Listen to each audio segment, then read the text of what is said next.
Atlanta, inside a department store. A youthful figure, appearing to be in his early 20s, gradually opened his eyes, his gaze clouded with the confusion and disorientation that accompanies awakening. Sumo instinctively raised a hand to shield his still dizzy head, his brow furrowed, his body slightly leaning forward, slumped upon the toilet seat, exuding an air of frailty.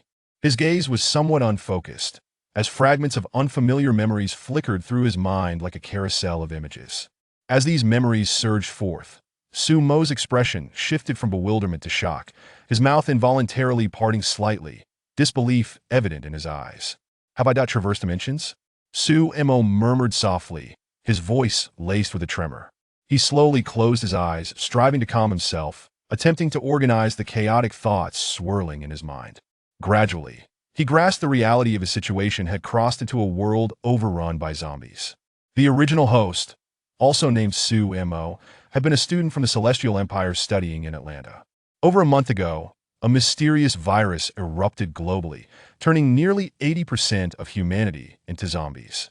The original host had struggled to survive alone in Atlanta for nearly 2 months, only to be inadvertently scratched by a zombie while scavenging for supplies in this department store.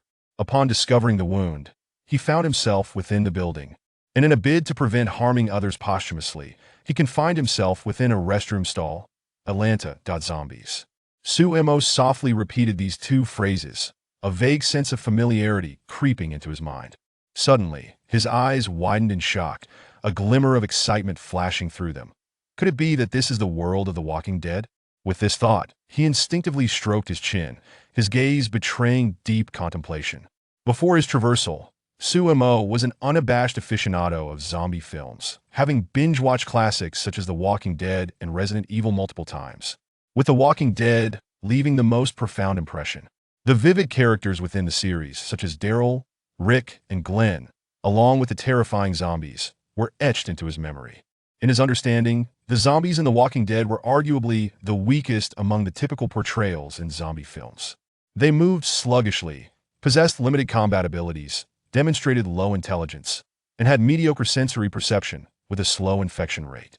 Provided one did not encounter a horde of dozens, an adult wielding a weapon and maintaining composure could easily take on 10 zombies in an unknown confrontation. Reflecting on these characteristics of the zombies from his recollections, Sumo felt a slight sense of relief, his expression softening.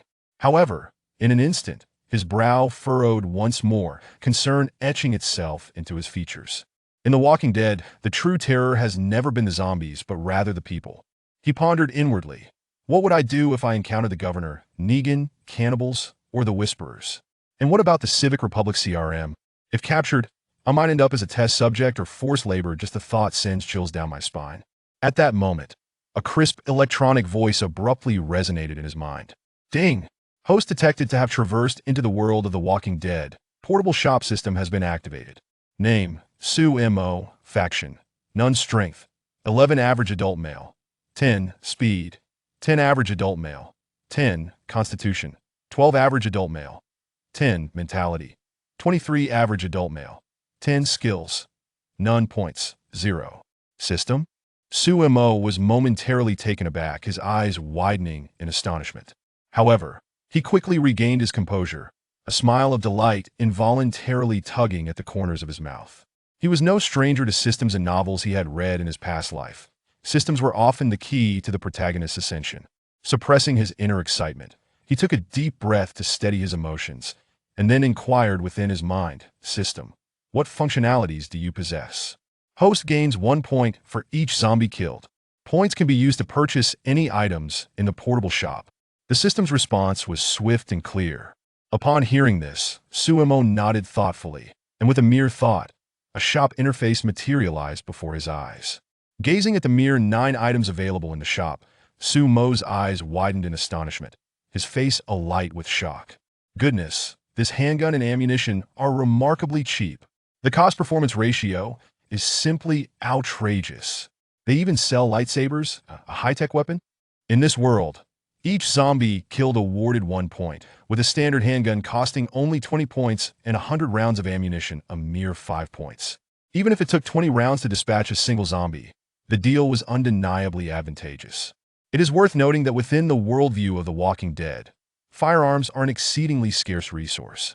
At the onset of the apocalypse, the vast majority of weapons were looted by various factions. In the first season, residents of a nursing home nearly came to blows over a few guns Rick had taken from the police station later. Rick and Michonne scoured the world for weapons while confronting Negan's saviors. By the later stages, they were even forced to resort to using bows and melee weapons. As for food, it became an exceedingly precious commodity in the apocalypse. Yet in this shop, bottled water and a loaf of bread could be exchanged for the mere kill of a single zombie, which was utterly irresistible. Ding! Newbie gift package detected. Would you like to claim it? The system's melodious prompt echoed once more in Sue Mo's ears. Claim it? Sue Mo declared without hesitation in his mind, his eyes brimming with anticipation. Ding! Congratulations. Host has acquired a special trait. Zombie antibody. Zombie antibody. No zombie virus can infect you. As the system's notification faded, Sue Mo sensed subtle changes occurring within his body. He lowered his head slightly, meticulously attuning himself to this transformation. Although he could not precisely articulate what had changed, he distinctly felt as though an invisible protective barrier enveloped him. Zombie antibody. Now that is a marvelous asset. I need no longer fear infection from zombies.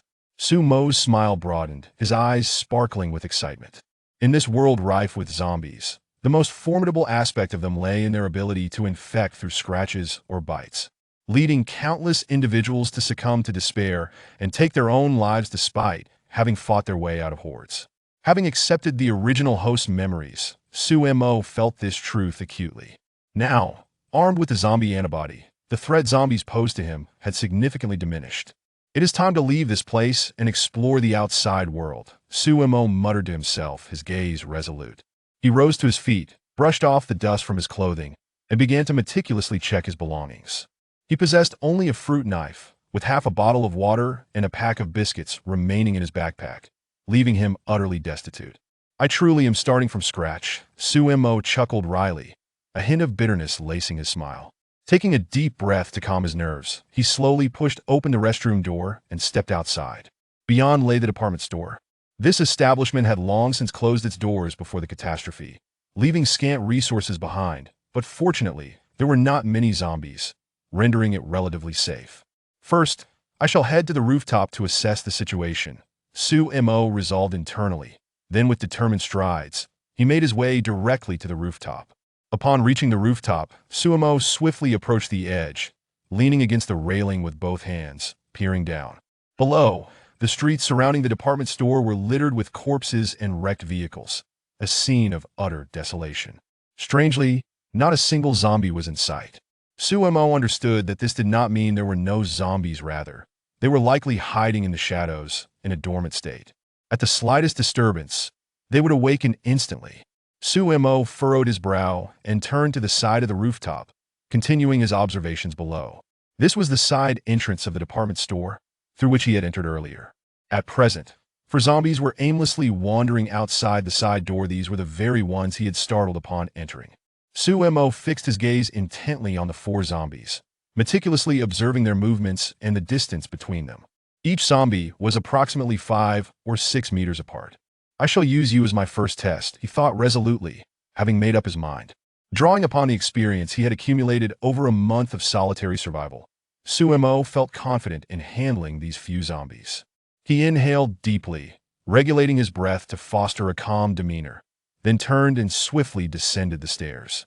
Arriving at the side door, Sue Mo cautiously opened it a crack, peering outside to assess the situation, and after confirming there were no anomalies, he slowly pushed the side door open. He crouched low, moving with utmost stealth as he inched closer to the nearest zombie. Sue Mo was acutely aware of the zombie's poor sensory capabilities. As long as he did not make excessive movements or approach them too closely, they would struggle to perceive his presence.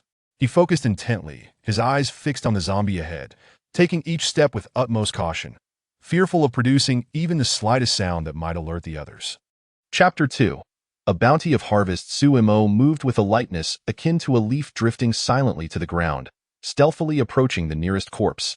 His gaze was steely, radiating a sense of determination as his right hand gripped the handle of a fruit knife with a force that rendered his knuckles pale. Without a flicker of hesitation, he surged forward, plunging the knife with precision into the creature's skull. The blade pierced through the eye socket and into the brain, and the corpse fell still, as lifeless as a decayed log. Before it could muster a response, ding, points 1. The crisp sound of the System-S notification echoed in Sumo's ears. The tension in his expression eased slightly, and a barely perceptible smile of satisfaction crossed his face. With gentle care, he lowered the lifeless body to the ground, as though handling a fragile object. Having tasted success, a newfound confidence and composure glimmered in Sumo's eyes as he mimicked his earlier actions. Striding towards the next 3 corpses, each step was steady and purposeful, the fruit knife gleaming ominously in his hand. Before long, the other 3 corpses were dealt with effortlessly, securing 4 additional points to his tally. Eagerly, Sumo opened his personal shop, his gaze flitting across the array of enticing items, finally settling on a large cleaver. Without a moment's hesitation, he chose to exchange it, for while the fruit knife was nimble, it lacked the heft needed for dealing with the undead effectively. Ding, large cleaver, 1. Exchange successful, manifest or store in system space. Current remaining points, 1, manifest, Sumo whispered, his eyes brimming with anticipation. In an instant, a flash of white light enveloped him, and a brand new, razor-sharp cleaver materialized before him. His eyes sparkled with delight, akin to stars twinkling in the night sky.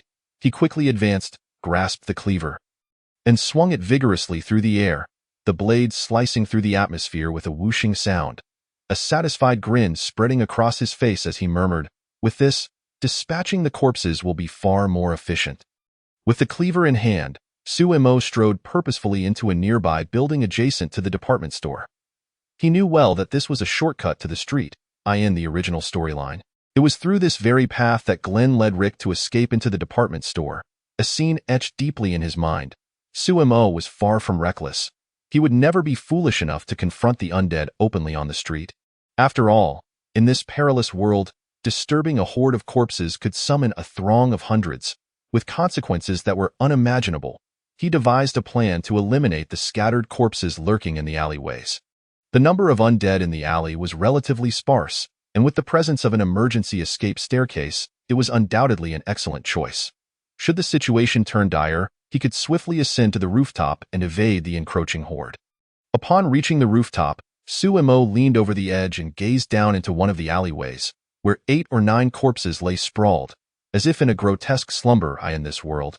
There were no intact bodies left. These were clearly the dormant undead. Taking a deep breath, he adjusted his grip on the cleaver and cautiously descended the emergency escape ladder to the ground of the alley.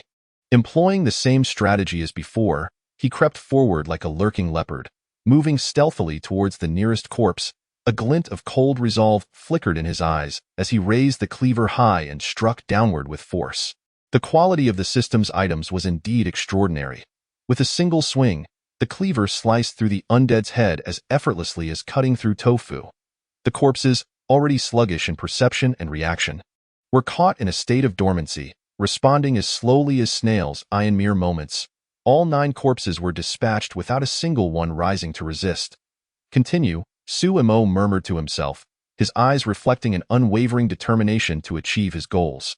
He vigorously shook the blood from the cleaver, droplets splattering onto the ground like dark red blossoms. He then resumed his methodical approach, navigating the alleys surrounding the department store, systematically eliminating the hidden undead. When Sumo finally returned to the department store, the sun had dipped below the horizon, casting a twilight shroud over the city. He trudged forward, slightly weary yet resolute, wiping the sweat from his brow as he internally recited, "System, display my personal panel." With a thought, his character panel materialized before him. Name, Sumo. Affiliation, none. Strength, 11. Normal adult male average, 10. Speed, 10. Normal adult male average, 10. Constitution, 12. Normal adult male average, 10. Mental, 23. Normal adult male average, 10. Skill, zombie antibody, points, 142. Upon seeing his points, a smile of satisfaction spread across Sumo's face, a hint of pride glimmering in his eyes. He pondered, not too shabby. Over 140 corpses dispatched in just a single day. Each of these points was earned through the diligent swings of his cleaver, which had begun to dull from the exertion. He couldn't help but feel a tinge of regret. realizing that being in the city precluded the use of firearms. If he could wield a gun, his tally would surely multiply exponentially. By the way, what purpose does the affiliation line in the character panel serve? Suemo mused, a furrow of curiosity crossing his brow. It was evident to him that this feature must hold some special significance. Ding. When the host establishes their own faction or joins another, they will earn additional points when faction members slay zombies. Specific details can be checked once the host has a faction of their own. Upon hearing the system's explanation, Sumo's eyes widened in astonishment, a spark of excitement igniting within him. He thought to himself, others killing zombies to earn points for me? That is akin to having them work for me without any cost. Delighted, he nodded vigorously, his face alight with barely contained joy. In his exhilaration, Suemo once again opened his personal shop, swiftly scanning the items before exchanging for a universal handgun and 3 boxes of ammunition. He understood that this weapon was not intended for the undead. In this world, humans posed a far greater threat than the zombies. Ding. Universal handgun, 1. Exchange successful. Manifest or store in system space. Current remaining points, 122. Ding. Universal handgun ammunition, 3 boxes. Exchange successful. Manifest or store in system space. Current remaining points, 107. Store in system space. Suemo decided after a moment of contemplation. He recognized that he had no immediate use for these weapons, and when the time came, he could effortlessly retrieve them from the system space with a mere thought. At that moment, a rumbling sound emanated from Suemo's stomach, reminding him that he had been active all day. Consuming only the remnants of half a bottle of water and a packet of biscuits, he chuckled wryly, opening the personal shop once more to exchange for 22-liter bottles of water and 30 bags of bread. He reasoned, since the shop operates on a refresh mechanism, who knows if food will be available tomorrow? Better to stock up just in case. Ding. 2-liter bottled water, 20 bottles. Exchange successful. Manifest or store in system space. Current remaining points, 87. Ding. Bread, 30 bags. Exchange successful. Manifest or store in system space. Current remaining points, 57. These provisions should suffice for at least half a month, if not a full month. Suemo mused, looking at his remaining points with a sense of melancholy. However, these points seemed to flow away like water, rapidly diminishing. He then commanded, store everything in system space. Suemo ascended to the rooftop. Retrieving a bottle of water and a bag of bread from the system space, he made his way to the edge of the parapet and leaned against it. Yes, he slowly consumed the bread. He quietly surveyed his surroundings. With nightfall, the undead appeared to become markedly more active. What had once been an empty street was now populated with several wandering corpses, aimlessly meandering. Observing the scene, Suemo murmured thoughtfully, "It seems the sun does hold some sway over these creatures." A confident smile played at the corners of his mouth as he contemplated the prospect of earning even more points the following day. Many of the wandering corpses would surely venture into the alleyways, providing him an opportunity to continue his extermination efforts and reap the rewards of his endeavors. After a while, having finished the bag of bread, he brushed off the crumbs from his clothes and stepped away from the parapet. He glanced up at a small platform above the rooftop door, then used both hands and feet to climb onto it. Lying on the platform, Suemo stared into the inky sky, contemplating his plans for the days to come. He understood that humans were social beings, and he had no intention of navigating this world of the undead alone. Such an endeavor would be fraught with peril and devoid of excitement. Moreover, establishing his own faction would enable others to assist him in accumulating points. Before him lay 2 divergent paths, one leading to the establishment of his own faction, and the other to the alliance with existing powers. Suemo furrowed his brow slightly, lost in contemplation. The prospect of founding his own influence seemed overwhelmingly cumbersome, especially as he currently lacked suitable candidates to recruit into his team. After much deliberation, he concluded that joining another faction might indeed be the more prudent choice. Given this decision, the dilapidated quarry camp where the protagonist group resided emerged as the most favorable option. Within this ensemble, there were several individuals whom he admired and cherished, alongside a few lingering regrets that weighed heavily on his heart. He mused that perhaps, with his involvement, those regrets could be rewritten. However, despite his desire to join, Suemo was not inclined to actively seek them out. According to the original narrative, the protagonist group would naturally arrive at this department store to gather supplies.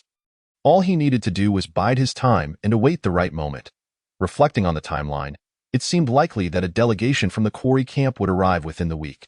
As he contemplated this, a wave of drowsiness washed over him.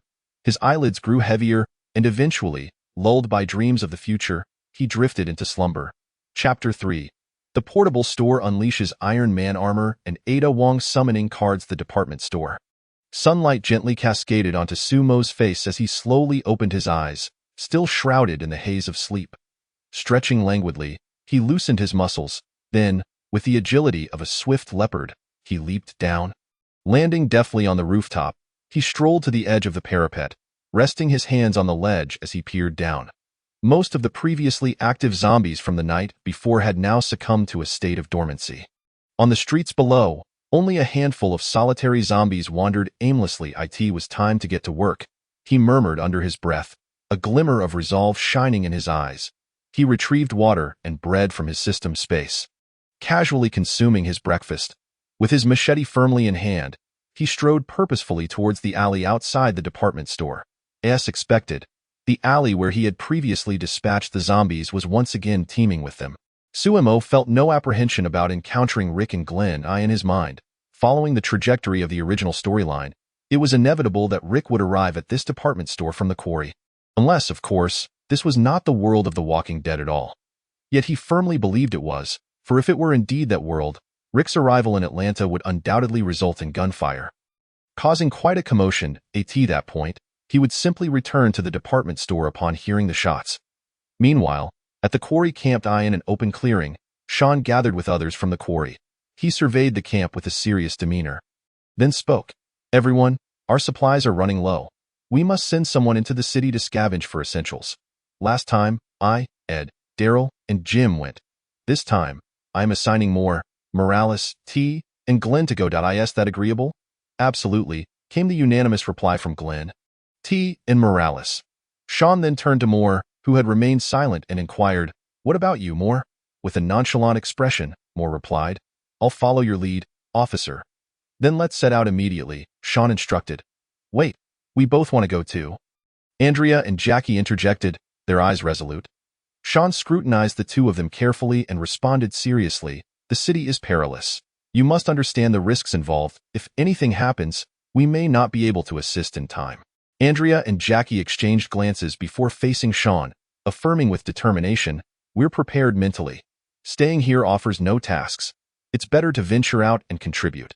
Seeing their unwavering resolve, Sean relented, saying, Very well, you two can accompany them. In his view, the more individuals sent to search for supplies, the greater the benefit to the camp, which was precisely what he hoped for. Soon, two vehicles slowly departed from the abandoned quarry. Elsewhere, in King County. At the police station, Rick regarded Morgan and his son with a glimmer of expectation, asking, Are you truly not coming with me?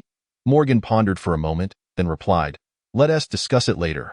Once Dwayne learns to shoot, I'll regain my resolve. After hearing this, Rick ceased his attempts to persuade them, turning to retrieve a radio from the police car, which he handed to Morgan.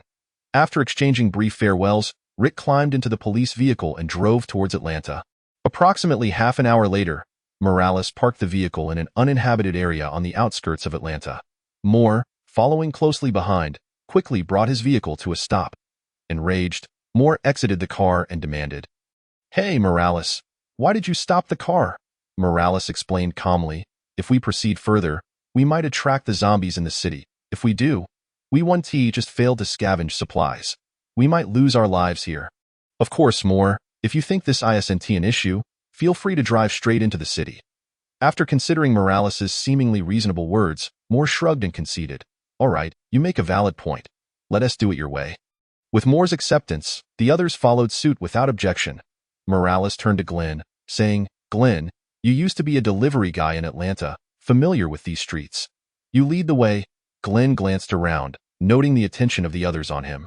After a moment's hesitation, he nodded and replied, Okay. Soon, under Glenn's guidance, the group ventured into the city of Atlanta. Guys, look. As they turned off an empty street and into an alley, Glenn exclaimed in shock, calling the others over. What is happening, Glenn? Andrea and Morales were the first to reach his side. Upon seeing the scene in the alley, their faces mirrored Glenn's astonishment.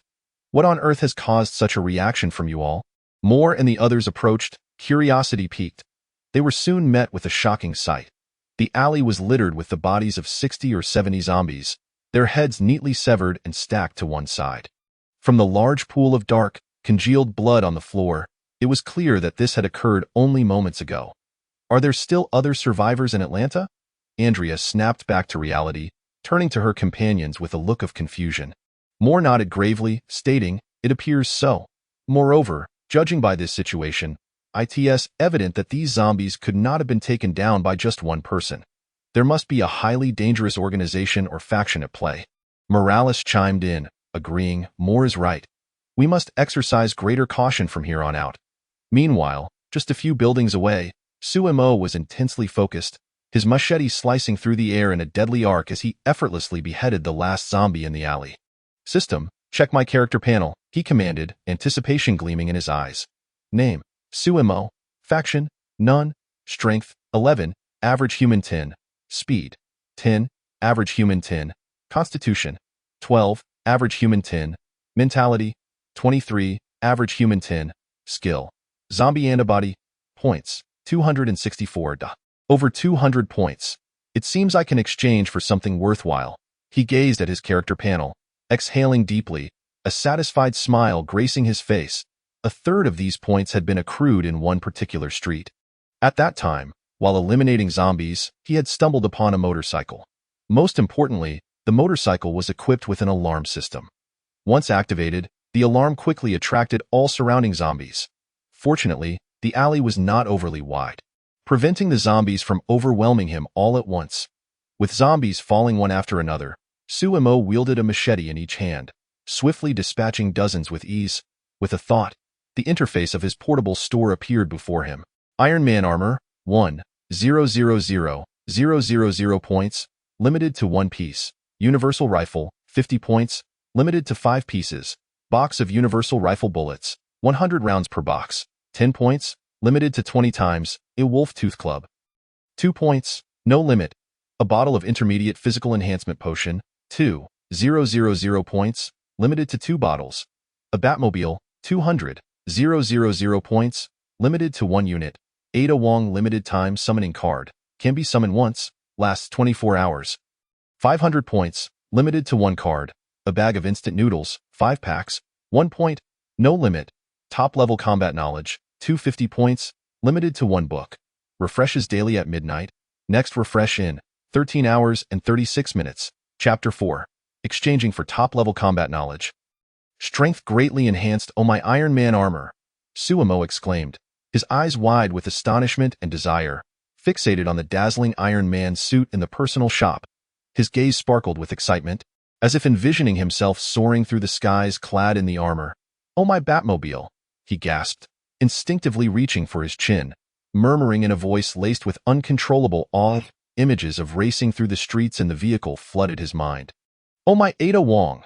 He raised a hand to cover his forehead, his body trembling slightly, nearly losing his balance under the overwhelming shock of these rare items. He marveled silently at the power and wonder of the system shop. Gazing at the items in the personal shop, Suemo was once again profoundly astonished. Recalling the lightsaber that had appeared the previous day, he had deemed it extraordinarily impressive. After all, there were hardly any materials on Earth that a lightsaber could not cut through. Diamonds, tungsten, and sulfur carbon blocks were like tofu in the face of a lightsaber. At this moment, the personal shop had also unveiled the Iron Man armor and the Batmobile. However, what astonished Suemo the most was the Ada Wong limited time summoning card. His eyes instantly lit up, thoughts racing through his mind. If there is a limited time card, could there also be a permanent one? If so, that would be incredibly intriguing. Yet soon after, his expression dimmed, and he shook his head helplessly. These items were impressive, but unfortunately, he couldn't afford them.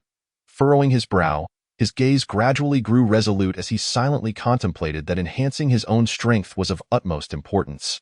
After a brief moment of thought, Suemo gritted his teeth and decisively exchanged for the top-level combat knowledge. Ding! Top-level combat knowledge, exchange successful, please select the recipient. Current remaining points, 14, choose a recipient. Can this be used by someone else? Suemo raised an eyebrow, a puzzled expression crossing his face. Without further deliberation, he declared his name. Suemo. As soon as he spoke, he felt a torrent of powerful information surge into his mind. Knowledge and techniques of various martial arts flooded in like a tide. Jeet Kune Do, Wing Chun, Muay Thai, Brazilian Jiu-Jitsu, Karate, Aikido, and more. Unbelievable. With this combat knowledge, I feel like I could take on 10 IP mans. Sumo's eyes sparkled with joy. Additionally, he keenly sensed subtle changes occurring within his body. With a mere thought, the task panel reappeared before him. Name: Suemo. Affiliation: none. Strength: 14. Normal adult male average: 10. Speed: 13. Normal adult male average: 10. Constitution: 15. Normal adult male average: 10. Mentality: 23. Normal adult male average: 10. Skills: Zombie antibody. Top-level combat, points: 14. Excellent. Strength, speed, and constitution have all increased by 3 points. Suemo beamed at his panel, his smile growing ever wider. His eyes narrowed into slits, and the corners of his mouth lifted in delight. He was overjoyed to have not only mastered various martial arts, but also significantly enhanced his physical attributes. He thought to himself that even if it had cost 500 points, it would still be worth it. At that moment, bang, bang, bang. Suddenly, several gunshots echoed in the distance. As the gunfire rang out, all the surrounding zombies seemed to be manipulated by an invisible hand, instantly mobilizing. It seems Rick has arrived. It's time to head back to the department store. Sumo's expression shifted to one of gravity. He vigorously shook the blood off his blade, his eyes betraying his wariness. He glanced toward the alley leading to the street. In the alley, countless zombies surged like a tide from the street toward the source of the gunfire. Some seemed to have sensed Sumo's presence, breaking away from the main horde and staggering into the alley. Slowly advancing toward him, as he watched the encroaching horde of zombies, a flicker of tension crossed Sumo's eyes. He quickly climbed the nearby escape ladder, hastily reaching the rooftop of the building. Upon arriving at the rooftop edge, he peered down to in just 2 or 3 minutes. The surrounding streets, both main and alleyways, had become densely packed with zombies. If only the personal shop sold a few grenades or RPGs. A single shot would surely net dozens of points. Suemo licked his lips, a hint of regret in his eyes. Unfortunately, there were none. He shook his head in disappointment and turned his gaze toward the department store. He understood that he was merely 3 buildings away from it. Although the distance wasn't great, the alley below had already filled with zombies. It was nearly impossible to navigate through the alley and climb up to the rooftops of the other buildings. This is quite troublesome, Suemo mused, his brow furrowed, revealing a hint of anxiety. He moved around the rooftop, carefully observing the conditions of the other streets and alleys. Unsurprisingly, they were all teeming with zombies. He had initially thought that after Rick fired his weapon, he would still be able to traverse a few alleys back to the department store. However, he now realized he had underestimated the speed at which these zombies could gather. At that moment, bang, bang, bang, banged at a series of dull thuds echoed as someone pounded on the door. Suemo immediately became alert and turned his gaze toward the sound.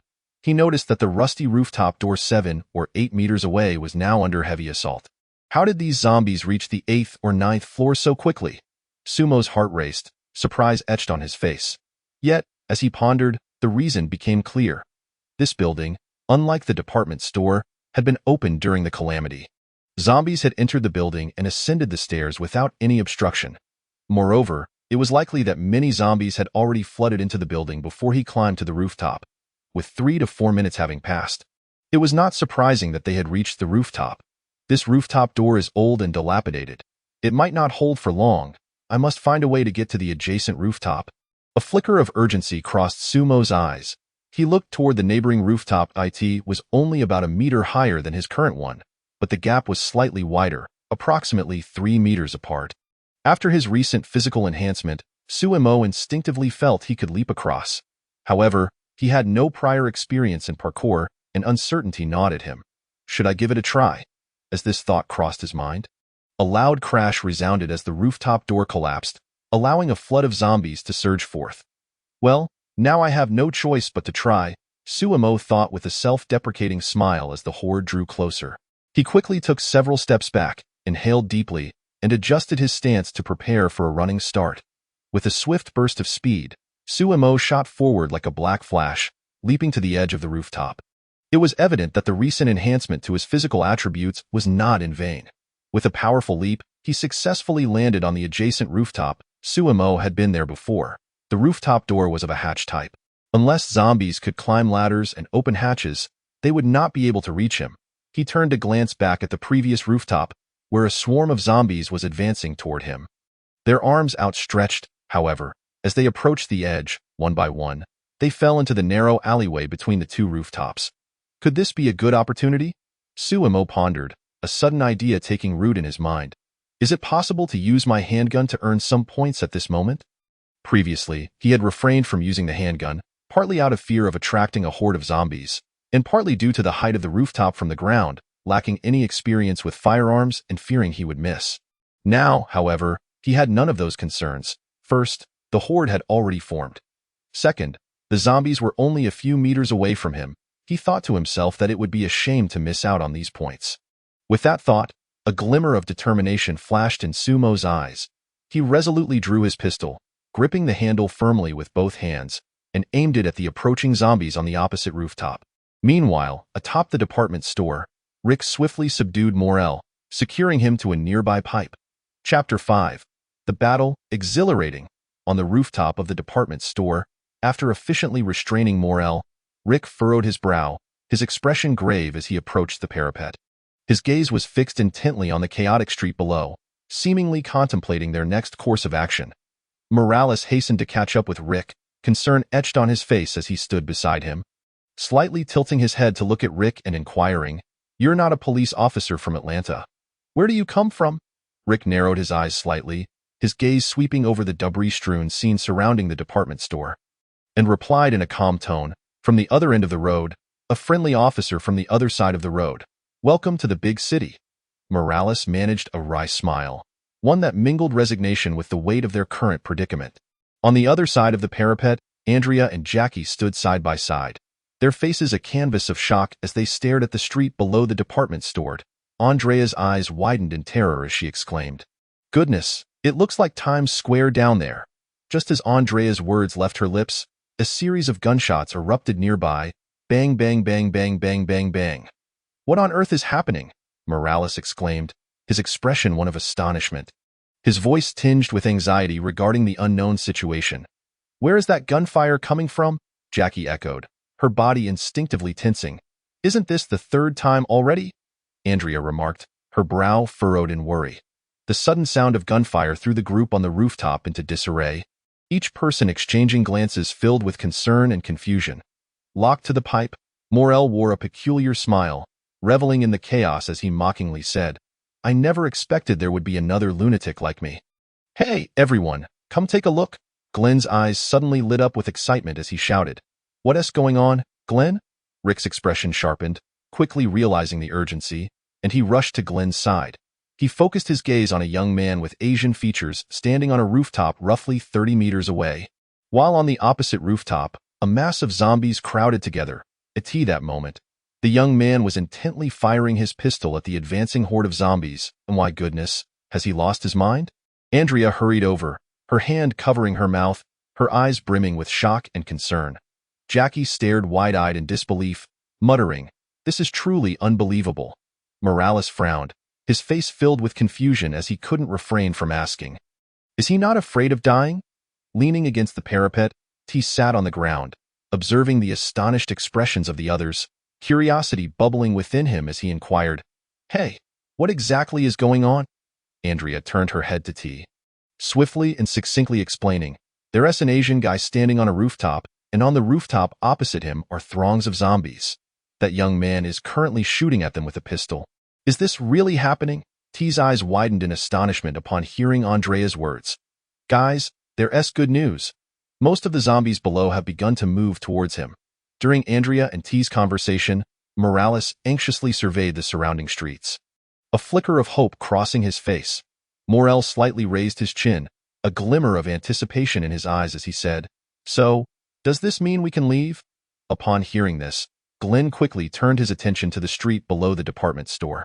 Observing carefully before nodding and addressing the others, there are only a few zombies left. Although there's still some danger, there's certainly an opportunity to escape. As Glenn spoke, Morel's gaze shifted towards Rick, who was leaning against the parapet. "Hey there, good officer. It's time to go. Can't you unlock these handcuffs?" Rick's eyes remained focused on the young Asian man in the distance, his brow furrowed in contemplation. Looking at the young man not far away, Rick seemed to see a reflection of himself from mere moments ago, hiding in a tank, equally trapped and isolated.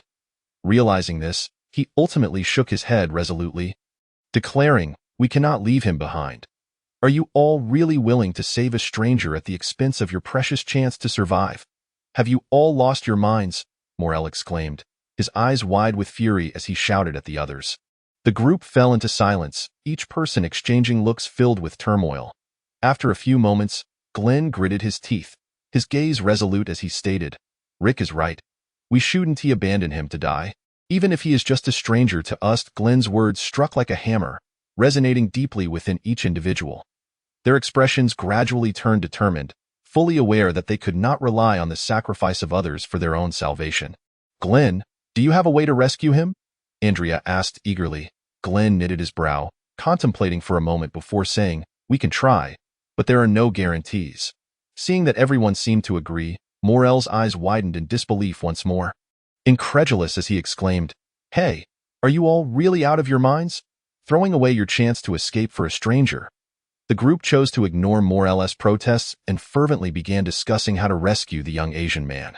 Meanwhile, on the other side, Sumo's excitement surged as he exchanged enough points for a versatile rifle and relevant ammunition at his personal shop. The rifle resembled an M4 from the game and could be adjusted for single, burst, and fully automatic fire. Most importantly, its recoil was minimal, practically non-existent in the face of Sumo's physique. Ding, points 1, ding, points 1, ding, points 1, ding, points 1. The system's notifications echoed in Sumo's ears. His face alight with excitement, his eyes ablaze with fervent desire for battle. Waves of zombies surged forth from the opposite rooftop, and in the narrow alley between the two rooftops, bodies piled up nearly half a meter high. "Battle, exhilarating," Sumo shouted, a look of sheer elation on his face. "With this advantageous geographical position, who knows when I'll get to enjoy such thrilling combat again?" He commanded the system, fully replenish the ammunition for the versatile rifle and store it in the system space. His gaze conveyed determination and decisiveness. Ding, versatile rifle ammunition, 15 boxes, exchange successful, stored in system space. Current remaining points, 487. "Have I really amassed over 400 points? Sumo murmured, a flicker of surprise passing through his eyes. "My momentum is building." He clenched his fists, brimming with confidence as he declared, "Today, I shall bring you all to glory." A fierce glint flashed in Sumo's eyes as he shouted, gazing at the total points displayed before him. He felt an invigorating surge of motivation. Back at the department store, upon hearing the rifle fire from the young Asian man, everyone turned to look in his direction. "Is he a moving arsenal? Does he have unlimited bullets?" Glenn gasped in awe, watching as the young man unleashed a barrage on the zombies. "Look, the number of zombies on the street is dwindling," Jackie exclaimed, her excitement palpable. Andrea furrowed her brow in confusion. "Surely that Asian man doesn't intend to wipe them all out, does he? There are thousands of them. Is that even possible?" Morales appeared skeptical, disbelief etched across his features. "Rick, what do you think?" Glenn asked. Turning to Rick. Rick's gaze shifted between the young Asian man and the spot where he had lost his gun bag. With the zombies drawn to the young man, the area where he had lost his bag was now nearly devoid of the undead. Given the current situation, it seemed that the young man was under little pressure. Rick furrowed his brow, contemplating for a moment before extending his finger towards the tank where he had lost his gun bag. "Let us first retrieve my gun bag from over there. Once we have it, we can plan our next move." His eyes reflected a sense of calm and determination. With weapons in hand, they would be able to support the young Asian man. Upon hearing this plan, everyone nodded in agreement. Morales turned to T, instructing T, "Use the civilian radio to continue calling the base. The rest will follow Rick to retrieve the gun bag." Soon, the others followed Rick as they exited through the rooftop door.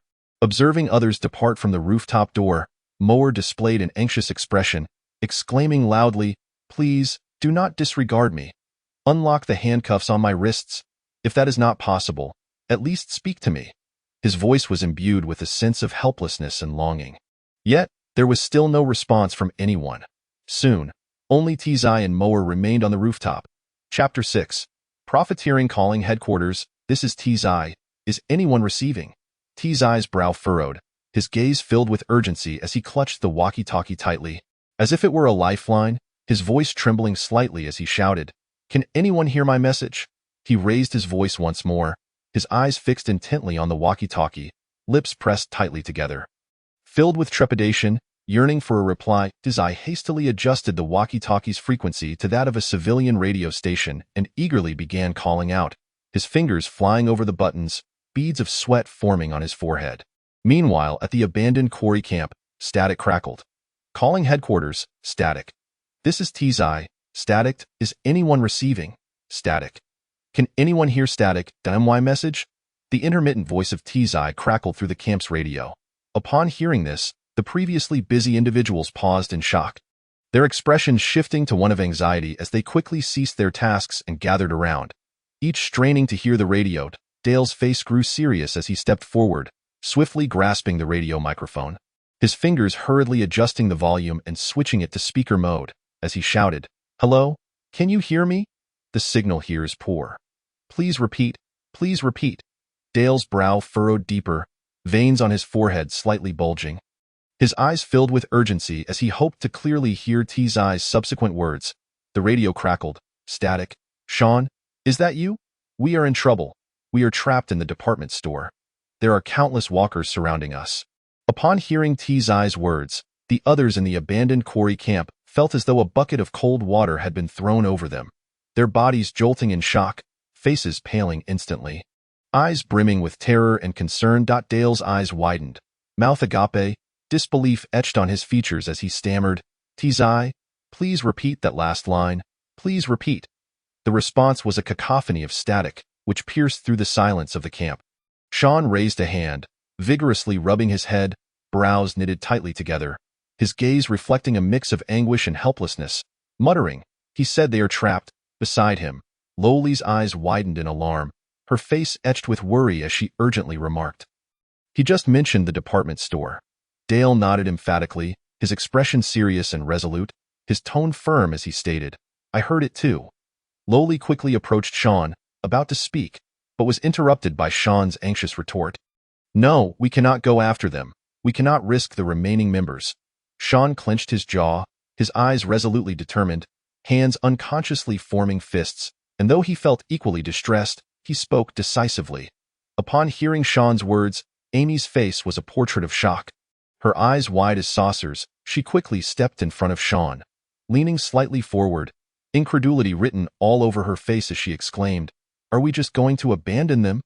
Let them fend for themselves?" Hearing Amy's words, Sean took a deep breath, slowly directing his gaze towards her, patiently explaining, "Amy, I know this is hard to accept. She volunteered to go into the city for all of us." Amy's emotions surged, her face flushed with anger, her voice rising with a hint of tears as she protested. Sean sighed in resignation, slowly articulating, "Yes, but she understood the risks, right? If she gets trapped, then it's over for her. We must accept the reality. We are powerless." Upon hearing Sean's words, Amy trembled with rage, her eyes ablaze, teeth clenched, glaring at Sean as she shouted, "She is my sister, you heartless bastard." With that, Amy's eyes brimmed with tears, and she quickly turned and ran off, her silhouette radiating profound sorrow and desolation. "Hello, hello, can anyone hear me?" On the rooftop of the department store, Tizai gripped the walkie-talkie tightly with one hand, while waving the other in the air, as if this would enhance the signal. He tilted his head back, his eyes reflecting fatigue yet unwavering determination, shouting hoarsely in his continued attempts to call out. Mower, hearing Tizai incessantly calling into the walkie-talkie, wore a sardonic smile, mockingly grinning as he quipped, "Sean isn't going to send anyone to rescue us. Why don't you just drop that walkie-talkie? It's giving me a headache, kid." Mower frowned, impatiently shaking his head, his eyes filled with disdain, his tone tinged with reprimand. Upon hearing Mower's words, Tizai abruptly turned his head, glaring at Mower with evident displeasure and anger. Retorting through clenched teeth, "Why don't you just bury your head in your ass, then your head won't hurt?" Mower was momentarily taken aback, then let out a dry chuckle, turning back to Tizai with a sly glint in his eyes, raising an eyebrow and saying, "Listen, if you help me get these handcuffs off, I promise to be a solid ally for you. Do you see that hacksaw in the toolbox? How about fetching it for me? It'll definitely benefit you." As he spoke, Mower gestured eagerly towards the toolbox, his eyes sparkling with anticipation, scheming in his mind. "Hurry up, buddy. Help me get rid of these cuffs." Tizai regarded Mower with disdain, curling his lip, his expression replete with contempt as he scoffed, "And then continue to beat me up. Or perhaps shout nigger at me a few more times." Tizai crossed his arms, leaning back slightly, his face a mask of scorn. Mower displayed a hint of embarrassment, his gaze darting away as he hastily explained, "What are you talking about?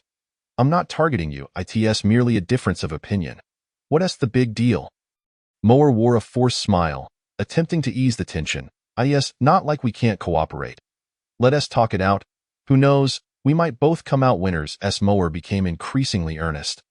Hoping Tizai would fall for his ploy, Tizai's lips curled into a sardonic smile, retorting, "I suspect you want me to fetch that gun too, so you can shoot that cop when he arrives." With that, Tizai disregarded Mower, turning his attention back to the walkie-talkie, irritation evident in his eyes. At the base of the department store, Rick and his group cautiously followed Glenn, moving with light steps, their eyes vigilantly scanning their surroundings. Under Glenn's guidance, they navigated through eerie alleyways until they finally reached the main street. Soon, they arrived beside an armored vehicle. The street was mostly devoid of walkers, with only 3 remaining, hunched over scraps of horse meat, oblivious to the commotion around them. Rick's eyes narrowed as he swiftly assessed the situation, then glanced at the others, raising 2 fingers in a concise yet emphatic gesture. His gaze exuding steadiness and decisiveness, signaling everyone to proceed as planned. The others immediately understood, crouching low and moving stealthily behind the walkers feasting on the horse remains, each gripping their makeshift weapons tightly. A mix of tension and determination evident in their eyes as they suddenly raised their clubs and struck fiercely at the walkers' heads. In no time, the 3 walkers were smashed to pieces. Brains splattered everywhere. Breathing heavily, the group surveyed the scene, relief washing over them. Meanwhile, Rick swiftly stepped forward, picking up the gun bag from the ground, a flicker of joy in his eyes.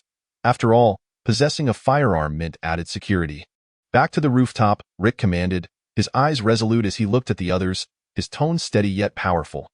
Hearing Rick's words, the others nodded in agreement. Without a moment's hesitation, they quickly made their way back towards the department store, their expressions filled with focus for the impending task ahead.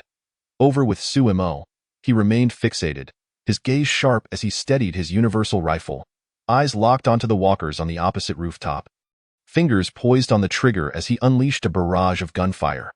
The rifle quaked in his grip, producing a series of deafening da-da-da sounds, sharply piercing through the silence of this perilous environment. This was already the 3rd universal rifle he had exchanged. He had fortuitously discovered a most convenient feature. Once he stored the rifle in the system's space, the system would automatically reload the magazine for him. Upon contemplating this, he felt a sense of quiet relief within, deeming it to be a remarkably practical feature. Speaking of which, have the zombies diminished in number? As Sumo continued to shoot, he slightly furrowed his brow, his gaze reflecting a flicker of doubt. He keenly sensed that the density of the zombies on the rooftop had become somewhat sparse, speculating to himself whether he had eliminated so many that they were nearly eradicated. "System, check my character panel," Sumo commanded decisively, his eyes brimming with anticipation as he wished to ascertain his current status. Name, Sumo. Affiliation, none. Strength, 14. Normal adult male average, 10. Speed, 13. Normal adult male average, 10. Constitution, 15. Normal adult male average, 10. Mentality, 23. Normal adult male average, 10. Skills, Zombie Antibody. Master Combatant, points, 1257. Over 1,200 points. Have I truly dispatched over 1,200 zombies? Upon seeing the numbers on his character panel, Sumo's eyes widened in astonishment, his face awash with surprise. His mouth slightly agape as if a tempest had surged within him. Although he was aware he had slain a considerable number of zombies, he never anticipated the count would be so high. For a moment, disbelief washed over him. He understood he had eliminated many, yet the sheer quantity was staggering. With a mere thought, he glanced into the system's space. Only 4.5 boxes of universal rifle ammunition remained. However, there were still 2 boxes of universal handgun ammunition left. Is this all that remains? Suemo stared at the displayed number of remaining bullets in the system space, momentarily taken aback, a trace of astonishment flashing in his eyes. His brow involuntarily knitting together as he calculated how long the remaining ammunition could sustain him. Roughly estimating, he had fired over 1,700 rounds, with a conversion rate to points hovering around 70. Yet, he did not suffer losses. A box of rifle ammunition cost merely 10 points. With this last 100 rounds, he could potentially earn 70 or even more points. With this thought, Suemo inwardly acknowledged the profitability of the endeavor. The corners of his mouth curling into a satisfied smile, convinced of the sheer windfall, continue. I will exhaust the rifle ammunition and then call it a day. Sumo's gaze hardened with determination as he resolved to retrieve the reloaded universal rifle from the system space. He raised the weapon once more, aiming at the remaining zombies on the opposite rooftop, and resumed firing, his movements growing increasingly practiced and fluid. On the rooftop of the department store, Rick and the others had successfully returned. T, how's it going? Have you established contact with the base? Morales hastily approached T, his face reflecting a hint of eagerness, concern evident in his eyes as he inquired. I managed to connect, but the call dropped after only a few words. T replied, shaking his head in resignation, a touch of dejection gracing his features as he sighed. What about that Asian fellow? Rick stepped closer, curiosity and worry mingling in his gaze as he looked at T. No idea. All I know is that the gunfire has been incessant, T shrugged, raising his hands in a gesture of helplessness. Rick nodded in response, his expression still clouded with uncertainty, listening intently. He had been hearing the sounds of gunfire from that Asian individual and pondered how he could persist in shooting amidst such a horde of zombies. Reaching the edge of the parapet, Rick leaned forward slightly, peering into the distance. Not far away, the young Asian man continued to fire, the gun's muzzle flashing with bursts of flame, while the zombies on the rooftop opposite him appeared to dwindle in number. A scene both awe-inspiring and incredulous. Causing Rick to furrow his brow in astonishment. Chapter 7. Ceasefire. Time to wrap up. The others also witnessed this spectacle. Why goodness, is he truly planning to eliminate all those zombies single-handedly? Andrea exclaimed. Her eyes wide with disbelief, her mouth agape as though it could accommodate an egg. Her gaze was fixed intently on the young Asian man, leaning slightly forward as if striving to comprehend this extraordinary sight. Impossible! Does he really have that many bullets left? Jackie furrowed his brow, skepticism etched across his face as he shook his head vigorously, his eyes brimming with doubt, finding the scenario utterly inconceivable. The others remained silent. Yet their expressions conveyed agreement with Jackie's sentiments. Some frowned, others shook their heads, all eyes reflecting skepticism regarding the situation. After a moment, Morales, his expression anxious, turned to Rick and Glenn. Seriousness etched in his demeanor as he implored. What should we do? How can we save him? His hands clenched instinctively, as though this could conjure a solution. Hearing Morales's words, Rick and Glenn also directed their gazes toward the young Asian man not far off. Their brows knitted in contemplation. Rick stroked his chin while Glenn bit his lip, both ruminating intensely over potential rescue strategies. Suddenly, a rumble echoed. Unbeknownst to them, a dense cloud had silently enveloped them like a vast black curtain.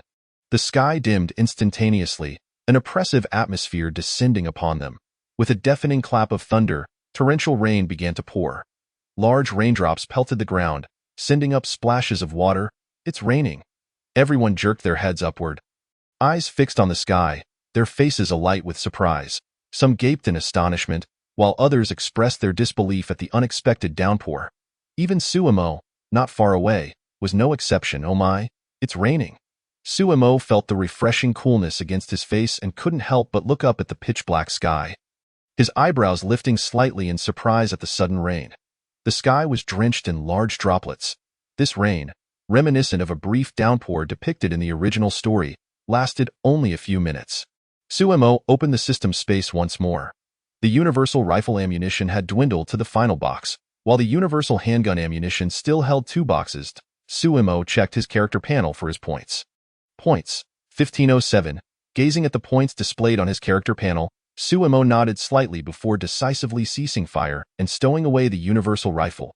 He thought to himself that having already amassed 1,500 points, he need not risk expending the last box of ammunition. Furthermore, he needed to conserve that final box for emergencies.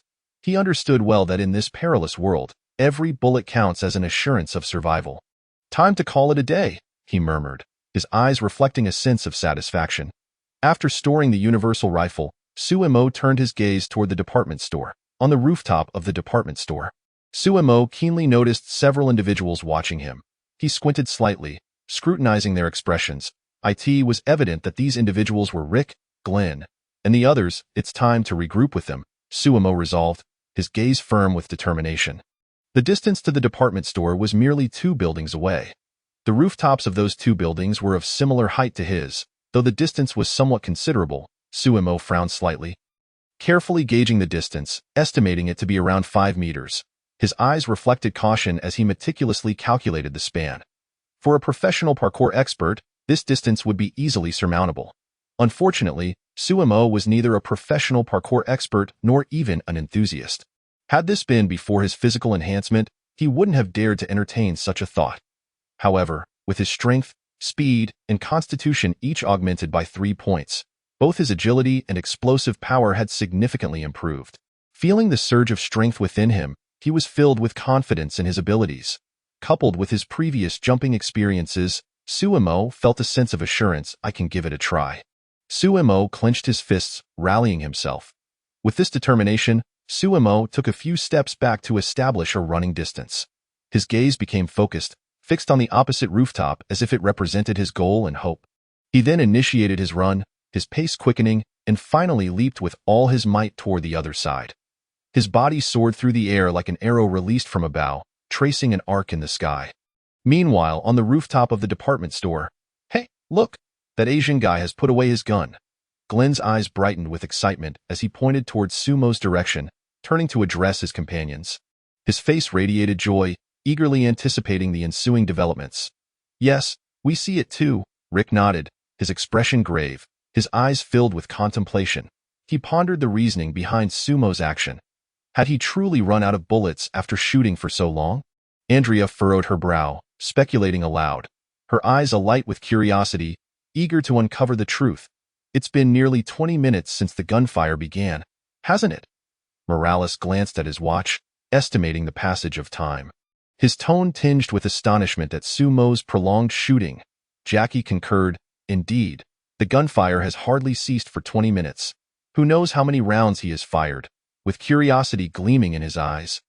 Rick pondered for a moment before slowly articulating, "That Asian individual, judging by the firearm and the sound it produces, is likely employing the HK-416, an automatic assault rifle developed by the renowned German company Heckler Koch." His gaze radiated professionalism and confidence, indicative of his profound understanding of weaponry. The 416 Hong Kong dollars boasts a firing rate of 700 to 900 rounds per minute. Considering the time taken for reloading and magazine changes, this Asian man has likely discharged over 2,000 rounds. As Rick spoke, he mentally calculated, brimming with conviction in his deductions. 2,000 rounds is indeed a substantial quantity. It is worth noting that there are merely around 1,000 rounds in his own ammunition pouch. Upon hearing Rick's words, the others widened their eyes in astonishment, exclaiming, 2,000 rounds, that's an immense amount. Their faces were etched with disbelief at such a staggering figure. Even if 10 rounds are required to take down a single walker, that would imply this Asian man has eliminated at least 200. Someone marveled, their eyes filled with admiration for Sumo's combat prowess. Truly remarkable. The crowd collectively expressed their awe at Sumo's extraordinary feat. "Wait," Glenn suddenly exclaimed, a look of terror crossing his features. "Look at that Asian man." His finger trembled as it pointed in Sumo's direction, his voice rising an octave. Hearing Glenn's words, everyone swiftly turned their attention towards Sumo. Upon witnessing Sumo's actions, they were all taken aback. Morales' complexion turned pale as he anxiously inquired, "What is he attempting to do?" His voice trembled with concern over Sumo's intentions. Andrea covered her mouth, her eyes wide with fear, stating, "He can't possibly intend to jump from this rooftop to that one, can he?" She found it hard to believe what she was witnessing, deeming it far too perilous. Rick furrowed his brow, his expression grave as he analyzed, That rooftop is at least 5 to 6 meters away. While the height difference may not be stark, there is still some elevation. His eyes mirrored his apprehension, revealing a clear understanding of the difficulty involved in such a leap. Glenn shook his head, expressing skepticism. Even for an extreme parkour enthusiast, it would be quite challenging to leap that far, wouldn't it? His tone was filled with doubt, considering it nearly impossible. Jackie stared wide-eyed, his voice laced with fear as he asked, "Is he trying to throw his life away?" His face was a portrait of worry, fearing for Sumo's safety. "Hey, wait. Don't do anything reckless. We can assist you," Rick shouted towards Sumo, his voice echoing amidst the rain. His eyes were filled with concern, hoping to deter Sumo from his perilous actions. Simultaneously, he directed his gaze towards Glenn. "Glenn, do you have a way to help him?" His eyes shimmered with expectation, yearning for Glenn to devise a viable solution. Glenn also turned his attention to Rick, bowing his head in contemplation, his fingers rhythmically tapping against his thigh. Then he lifted his gaze and proposed, "There is a way. We could lure the walkers away from between the two buildings." His eyes were contemplative, striving to devise the optimal strategy. "Then that Asian man can successfully navigate down the emergency staircase and escape from here." As Glenn spoke, he gestured the route, attempting to clarify his plan to everyone. Rick nodded slightly, reflecting for a moment before responding. Luring them away is a sound approach. His eyes conveyed recognition, acknowledging the plan's feasibility. Morales joined the discussion. "The issue, however, is how do we lure those walkers away?" He frowned, anxiety etched on his face, eager to discover a method to divert the walkers. Glenn concurred. "Indeed, the challenge lies in how to draw them away." His expression mirrored the same perplexity, fully aware that diverting the walkers would not be a simple task. Rick continued to gaze at Glenn. "Yet you managed to help me escape from the tank." His eyes brimmed with encouragement, urging Glenn to once again employ his ingenuity. "Yes," Glenn nodded, a glimmer of recollection flashing in his eyes. "But at that time, we were preoccupied with eating, completely oblivious." He reminisced about the circumstances, analyzing the reasons for their success. "Can we create another distraction?" Glenn furrowed his brow, posing the question. He contemplated how to recreate the conditions that would divert the walkers' attention. "They navigate by sound, much like dogs. Upon hearing a noise, they come running," Glenn explained, his eyes reflecting his understanding of the walkers' instincts, attempting to find an angle of attack. "Is there anything else?" Rick pressed further. "In addition to sound, they also rely on their sense of smell. Once they catch your scent, they will immediately come after you." Glenn elaborated on the walker's sensory perception, providing a basis for devising a method to lure them away. Upon hearing Glenn's and Morales' remarks, Rick's eyes lit up, a spark of inspiration igniting within him. Excitement danced in his gaze, brimming with confidence in his burgeoning idea. Just as Rick was about to voice his plan, Andrea exclaimed, "Look quickly!" He actually jumped across. Her face was a canvas of shock and delight, her voice trembling with exhilaration. Hearing Andrea's words, Rick, Glenn, and Morales swiftly redirected their focus to Sumo just as Andrea had claimed. The young Asian man had indeed landed on the adjacent rooftop. The group gaped in astonishment, unable to believe their own eyes. Moreover, at that very instant, Sumo leapt from that rooftop to yet another one beside it. The crowd's expressions were a blend of awe and respect, marveling at Sumo's capabilities. "It seems he intends to come our way," Glenn observed, excitement flickering in his eyes. "Let's head downstairs and proceed with caution." Rick nodded, his expression cautious as he issued the command. Upon successfully reaching his destination, Sumo exhaled deeply, his previously tense body relaxing in an instant. A smile of contentment spread across his face. Reveling in his achievement, navigating across several rooftops was no trivial endeavor. Although his overall physical prowess was approximately 1.4 times that of an average individual, this type of exertion, while not extreme for him, was still far from effortless. Sumo murmured to himself softly, his eyes reflecting a sense of reflection. Descending the safety stairs, he arrived at the narrow alleyway. The entrance to this alley was obstructed by a school bus. For the walkers to access this alley, their only option was to crawl beneath the vehicle. Chapter 8. Convergence. At the other end of the alley lay the side entrance to the department store. Sumo took a deep breath, gradually extending his hand to steadily pull open the door, stepping inside with a measured pace. His gaze remained calm yet vigilant as he swiftly scanned his surroundings. Soon, several individuals approached, armed and visibly tense. Their eyes were filled with wariness, fingers firmly gripping their triggers, ever prepared for any unexpected situation. With a single glance, Sumo recognized these individuals: Rick, Glenn, Andrea, Morales, and Jackie. Their appearances mirrored those from the original series. Without deviation. "Hello there," Sumo greeted with a slight upward curve of his lips, offering a gentle smile while raising his hands to signal his harmless intentions. His gaze was tranquil, conveying a message of friendliness. "Hello." Upon witnessing Sumo's demeanor, Rick and the others gradually relaxed their taut nerves, slowly lowering their weapons. Their movements remained cautious, their eyes still scrutinizing Sumo. "You are truly impressive. To leap from one rooftop to another. A distance of 5 to 6 meters is no small feat," Glenn exclaimed, eyes sparkling with admiration as he regarded Sumo with genuine respect. His expression was filled with reverence, his body leaning forward slightly as if eager to observe this parkour expert up close. "Just average," Sumo replied modestly, a warm smile gracing his features, his tone casual as if recounting a mundane occurrence. Hearing Sumo's words, the others simultaneously thought, as expected, a fleeting look of realization crossed their faces.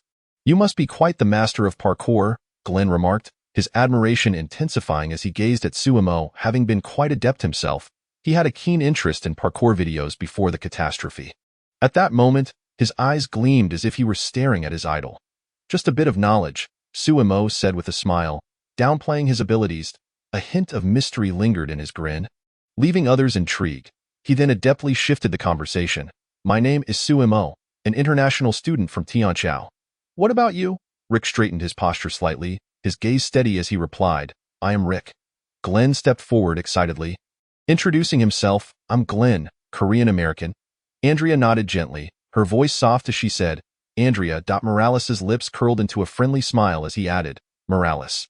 Jackie, with a gentle gaze, stated, "I'm Jackie. Hello to all of you. I never expected to encounter other living beings in the city. It's quite astonishing. I thought I was the last human left in the world," Sumo remarked, feigning a sigh, his brow slightly furrowed, as if overwhelmed by emotion. A subtle glint of cunning sparkled in his eyes. "Sumo, are you the only one?" Rick's gaze was firmly fixed on Sumo as he inquired earnestly. A hint of scrutiny flickered in his eyes, seeking to extract further information from Sumo's response. "Indeed, I have survived alone in this city for nearly 2 months," Sumo replied with a calm demeanor, offering no denial. His gaze was resolute, as though narrating a harrowing tale of survival. "Alone for nearly 2 months." Upon hearing Sumo's words, Rick and the others' expressions shifted dramatically. Their eyes widened, filled with astonishment and admiration. In a remote town or rural area, it might not be too challenging for an individual to wield a weapon and survive. But in a city, the very epicenter of the undead, teeming with them, the dreadful image of the city's horrific zombie-infested streets flashed in their minds, sending a shiver down their spines. In such a city, even finding a morsel of food alone was no trivial feat. They were acutely aware of the hardships of surviving in a city ravaged by the undead. "Sumo, given your remarkable parkour skills, why didn't you leave sooner? Instead, you chose to shoot at the zombies for nearly 20 minutes? Andrea interjected, her brow slightly furrowed, a look of confusion in her eyes. Upon hearing Andrea's question, Sumo's eyes darted momentarily before he fabricated a reason. "A dear friend of mine was killed by the undead during the catastrophe. So I vowed to slay 10,000 zombies in his memory." A flicker of sadness crossed his gaze, as if he were genuinely lost in that painful recollection. "That explains it," the others responded, their expressions reflecting understanding. Their eyes were filled with empathy, nodding in agreement. They could resonate with Sumo's words, having also lost many loved ones to the relentless undead. A trace of pain and nostalgia flickered in their eyes. At that moment, Rick, his expression fraught with urgency, asked, "Sumo, didn't the broadcast from Atlanta mention that there were safe havens and military forces stationed here?" His eyes brimmed with anticipation, as if grasping at a last lifeline. Sumo nodded slightly, saying, "Indeed, a month ago there was, but subsequently, a conflict erupted between the military and the National Guard. In the chaos, some individuals in the shelter turned into zombies, and within a single night, the refuge fell." His tone was heavy, his eyes revealing a blend of resignation and regret. Upon hearing this, Rick's gaze dimmed instantly, a flicker of disappointment crossing his features. His shoulders slumped slightly, his demeanor tinged with despondency. "By the way, are you from another refuge?" Suemo pretended to be curious, his eyes gleaming with a hint of inquiry. Morales shook his head, responding, "No, there's no refuge, just a makeshift camp formed by a few surviving souls banding together." Weariness and helplessness were evident in his eyes. "By the way, he's like you, someone we encountered not long ago," Morales remarked, glancing at Rick. Suemo nodded in understanding. "You wouldn't mind if I joined? Would you?" he inquired tentatively, his eyes shimmering with hope. "Of course not," Morales replied with a smile, his eyes radiating warmth. "With your impressive skills, I'll finally have a companion for our next scavenging mission." Glenn exclaimed with excitement, his face beaming with joy as he envisioned the prospect of venturing out with Suemo. The others voiced their agreement, their expressions friendly, nodding in approval. "It's getting late. We should head back," Jackie observed gravely, glancing at the time on his watch. Morales nodded, saying, "Let us return to the rooftop and inform T and Mo. We'll grab the supplies and leave." Suemo nodded and followed the others towards the rooftop. At that moment, T was gripping the radio tightly, his expression focused as he re-established contact with the abandoned quarry headquarters. Hope shone in his eyes as he sought to communicate successfully with the base. "Hello, this is T, Dale, Sean. Can you hear me?" T's voice crackled through the radio at the quarry camp. Upon hearing T's voice, the people in the camp immediately set aside their tasks, gathering around with expressions of tension and concern. Eager to learn about the situation, Sean hurried to the front, grabbing the radio transmitter. "This is Sean. T, how is everything on your end?" On the rooftop of the department store, T breathed a sigh of relief upon hearing Sean's voice. Responding, "It's going relatively well. The zombies that surrounded the department store were drawn away with the help of a young Asian man." "A young Asian man?" Sean's voice came through the radio, laced with confusion. His tone was filled with curiosity about this unfamiliar individual. "I can't explain it all right now. You'll understand when we return," T replied. Meanwhile, Suemo had also joined Rick and Glenn on the rooftop. Upon spotting the newly arrived Suemo, T and Mo exchanged glances. "Hey, you're the young man who was shooting earlier, right? Quite impressive." Mo grinned widely, a big smile spreading across his face as he addressed Suemo. His eyes held a playful glint, mingled with admiration. "What is this about?" Suemo glanced at Mo, then at the others, deliberately feigning confusion. His eyes sparkled with curiosity, eager to glean more about Mo from their reactions. "He's one of our companions, but he had a breakdown earlier and clashed with us, so Rick locked him up," Glenn quickly clarified. Hearing Glenn's explanation, Mo rolled his eyes and playfully gestured a middle finger at Glenn. His eyes were filled with disdain, his face wearing a hint of defiance. "We need to move quickly. The zombies are starting to gather again," Andrea exclaimed anxiously, her eyes betraying her unease as she occasionally glanced towards the zombies below. Suemo approached the parapet, leaning over to look down. He noticed that the zombies, initially drawn by his gunfire, were now aimlessly wandering again. Having lost their target, Suemo turned to the others, asking, "Do you have a vehicle? If not, escaping the city won't be easy." His eyes were filled with concern, acutely aware of the perils of navigating this dangerous city without transportation. "We do. It's parked near the train tracks not far from here," Glenn confirmed. Upon hearing this, Suemo nodded, "Then let us hurry. We can take a shortcut that will only take a few minutes. I know the way." Glenn patted his chest confidently. Rick looked at the group, his expression resolute. "Let us heed Sumo's advice. We need to gather our things and leave." His gaze conveyed decisiveness and determination, instilling a sense of reliability. At Rick's words, everyone sprang into action, swiftly packing their belongings, their movements brisk and their eyes reflecting a longing to depart. Rick approached Mo, holding the key to the handcuffs, his expression serious as he addressed him. "I've given you ample time to reflect. You should understand by now. Don't let me catch you in such behavior again, or the consequences won't be so simple." His eyes conveyed a warning, hoping Mo would grasp his intent.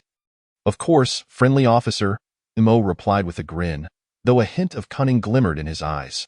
Rick said nothing further, quickly removing the handcuffs from Mo's wrists.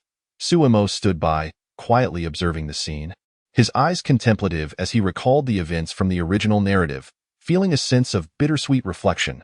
Mo's demise was indeed a poignant moment in the original story, primarily due to his severed hand being taken by the governor.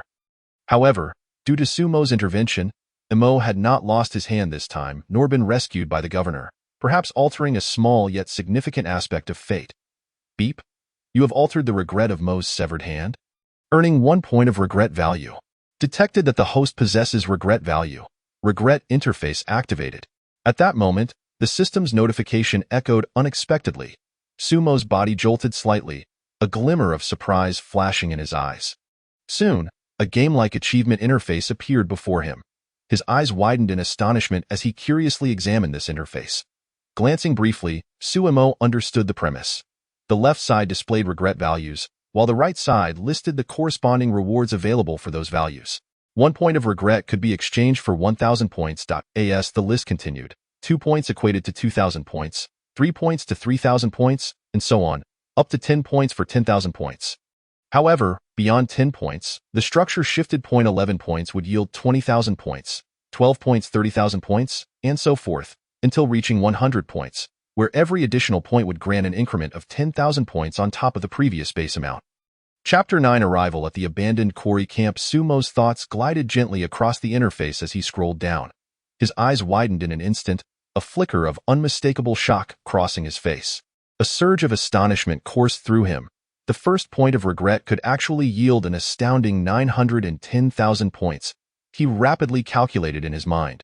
This was indeed a colossal reward. It was crucial to note that these points could accumulate.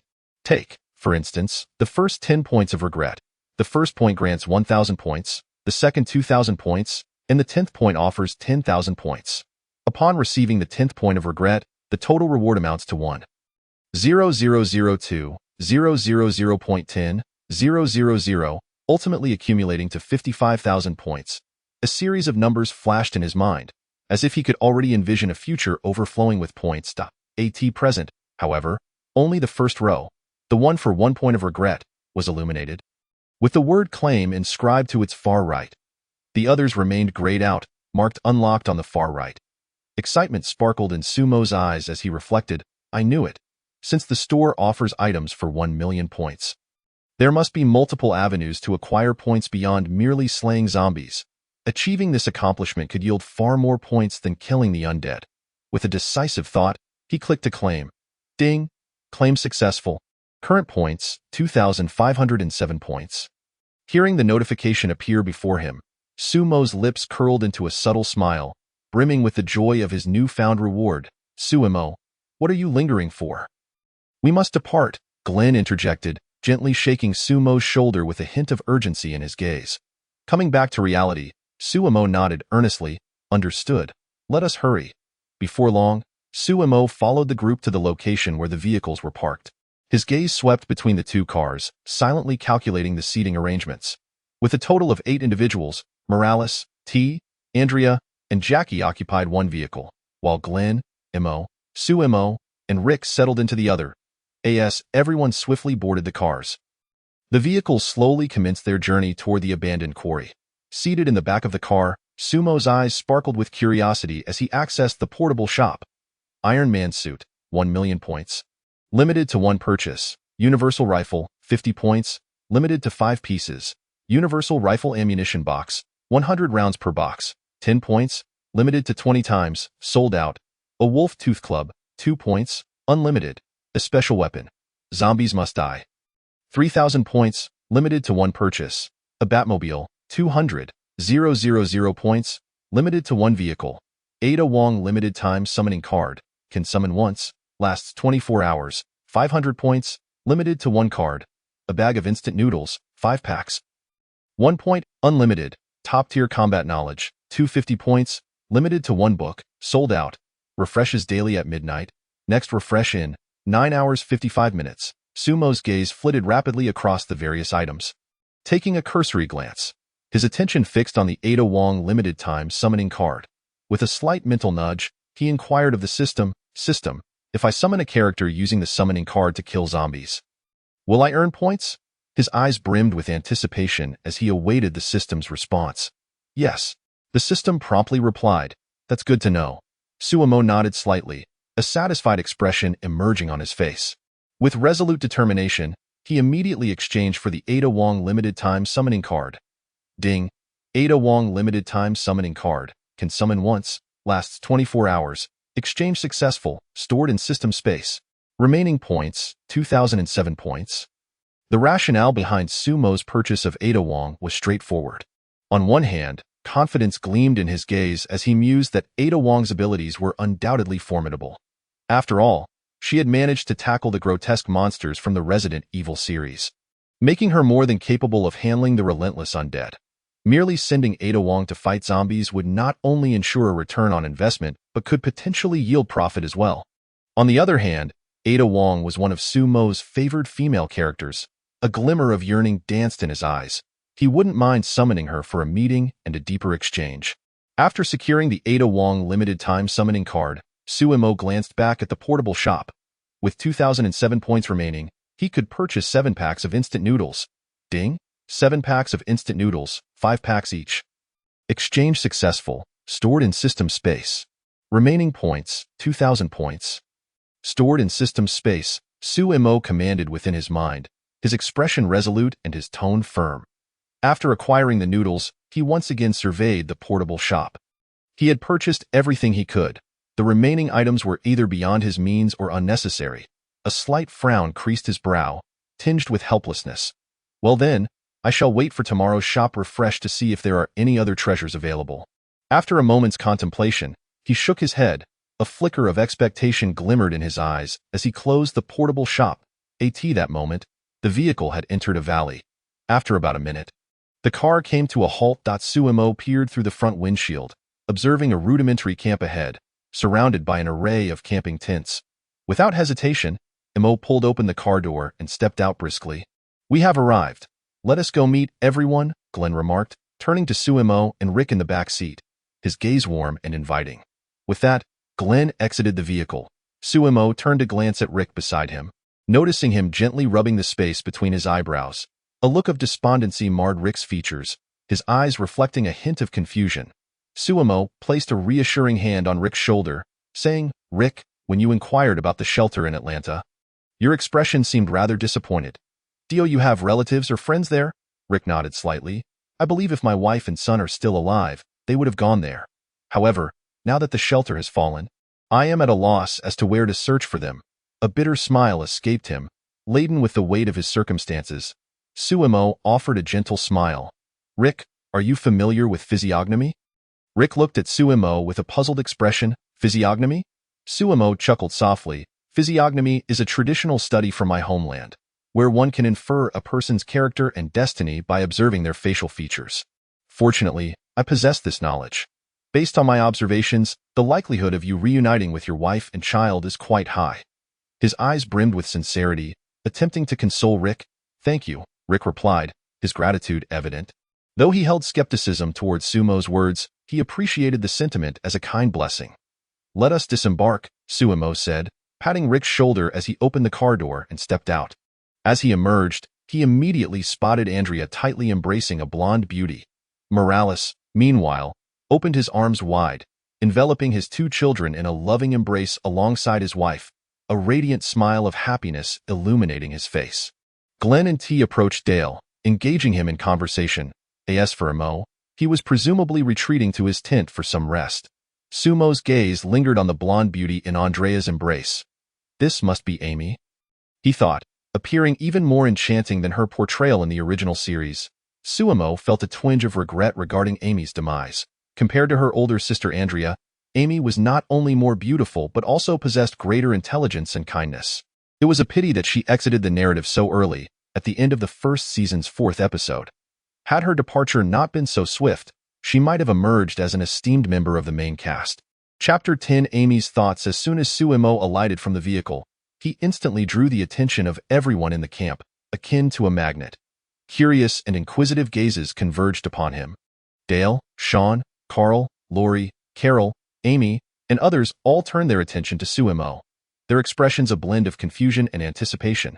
During Sumo's journey back to the abandoned quarry camp, T had already relayed the details of the happenings at the department store to the others via radio. His demeanor focused and intent. His voice transmitted every detail clearly through the airwaves, recounting Sumo's remarkable feats of slaying hundreds of zombies, executing extreme parkour across rooftops several meters away, and other astonishing exploits. These accounts painted vivid and striking images in the minds of the listeners, and he also mentioned a police officer named Rick. Meanwhile, as Sumo discreetly observed Amy, she was secretly assessing him in return.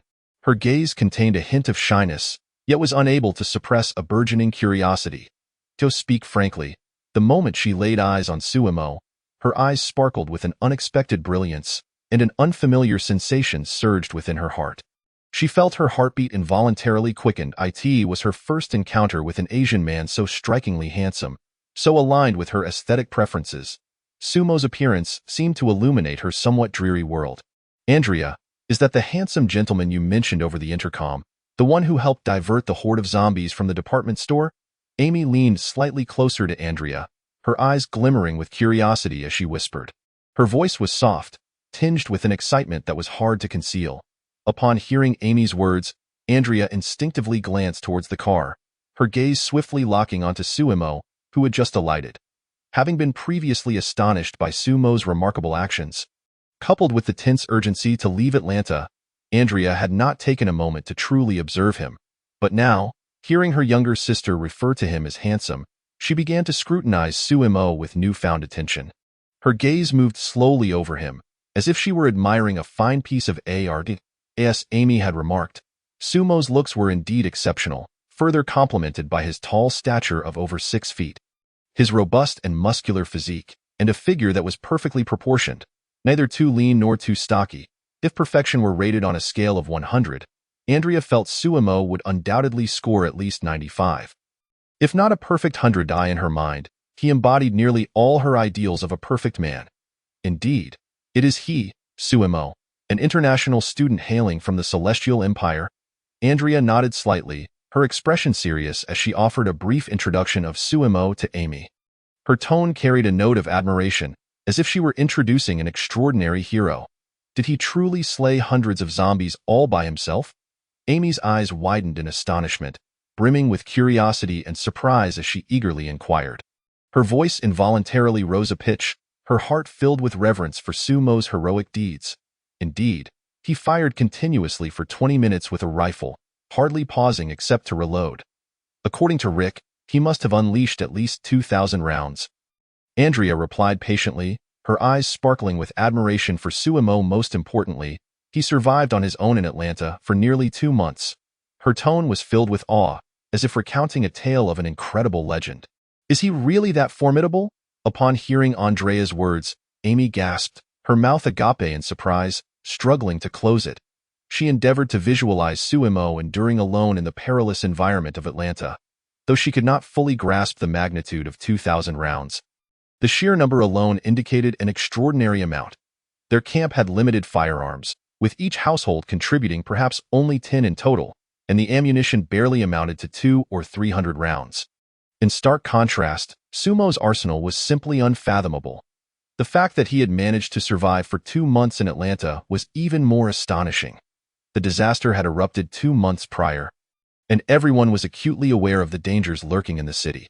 Even their camp's relatively strong temporary leader, Sean, would find it nearly impossible to survive alone in the city for that long. Sumo was not only exceptionally handsome but also possessed formidable strength, and most importantly, he had rescued her sister and others from the clutches of the undead. A peculiar feeling blossomed within Amy, an indescribable fondness quietly spreading in her heart.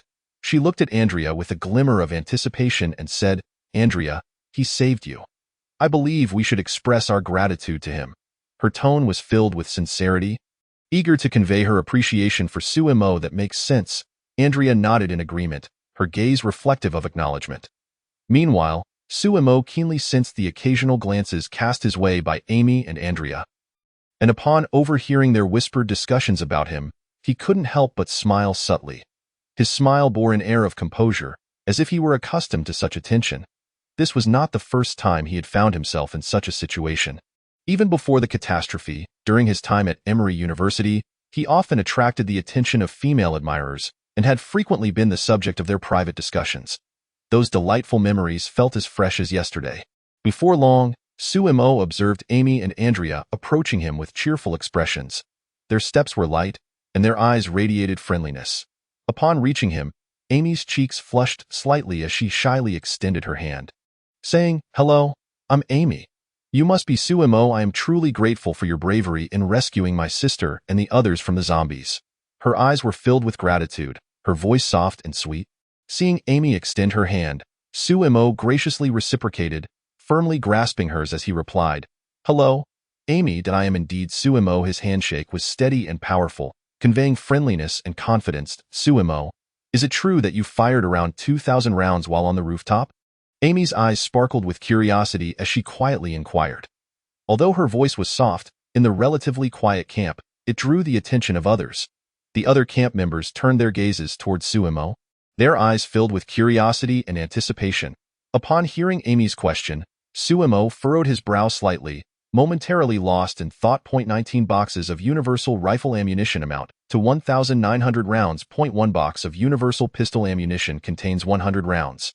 When accounting for the magazines that came with the rifles and pistols, it indeed totals around 2,000 rounds. After contemplating for less than a second, he confidently answered Amy's question. His tone was steady, instilling an involuntary trust in his words. "Where did you acquire so much ammunition?" Amy blinked, her curiosity piqued anew. Her eyes were filled with confusion, eager to uncover the truth. One day, while I was out scavenging for supplies, I happened upon a gun shop. Sumo replied nonchalantly, fabricating an explanation with a natural expression, as though he had genuinely experienced it. Upon hearing this, both Amy and Andrea exchanged knowing glances, their faces reflecting a dawning comprehension. A flicker of relief passed through their eyes, and they accepted Sumo's explanation as truth. By the way, Sumo, I heard you survived alone in Atlanta for nearly 2 months. Could you share with us your experiences in the city?" Amy inquired, her eyes gleaming with expectation. Her heart was filled with curiosity about Sumo's journey, eager to delve deeper. Sumo held a favorable impression of Amy, and since she was being so proactive, he saw no reason to decline. Besides, it seemed he had little else to occupy his time, and fostering a connection with Amy would be quite pleasant. A sense of joy swelled within him. As if a lovely exchange was on the horizon, of course, Sumo replied without hesitation, a smile gracing his features. His voice was vibrant with enthusiasm, conveying sincerity to Amy. "That is wonderful. Come with us," Amy exclaimed, her cheeks flushing with excitement as she led Sumo toward her tent. Her steps were light and buoyant, reminiscent of a cheerful little bird. Andrea followed closely behind, her expression tinged with amusement. The other camp members, initially wishing to engage Sumo in conversation, found themselves temporarily dissuaded upon witnessing the jovial interaction between him and Amy. Their gazes might have held a hint of envy or understanding. As Sumo and Amy entered the tent, Sean furrowed his brow slightly, his expression serious as he turned to Morales, "Glenn, and didn't you mention over the radio that there's also a police officer named Rick? Let us call him out so everyone can see," he stated, his eyes filled with inquisitiveness, eager to unveil the mystery surrounding Rick. Lori and Carl, upon hearing Sean's inquiry, quickly approached, their eyes fixed intently on the trio. Their expressions bore a hint of tension, as if awaiting something significant to unfold. When they heard T mention the name Rick over the radio, a ripple of intrigue coursed through Sean, Lori, and Carl. That name was like a pebble tossed into the still waters of their hearts, creating ripples of curiosity. However, they were all convinced that Rick was dead, and this was merely a stranger sharing the same name. Yet, when T mentioned that this Rick was also a police officer, uncertainty began to creep back into Sean, Lori, and Carl's minds. Their hearts were filled with confusion, their thoughts oscillating between memory and reality. After all, they had not witnessed Rick's demise with their own eyes. Hearing Sean's words, Morales turned to Rick, who was seated in the car, and called out, "Hey, helicopter brother, come down and greet everyone." His voice boomed, resonating through the air. Once Morales finished speaking, Sean, Lori, and Carl all fixed their gazes on the car door, their eyes brimming with anticipation. Their heartbeats quickened involuntarily as they yearned to see if the person descending was indeed the familiar Rick they held in their hearts. Meanwhile, within the car, Rick remained lost in deep contemplation, his brow furrowed as he pondered where to search for his wife and son next. His eyes were filled with confusion and anxiety, as if he were ensnared in a dark labyrinth. Unlike Suemo, he had no intention of joining the camp. His singular objective was to locate his wife and son. They were his sole tether in this apocalyptic world. Upon overhearing Morales' words outside the vehicle, Rick paused momentarily, contemplating for half a second before ultimately deciding to exit the car. He inhaled deeply, calming his emotions, and pushed open the door, stepping out with an air of discomfort. His movements were somewhat rigid, as if he were not quite ready to face the gathering crowd. Daddy, as soon as he stepped down, Rick heard that exceedingly familiar voice. His body jolted, and his eyes instantly filled with astonishment and exhilaration. He slightly raised his head, and soon beheld a scene that filled him with overwhelming joy. Chapter 11. Conversations by the campfire. The night descended like a vast, dark silk tapestry. Within the camp, several bonfires flickered to life, casting warm light that danced amidst the shadows. Aside from a few individuals resting in their tents, most gathered around the bonfires, displaying expressions of either relaxation or fatigue as they engaged in discussions about mundane matters. At that moment, Suemo sat quietly on a picnic mat, scanning the surrounding crowd with a serene demeanor. To his left sat Rick's family, while to his right were Amy and Andrea. In that very moment, Rick gently embraced Lori with his left arm, while his right arm tightly held Carl, his face reflecting a myriad of emotions as he shared his thoughts. He tilted his head back slightly, memories shimmering in his gaze, and began to speak. Since awakening from the hospital, the phrase "lost and bewildered" best encapsulates my feelings. I was utterly disoriented. Surveying the grim environment around me, I felt a mix of fear, confusion, and uncertainty, but primarily, it was that sense of being lost. His voice was deep and laden with emotion, as if he were transported back to that chaotic moment. Words fell short. At times, language proved to be painfully inadequate. Dale shook his head gently, his eyes filled with sentiment, seemingly reflecting on the futility of life. Others around him expressed murmurs of sympathy or resonance, their gazes revealing an understanding of Rick's harrowing experiences. Suemo observed the crackling flames, the firelight casting shadows upon his features as he listened intently. Suddenly, he sensed Amy leaning closer to him. His body stiffened slightly, instinctively turning to look at her, only to see Amy hurriedly averting her gaze. Her cheeks flushed faintly, a hint of shyness evident in her eyes. Sumo's lips curled into a subtle smile before he turned his attention back to Rick, who continued speaking, a bittersweet expression on his face as he conveyed his feelings. I felt as though I had been isolated from this world, trapped in a nightmarish stupor from which I could never awaken. His brow furrowed slightly, as if once more engulfed in that painful reminiscence. Carl blinked innocently, gazing at Rick, and remarked, "Mom said you died." His eyes sparkled with curiosity and confusion. Rick glanced at Lori beside him. His expression filled with understanding, and replied gently, "It's reasonable for her to think that. Don't blame her." His tone was tender, imbued with acceptance for Lori. Lori, casting a sidelong glance at Sean, exhibited a flicker of complex emotion before explaining to Rick, "When things worsened, the hospital staff told me they were transferring patients like you to Atlanta, but then there was no further news." Her voice quivered slightly, as if recalling that anxious time. Rick nodded gravely, stating, "Seeing Atlanta in this state doesn't surprise me. It seems even hospitals have succumbed to the undead." His gaze reflected the helplessness of this brutal world. Sean, lifting his chin slightly, spoke with a hint of pride. "That's right. I worked hard to save everyone." Gratitude filled Rick's eyes as he looked at Sean and said, "You have no idea how grateful I am. I don't know what else to say." His tone was sincere, overflowing with appreciation. Suemo listened quietly, his gaze flitting between Rick, Lori, and Sean, his eyes revealing contemplation as his brow furrowed slightly. He pondered how to resolve the impending conflict between Sean and Rick, who were on a path toward mutual destruction. The rift between them, resulting in Rick's eventual killing of Sean, was indeed a poignant point in the original narrative. In that tale, had Sean survived, he would have become a crucial asset to Rick's group. However, given the nature of the original plot, it would have been exceedingly difficult for the two brothers to avoid turning against each other. From Rick's perspective, his wife had been with his best friend, and their child might even belong to that very friend. His heart felt pierced by a sharp blade, consumed by anguish and rage. From Sean's perspective, his best friend had perished, and while caring for his best friend's wife and child, he developed feelings for her, only to have his beloved return to the embrace of his resurrected friend. His heart was a tumultuous sea of conflict and helplessness, ensnared in a painful struggle. One could only say that Rick and Sean were indeed good brothers. Had Suemo found himself in either of their positions, he would find it utterly unacceptable. Yet, Rick had remarkably endured, continually yielding to Sean until the latter harbored murderous intent, prompting Rick to take action. Initially, Sean, feeling guilt towards Rick, intended to leave voluntarily. Had it not been for Lori's meddling, which stoked the flames between them, their relationship might not have escalated to its tragic conclusion. However, even if Lori were to be removed from the equation now, it would be of little consequence. A seed had already been sown in both their hearts. Sooner or later, that seed would grow into a towering tree.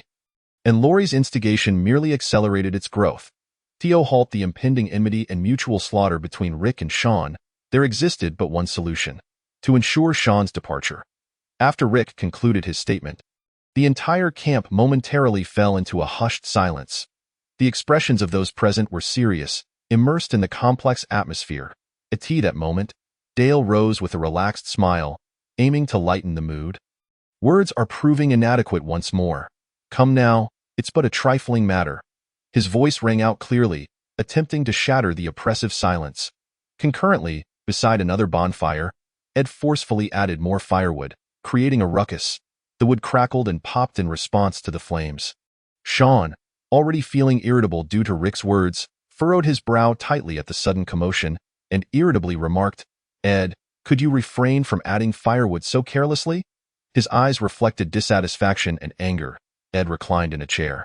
His gaze filled with disdain as he retorted nonchalantly, "It's too cold, buddy." His tone carried a hint of impatience. Encountering Ed's rebuttal only fueled Sean's irritation. His facial muscles twitched slightly as he struggled to restrain his rising temper, stating, "No matter how cold it is, we must adhere to the rules, wouldn't you agree? The fire should be smaller. Just a little is sufficient to avoid detection." His gaze conveyed determination, striving to uphold the camp's regulations. "I said it's too cold. Can't you mind your own business?" Ed replied with evident annoyance, his tone laced with provocation. A glint of stubbornness flickered in his eyes. Hearing Ed's words, Sean could no longer contain himself. His face flushed with anger as he stood up, striding toward Ed. "Ed, do you really want to challenge me?" His eyes blazed with fury, his body trembling slightly. Ed met Sean's fierce gaze, a flicker of fear crossing his eyes. He slightly recoiled, a hint of guilt washing over him. Ed straightened himself, calling out to Carol nearby, "All right, put out the fire, quickly." His voice betrayed a touch of panic. Carol, glancing anxiously between Ed and Sean, approached the bonfire and carefully removed the firewood Ed had just added. Her movements cautious, lest she provoke further trouble. After exchanging a few words with Carol and Sophia, Sean returned to his place, his expression still dark. Suemo observed the scene silently, his eyes reflecting disdain as he disapproved of Ed's actions. If anyone in this world of the undead truly deserved to perish, it would certainly be Ed. This individual not only failed to assist others in the group, but also risked dragging them down. A plan must be devised, one that could save Amy while ensuring Ed meets his fate like in the story. Should Ed survive, life would become untenable for Carol and Sophia. This, however, was not difficult to orchestrate. When the undead invade the camp, Ed would be the first to suffer, followed by Amy.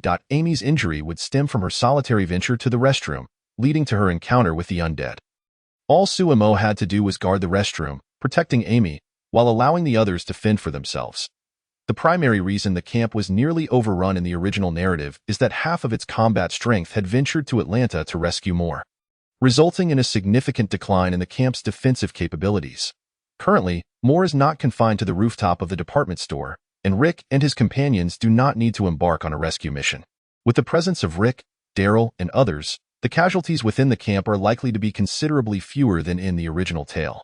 However, in the aftermath, should he propose some constructive suggestions? Soon, Suemo found himself lost in thought. His gaze revealing deep concentration, his brow furrowed. As Suemo pondered, a profound silence enveloped the camp. "It's getting late. I shall return to rest now. You all should retire early as well." Noticing the lack of conversation, Dale rose from his seat, moving slowly, seemingly fatigued. With Dale's departure, the others soon followed suit. rising to gather their belongings and gradually retreating to their respective tents. After a while, only Suemo, Amy, and Andrea remained by the campfire. They sat in quietude, the atmosphere around them appearing somewhat subdued and delicate. Chapter 12. A conversation with Amy. Amy, it is time for us to return to the tent and rest. Andrea's gaze swept over the dwindling crowd. Confirming that everyone else had departed, she rose gracefully, softly beckoning to Amy at her side, her voice gentle, imbued with a sisterly concern. Upon hearing Andrea's words, Amy instinctively shifted slightly, as if preparing to stand. Yet, her gaze unconsciously drifted towards Suemo, lingering momentarily upon him, a flicker of hesitation passing through her eyes. Then, turning to Andrea, she bit her lips slightly and said, "Andrea, you should go ahead and sleep. I will wait a little longer." Her tone carried a hint of anticipation, mingled with nervousness. Andrea, taken aback by Amy's response, furrowed her brow, her expression filled with confusion. Gradually, her attention shifted back to Amy. Since Suemo had entered their camp earlier that afternoon, she had sensed something unusual in Amy's demeanor. Her eyes reflected a probing curiosity as she closely observed Amy's expressions, though she couldn't pinpoint what was amiss at that moment. Noticing Amy subtly inching closer to Suemo, she instantaneously grasped her younger sister's unspoken feelings. A knowing smile crept onto her lips, tinged with amusement. Andrea, too, harbored fondness for Suemo. He was genuine and kind-hearted, consistently displaying warmth and thoughtfulness in his interactions with others. His handsome visage, coupled with an upright posture and chiseled features, was striking. Moreover, he had managed to survive alone in a perilous urban landscape for 2 months, a testament to both his remarkable intellect and formidable survival skills.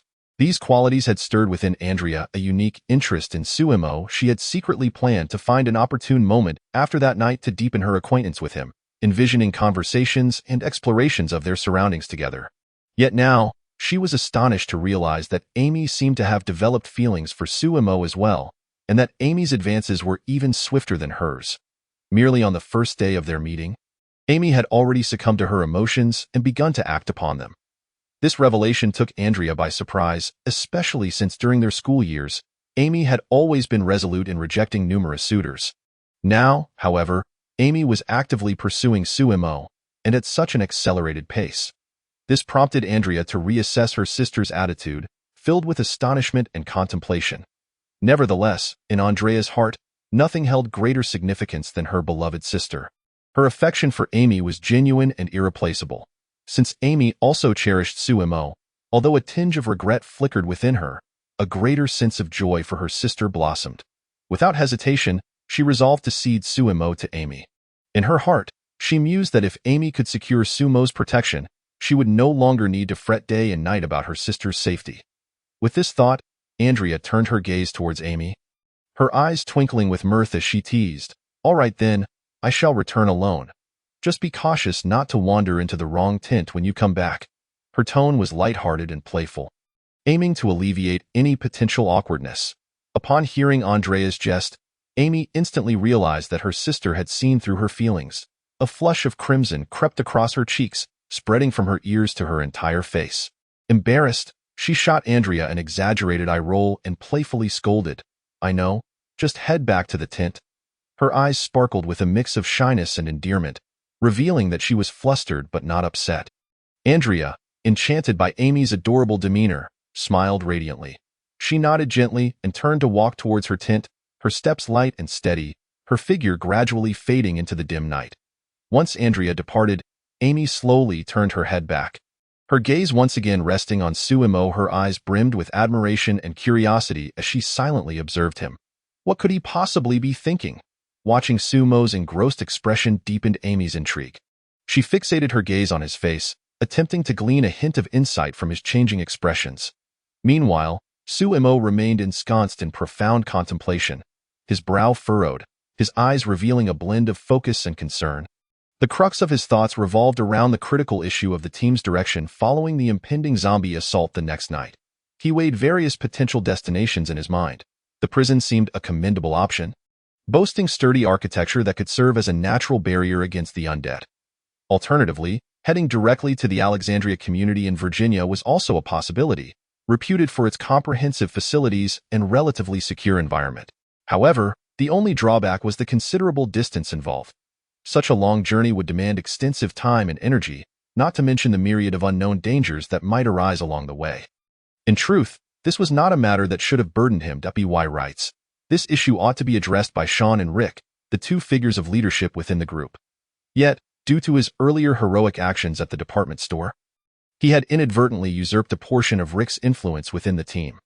Reflecting on that moment, a wave of guilt washed over him. He felt that his actions may have been overly impulsive, failing to adequately consider the internal power dynamics of the group. Thus, he believed he should bear a share of the responsibility. Moreover, he was reluctant to remain in a subordinate position, perpetually acting as someone else's sidekick. He yearned to play a more significant role within the team, to contribute to its development through his intellect and capabilities. However, despite having gained a certain degree of influence, he still found himself at a considerable disadvantage compared to Sean. Sean had established a measure of authority within the camp, and for a long time, the others had placed considerable trust in his decisions. Yet Sumo did not allow this to dishearten him. He actively contemplated effective strategies to enhance his own influence. Soon, he devised a plan in his mind. He intended to convene all the members of the camp for a morning meeting the following day. During this assembly, he would engage in a thorough discussion regarding the dire situation surrounding the zombie migration and the urgent need to identify a secure refuge. He hoped that through this meeting, he could instill in everyone a clear understanding of the crisis they faced. Should the majority endorse his proposals and viewpoints, it would be the most favorable outcome, fostering a collective consensus to strive towards a shared objective. However, if the majority opposed his suggestions, he did not intend to impose them forcefully. He would grant everyone a day to reflect and reassess the current circumstances. He firmly believed that once the zombie assault materialized the next night, and the others personally experienced the ensuing peril, they would come to recognize the validity of his foresight, thereby altering their initial perceptions. After meticulously reviewing the entire plan in his mind and ensuring no details were overlooked, Sumo gradually emerged from his reverie. He exhaled softly, stretching his body, which had grown tense from prolonged contemplation. Upon regaining his bearings, Sumo surveyed his surroundings, only to discover that he and Amy were the last two remaining by the campfire. Where did everyone go?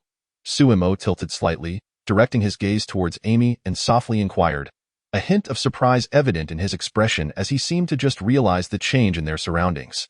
They have all returned to their tents to rest, Amy replied softly, her voice as gentle as a whispering breeze.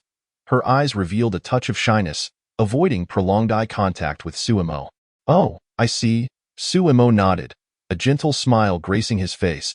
He then looked at Amy with keen interest and inquired, why are you still here?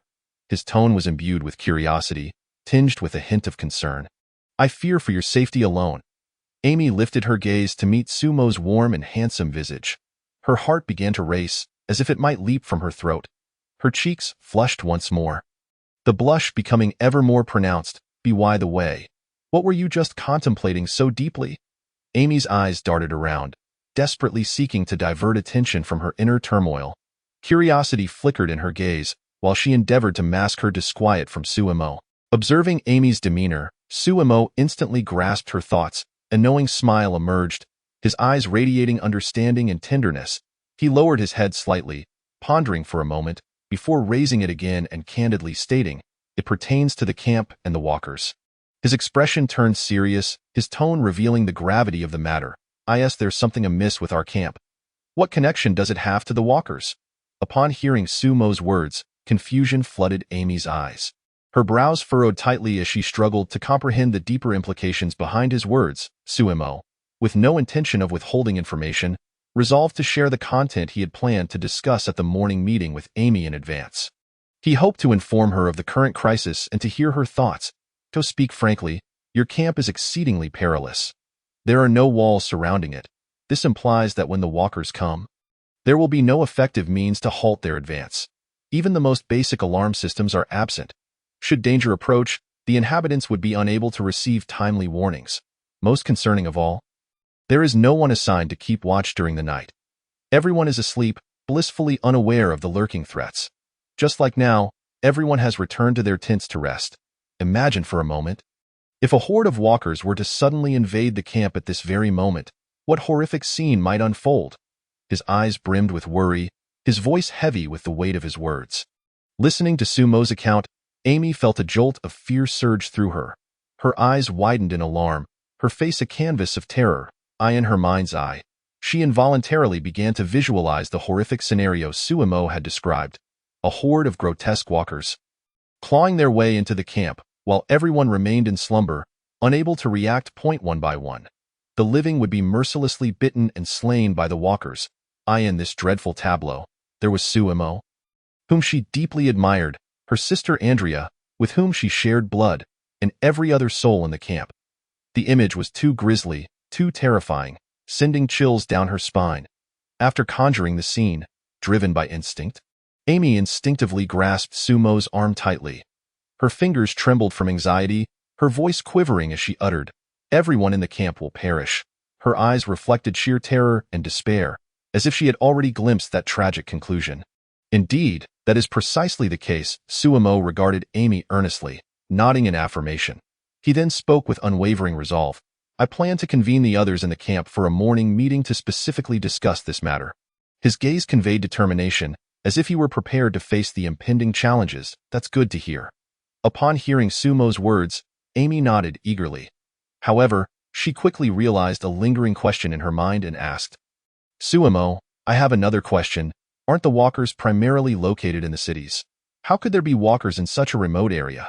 Her eyes were filled with skepticism, struggling to fathom the possibility of walkers appearing here. Sumo patiently elucidated the situation to Amy. His gaze was gentle yet resolute, aimed at dispelling her doubts. "To be frank, when I was surviving alone in Atlanta, I discovered that a significant number of walkers had begun migrating away from the city. I surmise this is likely due to the diminishing food supply available for them within the urban confines.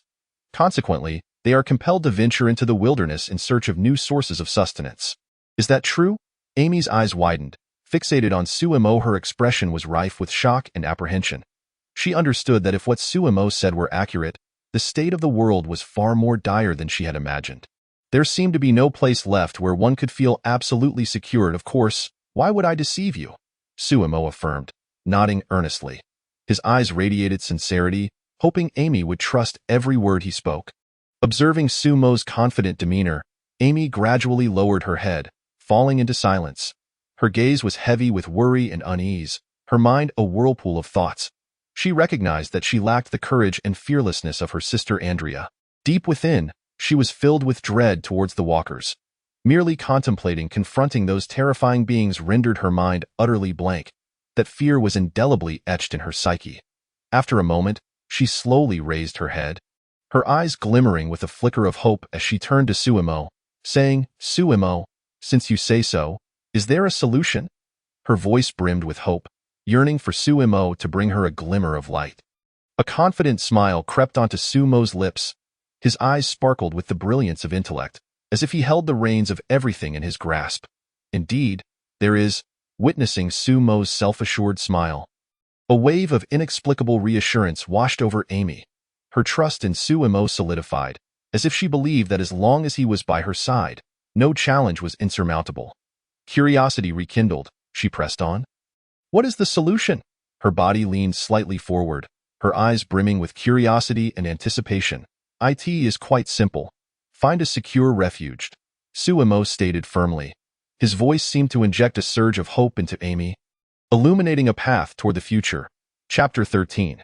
The transformation of the character panel. Amy furrowed her brow slightly upon hearing Sumo's words. A glimmer of doubt and concern flickered in her eyes. A secure refuge? Where could there possibly be a safe haven now? Her tone carried an air of resignation, for in a world overrun by walkers, the notion of a secure place seemed utterly unfathomable. Sumo nodded gently. His eyes reflected confidence and determination. "Currently, there may not be one, but we can seek a suitable location to construct a safe haven. In fact, I have a place in mind that would be ideal for building." His voice was steady and powerful, as if he were painting a vision brimming with hope. "It boasts tall walls, sturdy structures, and several towering watchtowers, not to mention ample land within the walls for us to cultivate and raise livestock." His eyes sparkled with longing, as if he could already envision that ideal sanctuary. "If we can occupy that place, although returning to the state of affairs prior to the catastrophe may be challenging." It would certainly be a significant improvement over our current predicament. His tone bore a hint of reassurance, attempting to guide Amy toward a hopeful future. Where is this place? A glimmer of anticipation crossed Amy's gaze. Intrigued by his words, her body leaned slightly forward, eager to grasp the location of this mysterious refuge. Well, Tsuemo mused, slowly rising from the cooking mat. His brow furrowed, revealing a hint of difficulty. It wasn't that he was unwilling to disclose the information to Amy. Rather, he simply did not know the precise location of the prison. Internally, he chastised himself for the lack of crucial information. Based on his knowledge from watching The Walking Dead, he only knew that the prison should be situated somewhere near the Hershel farm. He racked his brain, attempting to recall scenes from the series to uncover clues. He remembered that Hershel's farm was located near Highway 27, adjacent to the village of Sonoya. If he had a map, he could locate Hershel farm and then deduce the possible location of the prison from there. He contemplated the plan of using a map for navigation. However, he lacked a map. Disappointment flickered in his eyes as he grappled with the predicament. Is it not possible to disclose? Upon seeing Tsuemo rise, Amy promptly stood as well, her gaze fixed intently on him. Her eyes brimmed with curiosity and confusion, perplexed by Tsuemo's hesitance. His earlier words had ignited her intrigue, and she felt a strong yearning for that enigmatic refuge. Tsuemo rolled his eyes, a sly smile creeping onto his face. It's not that I can't, but I can't pinpoint the location at the moment. If you could bring me a map of Georgia, I could indicate it on the map for you. His tone carried a hint of expectation, hoping Amy could assist him with the map issue. Surely, someone in the camp must possess a map, Rick, Sean, or Dale, though Amy and Andrea likely did not have one. He analyzed the potential candidates who might have a map, realizing that unless someone had traveled or held a specific profession, it was unlikely that an ordinary person would carry one on their person. He believed that such items were uncommon even in times of peace, let alone in the current apocalyptic world. Naturally, if Amy were indeed able to procure the map, he would not hesitate to share his thoughts. A glimmer of anticipation sparkled in his eyes as he hoped to use the map to pinpoint the location of a refuge. The map of Georgia. Amy found herself in a quandary. Her brow furrowed, revealing a hint of anxiety in her gaze. Neither she nor Andrea possessed a map. However, to her knowledge, Sean and Dale within the camp did have one. She pondered the means of acquiring a map. Sean would never lend it to her, nor would she approach him for it. After all, he had brazenly suggested abandoning her sister and others during the day, which had already diminished her fondness for Sean, and now she felt a profound aversion towards him. The memory of Sean's callous words ignited a surge of anger within her. Dale, on the other hand, seemed a more plausible option. He treated both her and Andrea, along with the other camp members, with kindness and warmth, making it significantly more likely that she could borrow a map from him. A flicker of hope crossed her eyes as she felt optimistic about obtaining the map from Dale. With this thought in mind, Amy turned to Tsuemo and said, "All right, I will go find a map for you." Her gaze conveyed determination, and her tone carried a hint of excitement. Upon hearing that Amy could indeed retrieve a map, Tsuemo's eyes widened slightly, revealing a look of surprise. He had not anticipated Amy to be so decisive and resourceful. He then smiled and replied, "All right, I'll head back to the tent and wait for you." His smile bore a hint of relief, appreciating Amy's initiative. Amy nodded and then turned towards the direction of the RV. Her steps were light and infused with a sense of urgency. Watching her head towards the RV, Tsuemo understood that Amy intended to ask Dale to borrow the map. Dale regarded Amy and Andrea almost as daughters. And being a reasonable man, the likelihood of her successfully borrowing the map from him was exceedingly high. He analyzed the relationship between Dale and Amy in his mind, filled with confidence in her endeavor. Extinguishing the campfire, Tsuemo turned and made his way to the tent assigned to him. His movements were steady, and his gaze reflected deep contemplation. Meanwhile, Amy briskly entered Dale's RV. The RV was somewhat antiquated, with the front section comprising the driver's seat and a booth, the middle section housing a bathroom and storage cabinets, and the rear featuring a small private bedroom. She surveyed the interior, familiarizing herself with its layout. Since the RV belonged to Dale, unlike others who slept in tents, he resided in the small bedroom of the RV. She contemplated Dale's living habits. After entering the RV, Amy approached the door of Dale's bedroom, raised her hand, and gently knocked on the closed door. Her movements were soft, and her gaze revealed a touch of nervousness. "Dale, are you asleep?" Her voice was tender, careful not to disturb him. Inside the RV's bedroom, Dale was reading a book under a solar-powered lamp, his eyes reflecting focus as he immersed himself in the literary world. He always had the habit of reading before sleep, believing it brought him a semblance of peace amidst the chaos of the apocalypse. Hearing the knock, Dale paused, then slowly rose from his bed and walked to the door to open it. His actions were deliberate and steady, his expression tinged with curiosity. Upon seeing Amy at the door, he asked with genuine concern, "Amy, is there something you need?" His eyes were filled with care, and his tone was gentle. Amy wasted no time and stated directly, "Dale, could you lend me your map of Georgia?" Her eyes sparkled with anticipation, and her voice carried a sense of urgency. "A map? What do you need it for?"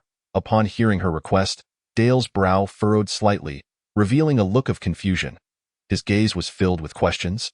Puzzled by Amy's plea, after a moment's thought, Amy recounted Sumo's recent words to Dale, striving to convey his thoughts accurately. Her eyes reflected recollection as she endeavored to relay Sumo's message. After listening to Amy, Dale's eyes widened in surprise, taken aback by the depth of Sumo's considerations and planning. It was the first time in 2 months since the catastrophe that he had heard such constructive and insightful remarks. Analyzing Sumo's words in his mind, he found them remarkably astute. Did Sumo truly say all of this? Dale asked, his eyes brimming with disbelief as he sought confirmation from It was hard for him to accept that Sumo could propose such ideas. Indeed, Amy affirmed, a hint of pride in her tone, as if to celebrate Sumo's insights. Dale nodded in acknowledgement, lowering his gaze as he fell into contemplation. Analyzing Sumo's words further, he agreed with the notion that remaining here was perilously unwise. Concern etched across his face as he reflected on the current state of the camp. Even if the undead did not launch a nighttime ambush, should they invade during the day, the consequences would be dire. He envisioned the scene of an undead incursion, his heart filled with dread. Sean had led them to remain here for a month, accomplishing little and neglecting even basic defensive measures. Dale felt disillusioned by Sean's inaction. Moreover, Sean's words during the day had left him disheartened. If he wouldn't rescue his own in times of danger, what could he possibly be relied upon for? The memory of Sean's indifferent remarks stirred a wave of disappointment within him. Yet, Sumo had only recently joined the group and already demonstrated such thorough consideration for the team's welfare. This indicated that Sumo was a person who thought of the collective. And even though he might have rescued others by chance, it was still far superior to Sean's lack of effort. Dale's eyes shone with admiration for Sumo, recognizing him as a rare talent. If the team were led by Sumo, the chances of survival would undoubtedly increase significantly. He felt a surge of hope for the team's future. Bending down, he opened a box from under his bed and retrieved a rolled-up map. Handing it to Amy, his movements were slow and deliberate, his gaze reflecting trust. "Here is the map of Georgia, along with others from different states. I won't need them anymore, so you can give these to Sumo." His tone was generous, wishing to contribute to the team's future. "This?" Amy hesitated, looking at Dale with surprise and gratitude, somewhat overwhelmed by his generosity. "Take it, dear." Dale offered a warm smile, his eyes filled with affection as he nodded encouragingly at Amy. His voice held a note of reassurance, urging her not to decline. Upon hearing Dale's words, Amy felt no further hesitation. A grateful smile blossomed on her face as she thanked him and left the RV. Heading towards Sumo's tent, her steps were light, infused with joy. Inside the camping tent, Sumo sat cross-legged on the ground, his hands resting on his knees as he meticulously examined his character panel. His expression was focused as he scrutinized each detail displayed on the panel. Name: Sumo. Faction: Abandoned Quarry Camp. Position: Core Member. Strength: 14, average for adult males. 10. Speed: 13, average for adult males. 10. Vitality: 15, average for adult males. 10. Mental: 23, average for adult males. 10. Skills: Zombie Antibody. Expert Combat. Points: 2,000. Goodness, what a transformation! Sumo's eyes widened slightly in astonishment as he marveled at the changes in his character panel. He had not anticipated such a significant alteration after joining the camp. The last time he checked, his faction was listed as None.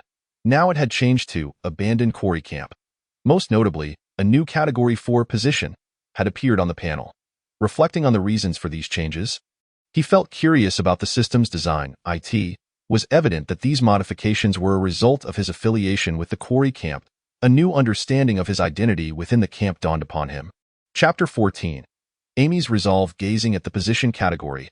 A flicker of curiosity crossed Sumo's eyes as he directly inquired of the system. System, enlighten me about the positions. What are their functions and roles? Beep positions are classified as ordinary member, backbone, core, and leader. Upon the host creating or joining a faction, the corresponding position will be assigned based on the host's influence. If the host possesses the highest influence within the team, they will automatically attain the leader position. When the host holds the position of ordinary member, they receive 10 of the points when other team members kill zombies. When the host holds the position of backbone, they receive 30 of the points when other team members kill zombies. When the host holds the position of core, they receive 50 of the points when other team members kill zombies. When the host holds the position of leader, they receive 70 of the points when other team members kill zombies. When the host assumes the position of leader, other team members earn a 100 score for each zombie they eliminate. The system promptly provides an answered it only the leader who receives full benefits. Upon hearing the system's words, Sumo furrowed his brow slightly, contemplating the implications. A glimmer of insight flickered in his eyes as he rapidly calculated various possibilities in his mind. If he were to become the leader and his team comprised 10,000 survivors, even if each individual took down a single zombie, he would amass a staggering 10,000 points. The corners of his mouth subtly curled upwards as he envisioned the rapid accumulation of points. Surely, this method of earning points was far more efficient than slaying zombies himself. His heart brimmed with a yearning for such an effective means of point acquisition. Of course, the prerequisite for reaping the full rewards was to become the leader. Currently, he was merely a backbone member, entitled to a mere 50% of the benefits. A flicker of regret crossed his gaze. Revealing his dissatisfaction with his current position's rewards, it seemed he had no choice but to ascend to the role of leader, which coincidentally aligned with his desires. Sumo chuckled softly to himself, a resolute determination shining in his eyes, as if he could already envision himself standing at the pinnacle of the team. Since he intended to amend the shortcomings of the original narrative, it was only fitting that he should lead this team. He felt it was both his responsibility and capability to guide them. After all, how could he rectify the original story's regrets if he couldn't even command the team members? He understood the significance of a leadership position in achieving one's goals. Thus, even without this reward mechanism, he was prepared to take on the mantle of leadership. Deep within, he harbored a powerful desire to lead. However, with the introduction of this reward system, his eagerness only intensified. A satisfied smile graced his face as he looked forward to the future. After a moment of exhilaration, Sumo took a deep breath. Striving to calm himself, he closed his eyes, regulating his breathing in an attempt to quell the tumult within. Although he was merely a backbone member for now, executing the plan set for tomorrow would undoubtedly secure his position as a core member. And it was even possible for him to transform directly into the leader in his mind. He confidently charted his path to promotion. That moment, the tense flap was gently lifted, and Amy cautiously entered from outside. Her movements were delicate, her eyes betraying a hint of shyness. Sumo occupied a single-person tent, which was spacious for one, but would feel cramped for two, with even the slightest movement resulting in contact. Nevertheless, neither of them seemed to mind at that moment. Sumo, I've got the map. Take a look, she exclaimed, spreading the map on the tent floor with a sense of urgency and anticipation.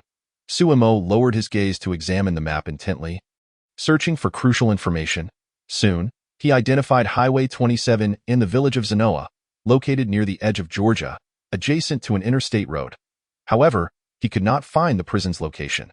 This was understandable, as prisons were special institutions. Unless indicated on a specialized map, their locations were typically not marked on standard maps. He was acutely aware of the map's limitations. Did you find anything?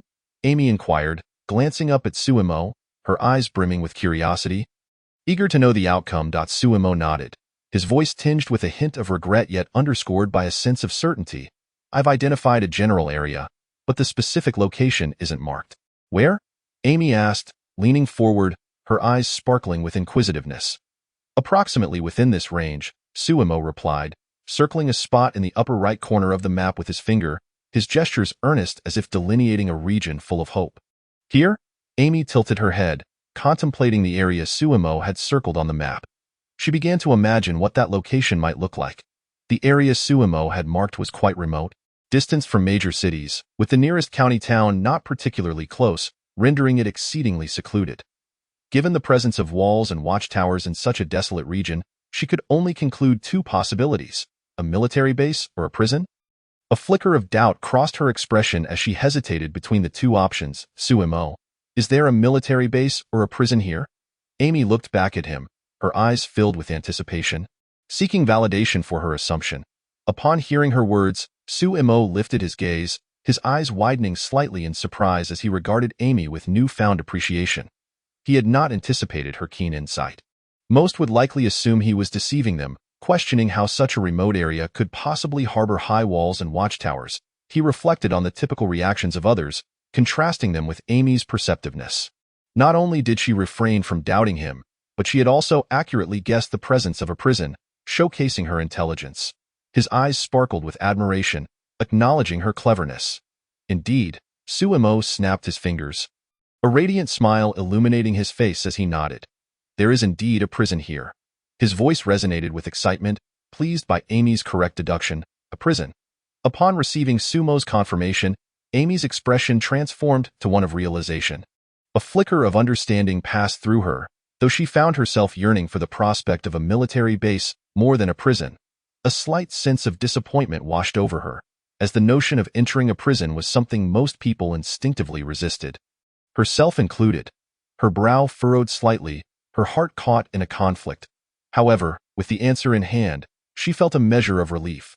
While a prison might not sound appealing, its defensive and security measures were indeed commendable. A glimmer of appreciation shone in her eyes as she acknowledged the prison's protective capabilities. Is there anything else you'd like to ask? Suimo inquired, his gaze filled with concern as he sought to understand Amy's thoughts. No, Amy contemplated briefly before shaking her head. Her movements were decisive, her eyes reflecting a sense of relaxation. So, are you planning to stay here for the night, or will you return to your own tent? Suimo asked, a playful smile dancing on his lips, his eyes glimmering with mischief as he probed. Though not a veteran in the realm of romance, he possessed enough experience to navigate the subtle nuances between men and women. Believing that transparency might deepen their relationship, he thought it prudent to address the underlying tension directly. If Amy chose to stay, no further words were necessary. If she opted to leave, it would simply mean the timing was not yet right. He mentally prepared himself for either outcome. Upon hearing Sumo's forthright question, Amy initially paused, her eyes widening in surprise. Soon, however, her inner turmoil began to surface. Her brow knitted in concentration, as if two conflicting thoughts were battling within her mind. She had never been in a romantic relationship before. A hint of shyness flickered in her gaze, a mix of anticipation and anxiety regarding the prospect of romance. While numerous male classmates had pursued her during her school years, her focus had solely been on her studies, leading her to reject all advances. Reflecting on those innocent days of academia, she felt a wave of nostalgia.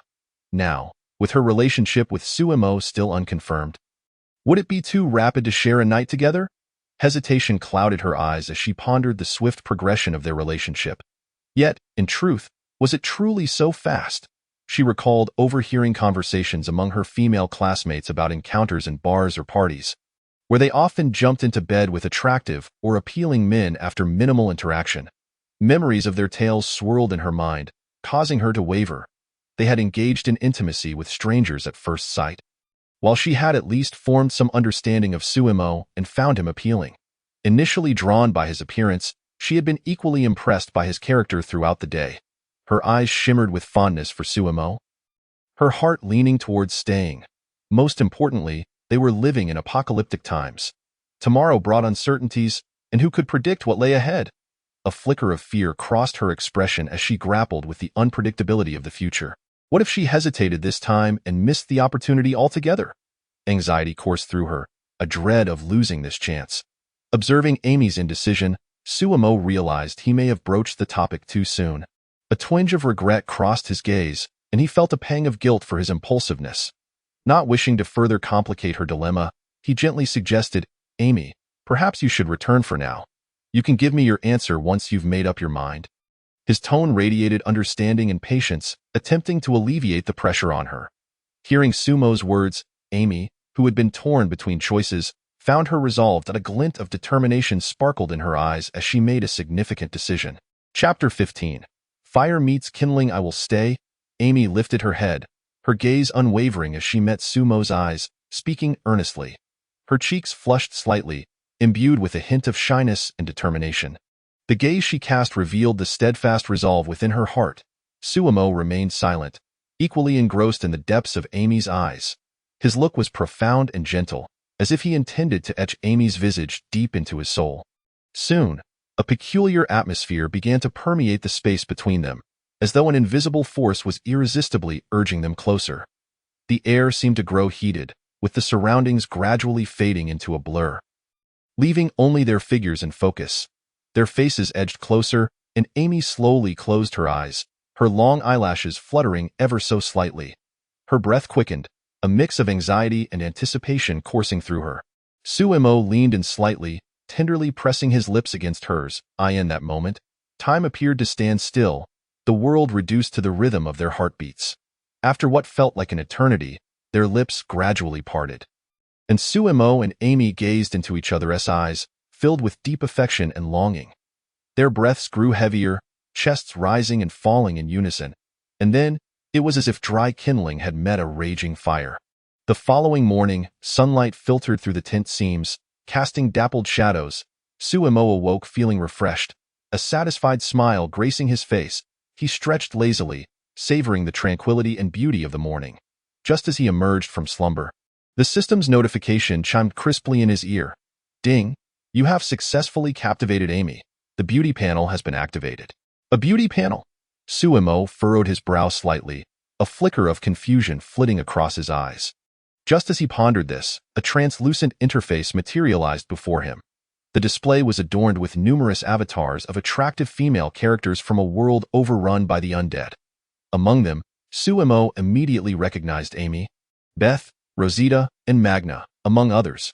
Additionally, there were Maggie, Tara, Enid, and more. At that moment, only Amy's avatar radiated a bright, soft glow, while the others appeared as dull, muted silhouettes. In a way, system, you actually devised something like this? So, you're quite the mischievous system. Sumo's eyes widened, his face a blend of astonishment and delight. The corners of his mouth curled upward, hinting at a playful smirk. It seemed the system was suggesting he build a harem.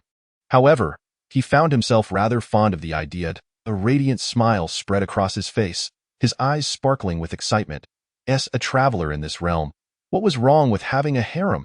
He mused internally that this was a unique opportunity meant for him. With so many captivating female characters in this world, if he didn't claim them, would they simply be offered to others? A fierce sense of possessiveness surged within him, if that were the case. Wouldn't his journey be in vain? He felt it was his duty to seize this rare chance. Only children make choices. He wanted them all. His gaze exuded determination and confidence.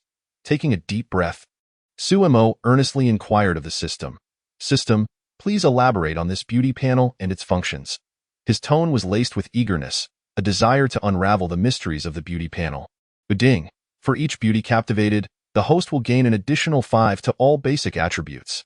This enhancement can increase alongside the host's base attributes. Reminder: if a beauty perishes, the accumulated additional attributes will vanish. Upon hearing the system's words, Sumo's eyes brightened, filled with surprise. An extra 5 to all base attributes, and it scales with the growth of his base attributes. How impressive! He quickly calculated the advantages this enhancement could yield. Take his current physique of 15 points, for instance. From a lateral perspective, 5 of 15 points translates to 0.75 points. Once his physique reaches 150, that 5 boost would amount to 7.5 points. A glimmer of contemplation sparkled in his eyes, filled with anticipation for his future growth. Viewed from a vertical perspective, with a physique of 15 points, capturing 1 beauty would yield a 5 increase, equating to 0.75 points. Capturing 2 would result in a 10 increase, or 1.5 points. He meticulously analyzed the patterns of attribute enhancement in his mind. Although it might seem modest, the lateral and vertical growths were cumulative, leading to significant boosts. An expression of awe crossed his face as he realized how this could greatly augment his strength. Most importantly, these enhancements wouldn't be limited to just his physique, but would also encompass strength, speed, and mental attributes. His heart brimmed with joy at the prospect of a comprehensive enhancement, of course, to achieve such growth. He would also need to safeguard the lives of the beauties. A resolute determination glinted in his eyes, as he regarded protecting them as his paramount duty. After all, what sort of man would he be if he could not protect his own women? A strong sense of responsibility welled up within him. After studying the beauty panel for another half-minute, Suemo gently closed it and then opened his personal shop. Curiosity filled his gaze as he anticipated new surprises. What delightful items might be available today? A Chariot of the Apocalypse, 250,000 points, limited to 1 purchase. Universal Shotgun, 35 points, limited to 5 box of Universal Shotgun shells, 100 rounds per box, 10 points. Limited to 20. A Fire Axe, 3 points, unlimited. Explosive Fist, creates an explosion upon impact, active skill, disappears after 1 use, 200 points, limited to 1. Individual Exoskeleton Armor, 800,000 points, limited to 1 set. Spider Sense Skill, 100,000 points, limited to 1. A Case of Wine, 6 bottles, 1 point, unlimited. Top-tier Marksmanship Knowledge, 200 points, limited to 1. Refreshes every day at midnight. Next refresh in 15 hours, 41 minutes. Goodness, both the Chariot of the Apocalypse and the individual exoskeleton armor have arrived. Sumo's eyes widened in disbelief, his expression one of astonishment. And that Spider Sense skill, does it mean there are superpowers available? His voice brimmed with wonder as he marveled at the extraordinary items in the shop. Surveying the offerings, Suemo felt a sense of shock once more. Unfortunately, they were all far too expensive. He currently possessed only 2,000 points. A flicker of disappointment crossed his gaze as he realized he could only gaze longingly at these formidable items. After browsing the shop, most items were either useless or beyond his means. Suemo frowned slightly before ultimately deciding on the top-tier marksmanship knowledge. Ding! Top-tier marksmanship knowledge, exchange successful. Please select the recipient. Current remaining points, 1,800, Suemo. He clearly enunciated his name. The moment his voice fell, a torrent of information and insights surged into his mind. His gaze sharpened, as if he had grasped the very essence of shooting. Exhaling deeply, Sumo's face broke into an excited smile. Now, he was fully capable of accurately hitting targets 800 meters away with a rifle. Spending 200 points to become a top-notch marksman was indeed a worthy investment. His heart swelled with a sense of accomplishment. Satisfied with his choice, I wonder if my attributes have increased? Remembering how he had gained a 3-point increase across all attributes after using the top-tier combat knowledge yesterday. Suemo felt a twinge of curiosity. His eyes sparkled with inquisitiveness, eager to discover any changes in his attributes. With a thought, he opened his character panel. Name, Suemo. Faction, Abandoned Quarry Camp. Position, Core Member. Strength, 14.0. 7. Speed, 13.0.65. Physique, 15.0.75. Mental, 24.1.2. Skills, Zombie Antibody, Top-Tier Combat, Top-Tier Marksmanship. Points, 1,800. Only a single point increase in mental. Suemo gazed at his character panel, slightly furrowing his brow in surprise. Yesterday, the top-tier combat had boosted his strength, speed, and physique by 3 points. Yet this top-tier marksmanship had only enhanced his mental by 1 point. A look of confusion clouded his eyes as he sought to uncover the reason behind this. Could it be that his mental was already high, thus yielding a smaller increase? Suemo speculated inwardly. A thoughtful expression crossed his face as he reasoned this out in his mind. After a moment of contemplation, he found this possibility quite plausible. It was akin to leveling up in a game. The higher your level, the more experience required for advancement. The same amount of experience could lead to multiple levels at level 10, whereas at level 20, gaining just 1 level would be considered fortunate. An expression of realization dawned on his face, as if he had found a logical explanation. Yet, that was inconsequential. Even a small increase was still an increase. His eyes reflected an open-minded attitude. As for those fractional attributes, they were likely due to the beauty enhancements. A flicker of understanding crossed his gaze, as he gained new insight into attribute enhancements. After observing the panel a moment longer, Suemo gradually exited the system. He turned to glance at Amy, still peacefully asleep beside him. Her face, illuminated by the morning light, appeared exceptionally beautiful and enchanting. Yesterday, I had quite a tumultuous time with that girl. I estimate she won't awaken until the afternoon. Gazing at Amy's exquisite visage, Suemo couldn't help but smile wryly. His eyes brimmed with affection, and his heart swelled with tenderness for Amy. Having survived alone in Atlanta for nearly 2 months without releasing any pent-up frustrations, he had been harboring a suppressed yearning. Coupled with the character attributes he brought from his otherworldly journey and the intoxicating atmosphere at the time, his desires erupted uncontrollably. Reflecting on the events of yesterday, he felt a twinge of nostalgia. His physical constitution was already slightly superior to that of an average person, and after further enhancement, he had kept Amy engaged until the early hours of dawn before she finally succumbed to sleep. He chastised himself for his impetuousness. Bestowing a gentle kiss upon Amy's forehead, he acted with tenderness and care. After properly covering her with a blanket, Suemo meticulously donned his attire and stepped outside. His movements were steady and methodical. As Suemo exited, he encountered Andrea approaching him with a smile, greeting him with "Good morning." Her eyes radiated friendliness. "Good morning," Suemo replied, nodding, his face adorned with a polite smile. "Is Amy?" Andrea inquired, her gaze flickering with hesitation, as if she were on the verge of saying something yet restrained. "She is inside," Suemo stated plainly, giving a subtle nod. His expression conveyed tranquility. Andrea was not taken aback by Sumo's words. Having seen that Amy had not returned last night, she had surmised what had transpired. Her heart had already anticipated this outcome. She was not concerned about Amy being in Sumo's tent. Rather, she feared the opposite. Her eyes reflected a caring concern for Amy's happiness. "Has she awakened?" Andrea asked. "She just fell asleep not long ago," Suemo replied calmly, his tone steady and natural. Andrea stared at Suemo in astonishment, her eyes wide with disbelief. An Asian, living so well? Chapter 16. Daryl Suemo was oblivious to Andrea's thoughts. His mind was wholly preoccupied with the imminent morning meeting and camp affairs. Even if he were aware, he would merely smile faintly. His smile bore a hint of composure, as though he were indifferent to everything. He looked at Andrea and said, "Just as I was about to seek you out." "Andrea, could I trouble you with a task?" His eyes expressed sincerity, and his tone carried a note of expectation. Upon hearing Sumo's request, Andrea paused slightly, her brow furrowing as a flicker of uncertainty crossed her gaze. Then she nodded. "Speak. What is it?" Her tone was brisk, willing to assist Suemo given that Suemo had previously saved her. Coupled with his relationship with Amy, she had no reason to decline. Weighing the pros and cons in her mind, she felt it was only natural to help Suemo. Suemo then directly stated, "Could you gather everyone? I have some important matters to discuss with them." His voice was firm and resonant, underscoring the gravity of the situation. Having just joined the team, he was unfamiliar with most members aside from the core group.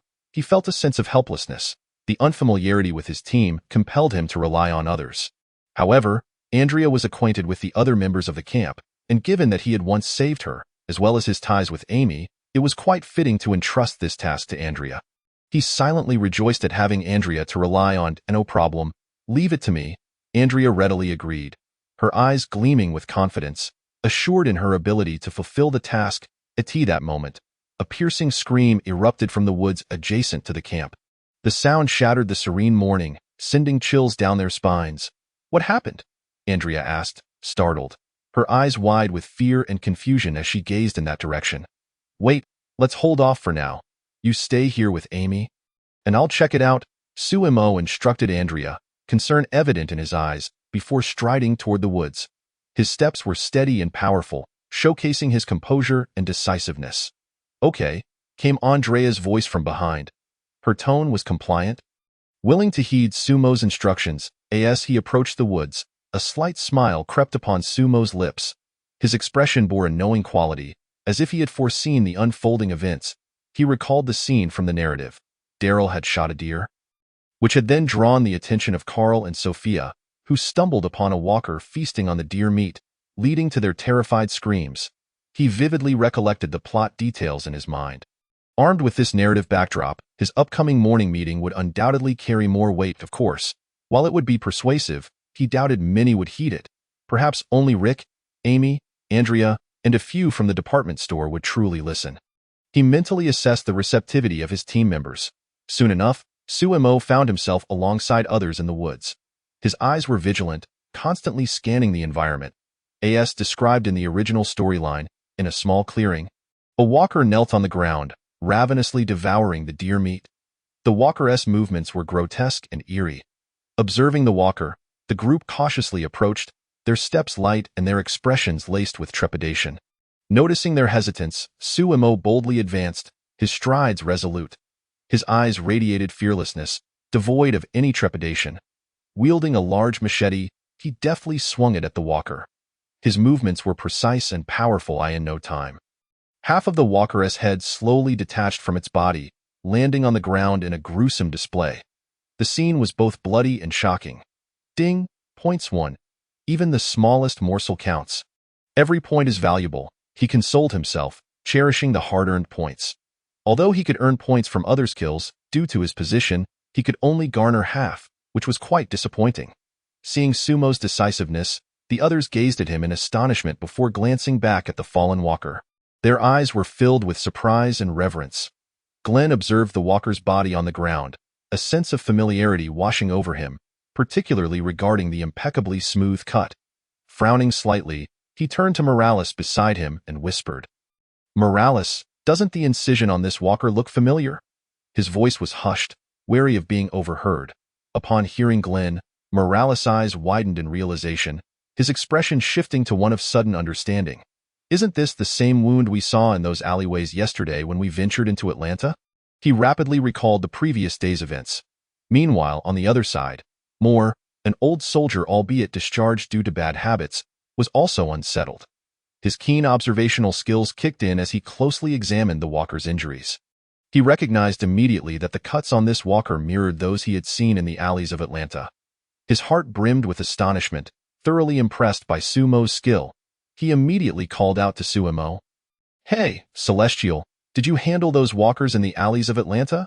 His voice was loud and curious. "I did. Did you see?"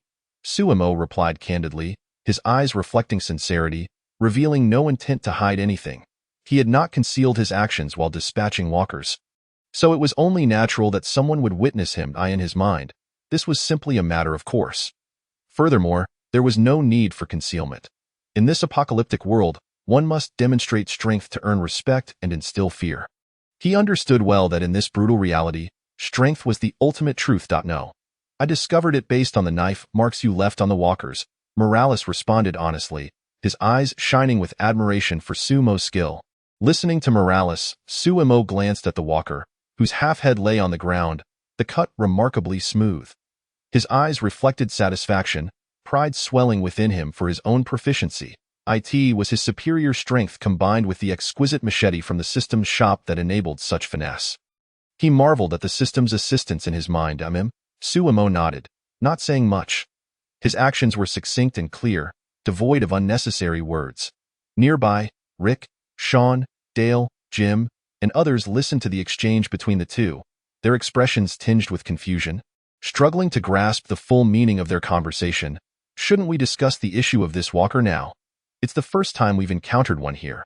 They've never roamed this far up the mountain before," Dale remarked, gripping an axe, his gesture tinged with tension as he pointed at the fallen walker. He then turned to Suemo, his eyes imbued with anticipation, hoping to glean answers from him. The words Amy had spoken yesterday lingered in his mind. He had been contemplating the implications of Amy's message, and now that walkers had indeed appeared near the camp, it validated Sumo's previous assertions. Worry filled his heart as he pondered the safety of the camp. Compared to others, he was more inclined to heed Sumo's counsel. His trust in Suemo deepened gradually within his heart. With the city devoid of food, they all fled to the mountains.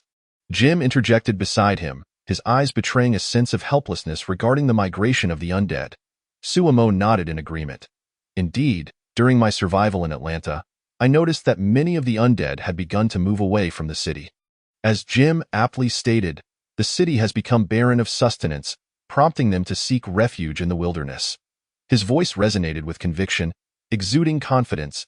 At that moment, the rustling of leaves echoed around them, a sound jarringly out of place in the stillness of the forest. Upon hearing it, the group instinctively grasped their weapons, alert and anxious, fearing another encounter with the undead. Their eyes brimmed with trepidation, bodies tensed in readiness. Soon, a figure emerged from behind a dense thicket, brandishing a crossbow. As his silhouette became clearer, the tension in the air somewhat dissipated. Upon realizing the newcomer was not one of the undead, the group relaxed their guard, their bodies easing as they exhaled deeply. Suemo shifted his focus to the newcomer, who was none other than the true protagonist of The Walking Dead, Daryl. His gaze was filled with curiosity.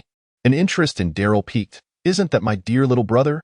You nearly gave me a heart attack," joked Morrill, his tone tinged with playful sarcasm, attempting to alleviate the lingering tension. Daryl shot Morrill an exasperated glance, his expression rife with disdain, before redirecting his attention to the deer behind the group. Anger flickered in his eyes as he viewed the ravaged carcass. Observing the gnawed deer and the corpse of a nearby undead, he instantly grasped the situation. His heart surged with fury at the actions of the undead, and he strode toward the deer and the remains of the undead, shouting, "You filthy mongrels, that was my deer. Look what you've done, you dirty, disease-ridden bastards." His voice was laced with rage, his tone underscored by profound dissatisfaction. As he spoke, Daryl vented his anger by delivering several forceful kicks to the lifeless body of the undead, each movement brimming with power as he unleashed his pent-up frustration. "What do you know, you old corpse? Take your stupid hat back to your golden pond." Daryl glared fiercely at Dale, his eyes ablaze with wrath. He then returned to the deceased deer, withdrawing the crossbow bolt embedded in it. "I chased after this deer for quite a distance, hoping to bring it back to camp for everyone to enjoy some venison. And now, it's all ruined by this beast." He kicked the corpse of the undead once more, his actions embodying his wrath as he expressed his discontent. "Morrill, what do you think? Should we remove the parts that were bitten by this beast?" A glimmer of hope shone in his eyes, seeking Morrill's support. "I won't take that risk," Sean replied, shouldering his shotgun and shaking his head, his gaze reflecting caution and a clear awareness of the dangers. Morrill chimed in, "Let it go, Daryl, that I'm hungry. Is there anything else to eat?" His voice carried a note of resignation, lamenting the loss of the deer. "I also hunted some squirrels, about 10 or so. A pot of soup should suffice for all of us." Daryl displayed the squirrels from behind him, pride illuminating his features as he relished in his hunting success. "Well done, Daryl. I haven't had meat in days," Morrill said, draping an arm over Daryl's shoulder, a gesture of camaraderie and admiration. "Let's go, Morrill. We'll cook this meat together." Daryl cast not a glance at the others as he followed Morrill towards the camp, his steps resolute, his demeanor indifferent to the presence of the others. Chapter 17. The meeting. Upon witnessing Daryl and Morrill sauntering towards the camp, the remaining individuals present momentarily froze, then exchanged looks of resigned understanding. Their eyes expressed a sense of inevitability, lips curling downward in a faint frown.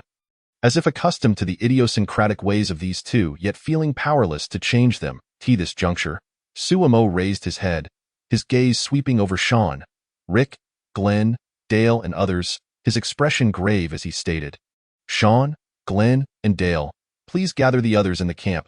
I have some important matters to discuss." His voice was steady and authoritative, conveying the urgency of the situation. Upon hearing this, Sean, Rick, Dale, and Glenn wore expressions of confusion. Their brows furrowed slightly, eyes filled with perplexity as they pondered what exactly Suemo intended to convey. Despite their curiosity, they refrained from pressing for further explanation, simply exchanging knowing glances before turning to summon the rest of the camp. Their movements were efficient, for in this post-apocalyptic world, the significance of unknown matters could not be easily dismissed. Before long, the other camp members had congregated in a spacious clearing. They exchanged glances, curiosity mingled with unease evident in their expressions. Uncertain of what awaited them, "Suemo, you've gathered us all. What is this important matter?" Sean inquired, his gaze scrutinizing Suemo, head tilted slightly as if attempting to discern something from his expression. As Sean's words hung in the air, the rest of the camp turned their attention to Suemo, eyes filled with a complex blend of anticipation and confusion. "It concerns the safety of our group," Suemo replied, his demeanor serious as he met their gazes. Striving to convey the gravity of the situation, "A matter concerning the safety of the group." Sumo's declaration stirred a ripple of anxiety among the crowd, prompting hushed whispers to erupt as tension escalated. Their faces paled, brows knitted in worry, all pondering the nature of this impending threat. "Is it true, Suemo? Is there really something that serious?" Glenn asked skeptically, leaning forward slightly, his expression revealing doubt.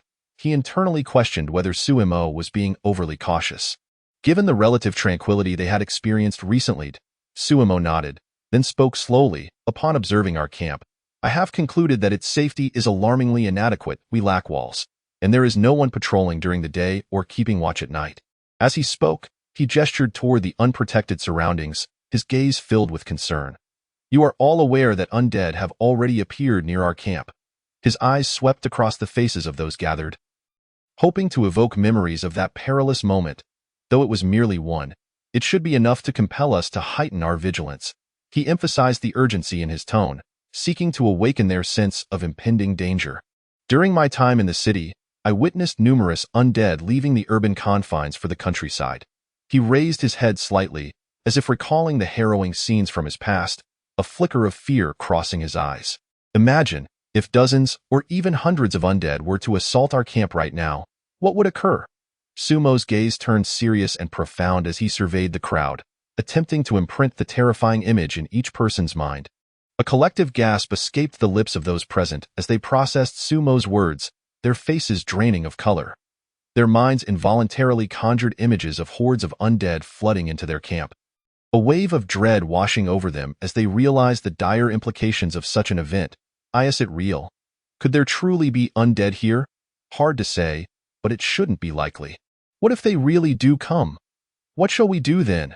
In an instant, the camp erupted in anxious chatter, voices overlapping, fear and unease palpable in the atmosphere, some even glancing around as though expecting the undead to materialize at any moment.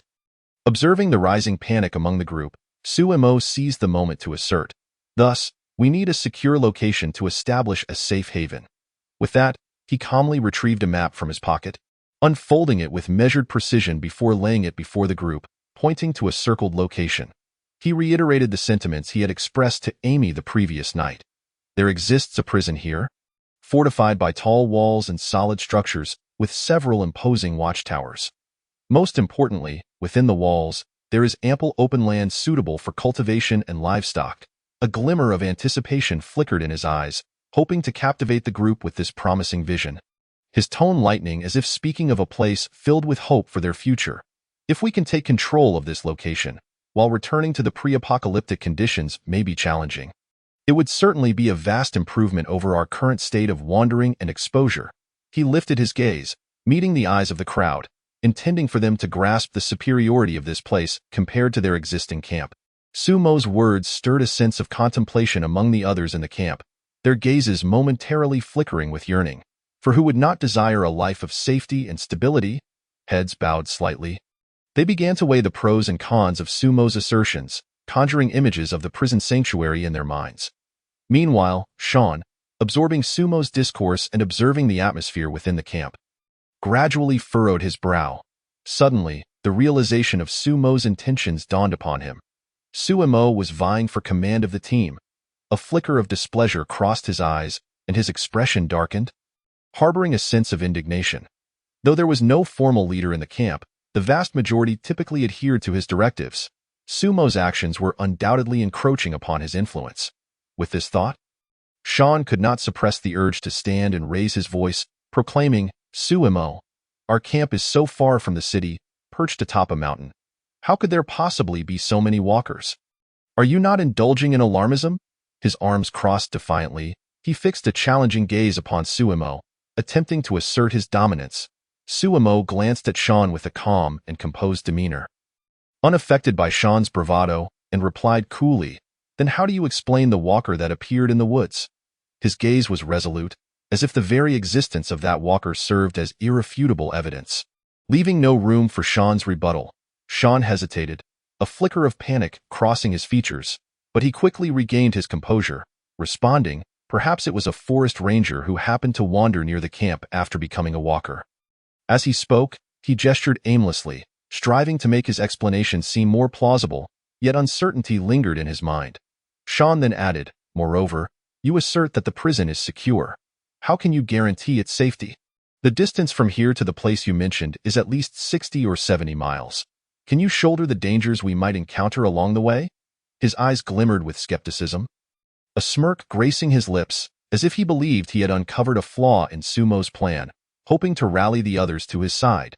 Sean's remarks resonated with the majority of the camp's inhabitants, who nodded in agreement, their faces reflecting approval. They felt Sean's arguments were sound, and the initial allure of Sumo's proposal began to dissipate. Sean's right. How could there be walkers in such a remote location? Sumo, you are perhaps overestimating the situation. One person chimed in, their eyes betraying a hint of dissatisfaction towards Sumo, perceiving his words as unwarranted fear-mongering.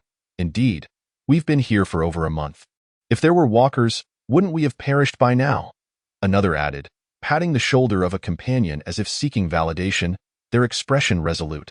Furthermore, the distance is indeed daunting. 60 or 70 miles is no trivial matter. And taking the prison would not be an uncomplicated endeavor, another interjected, their brow furrowed with concern over the arduous journey and the challenges of conquest. Yet, Sumo's perspective was not devoid of merit. We could arrange for people to patrol during the day and keep watch at night. As for the walls, we could construct a barricade using timber from the nearby forest. Some of the more rational individuals proposed a compromise, their eyes reflecting contemplation, believing this approach would address the current security issues without the need to embark on a perilous journey. The atmosphere within the camp grew increasingly animated, with voices rising as everyone chimed in. Although they found no fault in Sumo's reasoning, the distance he proposed was simply too great. Having enjoyed a period of relative tranquility, they were reluctant to resume their previous struggles. Their hearts clung to this ephemeral stability, filled with trepidation towards the unknown ahead, preferring to transform their current camp into a secure refuge rather than seek an alternate safe haven. This notion resonated quietly among them, deemed a more prudent choice. Listening to the others, Sumo lowered his head in deep thought.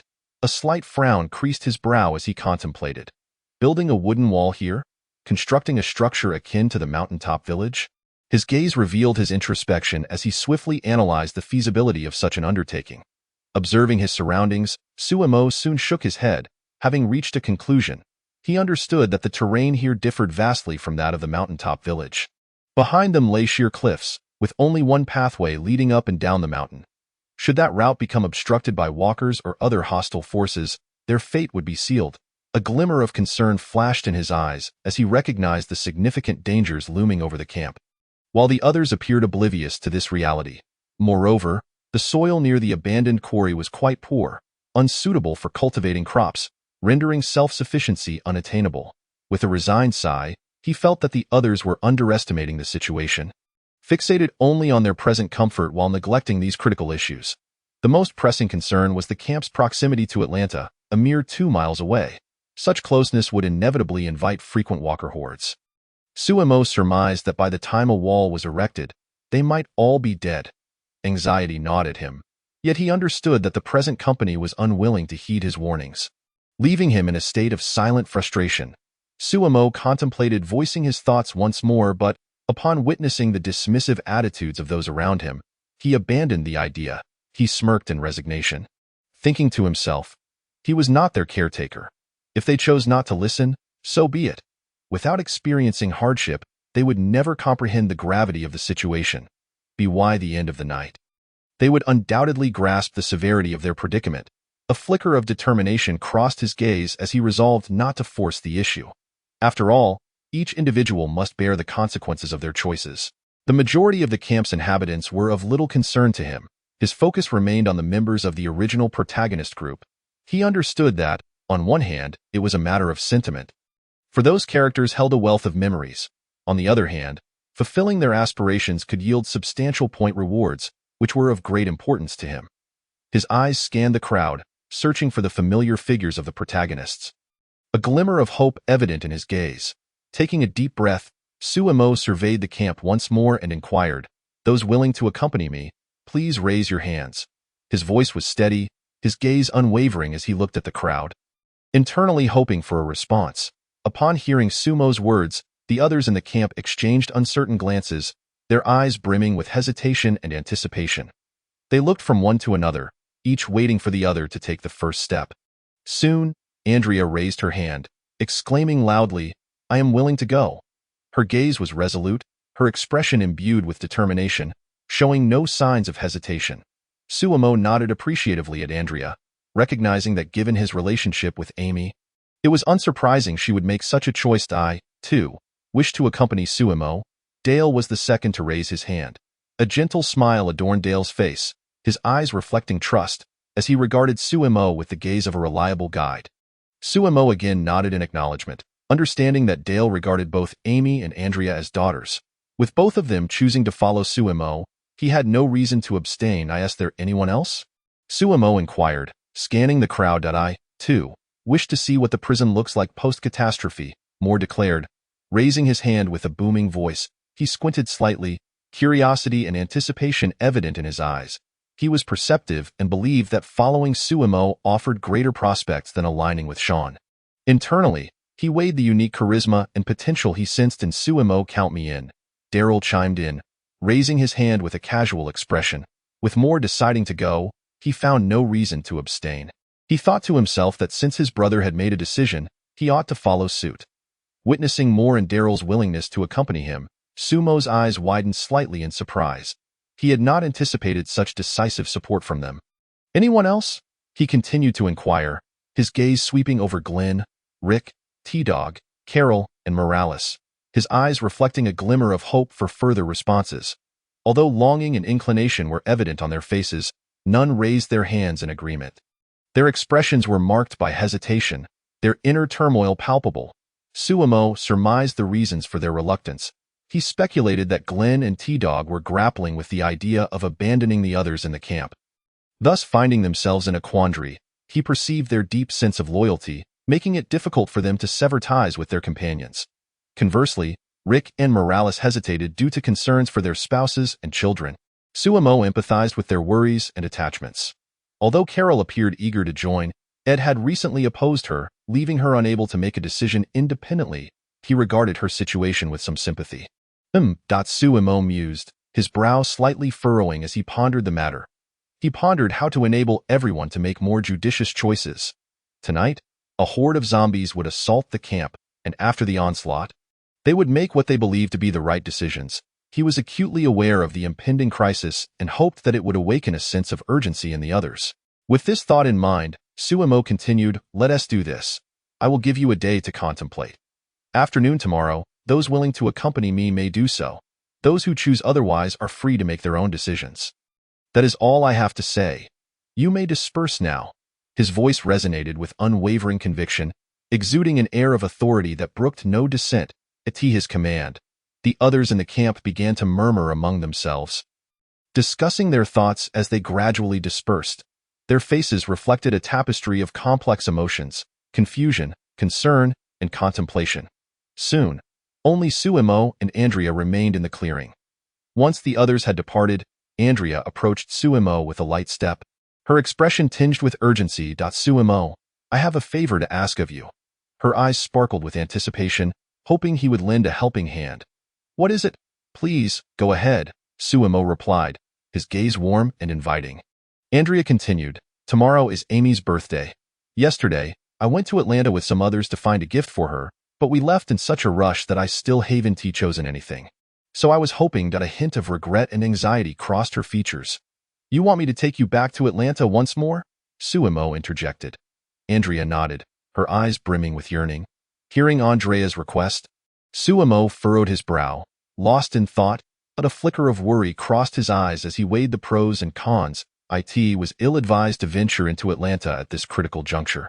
He was acutely aware of the dangers and uncertainties that lay ahead. If they could return in time, it might be manageable, but should they encounter any delays, would Amy not be fated to repeat the tragic events of the original story?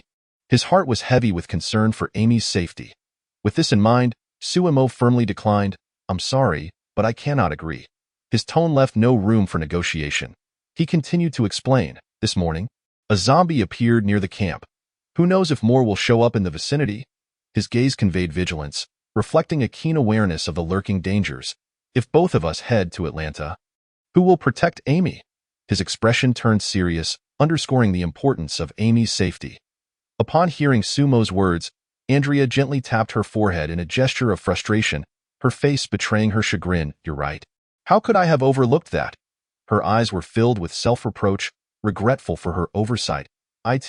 "Seems I won't be able to fulfill my promise this time either," she remarked with a bitter laugh. That may not be the case. Don't you already possess the best gift for Amy? Suemo suggested with a smile, his expression radiating warmth. The best gift? What could that be? Andrea asked, her brow furrowing in confusion.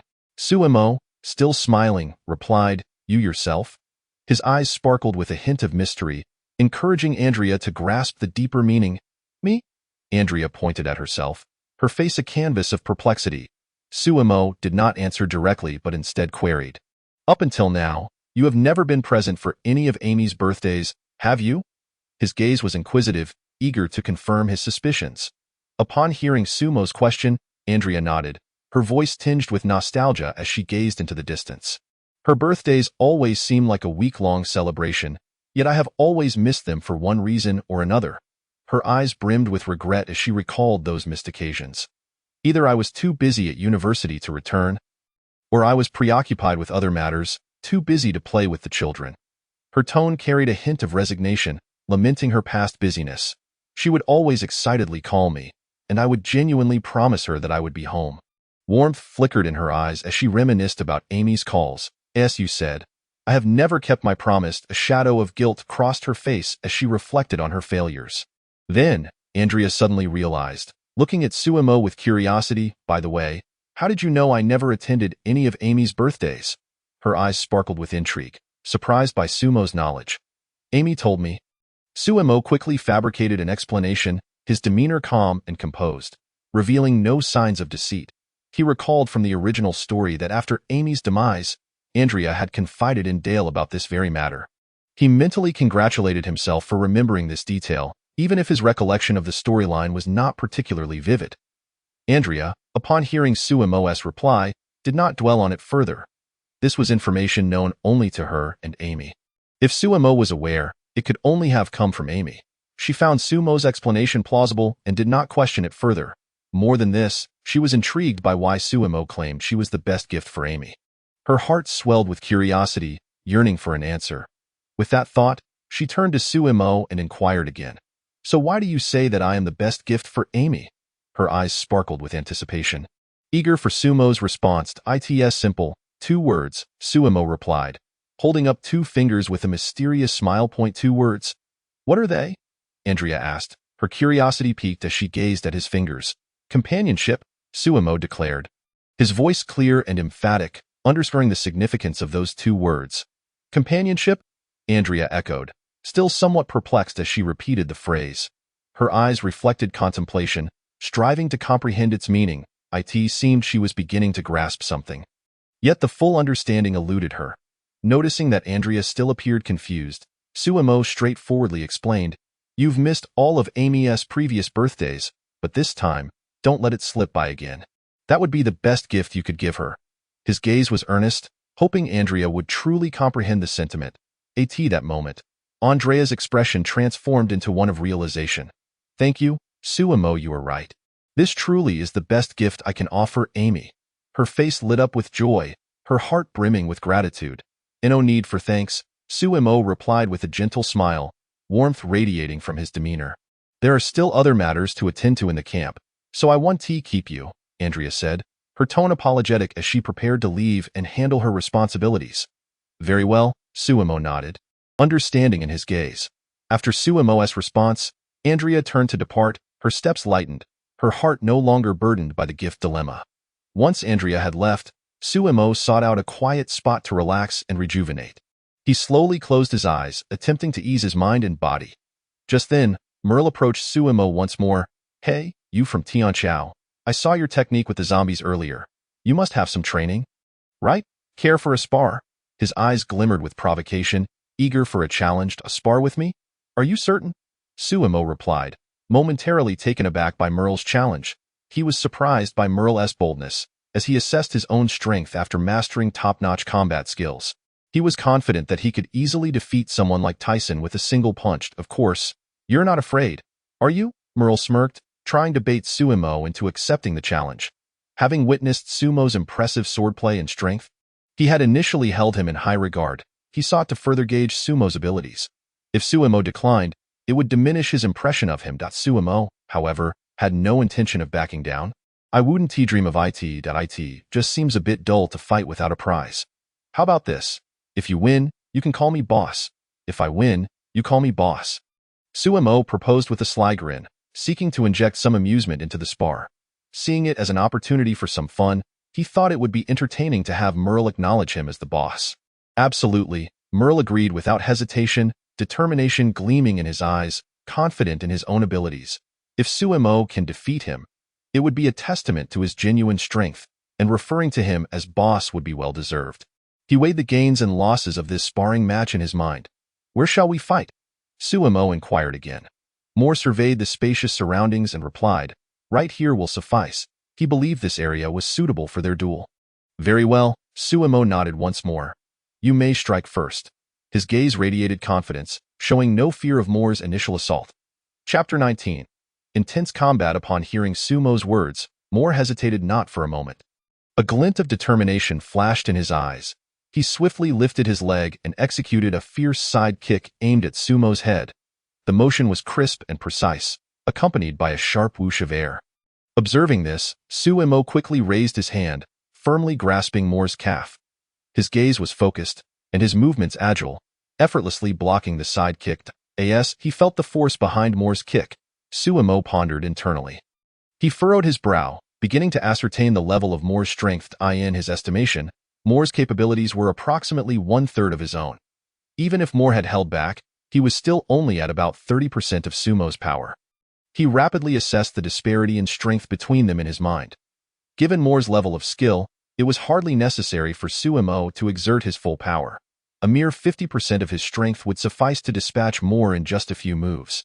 He brimmed with confidence in his abilities and had already formed a judgment. However, dispatching him so easily would be rather dull. He wished to showcase the advanced techniques he had learned in martial arts. A flicker of anticipation crossed his eyes, yearning to exhibit his combat skills. I'll engage with only 30% of my strength against Moore. Sumo mused internally, a hint of amusement playing at the corners of his mouth. While lost in thought, Sumo's actions did not cease.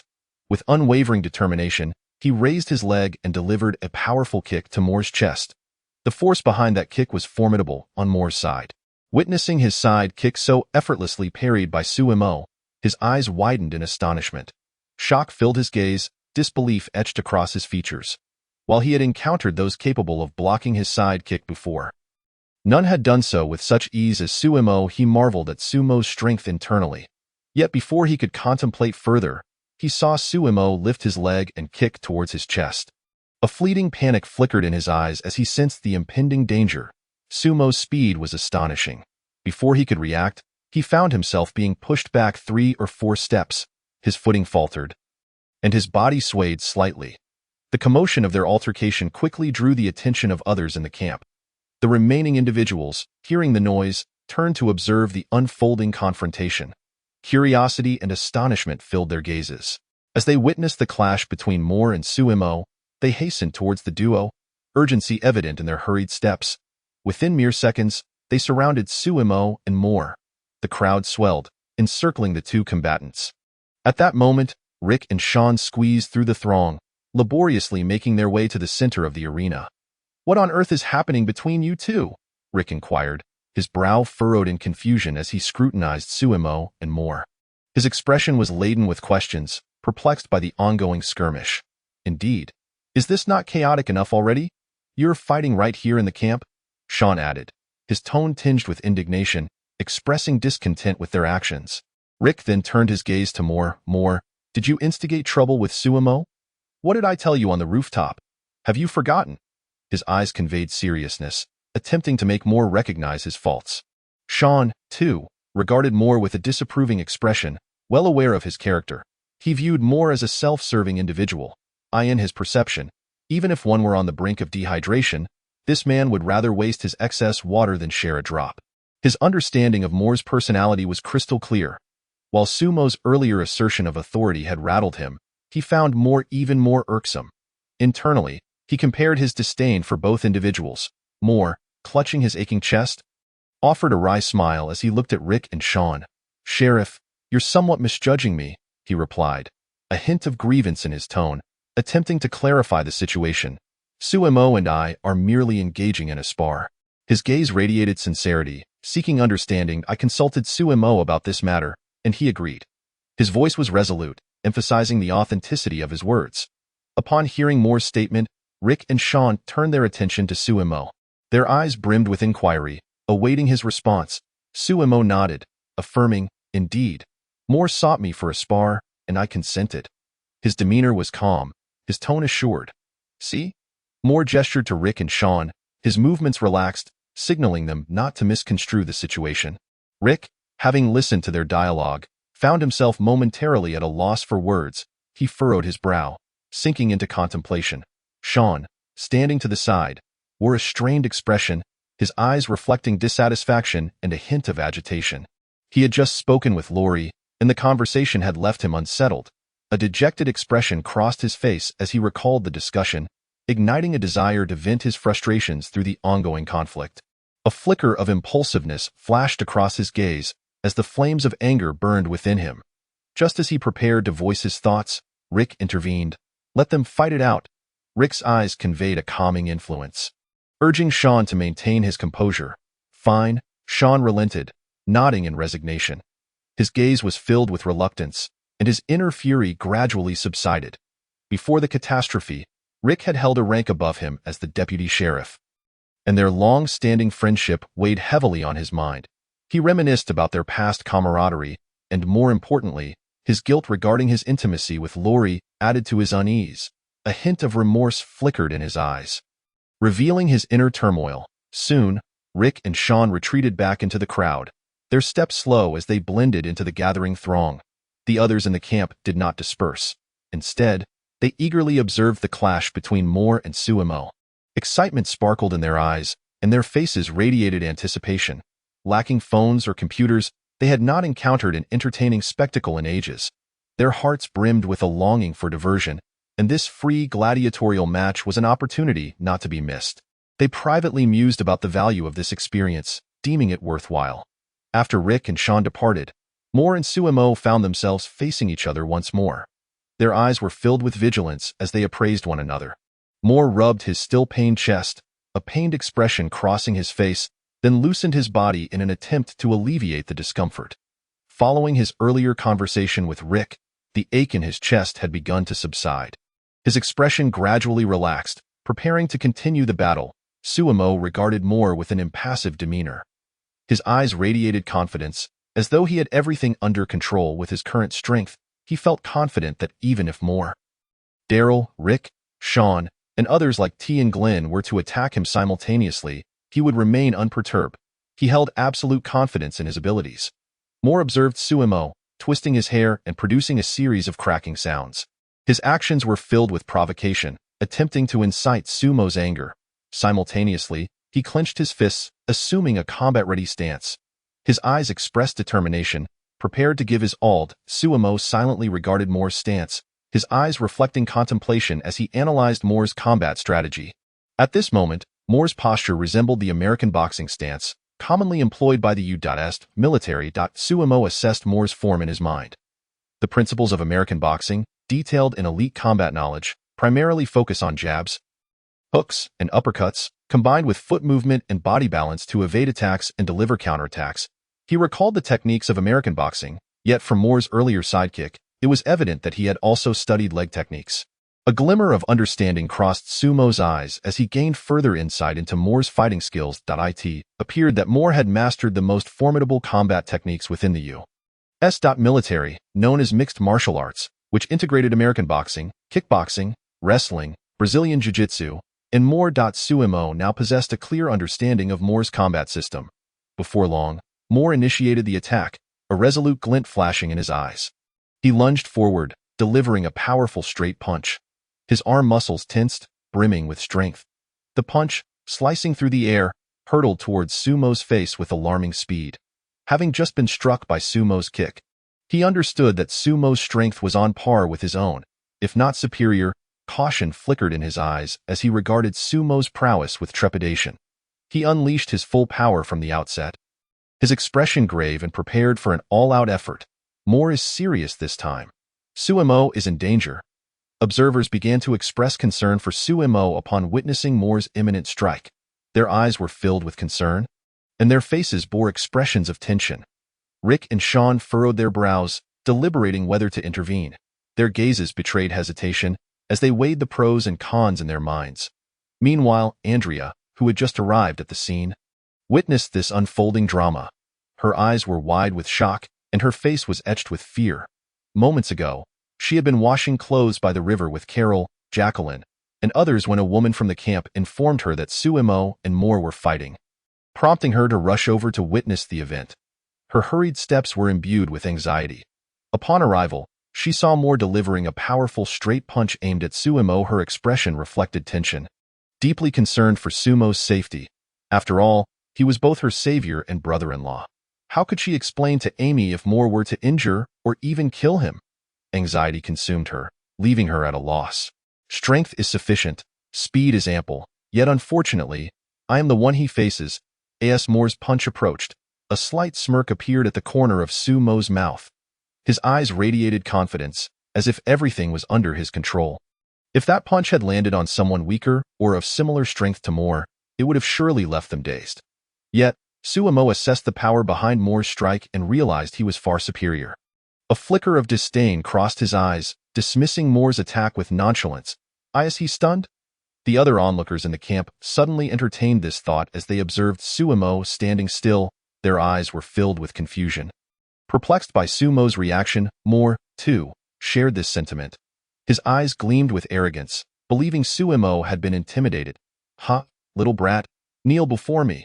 Seeing Suemo not even flinch, a smile of triumph spread across Moore's face.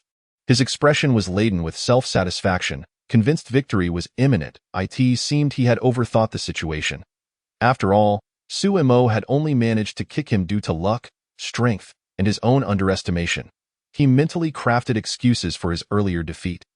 Concluding that Suemo was not as formidable as he had imagined, however, just as Moore's fist was about to strike Suemo. Chapter 20. The battle concludes, victory achieved. In a flash, Suemo's figure shifted gracefully, sidestepping the punch with the agility of a nimble leopard. He evaded the blow effortlessly, leaving Moore's fist to swing through empty air, failing to graze even a hair on Suemo. The wind from the punch whistled past, yet it had no impact on him. What? Moore's face went pale as if cloaked in frost, his pupils dilating in shock and disbelief. This unforeseen turn of events caught him completely off guard. No way, he dodged that. This scene was entirely beyond his expectations, leaving his mind in disarray. The other survivors in the camp were equally astonished by Sumo's evasion of Moore's strike. Their eyes widened in disbelief, their expressions a canvas of astonishment, as though witnessing a miraculous event. Glenn, standing nearby, was taken aback, turning to Morales with an incredulous expression. "Did you just see how Suemo avoided that punch from Moore?" His eyes sparkled with curiosity, eager for an explanation. Morales shook his head, a hint of regret on his face. "No, it was too fast. I couldn't see it at all." His tone conveyed disappointment at missing the brilliance of that moment. Yet, despite the shock, Moore did not relent. A glint of determination flashed in his eyes, fueled by a burning desire to prevail. Spotting his missed opportunity, he quickly changed tactics, launching a sweeping punch aimed horizontally. The punch sliced through the air with a fierce whoosh, brimming with power. Suemo, perceiving the attack, swiftly raised his left arm to block. His arm became a solid shield, effectively absorbing the blow in the same fluid motion.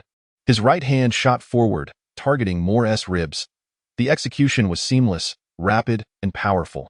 Moore winced in pain, his expression contorting as he stumbled back a few steps, his footing unsteady. Both combatants returned to a standoff, the air thick with tension, as if their heartbeats echoed in unison. "Suemo, what technique did you just use?" Moore gasped, his eyes filled with curiosity about Sumo's style. "Wing Chun," Suemo replied with a confident smile, demonstrating the initial stance of Wing Chun with grace. His movements were precise and striking, reminiscent of the legendary Ip Man. Watching Ip Man in his past life, he had always yearned to replicate such an act. Never expecting to realize it one day, a surge of accomplishment welled up within him, as if a dream had come true. Moore regarded Suemo with a complex mix of emotions, pondering the intricacies of his technique. Soon, Moore sprang into action, determination flashing in his eyes. He charged at Suemo with the speed of an arrow, unleashing a series of high kicks aimed at Sumo's chest and head. The kicks were fierce and merciless, instilling fear. Sumo adeptly maneuvered his upper body, skillfully evading and blocking Moore's assaults. His arms and elbows danced like agile performers, deftly sidestepping danger while inching closer to Moore. Employing the short strikes of Wing Chun, he relentlessly targeted Moore's abdomen and chest, his fists raining down with formidable force. He held back, aware that his intent was not to harm Moore lethally. He maintained his composure, understanding this was merely a sparring match. Had he desired to defeat Moore, he could have easily targeted vulnerable areas. Fully aware of his own lethal capabilities, he refrained from unleashing his full might. Nevertheless, Moore was resilient, retreating under Sumo's barrage, his face contorted in pain. Yet his eyes glimmered with indomitable spirit. He refused to concede, stabilizing his stance while a cunning glint crossed his gaze, attempting to take Sumo down with a grappling move. He acted with swift decisiveness, seizing Sumo's arm in an effort to throw him off balance. With all his strength, he clung tightly, yet Sumo remained steadfast, his legs firmly rooted as if anchored to the earth. A flicker of wisdom shone in Sumo's eyes. He skillfully redirected Moore's force, fluidly countering the attempt. Their exchanges continued, fists and feet colliding, the air resonating with the sounds of combat. The battle escalated to a fever pitch, dust swirling around them as if they were on a battlefield. The onlookers stood in awe, mouths agape, their eyes brimming with admiration. It was evident to any discerning observer that Moore's defeat was imminent. They grasped the situation clearly. Despite the back and forth, Moore's attacks were consistently ineffective, easily evaded by Sumo, while every strike from Sumo landed with precision. Moore's body bore the marks of their conflict. A testament to his suffering, Sumo must be employing the China technique. How extraordinary, Glenn exclaimed, his eyes sparkling with excitement as he praised Sumo's skill. T and Morales nodded in agreement, admiration evident on their faces for Sumo's prowess. Rick and Sean observed the fight intently, their expressions focused as if studying a profound lesson. They contemplated how they might respond should they ever find themselves facing Sumo's formidable attacks. Their brows furrowed with concern. Daryl, watching from the sidelines, had just returned from a patrol of the nearby woods, his earlier unease about the camp's safety lingering in his mind. Upon witnessing his brother engaged in such a fierce exchange with Sumo, he was taken aback, surprised by the scene unfolding before him. As he saw Sumo battle Moore, a realization dawned upon him, illuminating his thoughts. Now he understood why Moore had agreed to follow Sumo earlier. It was clear that Sumo possessed genuine strength. Admiration for Sumo blossomed within him, reshaping his perception. Knowing Moore's character, Daryl recognized that he was eager to befriend those with real power. Though the sincerity of that friendship remained uncertain, doubts lingered in his heart about Moore's true intentions, leaving him hesitant to fully trust. Yet, at that moment, the most astonished of them all was Andrea. Her face bore a look of astonishment, her eyes filled with disbelief. The strength of Moore was well known to everyone in the camp, including herself. She had a clear understanding of Moore's capabilities in her heart. It was either first or second. Even the outcome of Sean's fight against Moore was uncertain.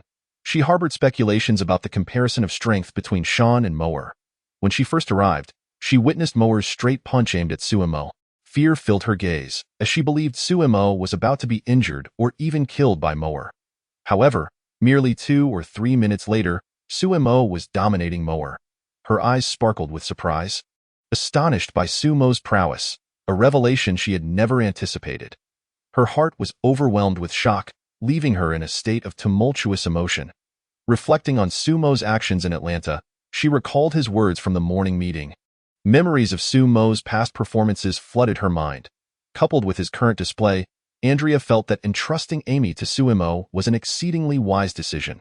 A smile of relief graced her face. Filled with trust in Sumo, I know you are formidable, but that alone won't suffice to defeat me. Observing her attacks yielding no results, while Sumo's strikes landed with precision upon her. Moore's face contorted with anxiety, her eyes brimming with resentment. She roared in frustration, charging at Sumo once more, unleashing all her might. Her voice resonated throughout the arena, infused with a final surge of madness. With all her strength, she attempted to assault Sumo, a look of determination shone in her eyes. As she prepared for a desperate battle, Sumo regarded Moore with calmness and composure. regardless of how fierce and cunning Mower's attacks were. He effortlessly neutralized each one. His movements were fluid, as if Mower's strikes were merely a gentle breeze. Enough playing. It's time to end this. After perceiving the lack of innovation in Mower's attacks, a flicker of weariness crossed his gaze. Sensing the battle had grown tedious, Suemo too felt a tinge of boredom. He contemplated that it was time to conclude this confrontation in a moment. He seized the opportunity presented by a gap in Mower's straight punch. His eyes sparkled with sharp insight, capturing the fleeting flaw. Dodging Mower's fist, his right hand clenched into a fist, striking towards Mower's throat at an astonishing speed. His punch shot forth like lightning, exuding formidable intimidation. Ultimately, it halted a mere millimeter from Mower's throat. His movements were both precise and restrained, showcasing immense control. As Mower beheld Sumo's fist, she could not suppress a gulp. Her throat felt parched, and fear enveloped her heart. Some of the more impulsive individuals suddenly regained their senses. A glimmer of realization flickered in her eyes as she acknowledged her predicament. She could never defeat Suemo. Her heart brimmed with helplessness, feeling powerless in the face of her impending defeat. I lost. Mower's hands hung limply at her sides, her face reflecting dejection. With a tone tinged with resignation, she spoke. Her voice was low and filled with despondency, saturated with a sense of defeat. Upon hearing Mower's words, Suemo gently withdrew his fist, his actions steady and natural, devoid of any hint of arrogance. Suemo! Suemo! Suemo!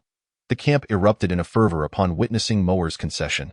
People cheered exuberantly, their faces alight with excitement. Survivors shouted Sumo's name in unison, their voices merging into a powerful wave of sound.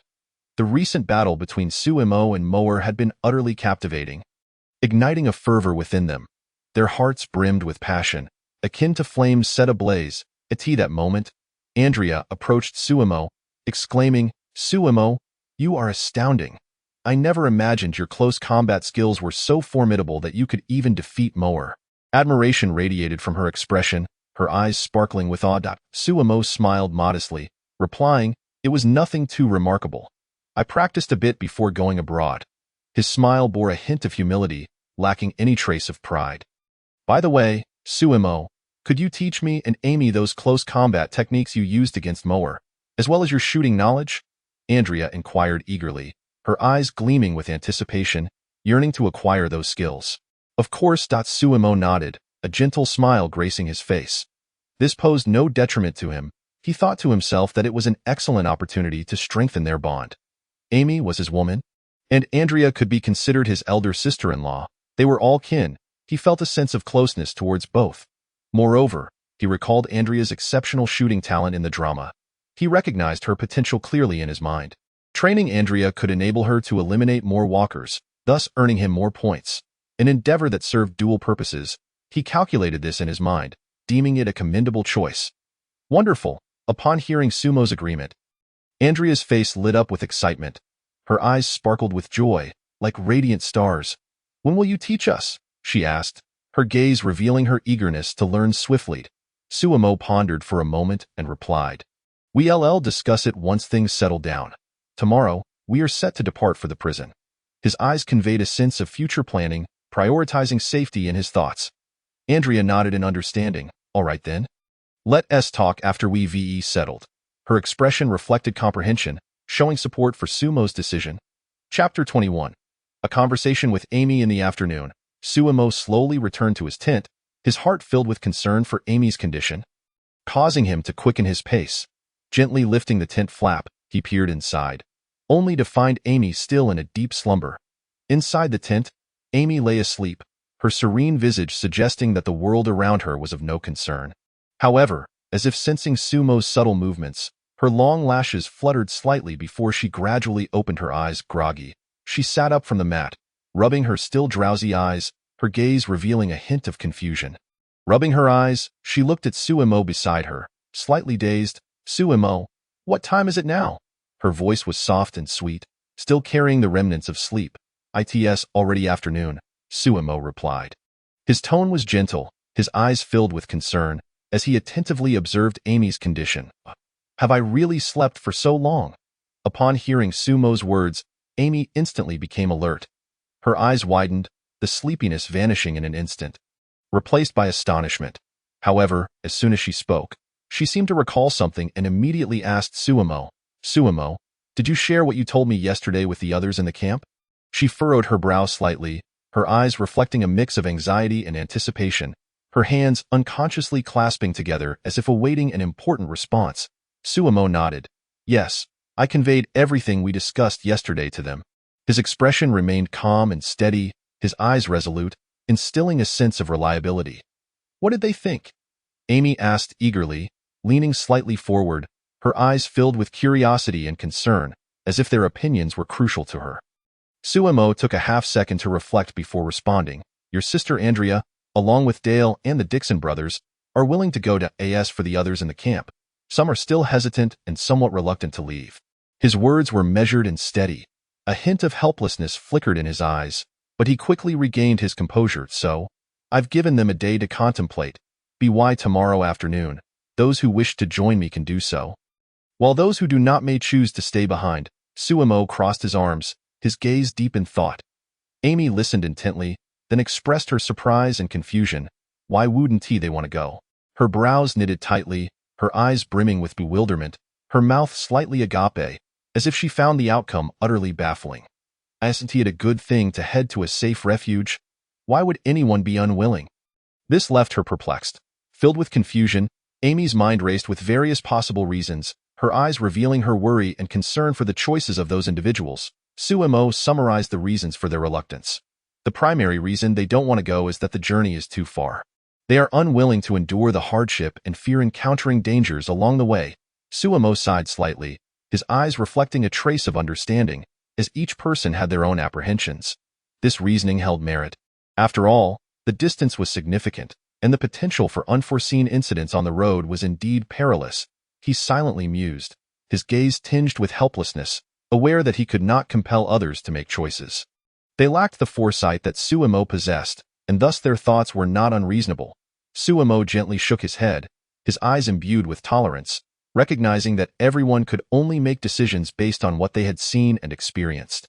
While he understood their perspectives, he did not concur with their choices. His gaze hardened, as he resolutely thought, in such turbulent times, one must not solely focus on the comforts of the present while disregarding the lurking dangers. As the adage goes, the greater the storm, the more valuable the fish. Risk and reward are inextricably linked.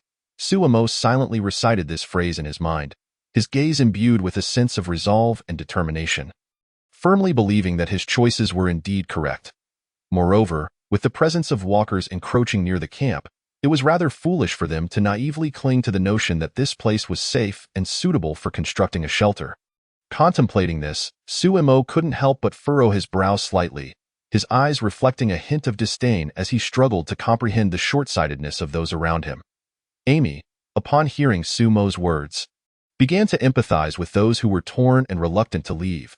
She gently bit her lip, her eyes conveying a mixture of sympathy and helplessness, pondering that if she were in their shoes, she too might hesitate. After all, departing from a familiar environment to venture into a perilous and unknown territory would instill a sense of unease and fear in anyone. Amy's gaze dimmed, a surge of complex emotions welling up inside her. She was acutely aware of how tormenting such anxiety and trepidation could be. What should they do if they were unwilling to leave? Amy looked at Suemo and inquired, her eyes filled with worry and helplessness. Her hands tightly clutching the hem of her clothing as if seeking an answer, one that would bring her solace. They had been companions for a month, and she was reluctant to abandon them so easily. Amy's eyes brimmed with reluctance as memories of her time with her companions flooded her mind, stirring a pang of sorrow in her heart. The most pressing concern for her was an underlying worry. Lowering her head slightly, a hint of anxiety flickering in her gaze, she silently contemplated whether the six of them, Suemo, her sister, Dale, and the Dixon brothers, could truly succeed in reaching the prison or even in taking it. Fear crept into Amy's eyes. She was painfully aware of the arduous nature of this journey, and a retreating impulse began to stir within her. However, if others from the camp joined them, the situation would be markedly different. Greater numbers would enhance their safety on the road and increase the likelihood of successfully conquering the prison.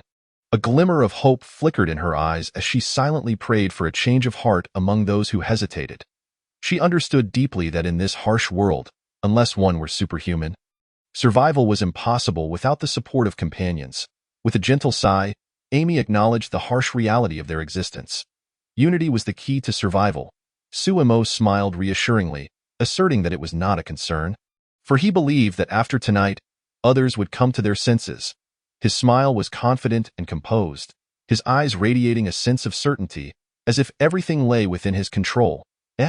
Observing Sumo's self-assured smile, Amy felt a pang of confusion. Tilting her head slightly, her eyes filled with curiosity, she wondered why Suemo exuded such confidence. Suemo, noticing her puzzled expression, chuckled as he explained, "You were asleep this morning and missed it." A walker appeared near our camp. His demeanor was gentle, his eyes lightened with ease, as if recounting a trivial event. A walker appeared near our camp. Amy gasped, her face betraying a mix of shock and fear. Her eyes widened, and her mouth fell agape, filled with terror, as her body instinctively shrank back. The words Suemo had spoken the previous day had unexpectedly come to fruition. A wave of dread surged through her. The echo of Sumo's earlier warning resonating in her mind, and she felt a pang of regret for not heeding his advice. It was evident that this place was, indeed, not safe. Desperation flooded her gaze as she surveyed the surroundings of the tent, which now seemed suddenly foreign and perilous. And then, was anyone hurt? Amy asked, her voice trembling slightly, her eyes reflecting tension and concern as she clasped her hands tightly together, awaiting a potentially grim report. Suemo shook his head, stating, "No." At that moment, the walker was preoccupied with the deer that Daryl had hunted. "While it was busy feasting, I took care of it." Sumo's expression was relaxed, a hint of pride glimmering in his eyes, as if boasting of his valiant deed. Upon hearing this, Amy sighed in relief, redirecting her gaze back to Suemo. "Does this incident relate to what you mentioned earlier?" she inquired, her eyes clouded with confusion. Her brow slightly furrowed, unsure of the connection between the two events.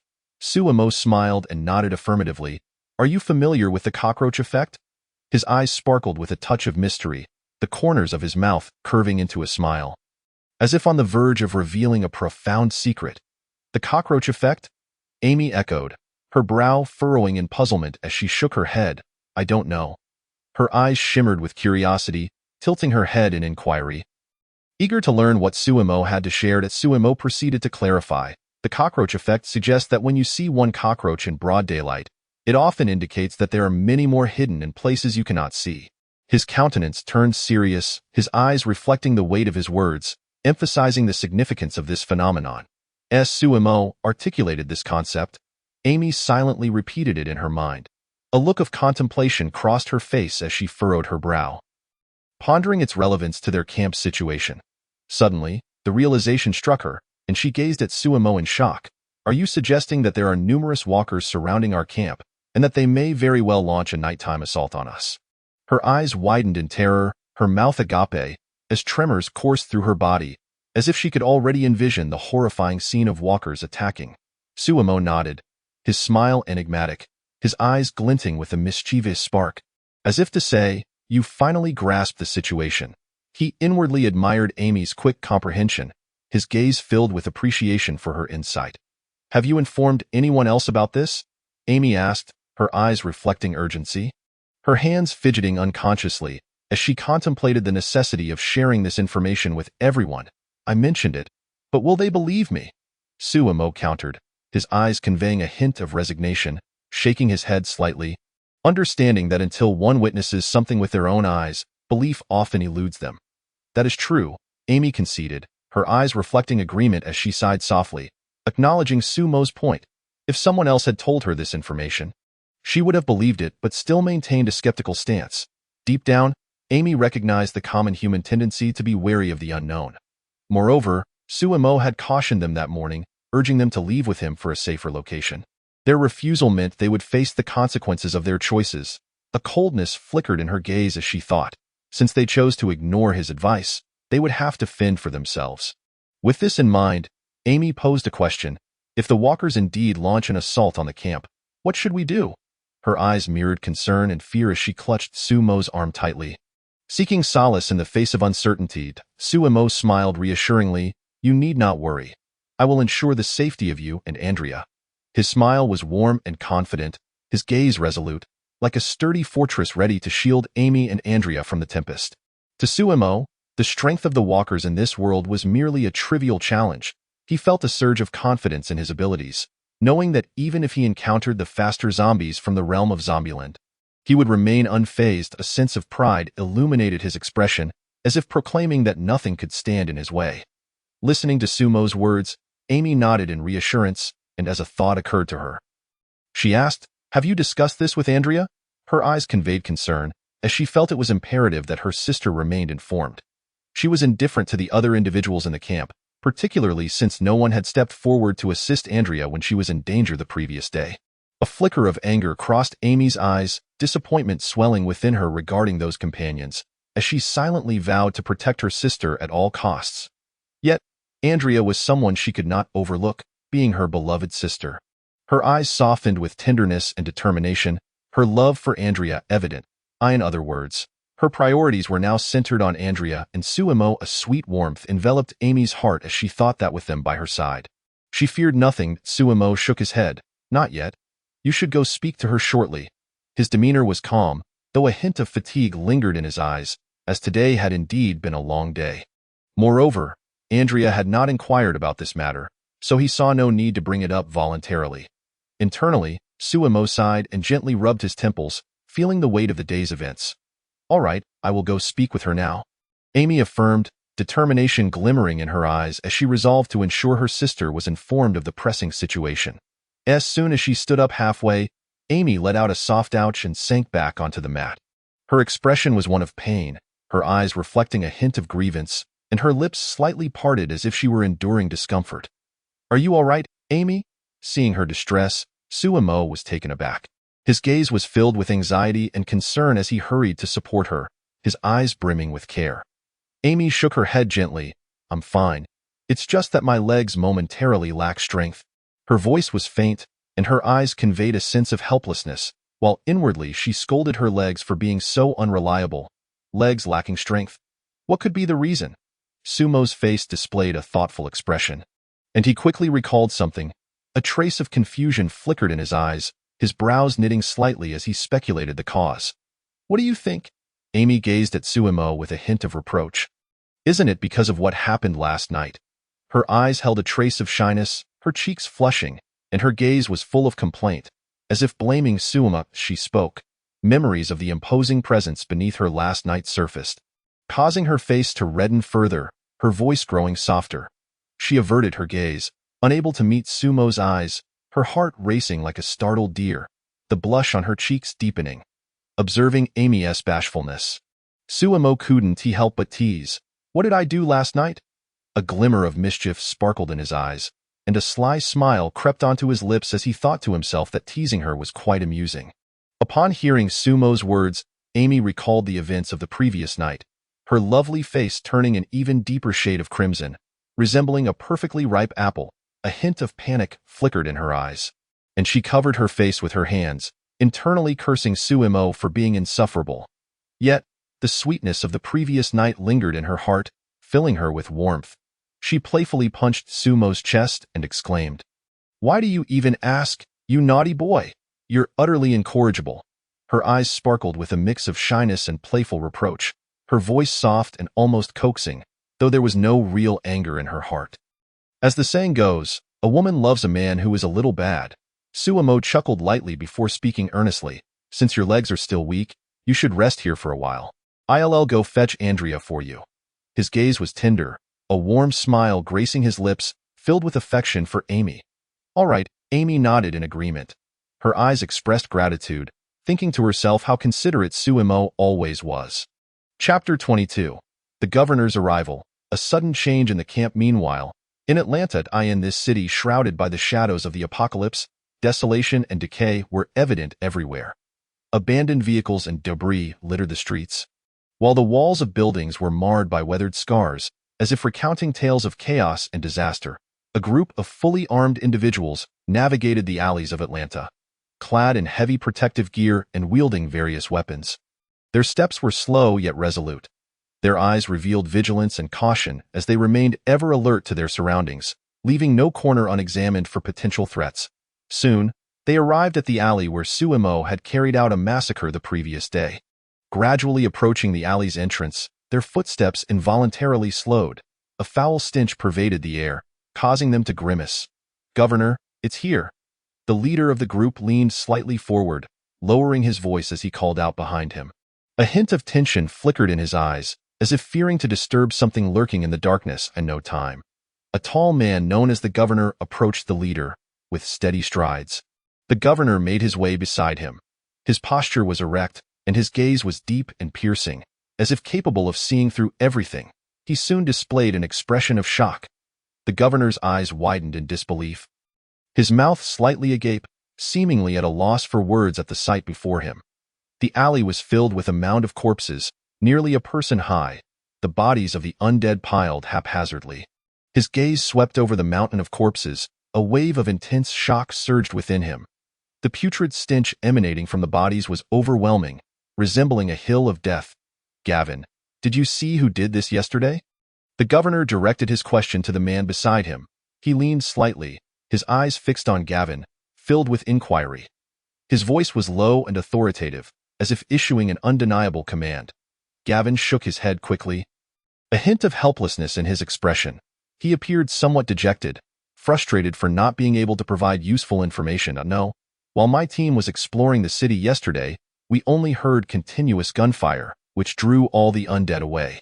Gavin frowned slightly, recalling the events of the previous day, nervousness evident in his eyes. His voice trembled slightly, as if still haunted by the echoes of that fierce gunfire. The barrage lasted nearly 20 minutes. But judging by the type and density of gunfire, it likely involved just a small squad. Gavin narrowed his eyes, attempting to extract more information from his memories. His fingers gestured in the air, as if mimicking the rhythm and density of the gunfire. Listening to Gavin's account, the governor nodded, a glint of madness flashing in his eyes as a subtle smile crept onto his lips. The governor nodded slightly, his eyes gleaming with fervor. A strange smile appeared on his face, as if he had just discovered a rare opportunity. He turned to Gavin again. "I heard you struck a deal with a survivor camp in Atlanta yesterday. What do you know about them? How many people are there?" The governor's gaze was intensely focused on Gavin, brimming with a thirst for information. His eyes glinted like a blade, seemingly intent on penetrating Gavin's very soul to extract every detail he sought. Gavin replied, "There are quite a few, around 60 to 70 people, but most are elderly and unable to move, with only about a dozen or so able-bodied fighters." Gavin swallowed hard, a flicker of tension in his eyes. He understood the gravity of this information for the governor and dared not withhold or err in his response. "What about their weapons?" the governor continued. A hint of urgency flashed in his eyes.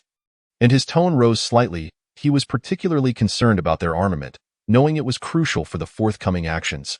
Gavin continued, "They have guns, but not many, perhaps 6 or 7, all handguns. The others are armed with bats and knives." Gavin furrowed his brow, carefully recalling the details of his encounter with the survivor camp. A sense of uncertainty flickered in his eyes, fearful of misrepresenting his answer. "What about their supplies?" the governor succinctly inquired. Greed gleamed in the governor's eyes, his tone brimming with impatience. His desire for resources was palpable, as if he envisioned mountains of supplies beckoning to him. They should have plenty of supplies. We offered them a handgun, and they were willing to exchange a significant amount of medicines and food for it. Gavin spoke again, his eyes lighting up with excitement, his voice slightly raised. The thought of the survivor camp's abundant resources filled him with anticipation for the impending operation. Upon hearing this, a smile spread across the governor's face. He raised 2 fingers, signaling, "Lead the way. Let us go collect those supplies." The governor's smile widened, his eyes sparkling with cunning. He lifted 2 fingers, gesturing for them to proceed, as if already envisioning the resources secured in his grasp. "Yes," Gavin nodded, stepping forward to lead the way. Gavin nodded firmly, determination evident in his eyes. He turned, striding confidently at the forefront of the group, guiding the governor towards the survivor camp. However, after taking a step, he hesitated and looked back at the governor, saying, "Governor, there's something else I'm unsure whether I should mention." Gavin's footsteps suddenly halted, a flicker of hesitation crossing his face. He bit his lip, his eyes betraying inner turmoil, uncertain whether to voice the matter that troubled him. "What is it?" The governor paused, fixing his gaze on Gavin. His brow furrowed slightly, curiosity evident in his eyes as he awaited Gavin's reply. Gavin hesitated before continuing. Last night, while our team was driving back to Woodbury, we saw some running undead, but they weren't very fast, about the speed of a human jogging. Gavin's voice trembled slightly. Fear evident in his eyes, he recalled the scene from last night, still feeling a sense of unease within. Running undead? A hint of surprise flickered in the governor's eyes, as various possibilities raced through his mind. His heart quickened, realizing this could signify a significant change. Upon hearing Gavin's words, the governor momentarily froze, then quickly retorted, "You mean to say that there are running undead? Are you certain you didn't mistake them? I haven't seen any running undead since we arrived here from Woodbury this morning." The voice of the governor carried a note of sternness, while a glimmer of doubt flickered in his gaze. He reflected upon the sights and sounds that had accompanied him on his journey, his heart heavy with skepticism regarding Gavin's words. Yet, scarcely had he finished speaking when a thought seemed to strike him, causing him to stand still in contemplation. A moment of introspection passed through the governor's eyes as he rapidly processed a myriad of information in his mind. He stood motionless, as if grappling with a momentous decision. Beside him, Gal was likewise lost in thought. Gavin's expression betrayed a hint of confusion. His brow furrowed deeply as he sank into profound reflection. Doubts began to creep into his judgment, leaving him ensnared in a web of perplexity. Initially uncertain of the veracity of what he had witnessed the previous day, the governor's words only served to amplify his suspicions that perhaps he had indeed misperceived the situation. A trace of disappointment shadowed Gavin's gaze. His shoulders slumping slightly, he began to waver in his convictions, questioning the reliability of his own observations. Perhaps the speed of the vehicle combined with the encroaching darkness had led him astray, giving rise to the notion of the undead in pursuit. With a soft sigh, Gavin's eyes reflected a sense of helplessness. He endeavored to rationalize his erroneous assessment, guilt gnawing at his conscience. The undead were already a source of terror. Should they indeed possess the ability to run, the horror would be magnified manifold. He would rather believe that he had simply been mistaken. Fear flickered in Gavin's eyes as his body trembled slightly. He was acutely aware of the dire consequences should the undead possess such swiftness, fervently praying that this was merely a misinterpretation. "Perhaps I was mistaken," Gavin murmured, touching his head with a hint of embarrassment. His voice bore the weight of resignation, acknowledging the possibility of his error. At this juncture, the governor regained his focus, patting Gavin's shoulder reassuringly. "Let us not rush to conclusions. We must gather our supplies swiftly, for we must return to Woodbury before nightfall." The governor's eyes sparkled with determination as he firmly clasped Gavin's shoulder. His voice resonated with authority, instilling an unspoken pressure upon Gavin. "Understood," Gavin nodded, resolutely leading the way. He nodded again with renewed conviction, turning to quicken his pace, guiding the group toward the direction of the survivors' camp. As night fell, the darkness enveloped the earth like an enormous black curtain. The stillness was unsettling, with only the occasional whisper of the wind echoing like a ghostly murmur. At the abandoned quarry camp, the flickering campfire cast a dim glow, illuminating the weary yet hopeful faces of the gathered people. The surroundings were exceptionally tranquil, disturbed only by the crackling of the fire. Suemo sat beside Amy and Andrea, enjoying a sumptuous feast of fish. Leaning slightly forward, Sumo's eyes were vigilant, scanning the area while he savored his meal. Remaining ever alert, the fish had been caught by Andrea earlier that afternoon in the lake's depths. With a slight lift of her chin, Andrea's eyes gleamed with pride as she surveyed her companions, reveling in her successful catch. Meanwhile, Rick stood atop the RV, vigilantly surveying the perimeter. His posture was erect, and his gaze was sharp, missing not a single potential threat lurking in the shadows. Daryl, preferring solitude over crowds, had volunteered to patrol the camp's outskirts. He moved steadily along the perimeter, his demeanor exuding an air of aloofness, weapon firmly in hand, poised to confront any lurking danger. The morning's encounter with the undead and Sumo's words had indeed captured their attention. A shadow loomed over the group, the fear of the undead deeply etched in their minds. Tension hung in the air, their eyes betraying a readiness for another possible assault. At that moment, Lori rose slowly from her seat, her movements drawing the attention of those nearby. She bit her lip, uncertainty flickering in her eyes. "Mom?" Carl inquired, looking up at her with a puzzled expression. His brow furrowed, filled with confusion as he wondered why Lori had suddenly stood. Across the fire from them, Sean regarded Lori with a hint of anxiety, leaning slightly forward, his gaze fixed upon her as if deciphering her intentions. Lori gently stroked Carl's head, her eyes softening with tenderness. "I am going to bring your father a plate of fish. Please stay within everyone's sight. All right?" Her voice was gentle and warm, enveloping Carl in a cocoon of maternal affection. Carl nodded in understanding. Albeit reluctantly, sensing the weight of her decision, as Lori departed, the others remained silent, only Sean watching her retreating figure, lost in thought. His eyes reflected contemplation, fixated on Lori's silhouette, his mind racing with myriad thoughts. At that moment, Morales, glancing at Dale's watch, chuckled, "Dale, I must ask you something." It's been quite the struggle to hold it in. Morales's face radiated curiosity as he regarded Dale, as if he had unearthed an amusing secret. "What is it?" Dale inquired, bemusement evident in his expression. His brow furrowed slightly, puzzled by Morales's sudden inquiry. Morales tilted his head slightly.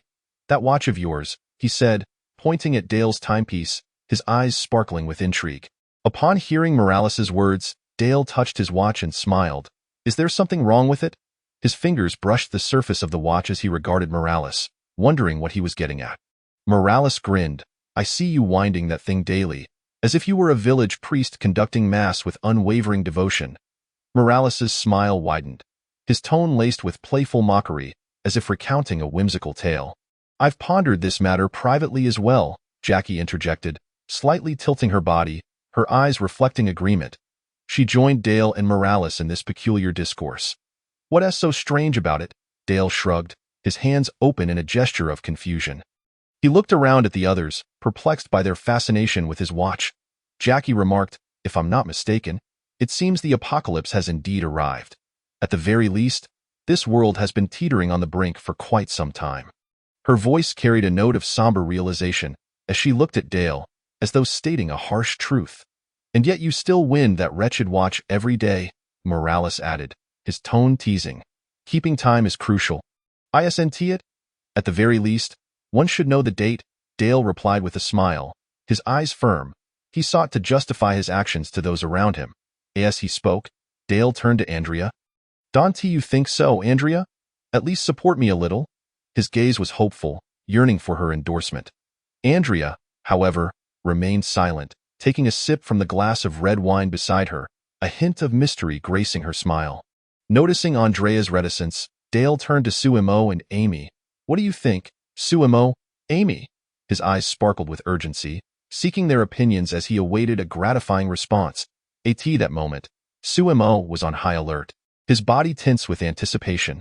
His gaze darted around the encroaching darkness, scrutinizing for any signs of impending danger. If the narrative remained unchanged, an undead ambush would occur that night. Sumo's brow furrowed slightly. Worry etched upon his features as he acutely sensed the peril that awaited them.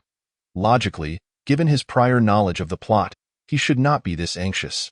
However, since dusk had fallen, an unsettling emotion had arisen within him. As if something profound had shifted in this world, Sumo's expression was one of confusion, his heart laden with uncertainty. He could not fathom the source of his disquiet, as though an invisible force were influencing him. Surprised by Dale's query, Suimo glanced up, taken aback. Suimo was momentarily taken aback, a glimmer of surprise evident in his eyes. He had not anticipated that Dale would pose such a question at this juncture, leaving him somewhat flustered. After a moment's contemplation, he spoke. "Dale has a point. Knowing the date is indeed crucial. Only when the apocalypse has drawn to a close can we accurately record the duration of the end times in the annals of history." Suimo nodded slightly, his gaze revealing a flicker of determination. His voice carried a note of yearning, as if he could envision the idyllic scenes that would unfold after the cessation of the apocalypse. The end of the world. Such niche, distant words, a hint of nostalgia danced in Sumo's eyes, his voice dropping to a subdued tone. He contemplated the day when the apocalypse would finally conclude. His heart brimming with anticipation, yet it felt like a dream just beyond reach. As Suimo spoke, the faces of those around him reflected a blend of awe and longing. Their eyes sparkled with hope, and faint smiles graced their lips as they envisioned a life beyond the apocalypse, filled with renewed possibilities. What would life be like after the end of the world? Curiosity flickered in their eyes. Their minds teeming with various imaginings, they pondered the prospect of returning to life as it was before the cataclysm. A glimmer of expectation shone in their gazes, their hearts filled with desire.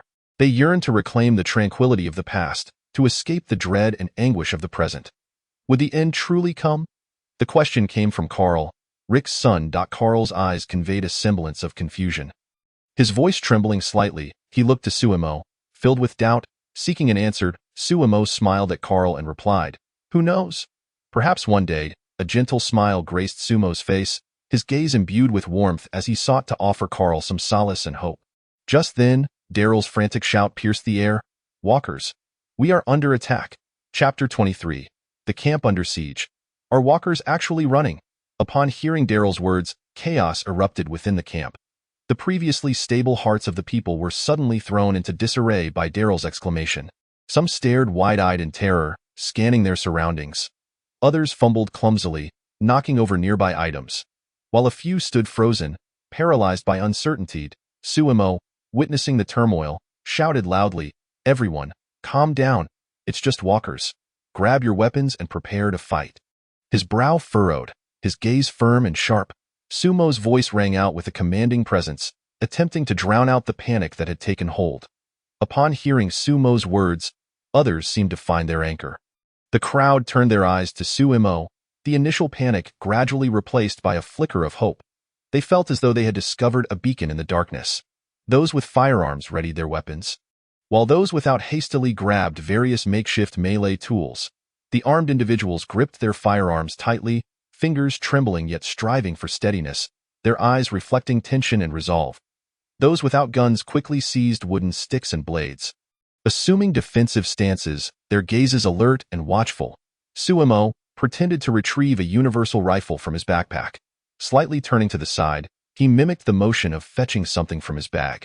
His expression remained natural, yet a hint of caution flickered in his eyes as he steadily extracted the rifle. Amy looked at him with a trace of anxiety. Her eyes were filled with worry, and her voice quivered slightly. She unconsciously clutched the hem of her clothing, inching closer to Suemo in search of safety. "It's all right," Suemo assured Amy, then turned his attention to Andrea beside her. A reassuring smile played at the corners of Sumo's mouth as he cast a gentle gaze upon Amy before shifting his focus to Andrea. That moment, Andrea had drawn a handgun from her waist. Her expression alert as she surveyed the surroundings. She swiftly brandished the pistol, arms slightly bent, her eyes brimming with vigilance as they darted around, leaving no corner unexamined. "What's the matter?" Noticing Sumo's gaze, Andrea turned to him, her brow furrowing with confusion. She tilted her head, locking eyes with Suemo, awaiting his response. Suemo explained, "Your gun's safety is still on. Without disengaging it, you cannot fire." His expression was focused and earnest as he spoke in a calm tone, extending a finger to indicate the safety mechanism on her firearm for her clarity. "Hand me the gun." Suemo extended his hand, palm up, his gaze unwavering and assertive as he awaited Andrea to pass the weapon to him. Without hesitation, Andrea relinquished the handgun to Suemo, her eyes reflecting trust in his ability to manage the situation. Suemo gently pushed the safety off, looking at Amy and Andrea as he stated, "This little red dot indicates that the safety is off, meaning it's time for you to use it." His finger moved smoothly over the safety, his expression serious as he aimed to impart this vital lesson. "This is the first lesson in using a gun. I hope you remember it well." Suemo pointed to the small red on the handgun, his voice steady, wishing to ensure Amy and Andrea grasped this crucial point. He then carefully returned the gun to Andrea, his movements gentle and encouraging, confident that they would learn to wield their weapons for self-protection. Amy nodded in agreement. Earlier that afternoon, while in Sumo's tent, Andrea had mentioned that Suemo would teach them skills in close combat and firearm usage. Amy nodded vigorously, her eyes filled with eagerness as she recalled Andrea's words, her heart aflame with desire to learn these skills. Bang, bang, bang. Soon, the sound of gunfire erupted from one corner of the camp, shattering the brief moment of tranquility. The tension among the group heightened once more, their expressions rife with anxiety and vigilance. From near the campfire, Suemo spotted several walkers. His gaze instantly locked onto the approaching figures, his demeanor turning steely. He leaned forward slightly, Readying himself for battle, however, he hesitated to fire, for he was stunned by an astonishing sight. Sumo's pupils dilated, disbelief etched across his face. His body momentarily froze, rendered motionless by the shocking scene before him. These walkers were actually running, indeed, running, though their pace was slow, akin to a leisurely jog. They were undeniably in motion. Sumo's eyes brimmed with astonishment and confusion. His mind raced, striving to comprehend this illogical phenomenon. Were these truly the shambling corpses he had come to know? Sumo silently questioned, a hint of panic flickering in his gaze. The familiar world of walkers he had once known now seemed alien and perilous. What in the world? How can these damned walkers be running? Besides Sumo, Andrea, witnessing the running walkers, shouted in fright. Her face drained of color, her voice sharp with fear. Her body trembled slightly, her eyes wide with terror, unable to believe the scene unfolding before her. Hearing Andrea's panicked voice snapped Sumo back to reality. He inhaled deeply, striving to regain his composure. His gaze gradually regained its determination, shaking off the shock as he prepared to confront the imminent crisis. Taking a deep breath, he steadied himself. Sumo slowly closed his eyes, adjusting his breathing to calm his racing heart. His brow unfurled, and the fire of resolve reignited in his eyes. These walkers, though they could run, were still merely moving at a human jogging pace, relatively slowed. Sumo quickly analyzed the situation in his mind, his gaze betraying a sense of calm. He sought a method to counter this new development. Regardless of their speed, even if they were to run faster, he would not falter. A flicker of confidence crossed Sumo's eyes, and a slight smile crept onto his lips. He trusted in his abilities, unafraid of any peril. After several deep breaths, Sumo regained his usual composure, raising his weapon and decisively pulling the trigger. With steady and resolute movements, Sumo lifted his gun, his focus unwavering as his finger gently squeezed the trigger. Bang, bang, bang. 3 shots rang out, yet 4 walkers crumpled to the ground. Sumo's aim was impeccable, each bullet carrying lethal precision. As he observed the fallen walkers, a hint of satisfaction flickered in his eyes. I can't believe it, a 2-for-1 shot. Witnessing Sumo effortlessly dispatch the walkers, a voice from within the camp exclaimed in broken Mandarin. The speaker's face lit up with astonishment and excitement, his eyes wide as he expressed his amazement in halting words. The other camp members, witnessing this display, found their spirits lifted. The fear and tension that had previously gripped their faces were replaced by glimmers of hope and exhilaration. Their eyes reignited with determination, filled with newfound confidence in their ability to overcome the walkers. However, before they could revel in their relief, a chilling scream echoed through the camp, cutting through the air. The smiles of the crowd abruptly froze upon their faces, their eyes filled with terror and concern. That piercing scream echoed like a sharp blade, wounding the hearts of everyone present. Sumo stole a glance in the direction of the cry, which emanated from Edward's tent. His gaze swiftly shifted toward the source of the sound, revealing a flicker of worry in his eyes. He understood that danger was inching ever closer, just like in the original narrative. Sean witnessed Edward's violent outburst against Carol by the lake, leading to Edward receiving a brutal beating from Sean. While others enjoyed a feast of fish and meat by the bonfire, Edward remained alone in his tent, nursing his wounds. A scene from the original story flashed through Sumo's mind, accompanied by a hint of helplessness in his expression. He empathized with Edward's current predicament and felt anxious about the impending events. Carol, sitting by the bonfire, heard the agonizing scream and tearfully clutched Sophia tightly. Tears welled up in Carol's eyes as she held Sophia close, her body trembling slightly, her gaze filled with fear and despair. After spending so many years together, she instinctively recognized whose voice it was. Deep sorrow reflected in her eyes, her lips quivered slightly. Years of familiarity had made her all too aware of Edward's voice. Sumo glanced at Carol before directing his gaze toward Moore's tent. He lingered on Carol for a moment before shifting his focus, a hint of concern evident in his eyes, hoping for Moore's safety. Like Daryl, Moore was not fond of crowded environments, preferring to rest in his tent rather than patrol. Sumo contemplated Moore's personality, understanding his preferences while worrying about his safety in the tent. Aside from a few brutes, Sumo did not wish to abandon the others in the camp, recognizing that these individuals could help him earn points by slaying the undead if they perished. Who would continue to provide him with those points? Sumo weighed his options rapidly, a calculating glimmer in his eyes. He understood their value and aimed to protect them as much as possible. In the direction of Moore's tent, he witnessed Moore emerge, one hand gripping a gun and the other wielding a machete, dispatching the approaching undead with lethal efficiency. Moore burst forth from the tent, his eyes brimming with ferocity and decisiveness, wielding his weapons with deadly precision in every movement. Sumo nodded in approval. After all, he was a high-value worker earning him points, and it was a relief that he was unscathed. A faint smile of appreciation graced Sumo's face as he acknowledged Moore's valor. "Sumo, more undead are approaching," Andrea exclaimed, raising her weapon and calling out to him. Her voice carried a note of urgency as she fired. Her eyes wide with tension at the increasing number of zombies, her heart racing with unease. Amy, at that moment, huddled quietly behind Sumo and Andrea, her body curled up in a protective stance. Fear filled her eyes, yet there lingered a spark of defiance. Observing Sumo and Andrea shielding her, she felt a burgeoning desire to contribute. Biting her lip, a hint of stubbornness shone in her gaze. She yearned to face danger as they did, to stand before them wielding a weapon in defense. Amy silently vowed to herself, determination filling her eyes, hoping to grow strong enough to protect those around her. However, she also recognized her limitations. Lacking a weapon and the skill to shoot, she felt a wave of disappointment wash over her, letting out a resigned sigh. Acknowledging her inadequacies, she felt a twinge of frustration. Merely standing behind the two without being a burden was the greatest assistance she could offer.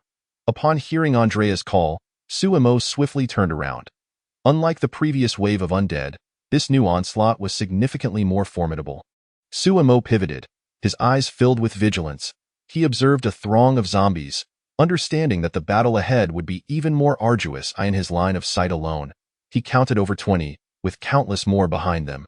A serious expression crossed Sumo's face, his brow furrowing in concern. He realized this would be a daunting test. Adjusting his rifle from semi-automatic to fully automatic mode, he deftly maneuvered the settings, his gaze reflecting determination as he readied himself for greater challenges. Even in fully automatic mode, he was capable of taking down one or even multiple undead with a single shot. Confidence surged within him. He trusted in his marksmanship, knowing that in this mode, he could eliminate the undead more effectively. With his exceptional shooting skills, he could even execute techniques reminiscent of the fantastical gunplay seen in movies, where bullets curve mid-flight. That a hint of pride curled at the corners of his mouth as he embraced his abilities, unafraid of any challenge. With a series of rapid gunfire, bullets erupted from the muzzle of his rifle like fiery serpents, and the assembled undead became easier prey for him. Sumo pulled the trigger, unleashing a torrential downpour of bullets. He watched as the undead fell under his relentless barrage, a surge of fighting spirit igniting within him. After a full magazine of fire, a substantial number of zombies lay defeated on the ground. Sumo surveyed the fallen, his eyes betraying a blend of exhaustion and satisfaction. He had successfully repelled a wave of undead. Standing behind Sumo, Amy gazed in awe at the unfolding scene, her eyes wide with shock. Filled with admiration, she watched Sumo's courageous performance, her respect for him deepening. Just yesterday, Andrea had recounted how Sumo had slain hundreds of zombies. She had been lost in fantasies of that spectacle, and now she was witnessing it firsthand. A fleeting memory danced in her mind before she was captivated by the present scene, finally bearing witness to Sumo's strength. Her heart swelling with emotion. Before long, the camp was pierced by more anguished screams. The spirits of the crowd plummeted once again, their eyes clouded with fear and despair. Those cries served as a grim reminder that danger had not yet wholly dissipated. A collective shudder rippled through the camp, but no one was drawn to the screams. All were intensely focused on combating the remaining undead. They steeled themselves against the encroaching dread, their eyes filled with concentration. They understood that now was not the time for distraction. They must give their all to confront the undead. The battle raged on for an indeterminate duration, but ultimately, the undead within the camp were eradicated. After enduring a protracted and fierce struggle, victory finally graced them. Fatigue etched their faces, yet a glimmer of relief accompanied their exhaustion. As dawn broke on the horizon, the sky began to lighten, heralding the arrival of a new day. This nascent light seemed to imbue the survivors with a flicker of hope, wrapping them in warmth. The remaining members of the camp busied themselves with the grim task of clearing away the corpses. The survivors moved slowly and heavily, their actions laden with sorrow, mourning their lost companions. While some remained, the overwhelming majority were lifeless husks. They gazed at the bodies strewn across the ground, their hearts laden with myriad emotions. They grieved for their fallen comrades, yet felt a pang of gratitude for their own survival. "How are the casualties?" Suemo inquired, approaching Rick and Sean at the center of the camp. Concern flickered in his eyes as he sought to grasp the situation promptly. Sean sighed deeply. 7 have perished: Edward, Cammy, Lester, and the entire Cha family. His voice, tinged with sorrow, recited the names of the departed. Suemo nodded gravely, his expression somber as he absorbed the weight of the news. A hint of regret shadowed his gaze for these innocent lives lost. He felt a sense of loss for all but Edward's death, which he deemed somewhat justifiable.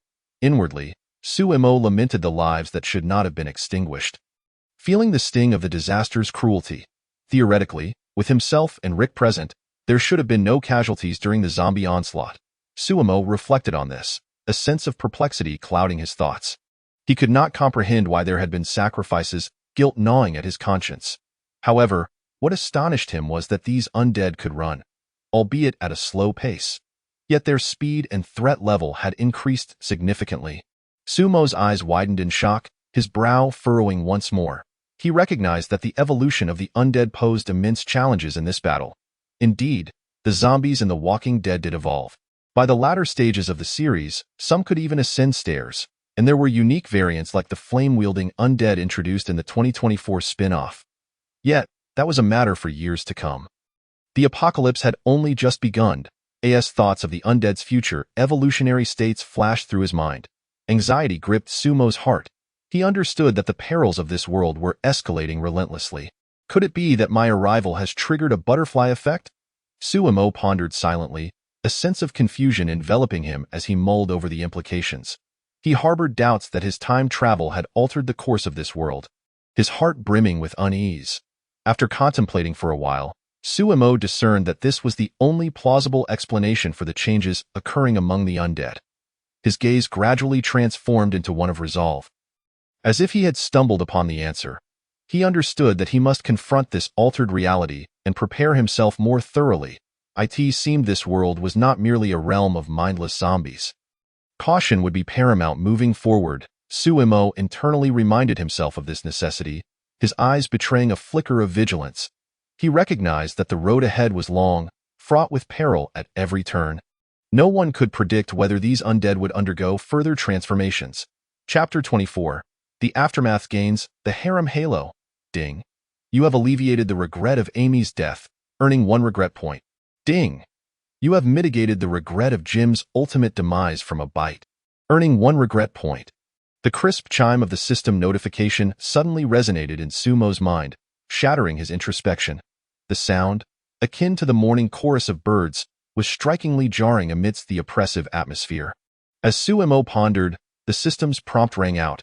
His previously furrowed brow instantly relaxed, a glimmer of astonishment flashing in his eyes, as if he had discovered a ray of hope in the darkness. His body quivered slightly, and the weight of his somber mood dissipated like mist in the breeze. Upon hearing the notifications, his previously heavy heart lifted, the corners of his mouth involuntarily curling into a smile that was difficult to suppress. As if the shadows within him had been banished, his gaze brimmed with excitement and anticipation, as if witnessing countless points soaring toward him. 2 regret points translated to 3,000 points. Suemo swiftly calculated in his mind. His eyes sparkling with the allure of impending wealth, his fingers unconsciously drummed lightly, as though keeping time to a joyous rhythm, the exhilaration within him intensifying. 5,000 points. What a windfall! He could not help but mutter under his breath. His voice laced with excitement and enthusiasm. His eyes widened, revealing an indescribable astonishment, as if he could scarcely believe this sudden stroke of fortune. Suemo opened the regret interface, claiming his 5,000 points with deft precision. His movements were swift and practiced, his gaze riveted on the virtual interface before him, wary of missing any detail. When he saw the prompt confirming the successful allocation of points, he exhaled deeply, his smile blossoming even brighter. System, display my personal panel, Suemo commanded, his tone imbued with urgency and curiosity. He straightened slightly, his eyes alight with eagerness to immediately comprehend the changes within himself, as Suemo issued the command. A panel materialized before him. Name, Suemo. Faction, Abandoned Quarry Camp. Position, Leader. Strength, 14.0.7. Speed, 13.0.65. Constitution, 15.0.75. Mentality, 24.1.2. Skills, Zombie Antibody, Supreme Combat, Supreme Marksmanship. Points, 69.02. 5. Sumo's gaze swiftly traversed the panel, a hint of satisfaction flickering in his eyes. Upon seeing the line indicating his position as leader, he nodded slightly, a confident smile gracing his features. He scanned his character panel with focused intensity, meticulously noting every fluctuation in the data. The increase in points sparked a surge of enthusiasm within him, as he envisioned a more formidable future in this post-apocalyptic world. The elevation to leader signified his supreme authority within the camp. Suemo raised his head slightly, his eyes radiating confidence and authority. The corners of his mouth turned upward, as he mused that this achievement was the result of his own efforts, as well as the acknowledgement from the camp's inhabitants. This outcome was well within Sumo's expectations. He let out a soft hum, a smirk of pride gracing his face. He fully understood that his recent performances were sufficient to earn the trust of the camp survivors. If his displays from the previous morning, noon, and evening had not been persuasive enough, then he would have little to say. Suemo furrowed his brow slightly, a trace of disdain flickering in his gaze. He thought to himself that if those individuals were truly so obstinate, he would no longer waste his time and energy on them. Perhaps not becoming the leader was for the best. He gritted his teeth, a look of determination in his eyes. He firmly believed in his own abilities and worth, refusing to allow others' skepticism to diminish his self-esteem. The points had now surged to a staggering 69.02. 5. Sumo's eyes widened once again, filled with astonishment. His heart raced, as if he could see countless precious items beckoning to him. Originally, he had 1,800 points. After dispatching a zombie in the forest that morning, he had gained a few more, and the regret panel had awarded him another 5,000 points, totaling approximately 102 points from last night's kills. Suemo meticulously recalled the sources of his points. A contemplative expression crossing his face, his fingers danced in the air, as if weaving through the intricate web of causality. This meant that at least 100 zombies had besieged their camp the previous day. A look of shock crossed Sumo's face, disbelief etching itself upon his features. He recalled the fierce battle of the previous night, a chill coursing through him as he felt grateful for the survival of both himself and the camp's residents. He remembered that in the original narrative, the attacking zombies numbered only 20 or 30. Now, with over 100 appearing, it seemed the butterfly effect of his time travel had come into play. Sumo's brow furrowed slightly, a hint of concern surfacing in his expression. He was acutely aware that such changes could usher in greater uncertainties for the future, yet he harbored no thoughts of retreat. Instead, it ignited a fire within him. Yet, none of this mattered. Suemo shook his head resolutely, casting aside his worries for the moment, and resolved to focus on the present, utilizing his points to enhance both his own and the camp's strength. He now possessed a staggering 6,902.5 points. His eyes gleamed with renewed excitement, his fists clenched as if he held the very hopes of the world in his grasp. Anticipation welled up within him, an eagerness to explore the treasures within his portable shop. Wealth, an abundance of it. Suemo could not restrain his jubilant exclamation, his voice brimming with joy and pride. A radiant smile illuminated his face. As if he had ascended to the status of a tycoon in this dystopian realm, Suemo eagerly opened his portable shop, curious to see what treasures awaited him today. His movements were swift and fervent, his eyes sparkling with curiosity. His fingers glided rapidly across the virtual interface, leaving no item unexamined, as if he were on a quest for the most precious of treasures. Now, I am indeed a person of wealth. Nuclear air conditioner, 1,500 points, limit of 2 units. Invisibility cloak, 80,000 points, limit of 1 item. Recon drone, 50 points, limit of 3 units. Drone battery, 5 points, limit of 10 units. Advanced strength enhancement potion, 20,000 points. Limit of 1 bottle. Harem halo, 3,000 points, limit of 1 purchase. Watchtower cannon, 1,500 points, limit of 2 units. A bag of rice, 10 kilograms, 1 point, unlimited purchase. High explosive grenade, 5 points, Limit of 30 units. Refreshes daily at midnight.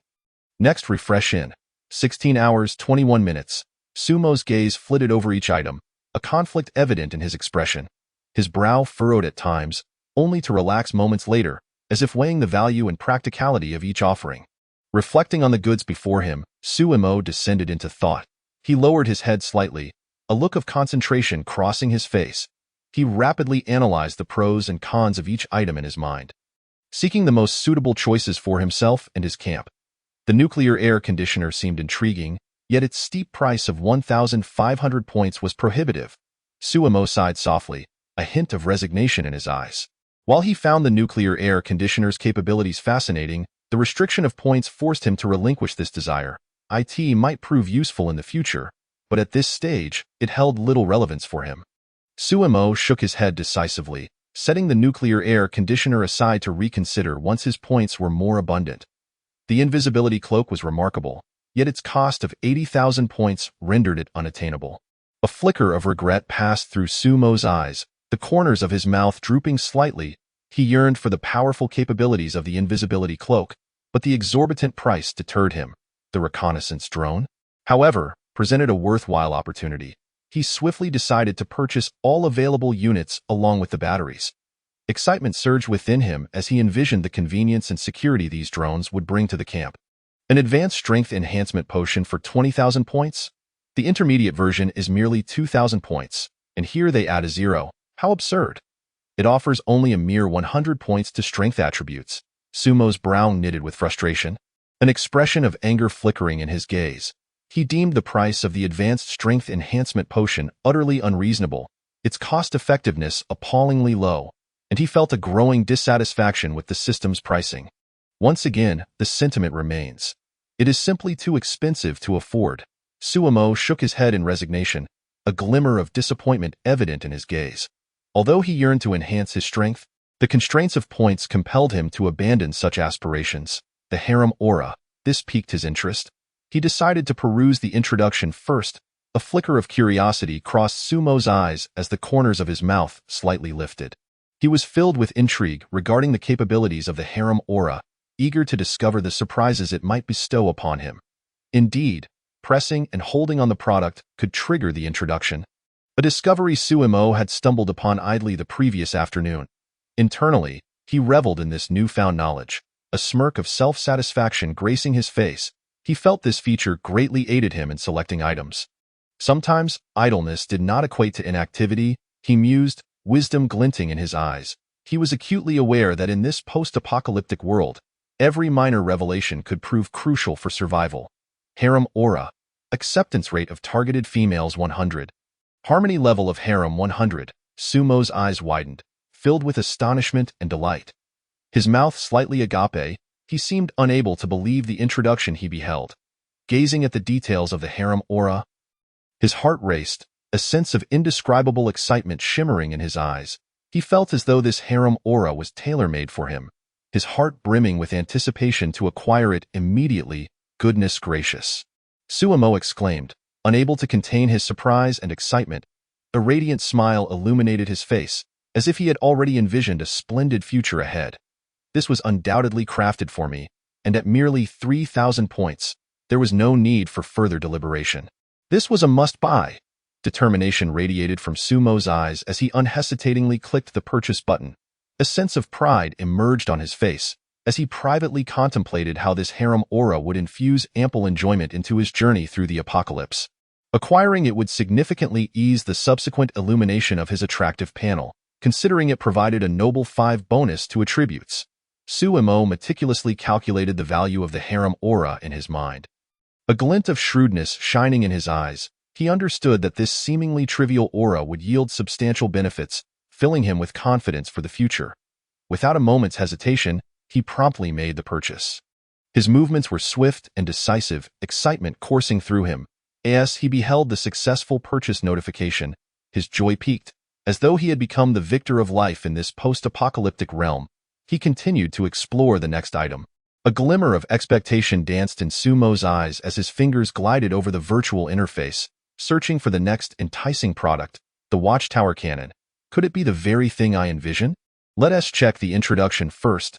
A hint of curiosity flickered in Sumo's eyes as he slightly furrowed his brows.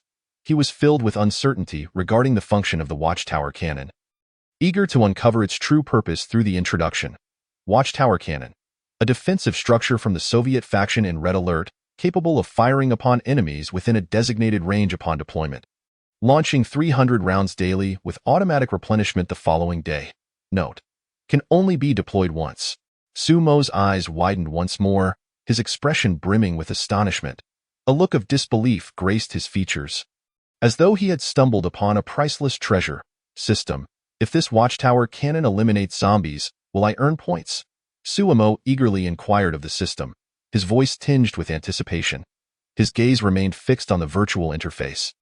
Awaiting the system's response, the system swiftly provided an answer. Affirmative. A radiant smile broke across Sumo's face, excitement and exhilaration dancing in his eyes. His heart raced as he envisioned countless points soaring toward him. I've been waiting for that response. Sumo could not help but exclaim, his voice overflowing with joy and exhilaration. A blissful smile graced his face, his heart filled with hope for the future. Upon hearing the system's reply, Sumo's heart surged with delight. His eyes sparkled, resembling stars twinkling in the night sky. His body trembled slightly, unable to contain the thrill within, as he imagined the bountiful points the Watchtower cannon would bring him. A single cannon would yield a steady 300 points daily. Two would result in a consistent 600 points, a veritable point-generating machine. Sumo rapidly calculated in his mind, excitement and greed gleaming in his eyes. A self-satisfied smile crept onto his lips, as if he could already see his points multiplying. Moving on to the next item, Sumo's eyes reflected anticipation as his fingers swiftly scrolled through the virtual interface. Seeking the next enticing product, a bag of 10 kilograms of rice, he pondered thoughtfully, slightly furrowing his brows. He calculated the food requirements of the camp members, attempting to determine the necessary quantity of rice to purchase. An individual consumes approximately 1 pound of rice per day. 10 kilograms translates to 20 pounds, sufficient for 20 people for a day. Sumo silently computed this in his mind, a look of concentration evident in his eyes. His fingers danced in the air as if engaged in a complex mathematical operation. A single bag would sustain 20 individuals for a day, and coincidentally, there were over 20 people in the camp. Sumo nodded slightly, satisfaction gleaming in his eyes. He deemed the purchase of rice a prudent choice, capable of addressing the food needs of the camp residents. Let's start with 300 bags, then 3,000 kilograms should suffice for their sustenance for quite some time. A decisive expression crossed Sumo's face as he swiftly resolved to proceed. His fingers flew over the virtual interface, purchasing 300 bags of rice, his heart swelling with a sense of security for the camp's future. High-explosive grenades. This is a splendid choice. Tossing one into a dense horde of zombies would surely net me a tidy sum of points. I'll take them all. A spark of excitement flickered in Sumo's eyes. Accompanied by a sly smile, he envisioned the scene of high-explosive grenades detonating amid the throng of zombies, his heart filled with anticipation to amass even more points through this means. Purchase successful.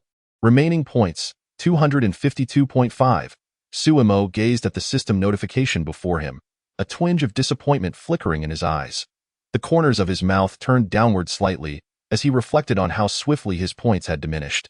From nearly 7,000 points down to a mere 250, internally, Sumo calculated, a hint of helplessness coloring his gaze. He shook his head, feeling a pang of regret over the rapid depletion of his points. Yet understanding that such expenditure was necessary to enhance both his and the camp's capabilities.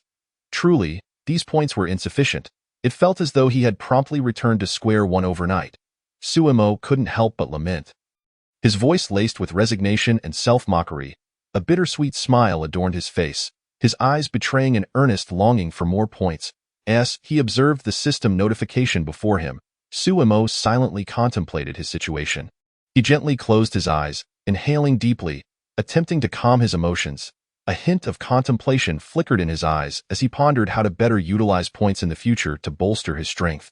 After his musings, Sumo exited the system. His movements were slow yet steady, a hint of fatigue evident in his gaze. Returning from the virtual realm, he prepared to face the new day within the camp. No sooner had he exited the system than he found himself surrounded by others in the camp. Sumo paused, a look of surprise crossing his features. He surveyed the crowd, puzzled as to why they had suddenly encircled him.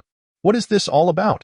Suemo inquired, confusion evident in his voice as he scanned the crowd, seeking answers. His brows furrowed slightly as he awaited their explanation. At that moment, Glenn stepped forward from the throng, saying, "Suemo, do you still stand by what you said yesterday morning?" A glimmer of expectation shone in Glenn's eyes, his voice tinged with nervousness. He looked at Suemo, filled with hope that Suemo would fulfill his promise from the previous day. "What did I say yesterday morning? What words?" Suemo responded with a puzzled tone, his eyes reflecting his confusion as he endeavored to recall what he had said. He furrowed his brows, uncertain of which statement Glenn was referencing, as he had not spoken anything particularly noteworthy to Glenn the day before. Suemo silently pondered, his gaze lingering on Glenn for a moment, searching for clues in his expression. Glenn glanced at the other camp members before returning his gaze to Suemo, stating, "It was what you mentioned about leading those who wish to follow you to the safe haven." Glenn's eyes held a sense of urgency, his voice rising slightly. He hoped Suemo would offer a clear and timely response to put everyone's minds at ease. "Oh, that of course, that stands. Are you all truly willing to accompany me?" Suemo chuckled lightly, surveying the crowd. A look of surprise illuminated Suemo's eyes, and a smile graced his face. As he scanned the faces of the others, he discerned trust and expectation in their eyes, which filled him with a sense of comfort. Upon hearing Suemo's words, the surrounding survivors exchanged glances, nodding in unison as they collectively proclaimed, "We are all willing to follow you." Their voices merged into a powerful chorus, reverberating like a tidal wave above the camp. Suemo was profoundly moved by this scene, emotion swelling within him as the sounds embodied the collective hope of the people and their unwavering trust in him. Listening to the fervent calls of the crowd, Suemo's smile broadened slightly. His lips curled upwards, revealing a genuine and radiant grin, his eyes brimming with comfort and satisfaction. In this moment, he was acutely aware that his efforts had not been in vain. Amidst the perils of this post-apocalyptic world, he had united everyone with a common goal, binding them closely together. If only this had happened sooner, Suemo mused internally, shaking his head slightly, a hint of regret flickering in his gaze. He thought to himself that had they made this decision earlier, perhaps they could have avoided the brutal battle of the previous night and spared countless lives. Perhaps last night's tragedy could have been averted. His expression grew somber as vivid images of the rampaging undead invaded his mind, invoking a wave of sorrow. The faces of fallen comrades flashed before him, each one a painful reminder of their loss. Yet it was not too late. One could always mend the fence after the sheep were lost. Drawing a deep breath, Suemo's resolve solidified once more, and a confident smile returned to his face. Clenching his fists, he silently vowed to lead everyone safely to the sanctuary, providing them all with a secure future. Ding! You have altered the regret of Morales leaving the team, earning 1 point of regret value. The crisp sound of the system notification echoed in Suemo's mind, like a melodious chime that broke him from his reverie. After leaving, Morales had joined Negan's saviors and ultimately met his end at the hands of Rick and Daryl, a fact that required no further elaboration. Suemo furrowed his brow, a complex emotion crossing his features. He felt sorrow for Morales' fate, yet also a sense of relief for his ability to alter this regret. He understood that in this harsh world, every life was immensely precious, and any change could drastically impact the fates of many. They had all begun as companions. A hint of nostalgia flickered in Suemo's eyes as his thoughts drifted back to the moment he first encountered Morales. At that time, they were all driven by a shared yearning for survival, supporting one another in their journey through the apocalypse. He so wished that they could all remain together to face the challenges ahead. However, on a different note, rather than slaying the undead, it was the resolution of regrets that would yield points. A glint of excitement sparkled in Suemo's eyes, and a triumphant smile graced his lips. He realized that by rectifying these regrets, not only could he save others' destinies, but he could also garner substantial rewards and points, an undeniably mutually beneficial outcome. In an instant, he had earned an additional 4,000 points. Suemo's mind raced with calculations, his exhilaration palpable. He envisioned his abilities soaring due to these points, granting him greater means to safeguard those around him. Observing the system notifications that popped up before him, Suemo couldn't help but shake his head with a tinge of melancholy. He sighed softly, his eyes revealing a mix of helplessness and reflection. He understood that behind these points lay vibrant lives and heart-wrenching stories. He hoped to change even more regrets in the future, making this world a less cruel place. He turned to the crowd within the camp and declared, "In that case, gather your belongings quickly. We shall depart this afternoon." Sumo's voice rang out, powerful and resolute, his gaze exuding determination. He surveyed the crowd, as if imparting a strength that instilled confidence in everyone that they were about to embark on a hopeful journey. "Yes," the group responded in unison, their voices resonant and harmonious like the clarion call of a battle horn. Their eyes sparkled with resolve and anticipation as they turned, hastening back to their tents to pack their belongings with urgency and order. At Sumo's command, every survivor in the camp sprang into action, transforming the campsite into a bustling hive of activity. People darted between tents, some organizing clothes, others packing food, while yet others checked their weapons and gear.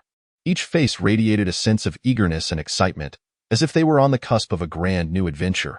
Among the crowd, Sean cast a begrudging glance at Sumo, narrowing his eyes slightly.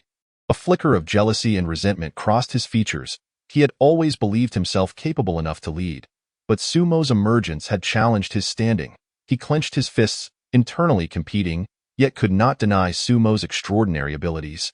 Though unwilling to accept it, he recognized Sumo's leadership prowess. Sean bit his lip, a hint of helplessness clouding his gaze. He observed Sumo directing the group with poise, feeling a begrudging admiration rise within him. He knew that in this apocalypse, only the strong could guide others to survival, and Sumo was undoubtedly that strength. He had consulted Rick and Lori, both of whom expressed their willingness to follow Sumo to that place. A moment of hesitation flashed in Sean's eyes as he weighed the pros and cons in his mind. He understood that if both Rick and Lori decided to accompany Sumo, it would be difficult for him to remain behind. After all, he held a special affection for Lori and could not bear to watch her leave without him. With both Rick and Lori willing to go, he could not abandon her. Sean sighed heavily, his eyes reflecting a mix of resignation and conflict. Ultimately, he resolved to join the others on their journey, setting aside his pride for Lori's sake, despite his lingering discontent. As afternoon arrived, vehicles began to depart from the abandoned quarry camp. The engines roared to life, stirring up clouds of dust. Sumo sat in the lead vehicle, his gaze steadfastly fixed ahead. Chapter 25. The highway as dusk approached. The remnants of the setting sun draped the earth in a soft, orange-red hue, casting a warm yet melancholic glow across the world. The horizon blazed with vibrant twilight, unfurling like a magnificent canvas. After safely traversing several small towns, the convoy merged onto a highway. The vehicles weaved together like a serpentine steel dragon as they entered the freeway. The symphony of engines shattered the prolonged silence that had enveloped the highway. Each vehicle carried the hopes of its passengers, resolutely advancing down this seemingly uncertain path. Sumo sat quietly in the RV, gazing out the window. He maintained an upright posture, his expression one of focus and contemplation. Slightly leaning, he rested his cheek against the glass, his fingers absent-mindedly tapping along the edge. Through the transparent pane, he observed the world outside. The highway was littered with an array of derelict vehicles, haphazardly scattered about. Some collided, others tilted askew at the roadside, while a few had even crashed through the steel barriers, tumbling into the trees that lined the highway. A flicker of surprise and contemplation crossed Sumo's eyes as he took in the desolate scene. Reminiscent of a poignant post-apocalyptic tableau, he envisioned the chaos and disaster that had once unfolded, the panic that had gripped the populace. Some vehicles bore the scars of severe deformation, twisted metal seemingly recounting the violence of impact. Others, encrusted with dust and rust, resembled weary elders slowly succumbing to the ravages of time. And some lay half-hidden in the underbrush, their battered frames waiting to be forgotten. Gazing out the window, scenes from his past life, watching The Walking Dead resurfaced in his mind. Sumo's eyes grew distant, as if he were transported back to the time when he first watched the series. A faint smile tugged at the corners of his mouth, a nostalgic recollection of familiar plots. A glimmer of excitement shone in his eyes, as if he could sense the new challenges that awaited. Indeed, this was the road. It seemed they were not far from Hershel's farm. A spark of certainty and anticipation ignited in Sumo's gaze, his heartbeat quickening with an uncontrollable thrill. After traveling a short distance, the convoy came to a halt due to the blockage caused by abandoned vehicles ahead. A hint of resignation flickered in Sumo's eyes as he sighed softly.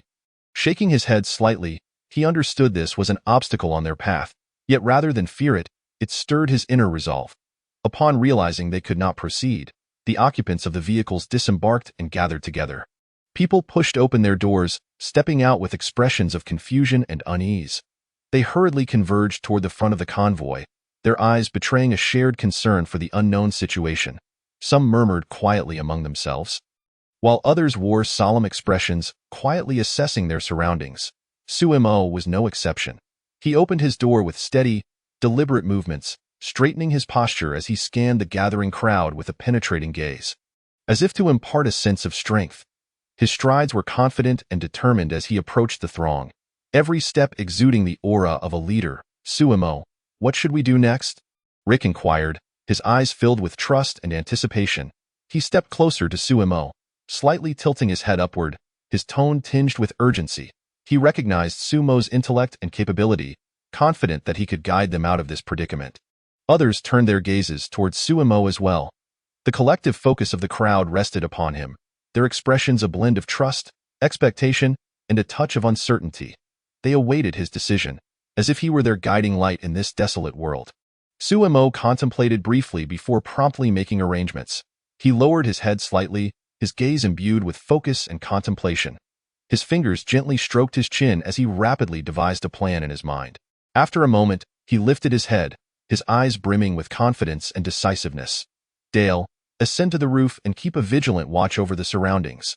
Sumo's voice resonated clearly, his unwavering gaze directed at Dale, as if imparting an invisible weight of responsibility upon him. His eyes conveyed trust in Dale's capabilities, believing he was well suited for this critical task. Rick, Sean, along with Moore and Daryl, you four will patrol the vicinity of the convoy in pairs. Sumo's eyes swept over Rick, Sean, Moore, and Daryl, reflecting seriousness and gravity. His tone brooked no argument, as if issuing a sacred decree. He was acutely aware of their abilities and had faith they would ensure the safety of the convoy's surroundings. Glenn, T, Jim, and Morales, you two will be responsible for clearing the obstructing vehicles. A hint of expectation flickered in Sumo's gaze as he looked at Glenn and the others, his eyes filled with encouragement. He nodded slightly, as if assuring them they could indeed accomplish this daunting task. His voice was steady and powerful, instilling a sense of reassurance. As for the others within the camp, your task is to search these abandoned vehicles for water, food, and other supplies. Sumo's eyes expressed concern as he scanned the rest of the camp, his gaze imbued with hope. He wished for everyone to unite in their efforts, contributing to the team's survival. His tone was gentle yet resolute, allowing everyone to feel his care and expectations. All these tasks must be completed before nightfall. After dark, everyone must return to the convoy immediately. A serious glint passed through Sumo's eyes as he raised his voice slightly, his tone laced with an undeniable authority. He understood the dangers of the night and hoped everyone would adhere strictly to his orders to ensure everyone's safety. Sumo's final words were a deliberate reminder. During the convoy's journey, he occasionally glanced through the window at the scattered walkers along the road. A vigilant light shone in Sumo's eyes as he recalled the sight of the walkers. An unsettling wave rising within him, he knew that although these walkers were dispersed, they posed a potential threat. His brow furrowed slightly, his gaze filled with worry over the trouble these walkers might bring. The walkers moved slowly, just as depicted in the original narrative, exhibiting behavior entirely different from the ones encountered last night. A flicker of confusion crossed Sumo's eyes, his brow knitting together in deep thought. He continuously compared the walkers he saw last night with those of today, attempting to discern a pattern. A thread of tension ran through his gaze as he pondered what these changes could signify. It was entirely reasonable for him to entertain the possibility that the walkers might retain their original speed during the day but could run at night. A moment of realization illuminated Sumo's eyes, which widened slightly as if he had uncovered a significant secret. His heart raced slightly, filled with curiosity and trepidation regarding this hypothesis. A sense of tension lingered in his gaze, uncertain if his conjecture held merit. Sumo found this possibility quite plausible. In the myriad of zombie-themed films and games he had experienced in his past life, similar concepts frequently arose. His eyes radiated confidence as he nodded slightly, affirming his suspicions. There was a glimmer of relief in his gaze, grateful for the experiences he could draw upon. He resolved to prepare thoroughly for any potential dangers that might arise. However, this remained speculation. He needed further observation to confirm his findings. A note of caution flickered in Sumo's eyes as he shook his head gently, reminding himself not to jump to conclusions prematurely. His gaze bore a hint of determination, resolved to closely monitor the walker's movements to ascertain the accuracy of his hypothesis. His heart brimmed with a desire for exploration into the unknown, eager to unravel this mystery. Others held no objections to Sumo's arrangements. Yet at that moment, Sean stepped forward and a glimmer of defiance and provocation flashed in Sean's eyes as he raised his head slightly, the corners of his mouth curling into a disdainful smile. His gaze revealed dissatisfaction, seemingly in disagreement with Sumo's plans. At this point, Rick noticed something amiss and attempted to pull Sean back, but was unsuccessful. Rick's eyes were filled with urgency and helplessness as he reached out to grasp Sean. His movements swift and desperate. Concern for Sean's impulsiveness, fearing it might lead to unnecessary trouble, was evident in his eyes, his brow furrowed, his face etched with anxiety. After stepping forward, Sean looked at Sumo and questioned. Sumo, we all have our own tasks. What are you doing? Sean's eyes were filled with skepticism and defiance, locking onto Sumo with barely concealed anger. His voice was sharp and piercing, as if challenging Sumo directly. He leaned slightly forward, adopting an aggressive stance. Sumo glanced at Sean, smiling slightly, and replied, I am responsible for holding the fort. A hint of composure and calmness permeated Sumo's gaze as he smiled gently, betraying no hint of panic. His smile seemed to assure Sean that his decision was well considered. Confidence radiated from his eyes, convinced that his plans were sound. Sean, unable to suppress a laugh, retorted, We all have our own tasks. And you're just staying put doing nothing. How convenient for you. Sean's eyes brimmed with derision and disdain, his laughter sharp and grating. As if mocking Sumo's arrangements, a twinge of jealousy flickered in his gaze. Revealing his dissatisfaction with Sumo's position, he swayed slightly, exuding an air of arrogance. Sumo raised his hand slightly. Hold on, I haven't finished speaking yet. Who said I was doing nothing? A note of seriousness crossed Sumo's eyes as he raised his hand. His movements steady and powerful. His gaze bore an air of authority, as if instructing Sean to respect his decisions. His voice was low yet resonant, compelling Sean to pause and listen to his explanation. I am responsible for staying behind to handle various unexpected incidents. Sumo's eyes were filled with confidence and conviction, his voice loud and cleared. An undeniable authority emanated from his gaze, as if showcasing his capabilities to everyone present. He slightly puffed out his chest, embodying a sense of responsibility. As he spoke, Sumo turned to Sean with a smile. Can you handle that? If you can, we can certainly swap our responsibilities. A glimmer of jest flickered in Sumo's eyes as he smiled at Sean, his gaze full of provocation. His smile seemed to convey his unwavering confidence in his abilities. There was a hint of anticipation in his eyes, eager for Sean's response. Sean, taken aback by Sumo's words, found himself at a loss. He had witnessed Sumo's prowess the previous day and realized he could not match him in this regard. A flicker of embarrassment and helplessness crossed Sean's eyes. His mouth slightly agape, unsure of what to say. His gaze reflected a mix of admiration and jealousy towards Sumo's capabilities. He lowered his head slightly, a look of dejection crossing his face. Observing Sean's defeated expression and his subsequent silence, Sumo turned to the others. Does anyone else have objections? Confidence and composure radiated from Sumo as he surveyed the rest, his eyes filled with inquiry. His voice was loud and clear, seemingly exhibiting his leadership. He stood tall, awaiting their responses. None? The others replied in unison. Their voices were harmonious and resounding, expressing their support and trust in Sumo's determination shone in their eyes. Signaling no dissent towards Sumo's plans, a sense of unity enveloped their faces, as if communicating their readiness to follow his lead. Since there are no objections, let's commence our actions immediately, Sumo declared. His voice rang out firmly, his eyes filled with anticipation. He raised his hand slightly, making a gesture to initiate, as if orchestrating a grand endeavor. His gaze reflected excitement, eager for the successful completion of their mission. At Sumo's command, the survivors sprang into action. They busied themselves immediately, their movements hurried yet orderly. Some climbed to the roof, preparing to fulfill their watch duties. Others paired up and ventured around the convoy to patrol. Some approached the obstructing vehicles, ready to clear the way, while others weaved through the abandoned cars, searching for precious supplies. Their faces radiated a mix of tension and exhilaration, as though fighting valiantly for survival. Seizing the moment while the survivors were engaged, Suemo took a moment to glance at his character panel. He bowed his head slightly, his eyes reflecting focus and anticipation. His fingers glided gently across the virtual interface. His gaze filled with concern for his own status, a faint smile graced his face, as if he were satisfied with his progress. Name: Suemo. Faction: Abandoned Quarry Camp. Position: Leader. Strength: 14.07. Speed: 13.0.65. Constitution: 15.0.75. Spirit: 24.1.2. Skills: Zombie Antibody, Master Combat, Master Marksmanship, Harem Aura. Points: 4,252.5. Sumo's gaze radiated satisfaction, a subtle smile playing at the corners of his mouth. Revealing a semblance of contentment, he surveyed his attributes, a profound sense of accomplishment swelling within him. There was an undercurrent of excitement in his eyes as he anticipated the potential for further growth in his power.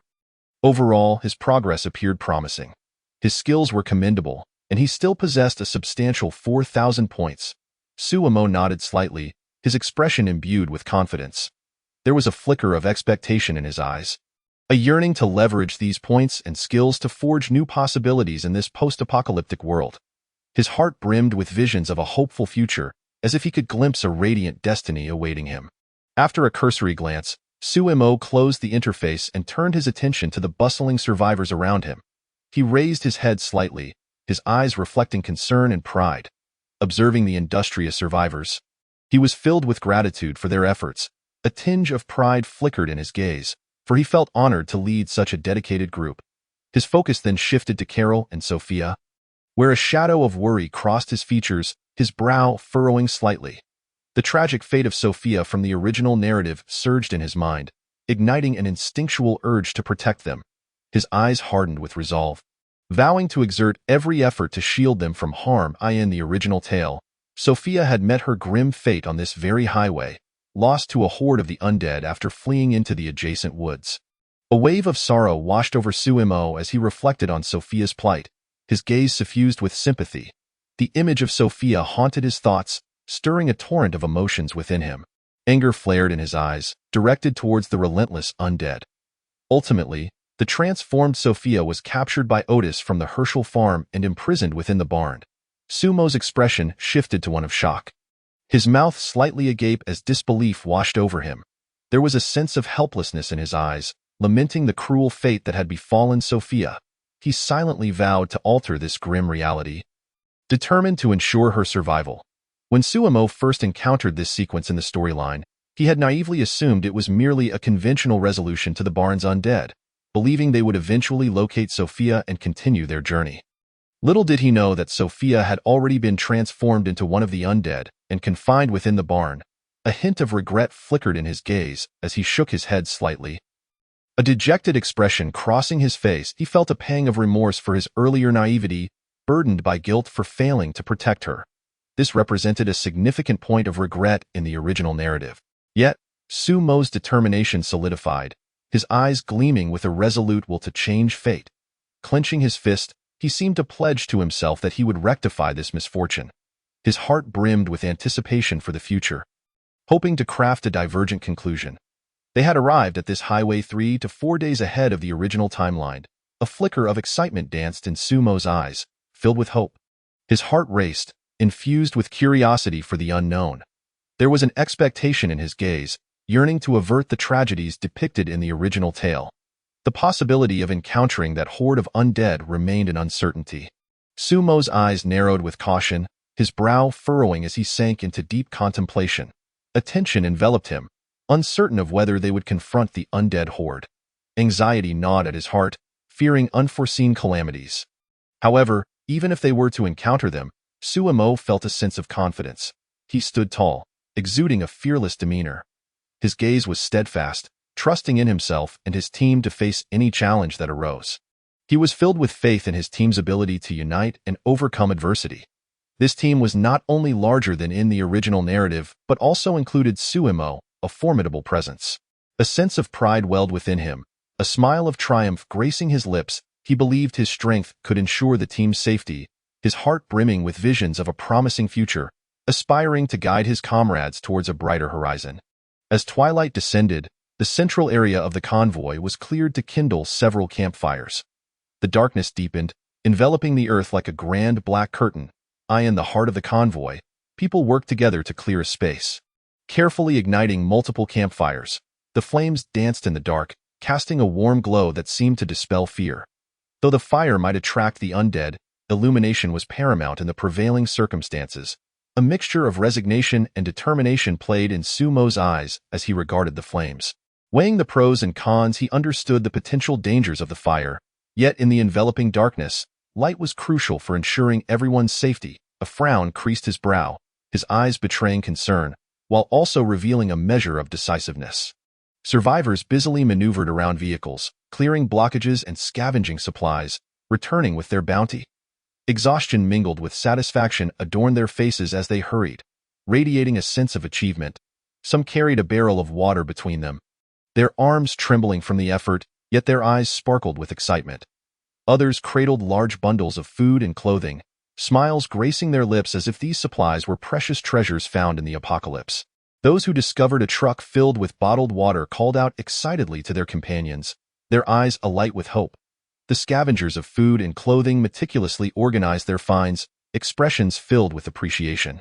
Meanwhile, the one who unearthed a gun devoid of bullets initially displayed disappointment, but soon was enveloped by an inexplicable sense of security, clutching the weapon as if it were invaluable.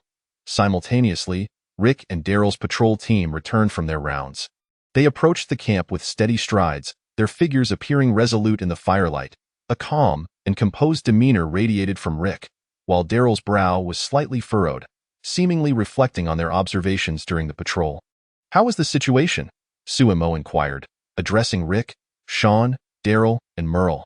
Concern filled his gaze as he swiftly approached the returning group, his voice laced with urgency. He fully comprehended the significance of the patrol and yearned to ascertain any potential threats. "There were no anomalies," Rick replied, shaking his head slightly, his gaze unwavering and his tone succinct. His eyes conveyed a reassuring strength, as if to assure everyone that, at least for now, they were safe. "We are secure here as well," Daryl added. Nodding, he tightened his grip on his weapon, responding briefly, his eyes revealing a hint of vigilance, maintaining a heightened awareness despite the absence of danger. Sumo nodded in understanding. "You all should rest for a while. In an hour, I will need your assistance again. We must remain vigilant through the night." His gaze was filled with gratitude and comprehension as he gently patted Rick and Daryl's shoulders, speaking with earnestness. His eyes reflected a profound awareness of the nighttime dangers, acknowledging their contributions. The four nodded in agreement and dispersed. Rick and Daryl turned towards their resting place. Their steps, though slightly weary, remained resolute. Sean and Merle silently made their way in separate directions, a complex emotion flickering in Sean's eyes, while Merle's expression was inscrutable, marked by an air of detachment. Upon seeing that everyone had returned, Sumo ascended to the roof of Dale's RV. He grasped the ladder with both hands. Swiftly climbing to the top, his gaze focused and earnest, a sense of responsibility for the safety of his team filled him, compelling him to guard them throughout the night in this desolate wilderness. Compounded by yesterday's upheaval, he felt uneasy in trusting the night watch to others. He had to take it upon himself. Standing atop the RV, Sumo surveyed the surroundings, his expression rife with concern and vigilance. The prior assault by the undead had left him on edge. In this remote locale, he dared not let his guard down, resolutely ensuring their safety. Upon hearing movement atop the vehicle, Dale turned to glance over his shoulder. His eyes widened slightly, revealing a blend of tension and alertness, as prolonged vigilance had kept his nerves taut. Upon recognizing Sumo, a flicker of relief crossed his face. The strain of sustained focus had left him visibly fatigued. The bloodshot eyes and pale complexion betrayed his exhaustion. Seeing Sumo approach, Dale finally allowed himself to relax. Dale's shoulders sagged slightly, a hint of relief gracing his face, and his eyes brimmed with gratitude. The arrival of Sumo brought him an overwhelming sense of relief, assuring him that he could finally rest peacefully. That moment, Sumo turned to Dale and said, "Dale, you should take a break for a while. I'll keep watch tonight." Sumo's gaze was filled with concern, his voice gentle yet firm, conveying an undeniable authority. His eyes revealed a deep care for Dale, hoping he could recuperate and regain his strength. "All right, Dale did not refuse. After handing the binoculars to Suemo, he carefully climbed down from the roof of the vehicle. He cast a grateful glance at Suemo as he passed the binoculars into his hands, then cautiously descended the ladder.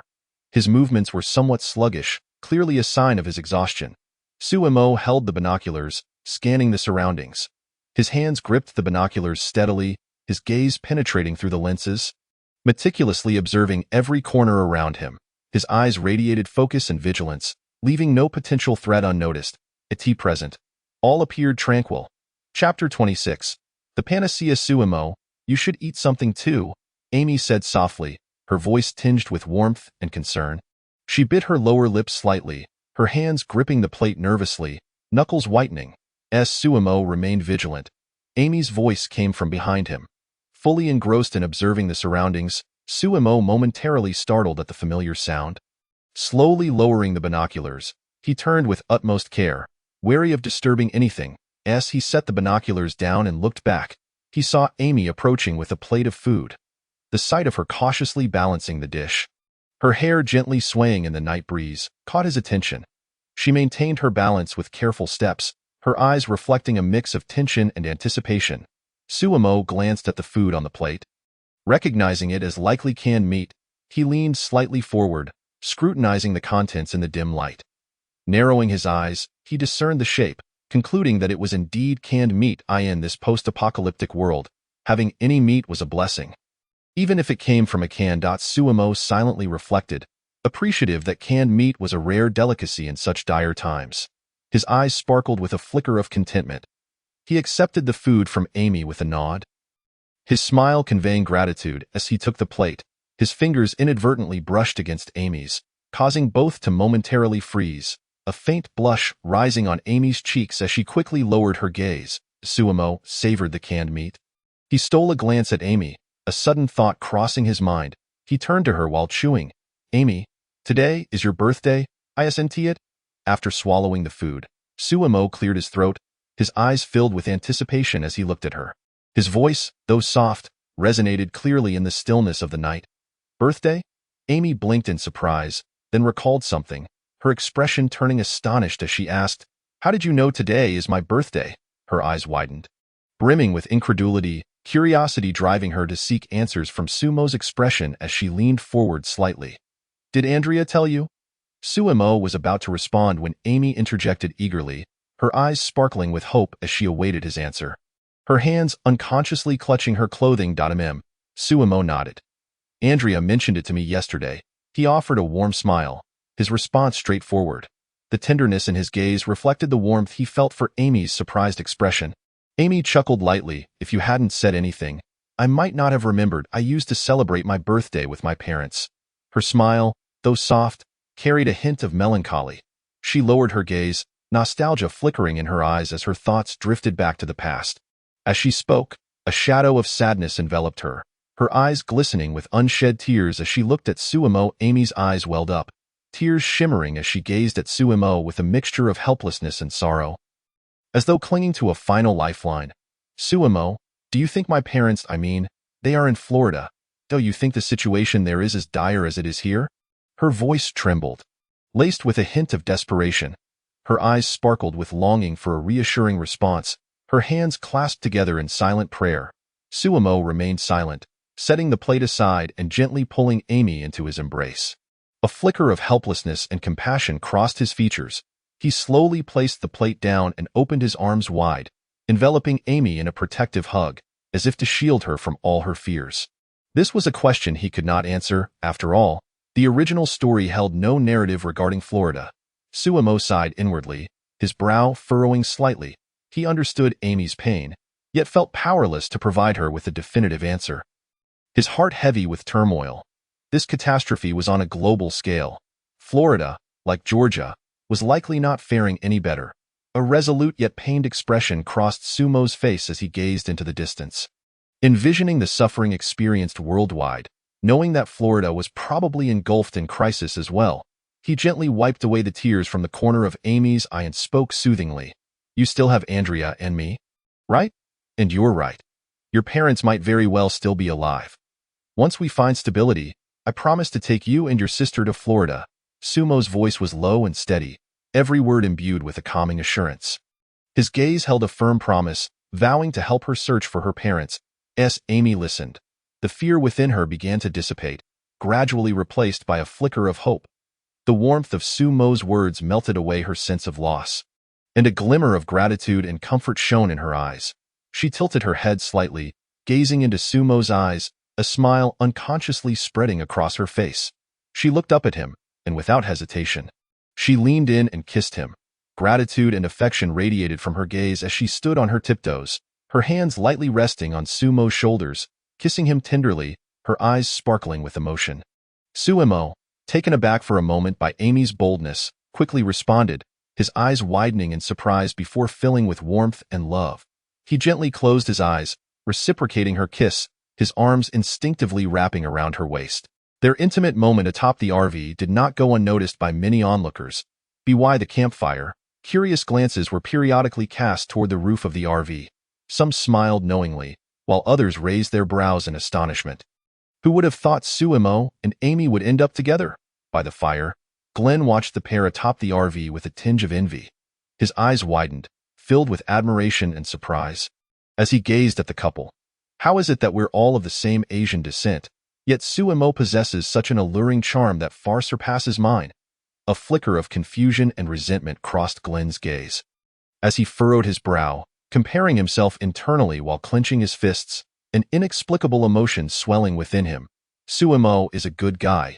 I think it's great that Amy is with him, Dale remarked, a note of contentment in his voice. He nodded slightly, his eyes reflecting approval and warmth, a gentle smile gracing his face as if bestowing blessings upon the couple. Andrea, how do you feel about your sister being with Sumo now? Lori inquired playfully, casting a sidelong glance at Andrea. Her lips curled into a teasing smile as she leaned slightly, curiosity gleaming in her eyes as she awaited Andrea's response. What can I say?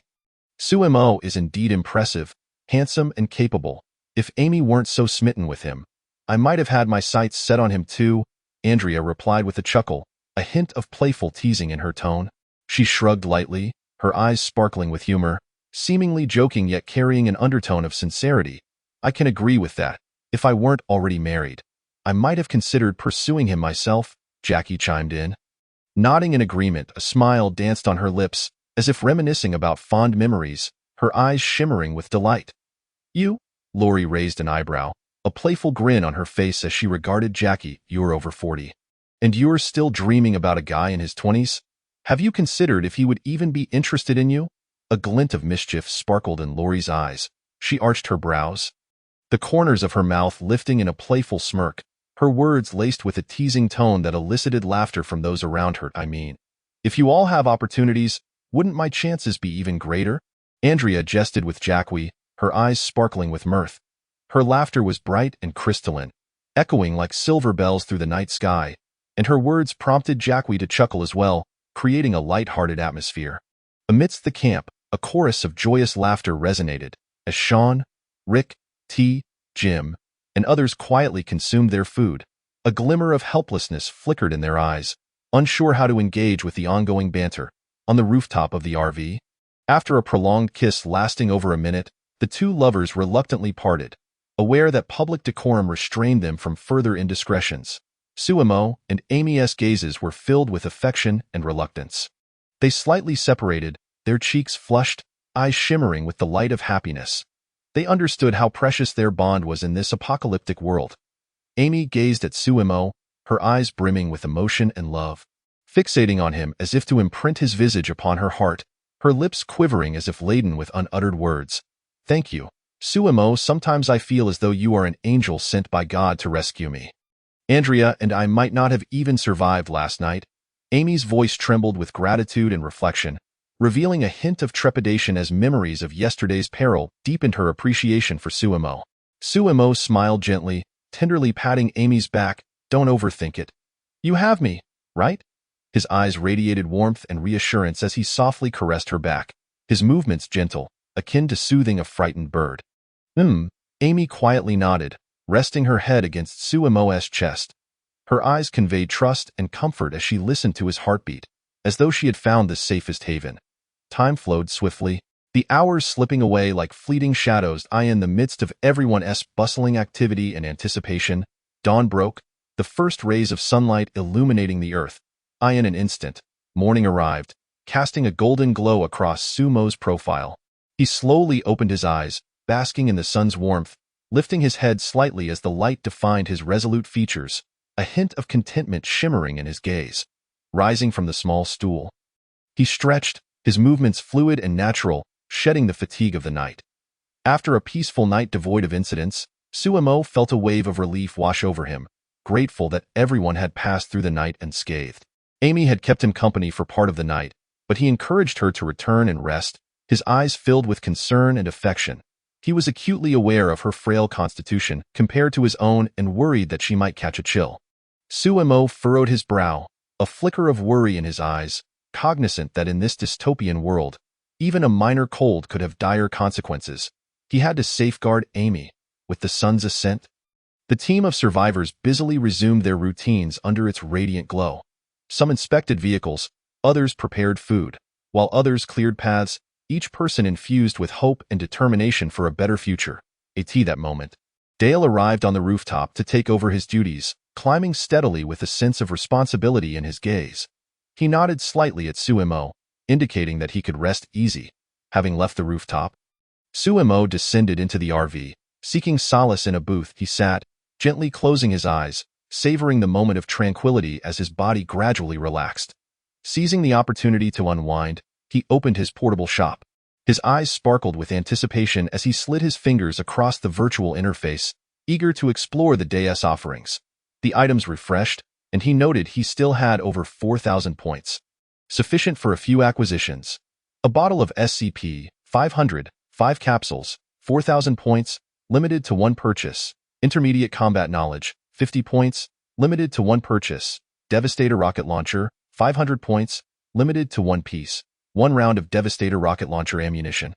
50 points, limited to 30 rounds. Elemental control, 500, 000 points, limited to 1 purchase. 1 cubic meter space storage ring, 10, 000 points, limited to 1 purchase. A steel axe, 5 points, unlimited. The box of chips, 10 packets. 1 point, unlimited. Lightsaber, 1,000 points, limited to 1 piece. Refreshes daily at midnight. Next refresh in 15 hours and 43 minutes. Sumo's eyes widened in astonishment at the first item. He couldn't help but gasp, his eyes round with disbelief as he meticulously examined each product's description. "Deep has made an appearance," he murmured to himself, his heart racing as if he had uncovered a hidden treasure. His mind racing with countless pieces of information regarding SCP. Gaping at the first item that had refreshed, he was utterly taken aback. Sumo's gaze remained filled with surprise, fixated on SCP-500. As if his stare could pierce through the screen, his fingers tapping restlessly on the table, his mind in turmoil. Yet, despite his astonishment, he found himself somewhat acclimated to such revelations. Taking a deep breath, he sought to calm himself, a semblance of composure returning to his demeanor as he reminded himself that anything could potentially appear in the system shop. After a moment, Sumo bowed his head, his expression a mixture of focus and contemplation. His fingers absently stroked his chin as he quickly weighed the pros and cons of each item, his thoughts a whirlpool of indecision. SCP-500, he recalled, was known as the Panacea. Striving to retrieve information from his memory, a glimmer of anticipation illuminated his gaze. Its function could heal any ailment, whether it be cancer, zombie virus, T-virus, G-virus, or blacklight virus, among others.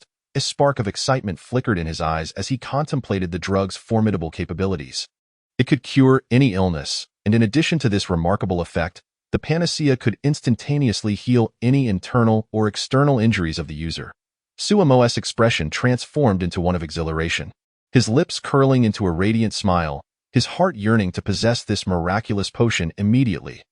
This is an essential remedy for any journey, he couldn't help but muse, his eyes filled with acknowledgement. He calculated in his mind how valuable this drug would be in a post-apocalyptic world, recognizing it as an invaluable treasure.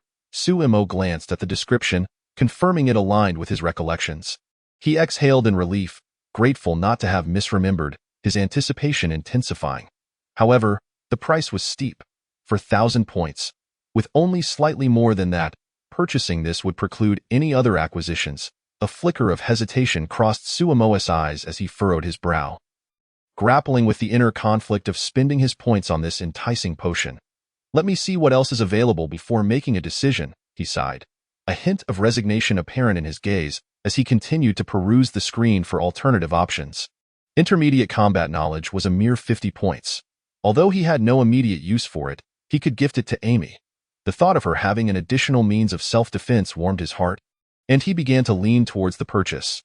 The Devastator rocket launcher boasted significant power, with an explosive range of up to 100 meters, far exceeding the range of the strongest rocket launchers currently available in the world, which barely reached 30 meters. Suemo was momentarily stunned by the firepower described, envisioning its potential, but then he considered the price. Unfortunately, it's too expensive, 500 points for the launcher and 50 points for a single round of ammunition.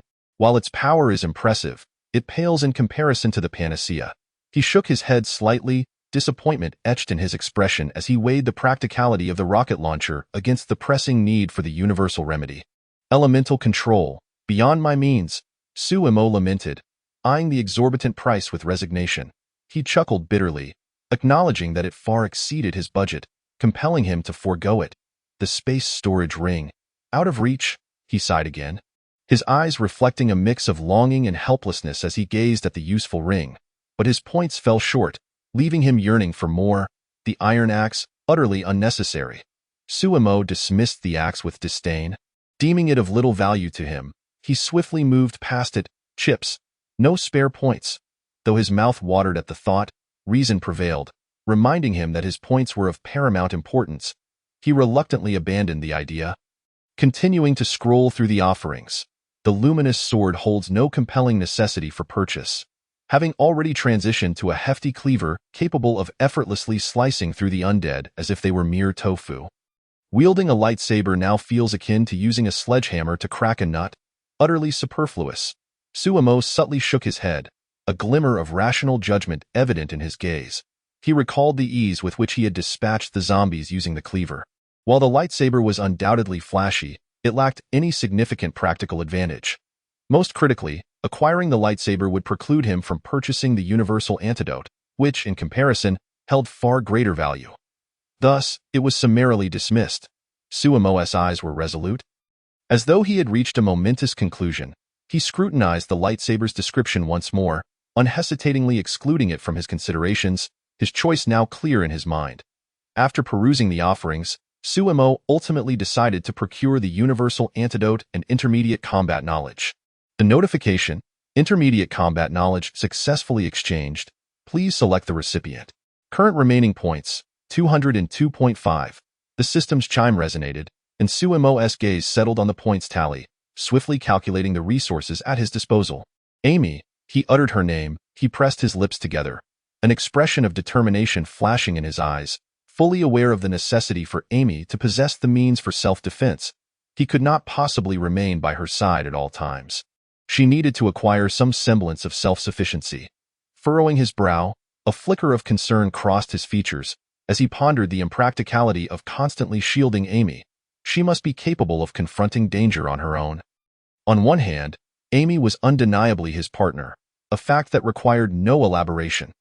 On the other, she had ascended to the status of a cherished ally, bestowing upon him a 5 increase in attribute values. A smile involuntarily crept upon Suemo's lips, his eyes shimmering with tenderness. For him, Amy was not merely an emotional crutch but also a source of strength. Should anything unfortunate befall her, he would suffer both the loss of his beloved and a diminishment of his attributes. A wave of panic washed over Suemo, solidifying his resolve to empower Amy and mitigate all risks. In notification, recipient selection successful. Please touch the chosen recipient to impart the knowledge. The system chimed again, momentarily catching Suemo off guard as he contemplated the method of execution. Upon hearing the notification, he paused briefly, only to quickly regain his composure. A frown creased his brow as he suddenly realized the importance of accurately identifying Amy. There were many individuals bearing the same name. Suemo reflected cautiously, understanding the critical nature of finding the right person. With that thought, he exited the RV in search of Amy, his steps resolute and his gaze eagerly scanning the camp. At that moment, Amy and Andrea were sifting through the remains of derelict vehicles in search of supplies.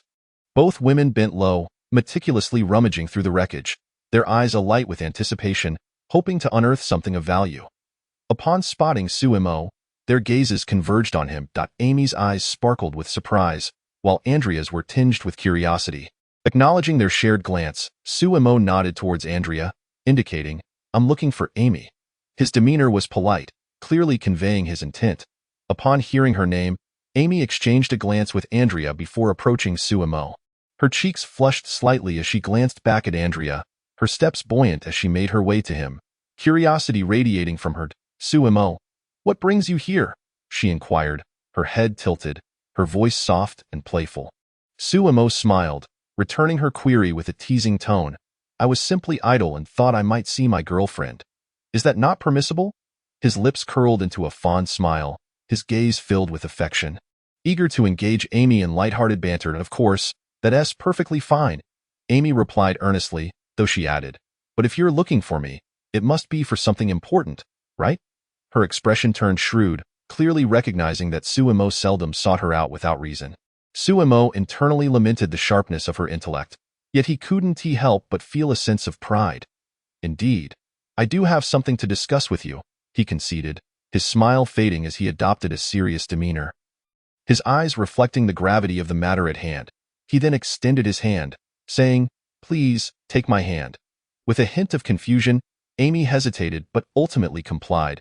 Placing her hand in his, her eyes widened as she felt a surge of knowledge flooding her mind. Shock and wonder illuminated her features as her brain raced to comprehend the influx of information. "Sumo, what is this?" she began. But her words were interrupted as Sumo gently placed a finger against his lips, signaling her to be quiet. Her curiosity piqued, she fell silent, her gaze questioning as she awaited his explanation. "This is a secret between us. If possible, I would prefer that you do not share it with Andrea," Sumo instructed, his tone serious and resolute, ensuring she understood the importance of discretion. Although Amy could share this with Andrea without dire consequences, Sumo believed that fewer people privy to this information would be preferable.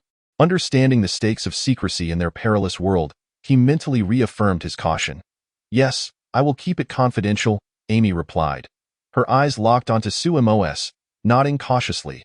Trust and determination radiated from her gaze. She was committed to safeguarding his secret, believing in his rationale. Sumo, reassured by her commitment, nodded appreciatively, confident in her promise. "I'll take my leave now. Once you and Andrea finish searching that vehicle, please refrain from further exploration. I noticed the obstructing abandoned vehicles are nearly cleared," he advised, his voice calm yet firm, imparting crucial information. "All right," Amy acknowledged, her expression attentive. With a nod, she watched Sumo depart, her mind buzzing with curiosity about their recent exchange. Once he had left, she rejoined Andrea, a mysterious smile adorning her face, only intensifying Andrea's intrigue. Upon returning to her side, Andrea inquired, "Amy, what were you two whispering about?" A frown creased her brow, curiosity evident in her voice as she playfully prodded for secrets. Having observed their conversation, Andrea was keen to uncover the details. "Oh, it was nothing much. Sumo simply missed me and wanted to see how I was," Amy replied nonchalantly, feigning indifference to conceal the truth. "Is that all?" "Surely, it must have been more than that," Andrea countered skeptically, her eyes narrowing as she scrutinized Amy's facade. "Of course, there's more, but the rest is a secret between Sumo and me, and I cannot divulge it," Amy declared firmly, her gaze unwavering and her tone resolute, leaving no room for negotiation. "You can't tell me?" Andrea's expression shifted to one of astonishment, her eyes widening in surprise at Amy's staunch stance. However, she refrained from pressing further, silently reflecting on how her sister had truly matured. Shaking her head, Andrea felt a mix of pride and nostalgia, while she felt a tinge of sadness at the distance growing between them. Her heart swelled with happiness for Amy's growth. Meanwhile, Sumo had returned to the RV, his stride steady as he stepped inside, weariness mingling with satisfaction at the task he had just completed. "Sumo!" Not long after settling in, he heard someone call his name. Furrowing his brow, he turned toward the source of the voice, puzzled by the identity of the caller. Looking in that direction, he spotted Glenn, perspiration glistening on his forehead as he approached. Concern flickered in Suemo's eyes upon seeing Glenn's state. It was clear he bore significant news. Reaching into his bag, Suemo retrieved a bottle of water and handed it to Glenn, saying, "First, hydrate yourself. Then, take your time to relay the details." His expression was filled with care, hoping to alleviate Glenn's fatigue. Glenn accepted the water gratefully, gulping it down eagerly, his throat visibly working as he quenched his thirst. After finishing, he looked back at Suemo, excitement illuminating his features. "Suemo, the abandoned vehicles blocking the road have been mostly cleared. We can proceed," Glenn exclaimed, his voice brimming with enthusiasm as he gestured animatedly. Pride shining in his eyes. Nodding, Suemo replied, "Understood. Please notify everyone to regroup at the vehicle and prepare for departure." His gaze was decisive, his tone commanding, confident in Glenn's ability to fulfill the task. "Got it," Glenn nodded, turning to exit the RV to gather the others.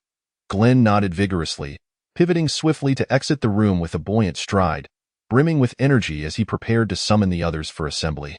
Approximately half an hour later, Glenn successfully gathered everyone back.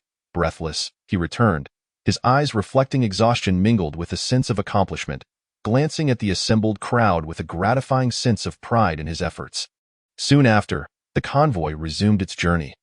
The vehicles started to roll forward slowly, engines roaring, while the eyes of the gathered individuals sparkled with anticipation and curiosity about their destination. Hershel's farm, Sumo's gaze was resolute as he looked ahead, fully aware that the farm represented both a new challenge and a beacon of hope.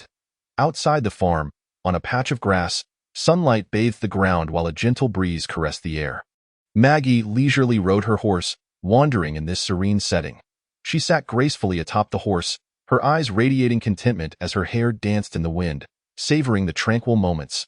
Riding had become one of her few pastimes in the post-apocalyptic world. With a sigh, Maggie's expression turned to one of resignation. In these dire times, such moments of relaxation were rare. Suddenly, the roar of engines pierced the calm. Her ears perked up, and a flicker of vigilance flashed in her eyes as she swiftly turned to locate the source of the noise. As she turned her head towards the sound, a line of vehicles came into view. Her eyes widened in astonishment, filled with questions as she observed the approaching cars.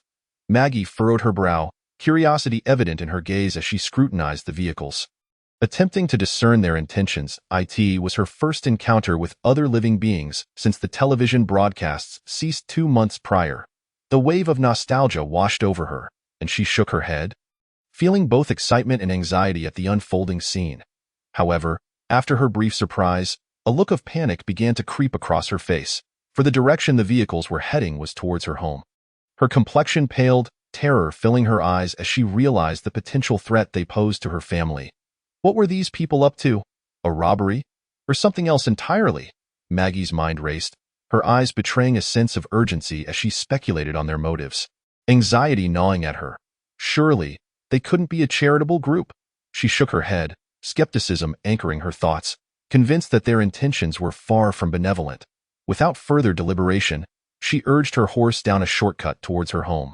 With determination, Maggie pulled the reins, her eyes resolute as she commanded the horse to gallop homeward. Meanwhile, inside Dale's RV, Suemo was also deep in thought.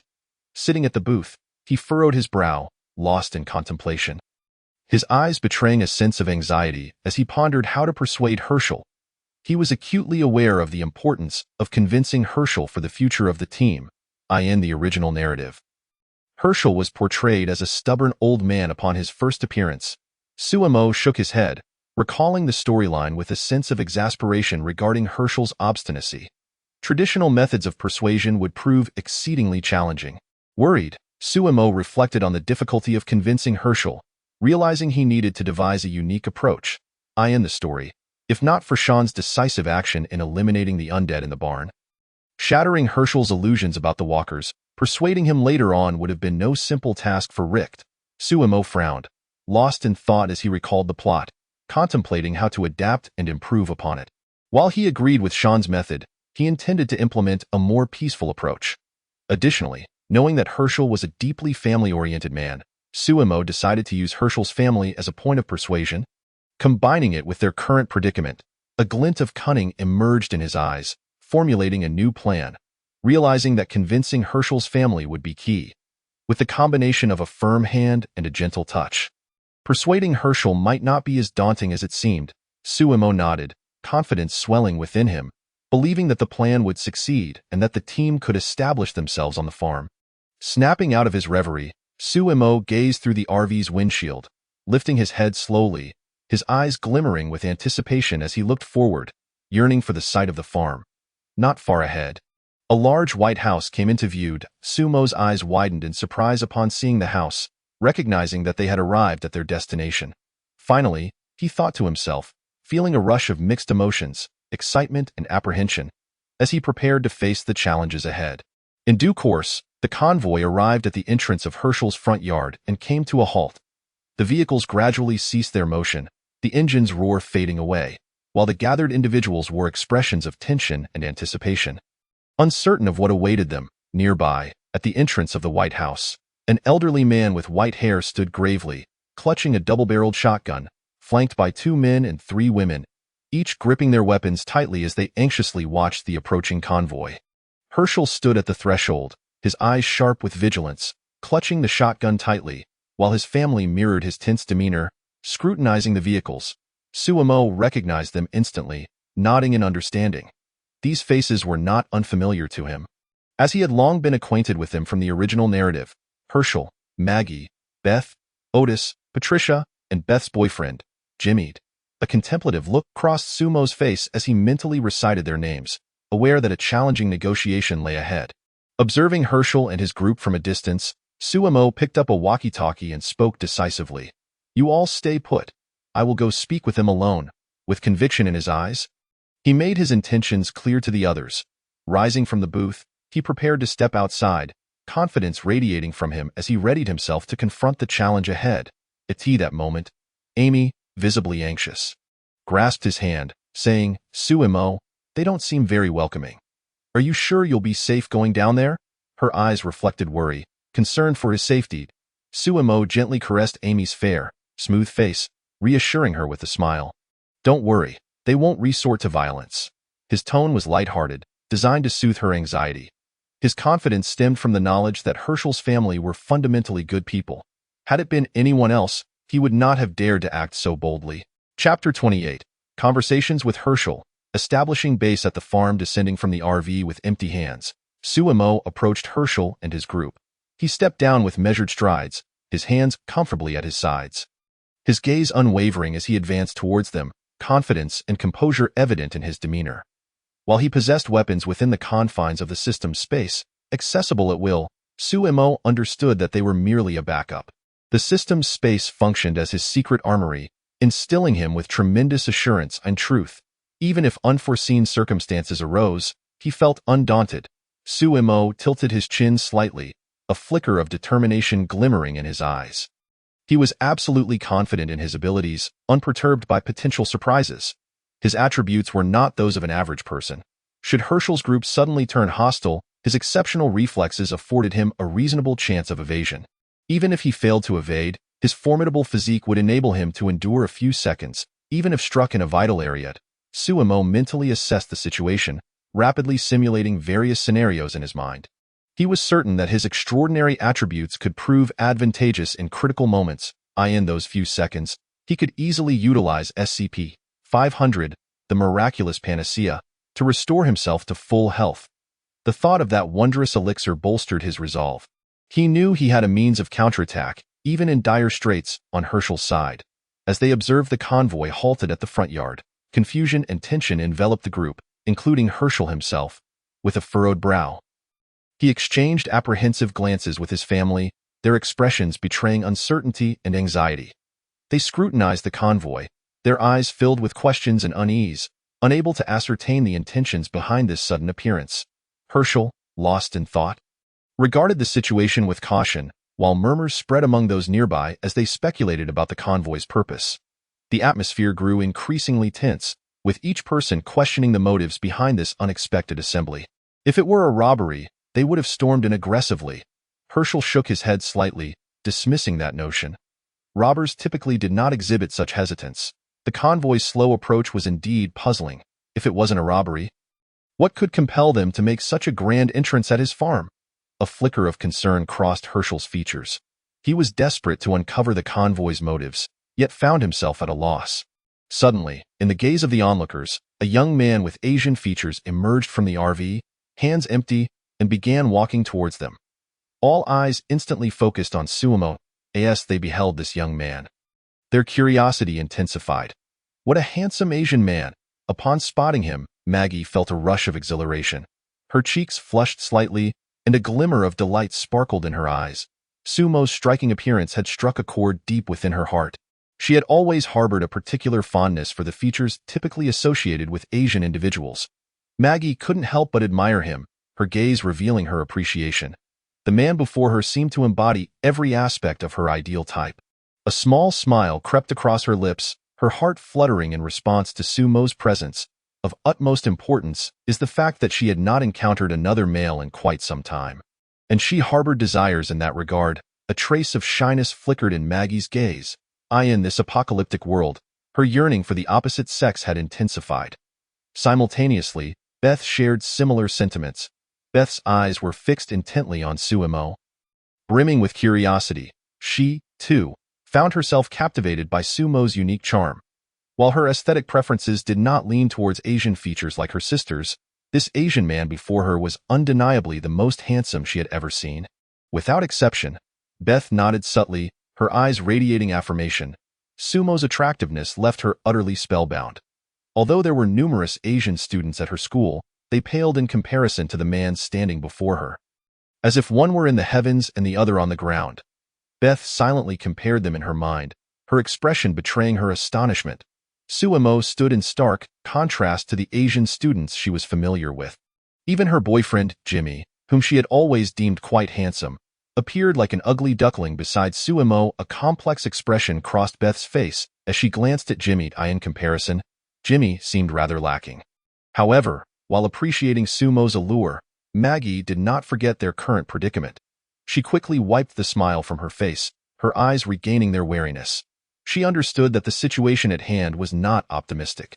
Upon noticing the Asian man approaching them, Maggie softly called out to Hershel, "Father." Her tone was gentle, tinged with inquiry. She looked to Hershel, hoping he would take the initiative. Hershel understood Maggie's unspoken concern. He nodded slightly. His eyes reflecting understanding, he grasped Maggie's worries and uncertainties. With a serious expression, he said, "Let us wait for him to arrive and see what he has to say." Hershel's voice was low and steady. His gaze remained fixed on Suemo, prepared for the forthcoming dialogue. Maggie, upon hearing this, nodded gravely in agreement. Her demeanor shifted to one of seriousness as she earnestly nodded. She complied with her father's directive. Awaiting Sumo's arrival. After a brief moment, Suemo stood before Hershel and the others. He stepped forward, positioning himself in front of them. A smile adorned his face, and his eyes radiated friendliness. He looked at Hershel, extending his hand with a smile. "Greetings, sir. My name is Suemo, and I am the leader of this group." Sumo's voice was resonant, his demeanor humble and courteous. As he extended his hand, he displayed a gesture of goodwill. Upon hearing Sumo's words, Hershel was taken aback. His eyes widened slightly, a glimmer of surprise flashing within them. He had not anticipated that this young Asian man was, in fact, the leader. The realization that this youthful Asian man was the leader of the group left Hershel in a state of astonishment. Beth and Maggie were equally taken aback by Sumo's identity. They exchanged glances, both reflecting surprise. Their curiosity about Sumo's leadership abilities heightened. Having already held Suemo in high regard, this revelation only deepened their intrigue. The curiosity in Beth and Maggie's eyes intensified. Sumo's status piqued their interest in his past experiences. How could such a young man become a leader of so many? Beth and Maggie speculated silently within themselves. Eager to discern the nature of Sumo's abilities and experiences, on Hershel's side, although he was uncertain of Sumo's intentions, he understood the principle of not striking a man who extends a friendly hand. Cautiously contemplating, he recognized the necessity of not offending Suemo. Despite harboring doubts, as he observed Suemo smiling and offering his hand, he, as an old gentleman, could not afford to be discourteous. Hershel nodded slightly. Reaching out to grasp Sumo's hand, he exhibited the demeanor of a true gentleman, maintaining a sense of decorum. Hershel Green, the owner of this farm, He introduced himself with a steady voice, his gaze conveying a sense of authority. Having introduced himself, Hershel promptly withdrew his hand and inquired, "Sumo, what is it that you seek?" His tone was direct, his eyes filled with vigilance.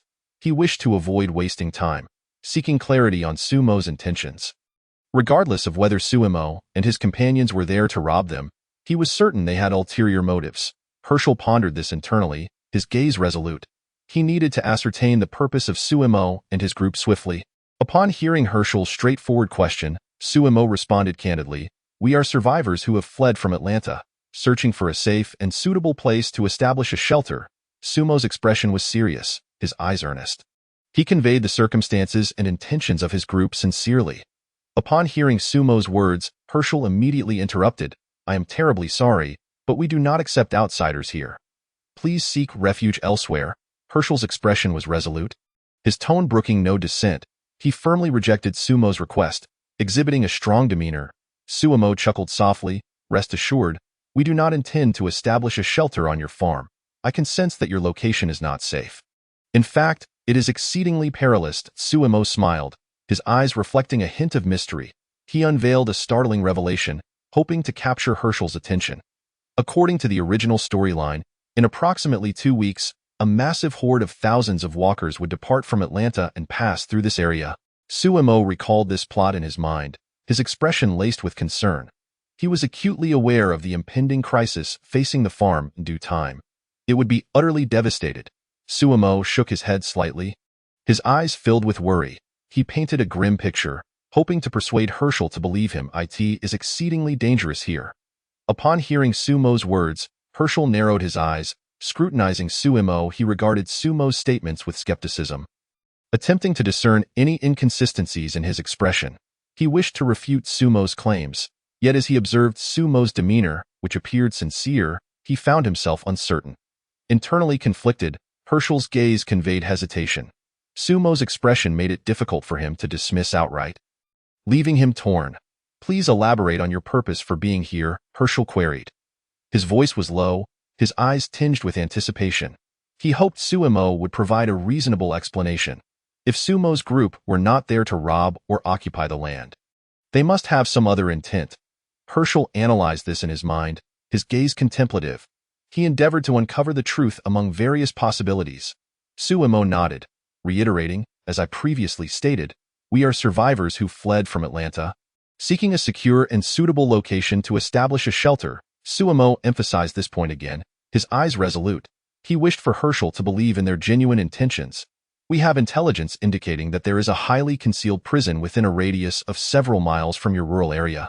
A glimmer of excitement passed through Sumo's eyes. He divulged this crucial information, hoping to pique Hershel's interest. The prison boasted tall walls, sturdy structures, and several guard towers. "Our objective is this very prison." Sumo elaborated on the prison's characteristics, his eyes gleaming with aspiration. He envisioned an ideal shelter. "Unfortunately, we do not possess the precise location of the prison, which is why we must temporarily reside here for a few days until we locate it. At which point we shall depart." Sumo's tone was sincere, his expression tinged with helplessness. He explained the necessity of staying on the farm. "Of course, it would be even better if you knew the prison's location. If you could guide us there, we would leave immediately." A glimmer of hope flickered in Sumo's eyes. He yearned for Hershel to provide the prison's location, facilitating their swift exit. After speaking, Sumo fixated his gaze on Hershel, awaiting his response. His eyes were locked on Hershel, revealing his anxiety. He felt apprehensive, uncertain of how Hershel would decide. After listening to Sumo's lengthy explanation, Hershel fell silent for a moment before turning to a middle-aged man beside him, asking, "Otis, do you know the location of that prison?" Hershel turned to Otis, his eyes filled with anticipation. Otis shook his head. "I'm sorry, sir, I do not know." Otis's expression was apologetic, his eyes reflecting helplessness. He answered truthfully, causing Hershel's hopes to be dashed. Upon hearing this, Hershel remained silent for a moment, then looked up at Sumo and said, "I can permit you to stay, but you must keep your distance from our home and not disrupt our way of life." Hershel nodded slightly, his tone reflecting a compromise. Although he harbored doubts, he had made a concession. Despite his uncertainty regarding the veracity of Sumo's previous statements, he recognized the numbers of Sumo's group. He was acutely aware of his position and did not wish to provoke them. Ultimately, he felt compelled to acquiesce. Internally weighing his options, Hershel's gaze conveyed resignation. He understood his predicament, leaving him with no choice but to compromise. Upon hearing Hershel's words, Sumo smiled and nodded. "No problem. We will not disturb your daily life." Sumo's face lit up with a smile, his eyes reflecting gratitude. He expressed his understanding and appreciation for Hershel's decision. As he spoke, Sumo gestured towards a barn 100 meters away, stating, "Our people can take shelter in that barn." Sumo pointed towards the barn, his gaze imbued with inquiry. He proposed a plan for their encampment. Awaiting Hershel's response, upon hearing Sumo's words, Hershel's brow furrowed in contemplation. His expression revealed a hint of hesitation, reflecting his concerns regarding Sumo's suggestion. He quickly amended his statement. "No need for that. You can simply camp in the front yard, which would be closer to the house and more advantageous." Hershel's tone was urgent, his eyes betraying caution. He had changed his mind, hoping to better monitor Sumo and his companions. Indeed, human temperament often finds itself in a state of compromise. Sumo chuckled inwardly, then graciously thanked Hershel. "I sincerely appreciate it." With a smile still gracing his features, Sumo expressed his gratitude once more. Maintaining a humble demeanor, Hershel continued, "There's no need for thanks. Once you locate the prison you mentioned, please leave this place at your earliest convenience." His expression was grave, resolute in his insistence on their departure. "Of course," Sumo replied, nodding with a smile that conveyed his commitment. "Let it be agreed, then," Hershel said, his gaze affirming his desire to finalize the matter for his own peace of mind. After speaking, he led Beth, Maggie, and others into the house, closing the door behind them. Hershel turned, taking his family inside, yet his heart remained restless. Once he saw Hershel retreat into the house, Sumo took out his walkie-talkie and said, "It's settled. You can bring the vehicles over now." A relaxed smile appeared on his face as he lifted the device, informing the others they could advance into the farm, finally unburdened by anxiety. Soon, a convoy rolled grandly into Hershel's front yard, the engines resonating through the courtyard. The expressions of the group reflected a newfound sense of security, as they finally had a temporary refuge. Chapter 29. Discussion in the Yard. The undead beneath the water in the warmth of the sunlit front yard of Hershel's estate. The survivors of the convoy gathered beneath a sprawling tree, like weary birds returning to their nest. All of them congregated there, some standing, others sitting, their faces a tapestry of varied emotions. Some gazed with curiosity, while others wore expressions tinged with doubt, all waiting for something. "Sumo, this truly is a splendid place. Distant from the clamor and devoid of conflict. Why don't we settle here for the long term?" Rick posed the question, his brow slightly furrowed, his eyes brimming with confusion. He looked at Sumo, his tone laced with urgency, yearning for a cogent explanation. The others also turned to Sumo, pondering why they should seek an uncertain prison when this clearly seemed a haven of safety. Their collective gaze fixed upon Sumo, a blend of contentment with their current situation and uncertainty about the future reflected in their eyes, all awaiting his response. Observing their puzzled expressions, Sumo began to elucidate. "In truth, this place is quite perilous." His countenance was earnest, his gaze unwavering. His voice resonated with authority, attempting to alert everyone to the lurking threats. "Perilous?" The others looked at Sumo in disbelief, their brows knitted in confusion. They surveyed the tranquil environment, struggling to reconcile it with the notion of danger. "On our way to the farm, we didn't encounter a single walker. How could it possibly be dangerous?" someone murmured. Skepticism evident in their eyes, they recalled their journey, indeed having faced no assaults from the undead. Sumo straightened slightly, his gaze sweeping over the group, his expression increasingly grave as he prepared to elaborate on his perspective. "Look around. We are surrounded by open fields, devoid of sturdy walls or any structures that could provide cover." As he spoke, he gestured, his eyes betraying concern. He wished for everyone to recognize the latent hazards beneath the seemingly placid surface. Should a horde of walkers or even ill-intentioned individuals approach us, we would have no defenses to rely upon, leaving us with the grim choices of inaction or flight. His tone carried a weight of seriousness as he painted a harrowing picture, urging everyone to acknowledge the imminent peril. With that, Sumo produced a map, tracing it with his finger. His gaze was intent, hoping to convey the urgency of his message through visual aid. Most importantly, although this farm appears remote, do not forget that not far from here lies an interstate highway connecting Atlanta to Columbia in South Carolina. His voice was clear and firm, highlighting the road's proximity to illuminate the farm's precarious geographical position. This means that a significant portion of the walkers exiting those two cities will likely traverse this highway, and this farm is less than 2 miles away from it. Thus, we are bound to encounter large groups of the undead from both directions. A flicker of anxiety crossed Sumo's eyes as he meticulously articulated the substantial threat facing the farm, as a transit point for the undead. Establishing a sanctuary here is not a viable long-term solution. His tone was unwavering, his gaze filled with resignation, as he delivered his conclusion, hoping everyone would grasp the reality of their situation. After Sumo's words, the group fell into silence, heads bowed in contemplation. Their expressions bore traces of reluctance, yet a greater sense of acknowledgement towards Sumo's viewpoint prevailed. They realized their earlier perceptions had been overly simplistic, having only noticed the superficial tranquility. Some internally chastised themselves, a glimmer of self-reproach in their eyes. They recognized their short-sightedness, having focused solely on the present calm. Simultaneously, they felt a deeper admiration for Sumo, astounded by his foresight and insight that had eluded them. The gazes directed at Sumo brimmed with respect and gratitude, as they marveled at his sagacity and felt fortunate to have such a leader. Sumo addressed the group, "Do you have any further questions? If not, I shall assign other tasks." His eyes scanned the faces before him, seeking any inquiries.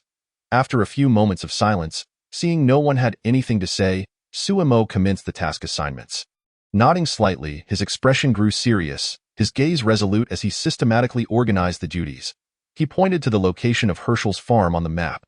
"We are currently situated here," he stated, his voice steady, ensuring everyone comprehended their exact position. His confidence radiated, as if everything was well within his control. "Daryl, Mo, you two will form a team and start searching for the prison to the north of the farm." He looked at Daryl and Mo, trust evident in his eyes as he issued clear instructions. "Rick, Sean, you two will head east to locate the prison." His gaze shifted to Rick and Sean, hope reflected in his expression. Anticipating their success, T. Glenn, you two will venture southward to seek out the prison. Sumo regarded T and Glenn, his eyes filled with encouragement, confident in their abilities to uncover something significant. Morales, Jim, you two will explore the west for the prison's whereabouts. He nodded at Morales and Jim, his gaze imbued with assurance, eager for their discoveries in the west. The remaining able-bodied individuals will be tasked with scavenging for supplies in the surrounding areas. His eyes swept across the others, exuding authority as he entrusted them with the mission of gathering resources for the camp. "Dale and I will remain here to safeguard the camp." His tone conveyed a sense of responsibility, reassuring everyone of his commitment to their safety while they undertook their tasks. "Does anyone have questions?" After speaking, Sumo scanned the camp, particularly searching for Sean's reaction. His gaze landed on Sean, scrutinizing whether he would voice any objections. However, this time Sean remained notably compliant, refraining from challenging Sumo's directives. He slightly lowered his head, a flicker of reluctance in his eyes, yet he chose silence, not raising any dissent. No others in the camp echoed their agreement.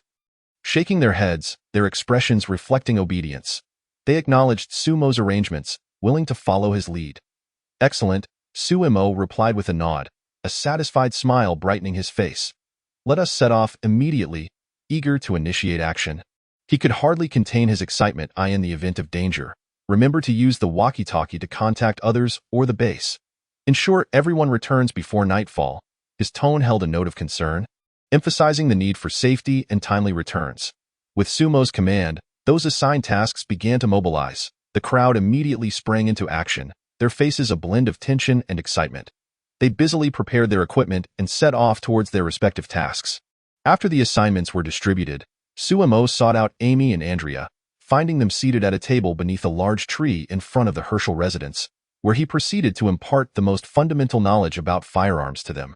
Sumo, Amy, and Andrea gathered around the table, his gaze focused as he patiently explained the essentials of weaponry.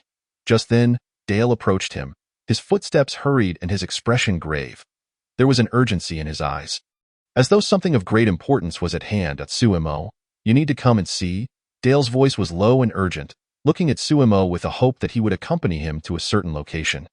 Observing the seriousness etched on Dale's face, Suemo raised an eyebrow and glanced at Amy and Andrea before rising from his seat.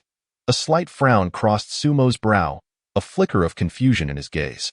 He looked at Amy and Andrea, then stood up, preparing to follow Dale to uncover the matter at hand. Upon seeing Suemo rise, Amy and Andrea also stood up. They exchanged curious glances, their eyes brimming with intrigue. Eager to discover what was unfolding, "Dale, what is going on?" Amy inquired with a spark of curiosity in her eyes, gazing at Dale, impatiently awaiting an answer. Andrea, equally puzzled, regarded Dale with a look of confusion. Slightly shaking her head, "You'll find out if you come and see," Dale replied mysteriously, his tone tinged with tension, refraining from providing a direct answer but encouraging them to witness it for themselves. Suemo, having an inkling of what might have transpired, nodded and said, "Dale, lead the way." With a subtle nod, his eyes exuding calmness, he seemed to have already surmised the situation and motioned for Dale to guide him to the scene. Dale nodded in agreement and quickly led Suemo, Amy, and Andrea to the edge of a well. Dale hastily approached the well and halted, his expression filled with concern as he peered into its depths. "I just heard the moans of a walker from down there." Dale's voice trembled slightly, fear evident in his eyes as he recalled the unsettling sounds he had just heard. As he spoke, he retrieved a flashlight and shone it down into the well, allowing Suemo, Amy, and Andrea to catch a glimpse of the scene below. As Dale activated the flashlight, its beam illuminated the bottom of the well. Suemo, Amy, and Andrea leaned closer to the well's edge and were met with a shocking sight. At the bottom of the well floated a grotesquely bloated walker, its appearance terrifying, with a swollen body and a ghastly visage. It bobbed ominously on the water's surface, sending chills down their spines. Seemingly agitated by the light from Dale's flashlight, the walker began thrashing against the water's surface in a frenzy. "Looks like we've encountered a swimming champion," Dale quipped, attempting to lighten the tense atmosphere with a forced smile, though a hint of fear lingered in his eyes. "It seems this walker has been in there for quite some time," Andrea remarked, her brow furrowing in contemplation as she analyzed the walker's condition, speculating on how long it had been trapped at the bottom. "Suemo, how should we deal with this walker?" Amy turned her gaze towards Suemo. Her eyes filled with anticipation, hoping for a solution from him. Suemo stroked his chin thoughtfully, his brow slightly furrowed as he pondered the situation. He then raised his head, his eyes steady as he prepared to articulate his thoughts. "This well belongs to the Hershel family. It's not our place to decide how to handle it," Suemo stated politely, believing it important to respect the wishes of the Hershel family. "That makes sense," Dale concurred, nodding in agreement, his eyes reflecting understanding. "You all wait here for a moment. I will discuss this matter with them," Suemo declared decisively, indicating his intent to communicate with the Hershel family regarding the situation. "All right," Amy and Andrea nodded in unison, their eyes conveying trust in Suemo's judgment. After departing from the well, Suemo made his way directly towards the Hershel residence, his steps resolute, confidence radiating from him as he prepared to engage with the Hershel family. Soon, he arrived at the doorstep of the Hershel house, pausing to adjust his clothing, his demeanor polite as he readied himself to knock. "Knock, knock, knock." Suemo tapped gently on the door, the sound crisp and resonant as he awaited a response from within. After about half a minute, the door creaked open. As it swung open slowly, Sumo's eyes sparkled with anticipation, eager to see who would greet him. To his surprise, it was not Hershel or Maggie who answered, but Beth. Suemo blinked in astonishment, a flicker of surprise crossing his face. He had not expected Beth to be the one at the door. He took a moment to assess her, his gaze appreciating her beauty and unique charm. Beth was just as stunning as in the original narrative, and when compared to Amy, she held her own merits. Suemo mentally compared the two, recognizing that Beth and Amy possessed different forms of allure. Amy embodied the quintessential North American beauty, with a pure and lovely visage, fair skin, long legs, and an overall harmonious figure. Neither too thin nor too plump, Suemo reminisced momentarily about Amy's appearance. His impression of her beauty firmly etched in his mind. In contrast, Beth's overall appearance leaned more towards an adorable aesthetic, featuring a cherubic face, delicate skin, and large, expressive eyes. Suemo observed Beth with admiration. Captivated by her charming demeanor, as Suemo appraised Beth, she too regarded him with curiosity. Her gaze roamed over him, filled with intrigue as she sought to learn more about him. Previously, she had only observed from a distance. But now, up close, she found that Sumo exuded a certain depth. Beth felt a slight flush rise to her cheeks, a hint of shyness flickering in her eyes as she took in Sumo's unique appeal. With a tall and well-built physique, he lacked any ruggedness, instead radiating a gentle aura. Beth's expression was one of admiration and curiosity, astonished by Sumo's physique and demeanor. While Sumo presented a generally favorable impression, Beth maintained a degree of caution, uncertain if he could be trusted in these perilous times. A glimmer of wariness crossed her eyes as she recognized the necessity of being cautious around strangers in this post-apocalyptic world. She regarded Sumo carefully and asked, "May I inquire what brings you here?" Her voice was soft, tinged with a hint of tension as she awaited his reply. Sumo smiled warmly and replied, "I am looking for Hershel. I have matters to discuss with him." His expression was gentle, his eyes polite as he conveyed his purpose, hoping to meet with Hershel. Beth responded, "Father is currently resting in his study. He generally prefers not to be disturbed during this time." A frown creased her brow, an expression of difficulty as she informed Sumo of her father's unavailability. Sumo considered for a moment and replied, "Perhaps you could call your sister Maggie. She should be able to handle this as well." With a slight nod, his gaze thoughtful, he deduced that Maggie might be able to assist. Beth explained, "We are in need of some medical supplies." She has gone to the nearby town's pharmacy. Concern was evident in her eyes as she relayed Maggie's errand, hoping Sumo would understand. Sumo raised an eyebrow. "And what about Otis? He isn't here either." "Is he?" His brow furrowed in curiosity as he inquired about Otis's whereabouts. Beth shook her head, her expression resigned. "He and Jimmy just left a short while ago." She informed Sumo of Otis and Jimmy's absence. Revealing her helplessness in the situation, Sumo fell silent for a moment, his brow slightly lowered as he contemplated his next move. "Everyone seems quite busy," he mused, a hint of exasperation flickering in his eyes. He hadn't anticipated that everyone would be away, complicating matters further. After a brief silence, Sumo gradually lifted his head, his gaze penetrating as he spoke again. "Then I must trouble you to fetch Hershel." "Oh, you could share your concerns with me as well. Perhaps I could be of assistance." Beth tilted her head, her large eyes sparkling with enthusiasm and curiosity, exuding the vitality of a lively young deer. "You?" Sumo slightly raised an eyebrow, a hint of skepticism flickering in his eyes as he scrutinized Beth from head to toe, his gaze akin to that of an adult assessing an innocent child. He then gently shook his head, a trace of disdain lacing his tone as he remarked, "Given your tender age, can you truly make decisions?" Upon hearing Sumo's words, Beth's once radiant smile vanished in an instant. Her lips pursed in displeasure, and she stamped her foot in indignation, exclaiming, "Who do you look down upon? You haven't even stated the matter at hand, so how can you presume I am incapable of making a decision? Pray tell, what is it? Do enlighten me." With her hands firmly on her hips, her eyes sparkled with determination, as if she would not relent until she received an answer, her eagerness reminiscent of a kitten yearning for knowledge. Observing Beth's relentless inquiries, Sumo let out a resigned sigh, contemplating for a moment before opting for candor. "While your people were drawing water from your well, one of our members discovered an undead creature had wandered into one of your wells.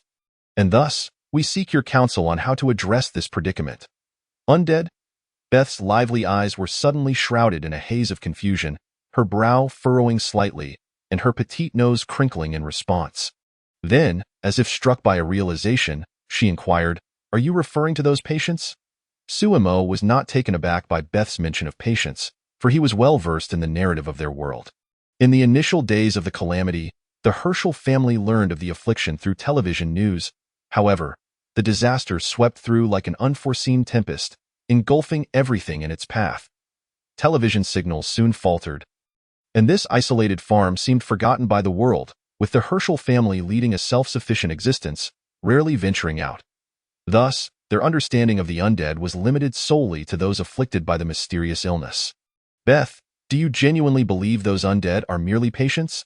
Sumo gazed at Beth, his eyes revealing a complex array of emotions: curiosity, resignation, and a yearning to shatter her preconceived notions. "Isn't it so?" Beth retorted, her cerulean eyes brimming with confusion. As she tilted her head defiantly, her expression embodying an unwavering conviction, her heart filled with compassion and assurance that those patients were merely ill, not monstrous beings. Suemo shook his head in resignation, internally lamenting the obstinacy of the Hershel family. Without presenting them with irrefutable evidence, they would continue to harbor fantasies about the undead, akin to guardians stubbornly protecting a flickering candle in the dark. After a brief moment of contemplation, Suemo proposed, "How about this? Summon Hershel, and I shall accompany both of you to witness firsthand whether your so-called patients are indeed the undead."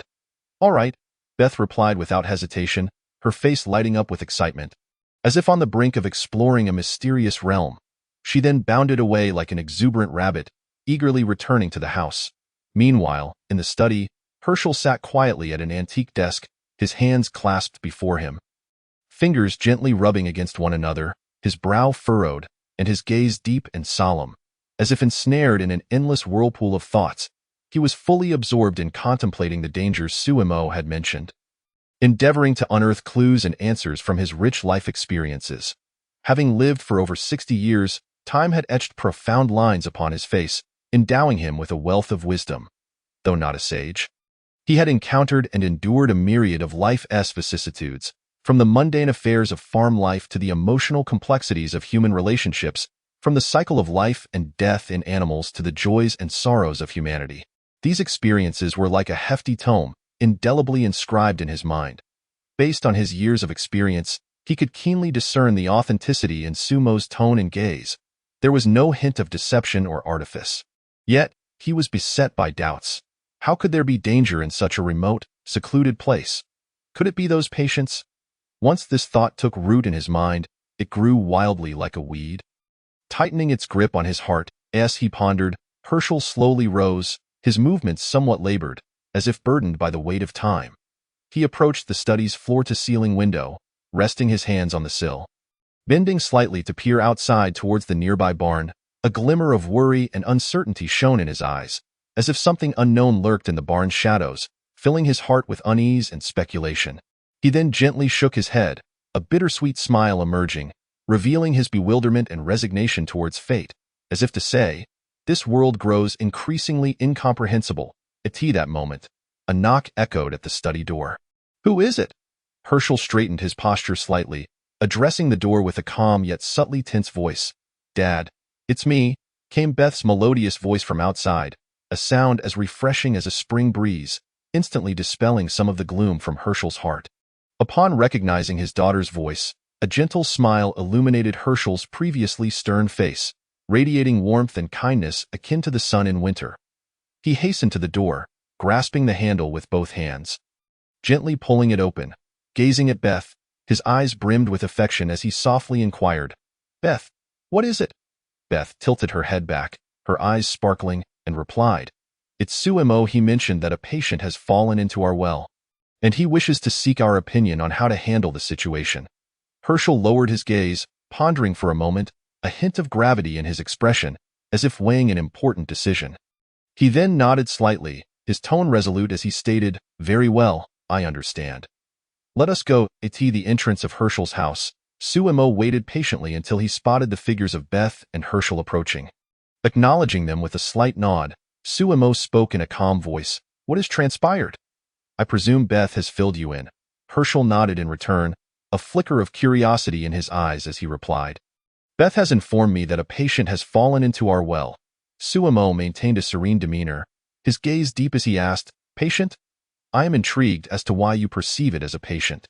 "You just echoed Beth's words. Haven't you seen on television that these undead attack humans, slaughtering them, infecting them, treating them as mere sustenance?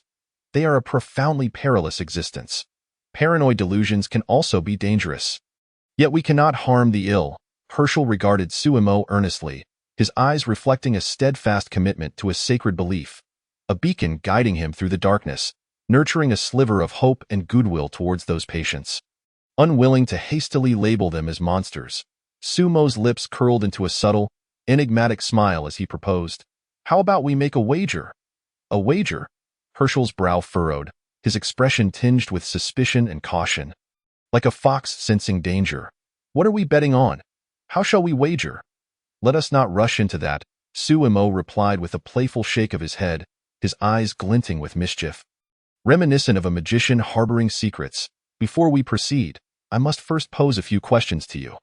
Hershel, do you believe that if a person were to be shot in the heart or another vital organ, they would die? Certainly, they would perish. Hershel gazed at Suemo, his expression increasingly perplexed, his thoughts racing as he silently pondered. What is this young man really after? What significance lies in such inquiries? This is common knowledge. Even a veterinarian should grasp the basic anatomy and physiology of the human body. Upon hearing Hershel's response, Suemo nodded in satisfaction, a fleeting spark of insight flickering in his eyes as he continued. If a person were to be repeatedly shot in the heart and other vital organs, do you think they could possibly survive? Unquestionably not, Hershel affirmed with certainty, his gaze resolute, as if proclaiming an immutable truth. His faith in his medical knowledge unwavering, these facts forming a bastion that safeguarded his understanding of the world. Suemo pressed on, one final question. If a person were to be shot repeatedly in the heart and other vital organs, yet still stood and moved, would you still consider them human? Listening to Sumo's three inquiries, Beth's eyes widened in astonishment, filled with confusion as she gently covered her mouth, as if unable to believe her ears. She cast a bewildered glance at Suemo, inwardly questioning, Suemo doesn't seem like a fool. Why is he asking such nonsensical questions? What relevance do these questions hold in relation to the patient we are to address? Hershel listened intently to Sumo's words, a vague apprehension stirring within him. His complexion abruptly turned pale, and a flicker of unease and trepidation danced in his eyes, as though a chill were surging from his feet straight to his brain. Yet, he was reluctant to pursue these thoughts further, as if they led to a terrifying abyss that, once entered, would engulf him in an endless darkness, preventing his return to the world he once knew. After Suemo concluded his statement, Hershel forced himself to maintain composure and promptly replied, "Of course, it cannot possibly be human. It is utterly impossible for a person to have their heart and organs shattered and still survive. This is a complete violation of scientific principles and logic, a truth he, even as a veterinarian, held steadfastly. Although he believed in God, it did not imply a lack of trust in science. At that moment, he found himself in a delicate balance between faith and reality, akin to a small boat struggling to maintain equilibrium amidst a raging storm. Upon seeing Hershel take the bait, Sumo's face broke into a subtly triumphant smile, imbued with a hint of victorious delight, as if he could already envision the outcome he desired. Since that is the case, I have no further questions to pose, he continued, looking at both Hershel and Beth. Next, let us discuss the stakes and the terms of the wager. Allow me to clarify beforehand. If the stakes or their terms do not meet your satisfaction, you may refuse at any time prior to the agreement's establishment. I will not press you, however, once the wager is agreed upon, there shall be no turning back. Hershel, absorbing Sumo's earnest declaration, nodded slightly, a glimmer of trust in his gaze as he replied, "Very well. Please elaborate on your stakes and the terms of the wager." Chapter 31. The wager. Suemo furrowed his brow, contemplating for a moment before he slowly articulated, "You previously stated that a person could not survive repeated blows to the heart and vital organs. Should they remain alive, they would not be human. Conveniently, there is a corpse in your well, which you refer to as a patient. The terms of our wager are as follows. If I shoot its heart and vital points and it dies, I will unconditionally grant you any request. Conversely, if I shoot it in the heart and vital points and it does not perish, even if I win, you must join my team and obey my commands." Upon hearing Sumo's words, Hershel experienced a moment of clarity, understanding Sumo's true intention to win them over. Nevertheless, deep down, he could not fathom how any being could be shot in the heart and vital areas yet remain unscathed and mobile. As for the wager proposed by Suemo, Hershel pondered silently. It seemed to bear no detriment to him regardless of the outcome. Should he win, he could justifiably compel Suemo and his team to leave his farm, restoring the tranquility of his former life. If he were to lose, joining Sumo's team might prove advantageous. Based on his brief observations, Suemo and his companions did not seem malevolent, and aligning with them could afford him and his daughters a sense of security. Yet, the thought of using the life of a patient as a bargaining chip stirred a sense of guilt within him, rendering him reluctant. While Hershel was lost in contemplation, Beth, standing nearby, processed Sumo's proposal. Her mind racing like a tempest, considering their earlier private conversation, It was evident that Sumo sought to demonstrate that these patients were not patients at all, but rather corpses, if Sumo's assertions were indeed true. Then her mother and brother could not possibly be no. It was inconceivable. Beth fervently denied it within herself, convinced that Sumo's claims were utterly false. Her mother and brother could not be the monstrous beings he described.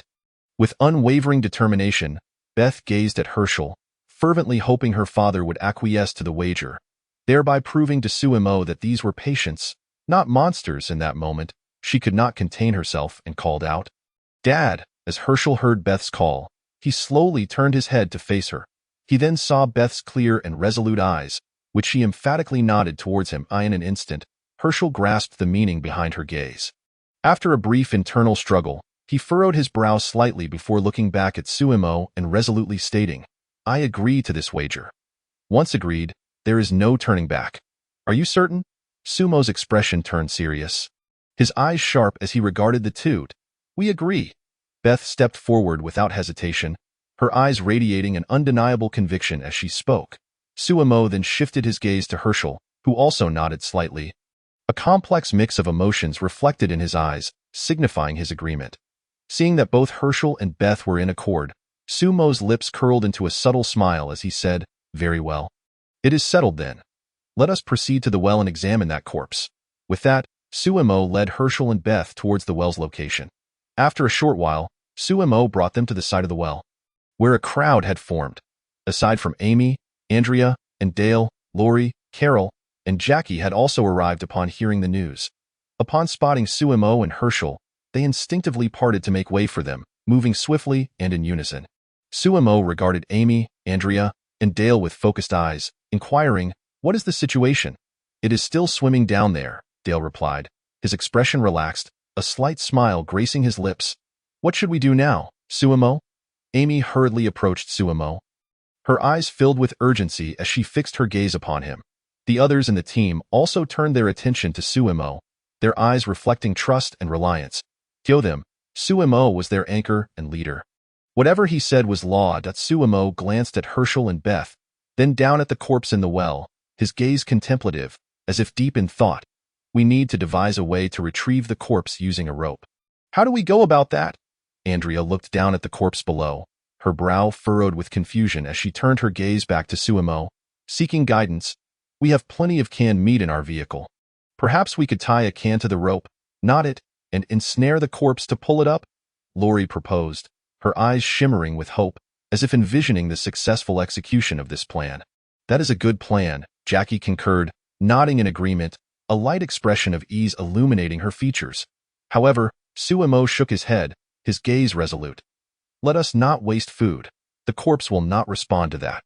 Only fresh living flesh and blood can excite them, and attempting to ensnare such a large creature manually would be challenging. We need someone to go down personally to capture it." Lori nodded. Contemplating, "That makes sense. Thus, the corpse will not attack our food supplies. But who should act as the bait?" Andrea glanced around at the others, a hint of concern in her eyes as she quietly asked. "There is no one more suitable than Glenn to go down." "It is unfortunate he is not here," Jackie remarked, her tone laced with resignation, a flicker of disappointment crossing her eyes. "Indeed, aside from Glenn, the likelihood of anyone else encountering danger if they descend is too high," Carol added, her expression filled with worry, her eyes betraying her anxiety. "Perhaps we should postpone this until Rick, Sean, and Glenn return?" Lori suggested, her voice gentle, yet laced with hesitation. Hearing their discourse, Sumo couldn't help but chuckle, a hint of exasperation mingled with confidence in his gaze. "Ladies, you haven't forgotten about me, have you? Sumo, are you planning to go down there?" "That is far too dangerous. I cannot agree," Amy exclaimed, gripping Sumo's left hand tightly, her eyes brimming with concern as she shook her head vigorously, her face reflecting her anxiety. Upon hearing Sumo's intention, the others turned to him, their expressions a blend of astonishment and care. They certainly had not forgotten Sumo. However, they were resolute in their desire to avoid placing their leader in peril. "Indeed, Amy is right. You are our leader, Sumo. If something were to happen to you, what would become of us? Who would lead us?" Carol chimed in, her eyes filled with urgency and concern, her brow furrowed. Yes, we should leave this matter until Glenn returns to handle it, Andrea echoed. Her face etched with worry, her eyes pleading. I concur with Andrea and Carol. Anyone else can go, but you alone must not descend. Dale affirmed, his gaze unwavering, his tone serious. Standing nearby, Hershel and Beth observed this exchange with a hint of astonishment, their expressions a mixture of curiosity and intrigue. They had previously believed Sumo's leadership stemmed from wealth, noble status, or some other reason. However, it was now evident that his position as the leader of the group was entirely due to his personal charisma. Beth silently gazed at Sumo, her eyes reflecting a glimmer of curiosity and inquiry. At this moment, her intrigue regarding Sumo's exploits had intensified, as if a multitude of questions were swirling within her mind, her gaze imbued with a hint of anticipation. Listening to the discourse around him, Sumo slightly raised his right hand, gently pressing it downwards to signal for silence, his expression radiating a sense of composure and confidence. He then spoke. This plan was proposed by me, and thus it shall be executed by myself. If I were to encounter an accident, entrusting it to Glenn or anyone else would only heighten the peril. With that, the topic came to a halt. As Sumo's words settled, the others fell silent, their expressions revealing a blend of resignation and acquiescence. Since Sumo had spoken, they had no choice but to comply. Afterward, Sumo turned to Dale and requested, Dale, could you kindly fetch 2 longer lengths of hemp rope? All right, Dale replied, casting a reluctant glance at Sumo, his eyes betraying a hint of unwillingness, before heading towards the direction of the RV. After watching Dale leave, Amy turned her gaze towards Sumo's profile, her eyes filled with concern, and softly asked, Sumo, are you truly going down? Upon hearing her, Sumo slowly turned his head, his gaze gentle as he regarded Amy. Seeing the worry etched in her eyes, he comforted her, saying, It's all right, Amy, trust me. Okay. Amy bowed her head in silence for a moment, then raised it again, her eyes filled with seriousness and determination as she looked at Sumo and insisted, You must come back up safely. Observing Amy's earnest demeanor, Sumo smiled slightly, his eyes radiating confidence and warmth as he reassured her, Rest assured, I will return safely. During their exchange, Beth, standing contemplatively behind Hershel, watched the scene unfold, her expression tinged with curiosity and doubt, as she silently pondered the deeper significance behind Sumo's actions and words, her brows slightly furrowed as if striving to unravel the enigma within her mind. Chapter 32. Sumo's descent into the well to capture a walker, Amy and Beth's conversation before long. Dale returned with a length of rope. Dale, please secure the other end of the rope to that tree. Sumo instructed as he deftly tied the hemp rope securely around himself, pointing towards the nearest tree with a look of determination and confidence. He knew that the nearby water valve was bound to malfunction. Falling into the water was not his primary concern. He was confident that he could dispatch the walker in the very moment it attempted to bite him. However, doing so would render his wager with Hershel void. This was a rare opportunity to easily persuade Hershel, and he was not inclined to let it slip away. No problem, Dale nodded, his eyes reflecting trust as he took the other end of the rope and confidently approached the tree Sumo indicated. Carefully securing the rope, Then I shall descend. Sumo glanced at the others, his gaze resolute, before he nimbly began his descent down the well. Ugh. Within the well, the walker caught the scent of fresh flesh emanating from Sumo, and immediately became agitated, emitting a series of chilling sounds as it thrashed about in the water, splashing droplets everywhere. Halting just half a meter from the walker's head, Sumo paused, his expression focused and alert. He tightly wedged his legs against the well wall to stabilize himself, promptly retrieving another length of rope and skillfully tying it into a slipknot. The slipknot, also known as a cowboy knot, is a highly effective knot that can easily ensnare a target, and upon pulling the rope taut, it automatically tightens to secure the target firmly. Meanwhile, above the well, Amy and the others were equally tense, their bodies slightly leaning forward, half squatting beside the well, their eyes filled with worry and urgency as they fixated on the scene below. At that moment, Amy felt a gentle tap on her back. Whirling around, she discovered that it was none other than the farmer's youngest daughter, whom she recalled was named Beth. Just as she was about to inquire about the reason for the interruption, she heard Beth softly say, You are Amy, right? I am Beth. Can we talk over there for a moment? Amy regarded Beth with a puzzled expression, her eyes reflecting confusion as she quietly asked, Talk about what? About Sumo, Beth replied, lowering her voice and speaking cautiously. Upon hearing this, Amy's brow furrowed slightly, a flicker of uncertainty and wariness crossing her gaze. Why would the farmer's daughter want to discuss Sumo? However, since it pertained to Sumo, she felt it would be unwise to refuse. All right, Amy nodded gently, her eyes revealing a hint of hesitation. Then let us converse beneath that tree. Before long, the two departed from the crowd, settling down at a table beneath a large tree. Although the others took note of this, they merely cast a glance before returning their focus to Sumo, their expressions steeped in tension and concern as they intently watched the well. Facing Beth, Amy cut straight to the point, her gaze fixed on her as she asked, "What do you wish to discuss regarding Sumo? I would like to inquire when you and Sumo became acquainted." "Did you know each other before the catastrophe?" Beth asked, her eyes brimming with curiosity and anticipation.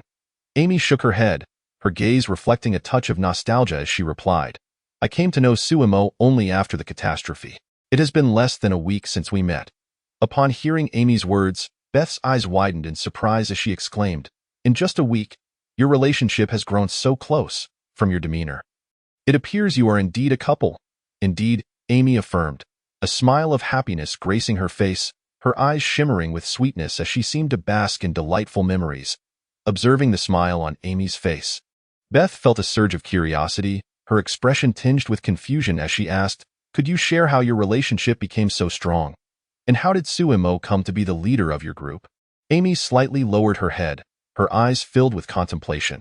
After a moment, she recounted the evolution of her relationship with Sumo, as well as the events that transpired at the abandoned quarry, succinctly explaining them to Beth. Upon finishing, Beth's eyes sparkled with astonishment, her mouth slightly agape as she internally marveled.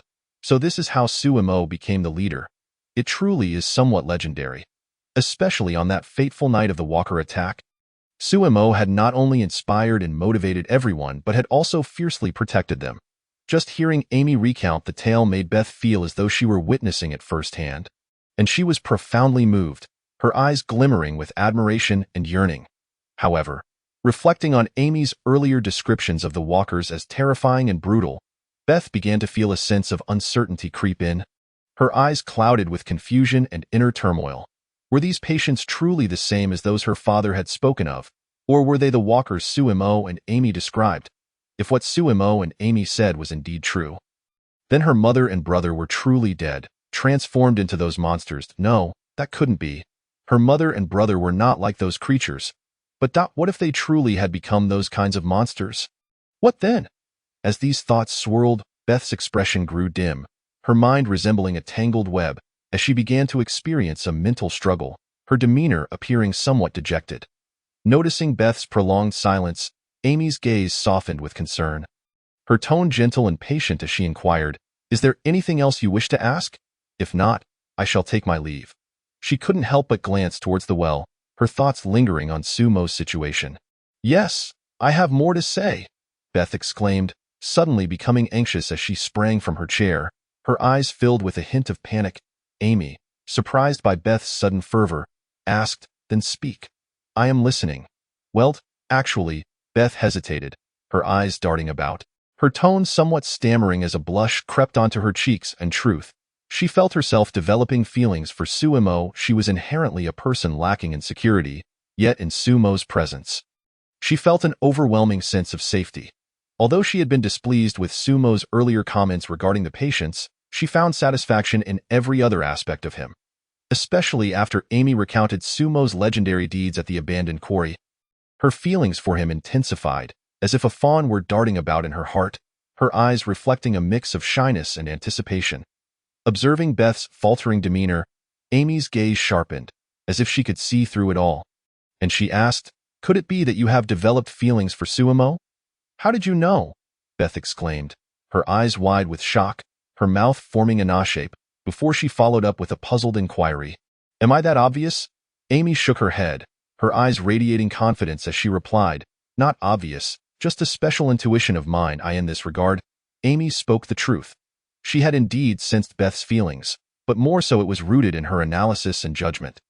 If one were not interested in someone, why would they idle away their time incessantly inquiring about that person's details? From the moment Beth sought her out for conversation, Amy had already planted the seed of this notion within her mind. As Beth continued to ask questions, the seed in Amy's heart took root and flourished. Until Beth's stammering moments just now, the seed had finally grown into a towering tree, her eyes gleaming with understanding. Certainly, she could comprehend this. It is entirely normal for a man like Suemo to be pursued by countless young women. Seems I have no chance. Beth's gaze dimmed, her voice low and filled with despair as she spoke slowly. Now that the principal party is aware, it is far too late for her to consider any underhanded tactics. She did not believe that her position as a stranger could ever rival Amy's significance in Sumo's heart. Although her initial intention was to become the second girlfriend, she would never entertain the idea of pursuing another man who already had a girlfriend. Such a notion would be utterly repulsive to her. Yet, Suemo was different. He was unique, a radiant light that captivated her heart. Amy, however, did not seem to mind Beth's comment. With a hint of confusion in her eyes, she tilted her head and asked, "Beth, don't you have a boyfriend? I believe his name is Jimmy. Why would you seek Suemo when you already have a boyfriend?" Upon hearing this, a trace of helplessness flickered in Beth's eyes, and she immediately replied, "Actually, I do not like Jimmy." Amy's expression grew even more perplexed, her eyes reflecting her confusion as she gazed at Beth. Noticing Amy's bewilderment, Beth continued to explain. "Jimmy is my classmate and one of my admirers. He persistently pursued me at school, but I never acquiesced. On the first day of the disaster, Jimmy suddenly appeared at our farm, claiming his father had gone mad and killed his mother that day. We happened to be watching news reports about the strange illness spreading worldwide, and we surmised that Jimmy's father must have contracted this bizarre affliction, and my father, being kind-hearted, temporarily took him in. Approximately 3 days into the catastrophe, my brother Shane went to the town to buy supplies and was attacked by an infected person on his way back. Although he returned home safely, he had already contracted the illness, although we were unaware at the time. Later that night, after dinner, as we were preparing to sleep, we heard our mother's horrifying scream. When we found Shane and our mother, they had both transformed into the very creatures we had seen on television. After that incident, we realized the outside world was perilous, and my father forbade anyone from going out. Nevertheless, after moving in with us, Jimmy continued to pursue me. Given the trauma I had just experienced, I was terrified, and since I thought that apart from my family, the Otis couple and Jimmy, there were no other normal people left, I finally agreed to his advances. However, now that I see Suemo and all of you normal individuals, I regret my decision." With that, Beth lowered her head despondently, her eyes reflecting a mix of regret and helplessness, her demeanor visibly dejected. All of her words were genuine. Moreover, after becoming boyfriend and girlfriend with Jimmy, due to Hershel's strict upbringing, she had not even shared a kiss with him. Their most intimate gestures were limited to hugs and hand-holding. Chapter 33. Hershel's involvement. After listening to Beth, Amy slightly lowered her head. Lost in thought for a moment, deep down, she did not mind Suemo having other women.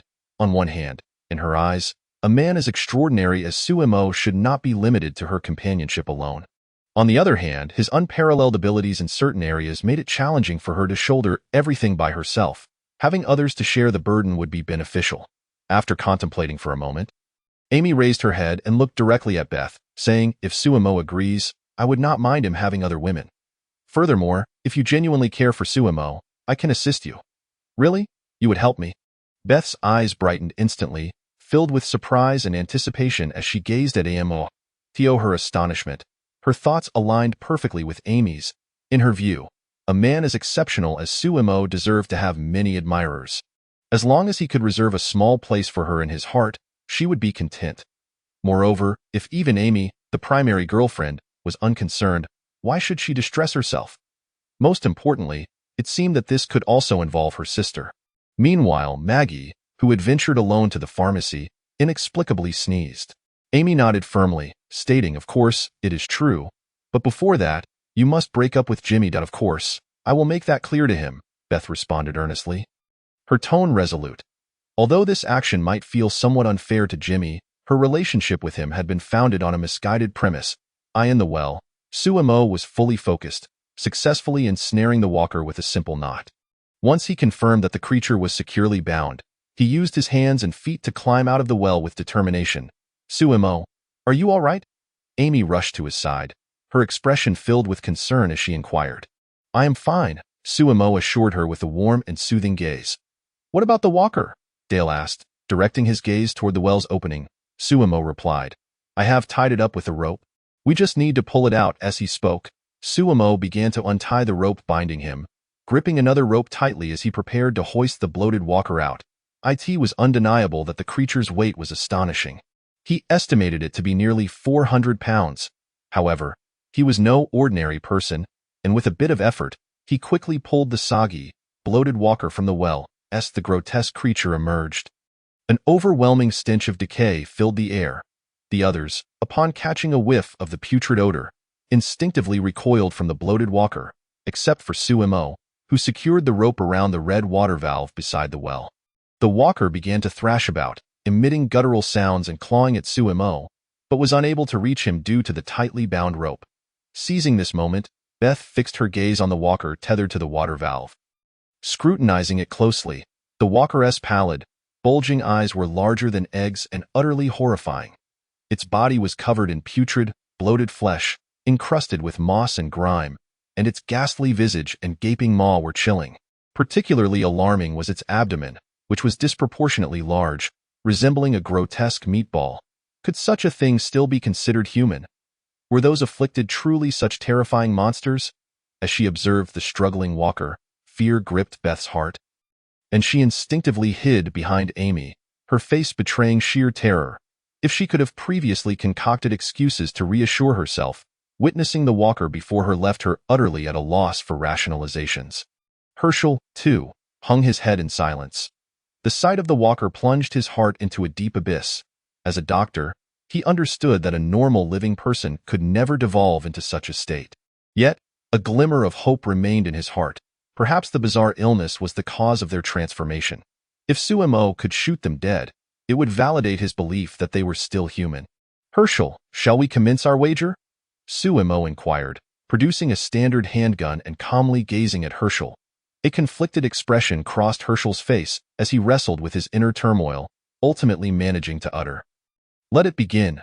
Without hesitation, Suemo's gaze sharpened, and he aimed for the walker's heart and vital organs, decisively pulling the trigger. Hershel watched intently, his eyes filled with tension and anticipation, while Beth, terrified, covered her ears. Trembling slightly, the sharp cracks of gunfire echoed. 5 shots rang out. Each bullet struck and penetrated the walker's heart, liver, spleen, kidneys, and lungs, dark, foul blood and decaying flesh oozing from the wounds. If this had been a normal person, such devastating injuries would have rendered them utterly lifeless. Yet, at that moment, the bloated walker appeared unfazed, even becoming more agitated, wildly flailing its arms in an attempt to grasp Suemo. Witnessing this scene, any lingering hope in Hershel and Beth was utterly shattered. Hershel stood frozen, staring blankly at the walker, consumed by profound silence. Beth's mind went blank, her entire being immobilized. These afflicted individuals truly were, as Suemo and Amy had described, monsters resurrected from the dead. What had become of her mother and brother? Overwhelmed by sorrow, Beth could no longer contain her grief, covering her mouth as she turned away, her shoulders trembling as she began to sob quietly. Although Amy was uncertain of what had transpired, seeing Beth's heart-wrenching anguish stirred her compassion, and she gently patted Beth's back, offering silent comfort. Suemo approached Hershel, who seemed deflated like a punctured balloon, and spoke softly. Do you see now? These creatures are not human, nor are they what one might call patients. This is what a walker is, monsters that arise from the dead. They do not possess the capacity for thought, nor do they exhibit any emotions. What drives them is merely a primal instinct to hunt living beings. As far as I know, at least 90% of humanity has transformed into these creatures. Those who remain are either dead or struggling to survive. Do not be deceived by the apparent safety of your surroundings, devoid of these corpses. This is but a temporary reprieve. I witnessed firsthand in Atlanta how the hordes began to move outward from the city. Not far from your location lies an interstate highway that connects Atlanta to Columbia. It is only a matter of time before the undead from the city traverse that road and arrive at your doorstep. How will you few manage to contend with them then?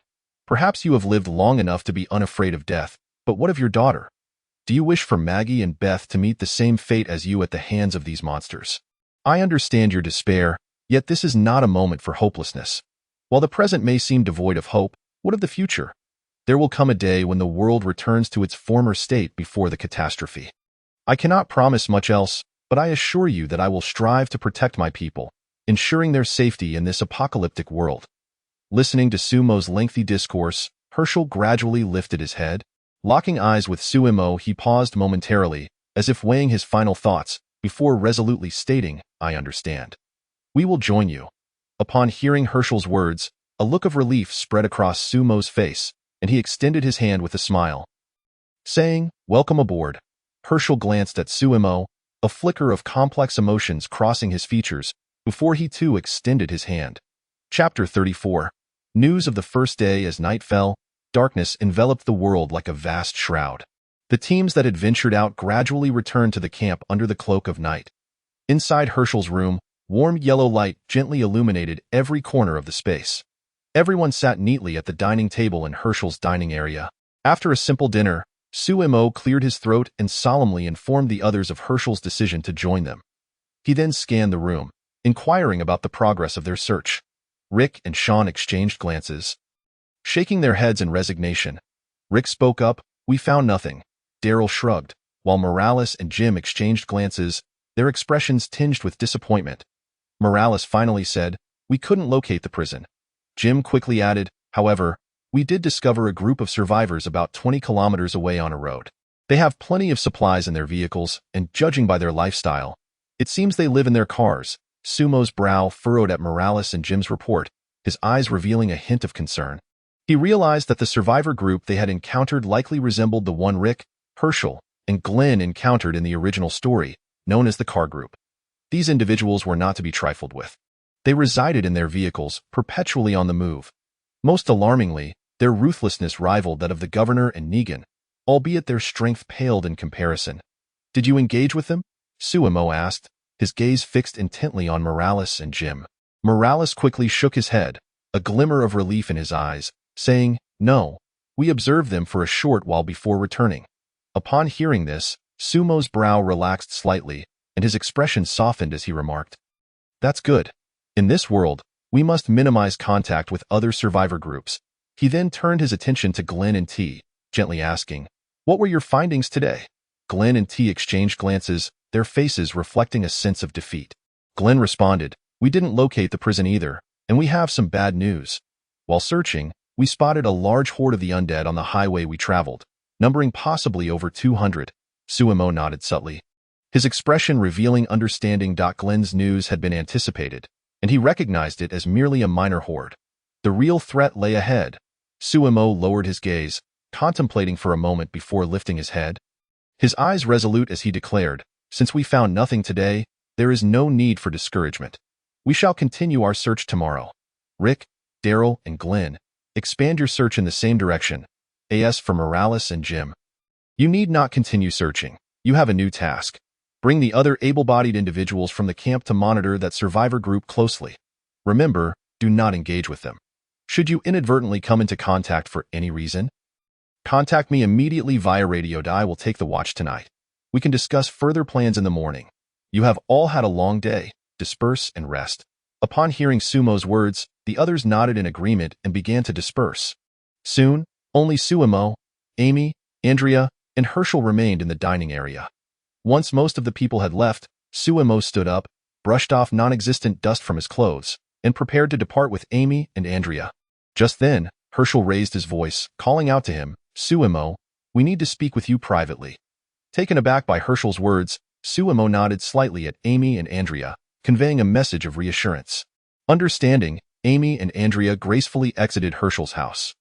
Once they had left, Sumo settled back into his chair, leaning slightly forward as he addressed Hershel and the others. "What is it you wish to discuss?" Hershel gazed at Sumo, his face betraying hesitation, his eyes reflecting inner turmoil. This expression lingered for about 2 seconds before Hershel took a deep breath and spoke in a grave tone. "In the barn in our front yard, there are many undead. Among them are my wife, Annette, my son Sean, and my neighbors. We have been feeding them for days, believing them to be patients who could be cured. But today, witnessing you shoot that one in the heart and other vital organs, I realized how foolish I was. Annette had long since passed, and we have been nurturing corpses.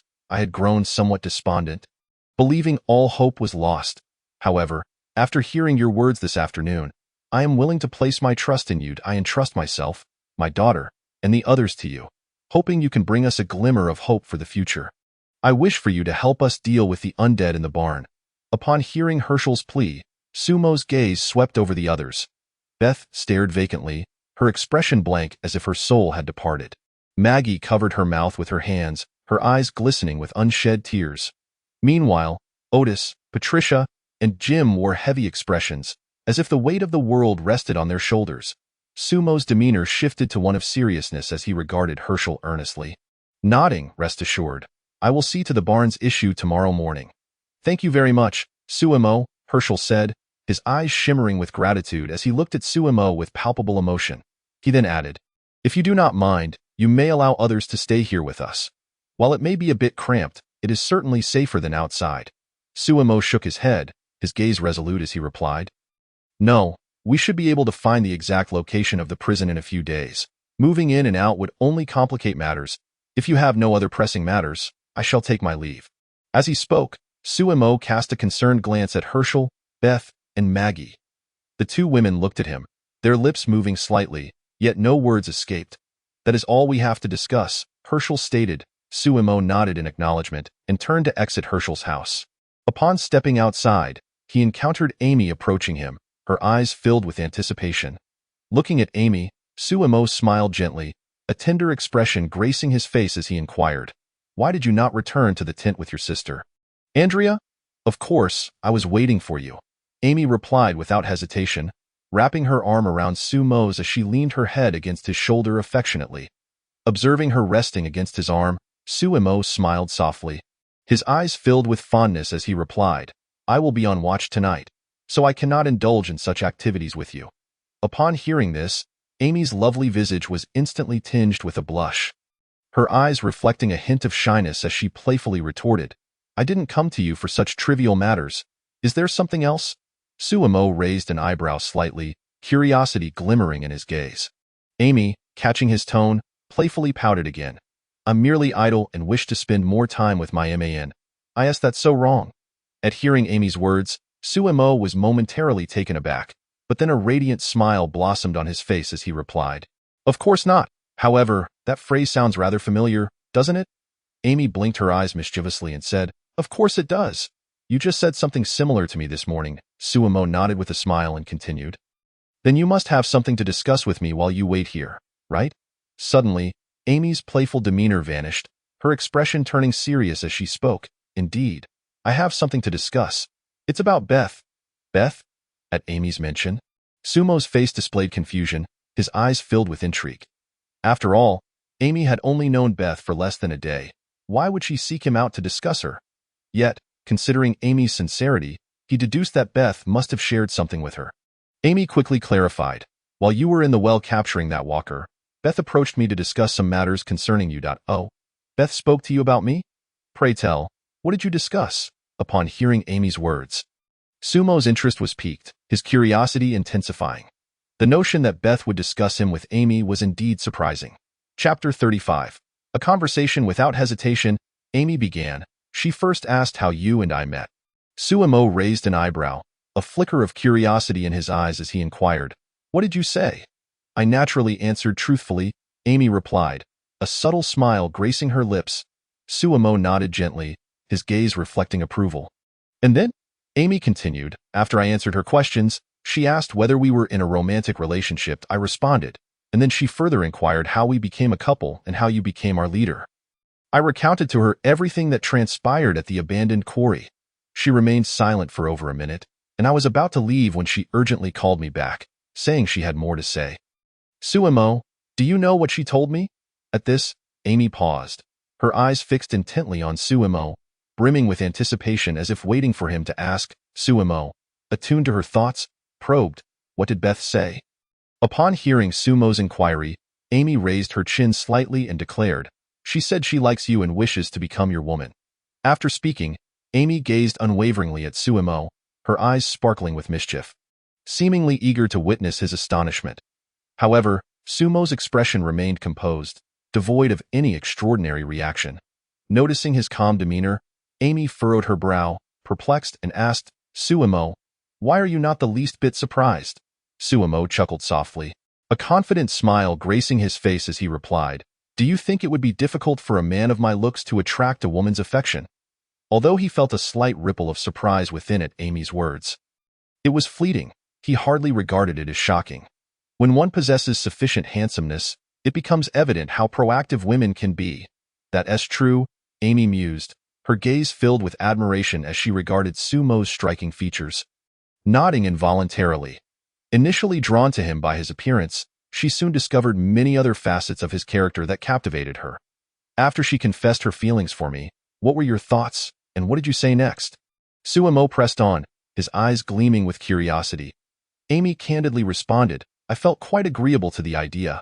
After all, Beth is undeniably beautiful. Having her as your second girlfriend wouldn't be so bad. I even told Beth that if she truly likes you, I would support her. Suemo nodded thoughtfully, a look of intrigue adorning his face. It was evident that Amy's willingness to express such sentiments stemmed from the influence of a harem aura.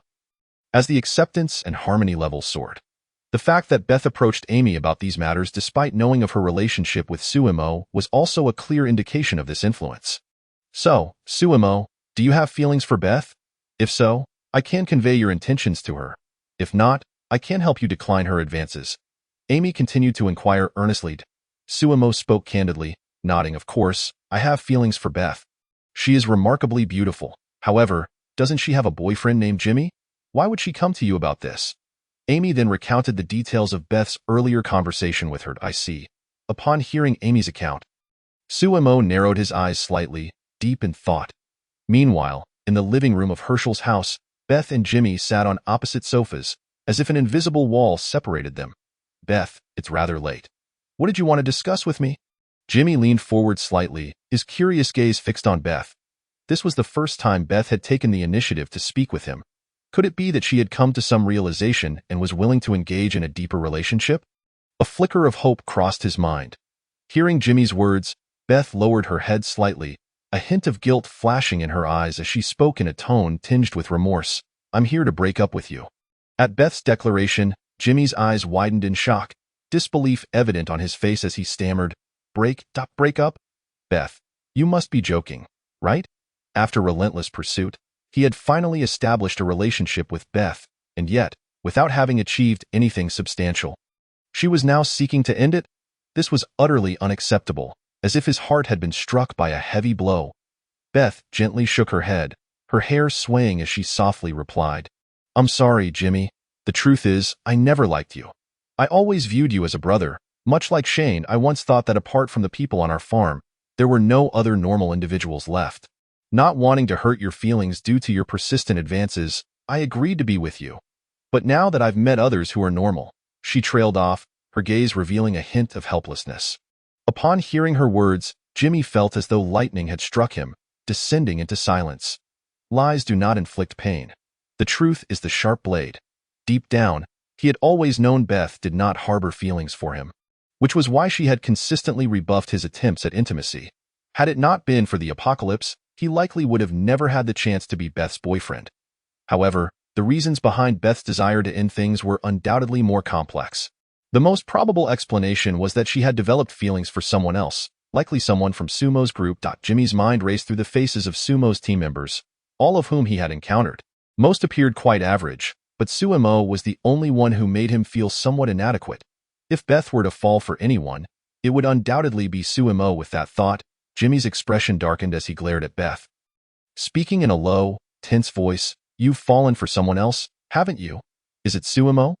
At the mention of Sumo's name, Beth couldn't help but gasp softly, surprise flickering in her eyes. Could it be that her feelings were so evident? Amy had guessed it earlier, and now Jimmy had too. Yet, she had no intention of deceiving him.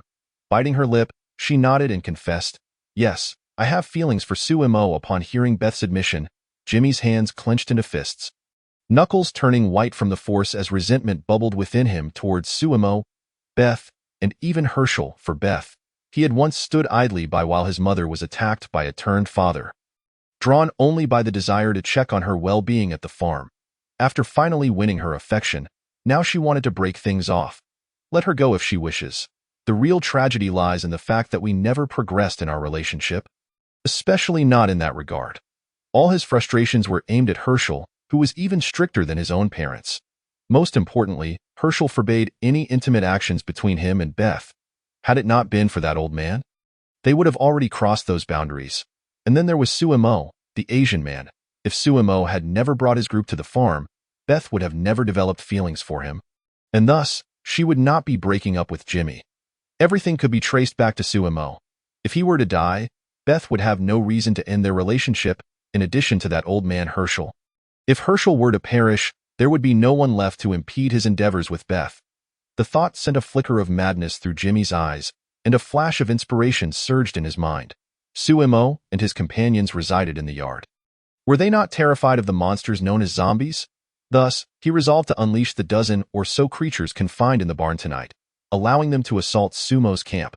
Once Suemo and his group were dealt with by the monsters, he would eliminate Hershel and then frame the zombies for the deed.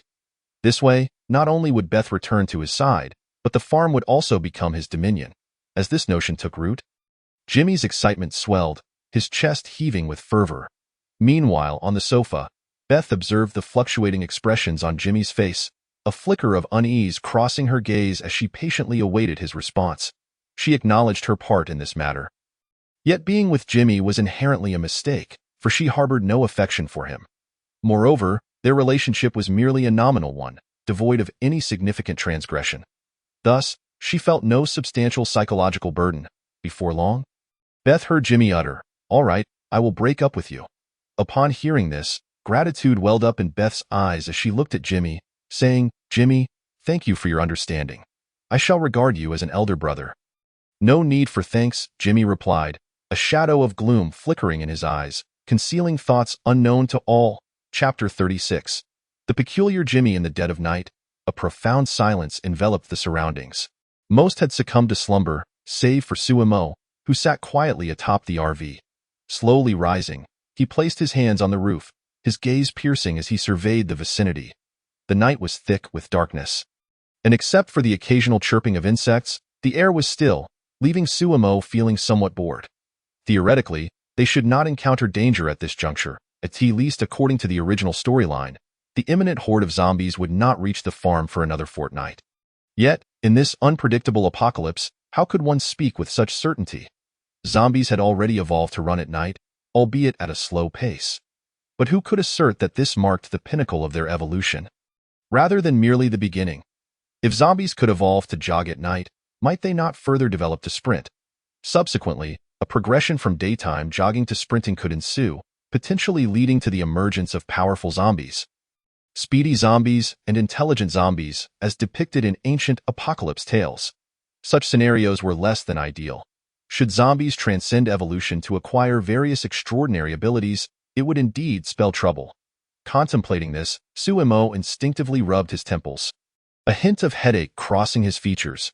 How had the difficulty of this apocalypse escalated from a leisurely mode to a challenging or even nightmare mode?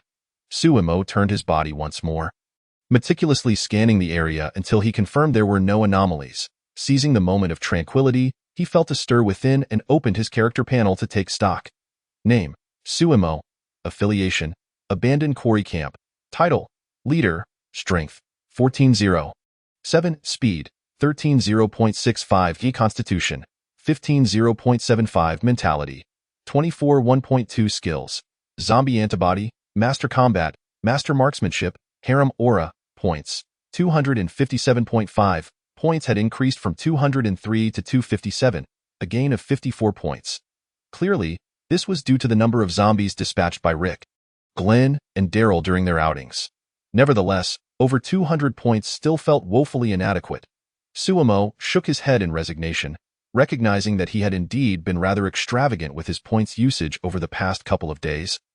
Having spent over 10,000 in total, if he did not venture out to earn more points tomorrow, he would soon find himself unable to afford anything. Subsequently, Suemo focused his thoughts and opened the portable shop. Not to peruse goods, but to check the refresh time. At this moment, he had entirely come to regard the countdown of the portable shop as a timepiece. Next refresh time: 0 hours 27 minutes, it was already 11:30 at night. In less than half an hour, it would be the next day. After glancing at the time, Suemo once again concentrated and opened the system shop, meticulously inventorying his current stock.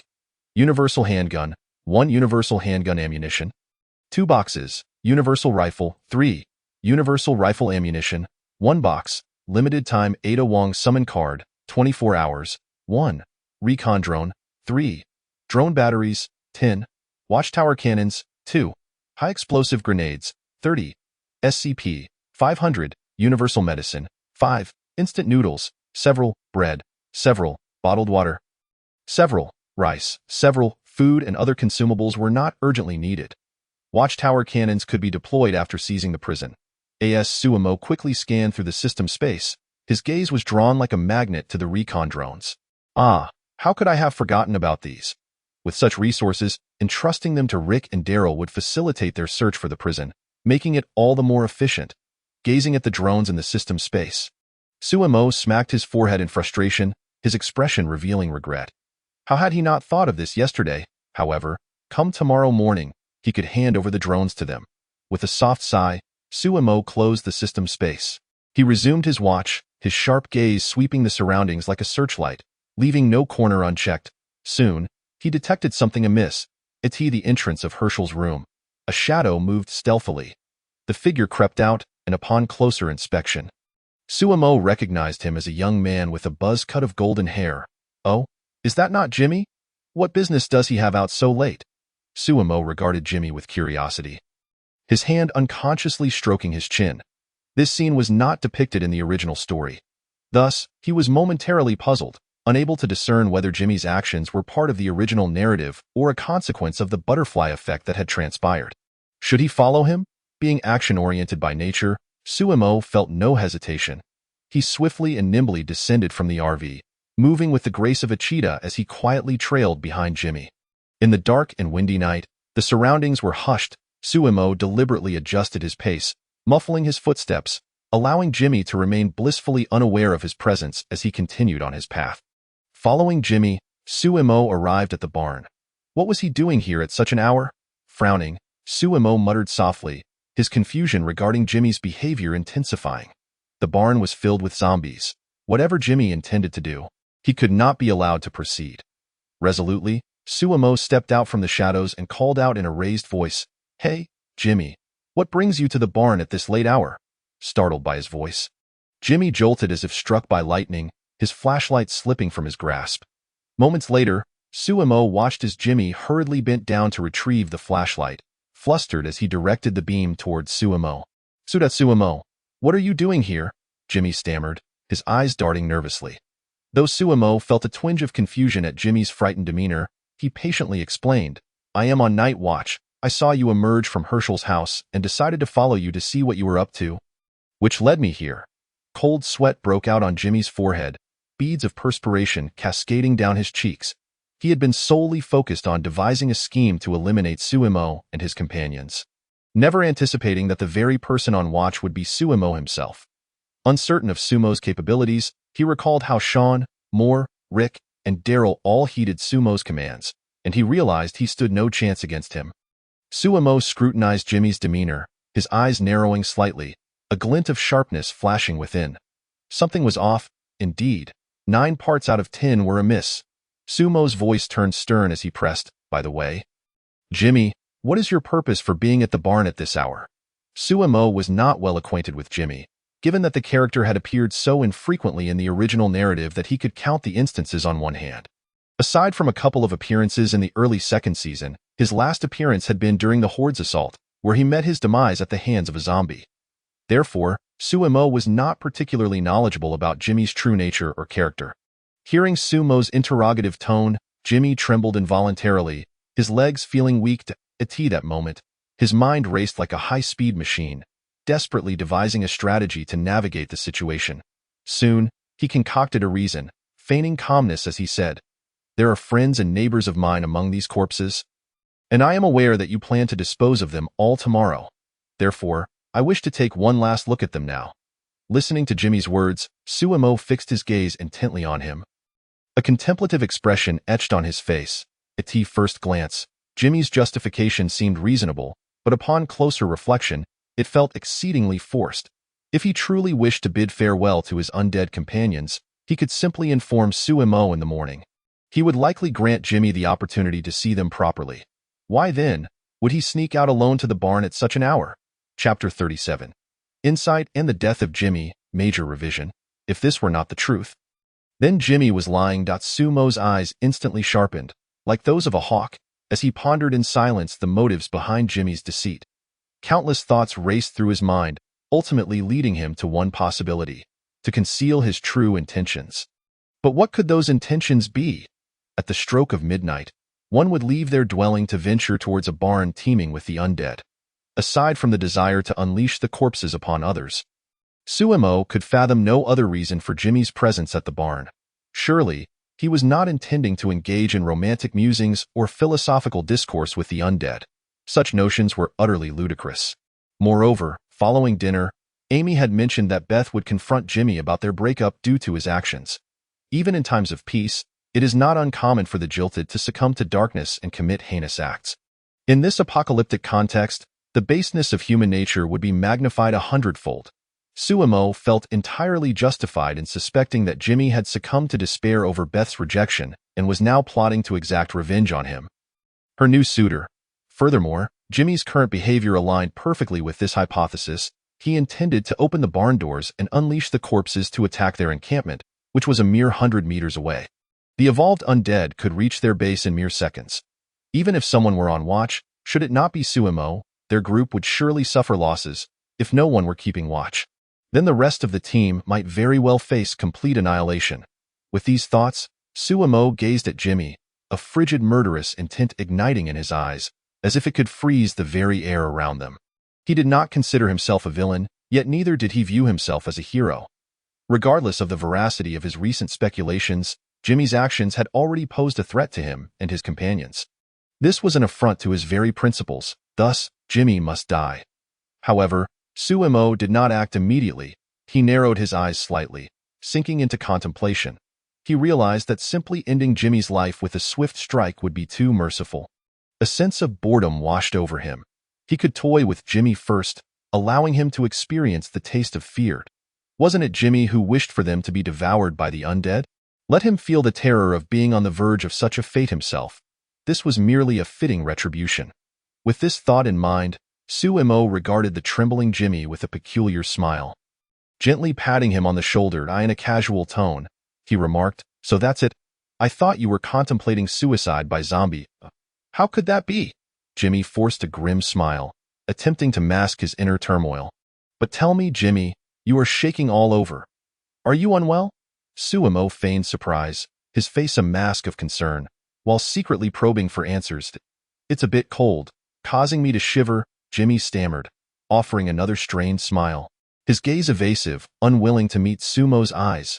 "Indeed, winter is approaching, isn't it?" Suemo remarked nonchalantly, continuing to observe Jimmy's reactions with keen interest. "Yes," Jimmy replied, maintaining his rigid smile, though beads of sweat began to form on his forehead. Within the barn, the undead, stirred by the sound of Suemo and Jimmy's conversation, awakened their bloodthirsty instincts, emitting chilling howls as they repeatedly slammed against the barn door, as if intent on breaking free to devour their prey. Upon hearing this cacophony, Jimmy's face turned ashen. Fear gripped him as he shone the flashlight in that direction, his hands trembling uncontrollably, the beam of light wavering, rendering the scene even more sinister. Suemo cast a glance at the barn before turning back to Jimmy. A smile once again gracing his face. "By the way, Jimmy, didn't you want to see your friends and neighbors who have turned into zombies?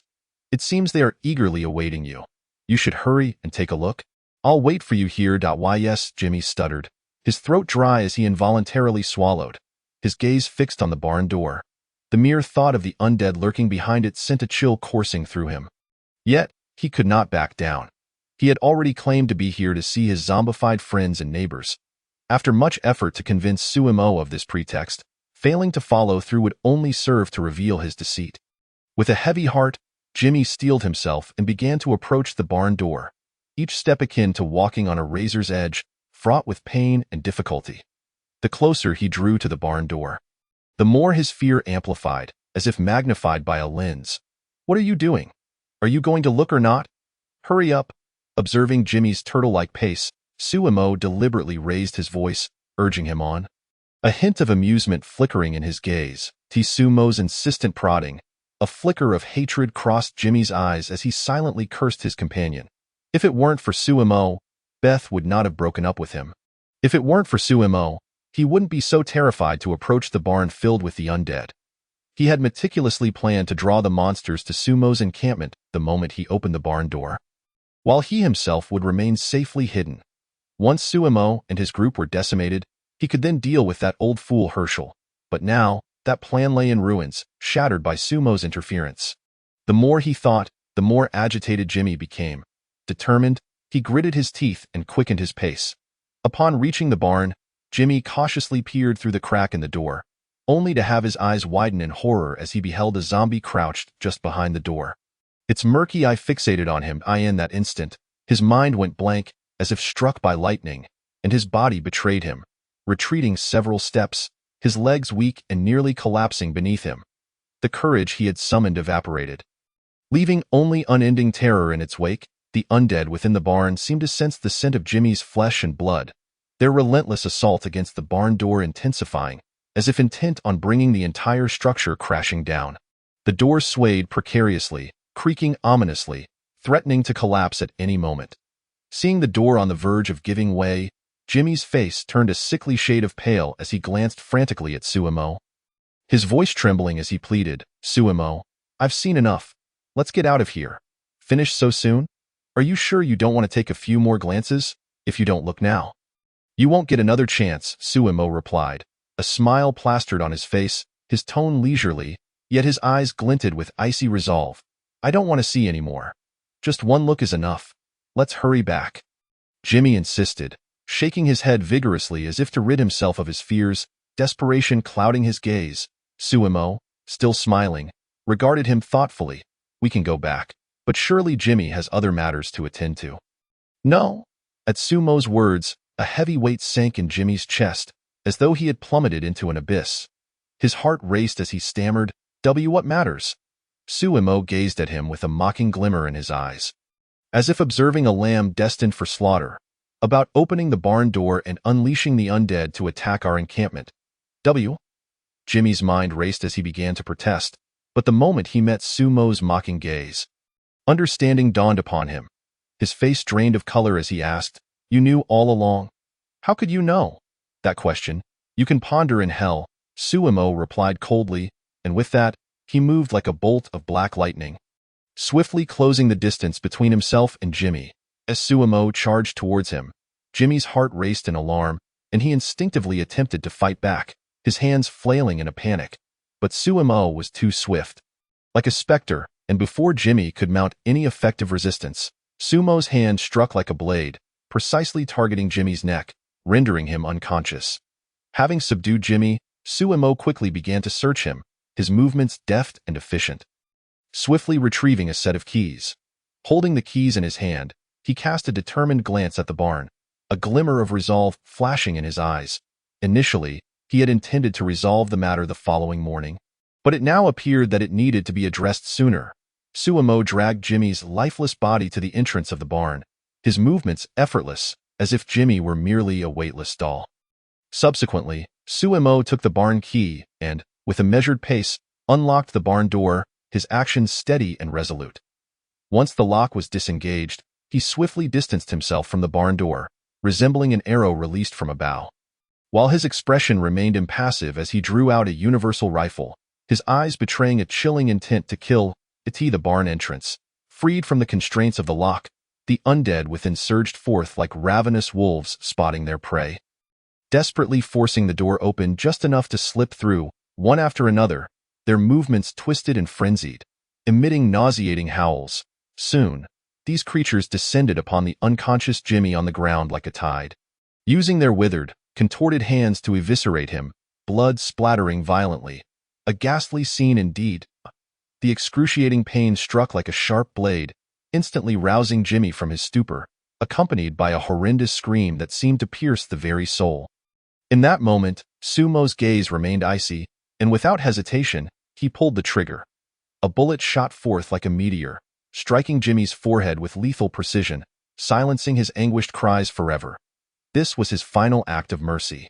After dispatching Jimmy, Sumo's murderous intent lingered as he began to gun down the remaining undead, each pull of the trigger echoing a proclamation of judgment upon these monstrous beings.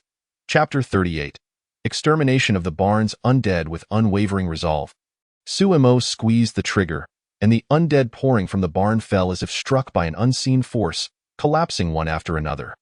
His demeanor was calm and focused, each shot hitting its mark with astonishing accuracy. As if he were engaged in a deadly dance with these creatures. Soon, the last shot rang out, claiming the final undead. At that moment, the system's crisp and abrupt notification echoed like a flash of lightning across the night sky. Ding! You have altered the regret of Sophia's disappearance and her transformation into an undead being discovered in the barn, earning 1 regret point. A sudden influx of 5,000 points. Upon hearing the system's notification, Sumo, who had been somewhat dazed from prolonged concentration, instantly regained clarity. Since departing from the highway, he had been perplexed as to why there had been no notification regarding the alteration of Sophia's regret. Logically, having prevented her from getting lost should have sufficed to rectify the regret. Now, it dawned upon him that in order to change the regret and earn regret points, he needed to alter not only the cause but also the consequence. For instance, in this case, Sophia's disappearance on the highway was the cause, while her discovery in the barn was the consequence. Only by changing both could he truly amend the regret and earn regret points. The same applied to Amy's regret, where the undead's attack on the abandoned quarry camp was the cause, and Amy's eventual demise at their hands was the consequence. He had not only dealt with the undead attacking the quarry but had also ensured that Amy remained unharmed, thus successfully rectifying the regret. The cases of Jim and Morales were similarly aligned. Sumo, are you all right? A sudden voice of urgency broke through his thoughts. Sumo turned sharply to see Rick, Daryl, Glenn, along with Sean and Morel, some disheveled and others hastily armed, rushing towards him with alarmed expressions. Within mere seconds, they arrived breathlessly at his side. Sumo, what happened? Are you all right? Rick asked, concern etched in his eyes. Sumo nodded slightly, his demeanor calm as he replied, I am fine. I merely dealt with some undead that escaped from the barn. Undead from the barn? The others immediately turned their gazes toward the barn door. At that moment, the barn door stood ajar, revealing over 20 undead bodies sprawled on the ground merely 3 to 4 meters away from Sumo. Witnessing this sight, their eyes widened in shock. Mouths agape, their faces reflecting disbelief and astonishment. Their attention quickly shifted back to Sumo. Sean furrowed his brow, a look of confusion crossing his face as he asked, how could there be so many undead here? The others mirrored his bewilderment, casting questioning glances at Sumo. Observing their puzzled expressions, Sumo remained composed and explained, they were captured by Hershel and his group. Some were their family members and neighbors. They had kept the undead confined, believing that they were still salvageable. It was only after I altered their understanding of the undead that they entrusted me with handling the creatures within the barn. Upon hearing this, the others nodded in understanding. By the way, I think I heard a scream earlier. What was that about? Glenn inquired curiously. Sumo pondered for a brief moment before responding calmly, it was Jimmy. He came to the barn alone in the dead of night, intending to unleash the undead upon us. However, upon opening the barn, he was the first to meet his demise at their hands. I shot them as soon as I saw them emerging. Sumo was acutely aware that he had merely adjusted some details while maintaining the essence of the truth. Had he not intervened? This would have been precisely what Jimmy intended. While dispatching the undead, he had also taken the opportunity to closely observe their movements and speed. As he had suspected, the undead were indeed capable of running at night. More importantly, through his observations, he was astonished to find that the undead's speed surpassed that of the night they had attacked the abandoned quarry camp. Back then, their pace was limited to a slow jog, but now they were nearly matching the speed of a human sprint. This realization confirmed that had he not stopped Jimmy from opening the barn door, he too would have been the first casualty. After Sumo's revelation, a heavy silence enveloped the group, the atmosphere thick with tension. Allowing the undead to escape from the barn was no trivial matter. They were stationed merely 100 meters from the barn. If those creatures had emerged, the first victims would have been them. But why? Why would Jimmy want to unleash the undead to harm us? Dale questioned, his brow furrowed in confusion. Who knows? Perhaps that kid has lost his mind. Sean remarked nonchalantly, shouldering his shotgun. I agree. Just looking at that kid's face, he doesn't seem like the good sort, Morel added with a smirk of disdain.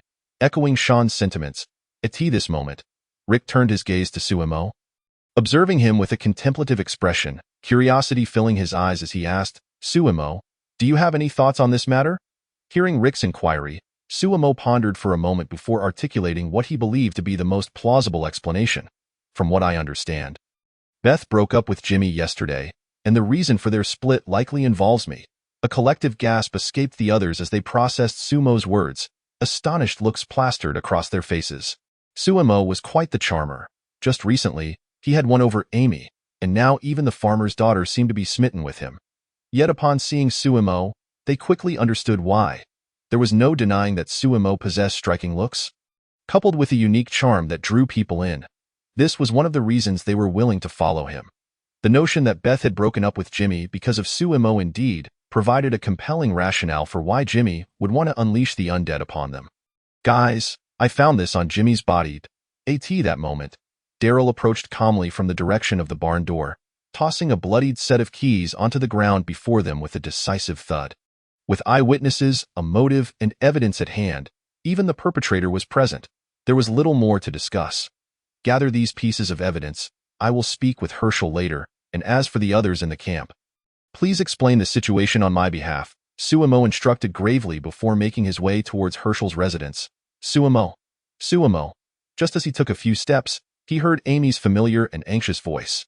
He turned to see Amy and Andrea approaching, their expressions frantic as they regarded him with concern. We heard screams and gunfire just now, Andrea stated solemnly. Yes, what on earth happened? Are you injured? Let me see. Amy's eyes were filled with concern as she spoke, reaching out to touch Suemo, attempting to ascertain whether he was injured. Suemo, taken aback by Amy's actions, had a wry smile on his face, a look of exasperation crossing his features. After gently halting her movements, he replied with a warm expression, I am unscathed. I am on my way to find Hershel. You both should accompany me. I will explain everything later. Chapter 39. The Heartbroken Beth. Before long, Suemo hurriedly led Amy and Andrea to Hershel's residence. That moment, Hershel and Beth stood at the door, their expressions grave. Upon seeing Sumo's arrival, a flicker of urgency flashed in Hershel's eyes as he quickly approached Suemo, anxiously inquiring, Suemo, what was the gunfire about just now? Suemo met Hershel's gaze with calmness, responding steadily, the walkers in the barn were released. But I managed to deal with them in time. Hershel's face drained of color, his furrowed brow tightening further. The walkers in the barn were unleashed. Who did it? Just as Suemo was about to answer, Maggie emerged from the house, accompanied by Otaika and Patricia, their expressions equally hurried. Upon spotting Suemo, Maggie paused momentarily before politely nodding in his direction, then turning to Hershel, she stated, Dad, we searched the entire house, but we still haven't found Jimmy. Hershel's gaze snapped to Maggie, confusion evident in his eyes. You haven't found Jimmy? He murmured softly, his tone laden with bewilderment, and as he recalled Sumo's earlier words, a grim premonition surged within him. Fixing his eyes on Suemo, he asked urgently, Are you suggesting that Jimmy? Sumo's expression turned serious as he slowly nodded, replying, Indeed, it was Jimmy who opened the barn door and released the walkers. What did you say? Jimmy unleashed the walkers from the barn. He doesn't seem like the type to do such a thing, Maggie exclaimed, her eyes widening in astonishment. Beth, equally incredulous, shook her head and added, Yes, how could Jimmy do something like that? He had no reason to, however. Just as she spoke, Beth appeared to recall something, her expression dimming instantly as she lowered her head in silence, a complex emotion flickering across her face. Hershel, perceptive to Beth's unusual demeanor, soon grasped the underlying reason. With a gentle gaze, he asked her softly, Beth, did you have a conflict with Jimmy tonight? Beth hesitated briefly, a flicker of struggle in her eyes before she finally spoke. Tonight, I broke up with Jimmy. Break up? Is that true, Beth? Why on earth would you break up with Jimmy? Maggie questioned, her brow furrowed in confusion. Although she was aware that Beth's feelings for Jimmy were lukewarm at best, it hardly seemed sufficient reason for a breakup, considering they had previously been together. Hershel's gaze shifted to Beth, curiosity etched in his expression. He had never been fond of Jimmy. His anger had only intensified upon learning of Beth's relationship with him. During their time together, he had repeatedly cautioned Beth about Jimmy's unreliability, advising her against continuing the relationship. Yet, Beth had been unwilling to heed his warnings. Now, the fact that Beth had taken the initiative to end things with Jimmy left him perplexed and incredulous. Beth remained silent, slowly lifting her head, a hint of shyness in her eyes. She glanced at Suemo before quickly looking down again, her cheeks tinged with a faint blush. Hershel and Maggie followed Beth's gaze. Ultimately settling their eyes on Suemo, they were not oblivious. Upon seeing Suemo, the pieces of the puzzle fell into place. It was evident that Beth had developed feelings for Suemo. Consequently, due to this affection, she had decided to break up with Jimmy in turn. Jimmy's resentment towards Suemo had led him to unleash the walkers in an attempt to harm him, only for Suemo to eliminate them all. Hershel glanced at Beth, a hint of resignation in his eyes, before turning back to Suemo and asking, "Suemo, where is Jimmy now? What has become of him?" The others behind Hershel also looked on with curiosity, eager to learn about Jimmy's fate. After the barn door had been opened, Jimmy had been bitten by the walkers within. Suemo let out a quiet sigh, shaking his head in dismay, his eyes reflecting a tinge of sorrow. Upon hearing this, a heavy silence fell over Hershel, Beth, Maggie, and the others, the atmosphere thick with a sense of gravity. Although Jimmy's fate was a consequence of his own actions, having lived alongside them for 2 months evoked a sense of reflection and pity regarding his death. Beth's emotions were equally complex, her gaze a mixture of shock, relief, and sorrow. She had never anticipated that Jimmy would resort to such madness simply because she had initiated a breakup. Yet, there was a part of her that felt fortunate for having ended things with him. She couldn't fathom how difficult life with him would have been had she stayed. Moreover, compared to Jimmy, her concern now lay with her mother and Shane. Upon hearing Suemo mention that he had dealt with the walkers in the barn, she wondered if her mother and Shane were among them. Although she knew they had both turned, they were still her mother and brother, and that reality could not be altered. She yearned to see their remains one last time. With a pleading look in her eyes, she raised her head, her voice quivering with emotion as she asked Suemo, "Suemo, could you take us to see my mother and Shane?" Hershel and Maggie turned their gazes towards Suemo, their eyes similarly filled with hope and yearning, echoing Beth's desire. Suemo lowered his head, pondering for a moment, understanding flickering in his eyes. He then nodded in agreement with Beth's request, saying, "Of course, I will take you." After all, this would be their final opportunity to see their deceased loved ones, and he had no reason to refuse. Furthermore, since he had dispatched the walkers with a single blow to the head, there would be no danger in their visit.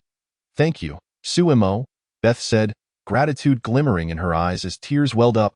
"You're welcome," Suemo replied gently, leading them, along with Amy and Andrea, toward the barn. After a brief walk of half a minute, Suemo arrived at the entrance of the barn with the group. Only Daryl, Merle, and Sean remained on guard, while Rick and the others had gone to reassure the rest of the camp. "Suemo, why have you brought them here?" Sean asked, frowning as he approached. Glancing at the others behind Suemo, they wished to see the remains of their loved ones, and I agreed, Suemo succinctly explained. Turning to Beth, Maggie, and Hershel with a concerned look, "You may go and identify them." Upon hearing this, Maggie and Beth exchanged sorrowful glances before slowly making their way toward the pile of bodies to search for their family members. Under the night sky, silence enveloped the surroundings, save for the flickering glow of the flashlight casting a dim light. Although the illumination was faint, Beth soon spotted a familiar figure lying among the corpses. As she beheld the body, a heavy stone seemed to lodge in her chest, an overwhelming sense of suffocation washing over her. The figure bore a striking resemblance to her mother, and the clothing matched the one her mother often wore. Her steps grew heavy as she approached the body, each footfall feeling like a weight pressing upon her heart until she finally stood before the corpse. She gently extended her hand, kneeling down, her fingers trembling slightly as she carefully turned the body over. Though she had mentally prepared herself, the moment she laid eyes on that familiar face, her nose tingled and tears sprang forth uncontrollably, cascading down her cheeks. Hearing Beth's sobs, everyone present was moved, turning away in silence, their eyes filled with sympathy and sorrow. Suemo, witnessing Beth's condition, felt a pang in his heart and was about to step forward to console her. However, before doing so, he glanced at Amy beside him. After all, Amy was his primary love. While he didn't require her approval for his actions, he still felt it necessary to consider her feelings, especially in this moment. Upon seeing Suemo look her way, Amy immediately understood his thoughts and nodded with resolve, her eyes conveying understanding and support. With Amy's affirmation, Suemo felt a sense of reassurance and approached Beth with determined steps. Chapter 40. Beth's sentiments reaching Beth's side. Suemo knelt down gently, his gaze resting on the woman's lifeless body before her, a flicker of compassion in his eyes as he softly inquired. "Is this your mother?" "Yes, she is my mother," Beth replied. Beth's voice was deep, thick with nasal tones, as if her throat was constricted by some unseen force. After she spoke, she slowly lifted her tear-streaked face, her eyes swollen and filled with an endless sorrow, gazing at Suemo and saying, "Suemo, I thought I could face this calmly, but upon seeing her, I couldn't help it." Observing her distress, Suemo's eyes brimmed with compassion as he comforted her, saying, "Beth, I understand how painful this is, but you must find the strength to accept it. If your mother and Shane knew of your sorrow, it would grieve them as well." Upon hearing this, Beth merely lowered her head, her shoulders trembling slightly as she wept uncontrollably. After a moment, she raised her gaze once more, her eyes reflecting a blend of confusion and inquiry as she asked Suemo, "Suemo, do you believe all of this truly holds any significance?" The very act of our existence in his past life. Suemo had pondered deeply on the meaning of life during his moments of despair, thus possessing his own unique and profound insights on the matter. "No, life lacks inherent meaning," he replied without hesitation, his gaze exuding a sense of detached calmness. "Huh?" Beth's eyes widened in disbelief, filled with confusion as she looked at Suemo. She had anticipated a response affirming the significance of life, followed by comforting words. She never expected him to declare that life was devoid of meaning. Furrowing her brow in contemplation, she subsequently asked, "If life is meaningless, then why do you choose to live?" Sumo's lips curled into a gentle smile as he replied, "Although life may lack meaning, those who live it are imbued with significance. Is there truly a distinction between the two?" Beth's confusion deepened.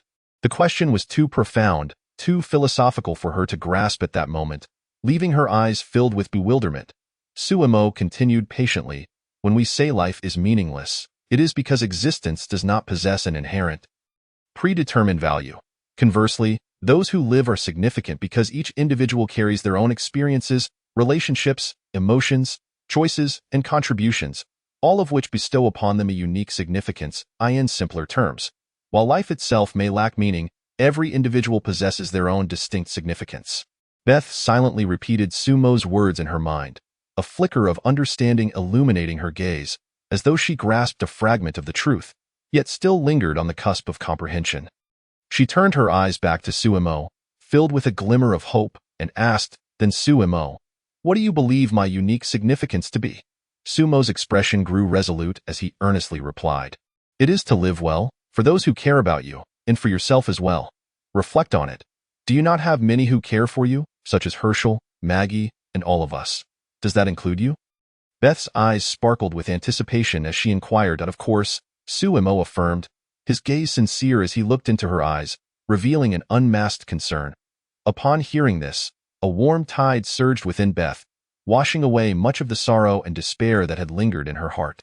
As she gazed at Sumo's face, her heart was torn in a fierce struggle, her eyes reflecting her internal conflict. She hesitated over whether to voice the thoughts she had long wished to share with him. If Suemo agreed, it would surely bring joy. If he declined, she would be left in uncertainty, her heart filled with trepidation. To speak could lead to failure, yet to remain silent was already a form of defeat.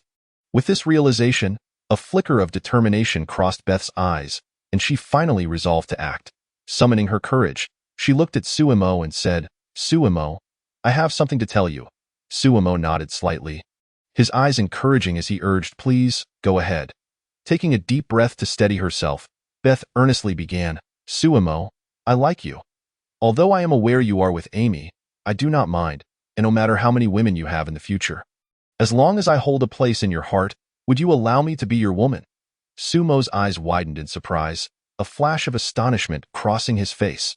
While he had anticipated such a moment during his earlier conversation with Amy, he had not expected Beth to be so forthright and bold. It seemed that his charm, coupled with his aura of desirability, had indeed worked its magic.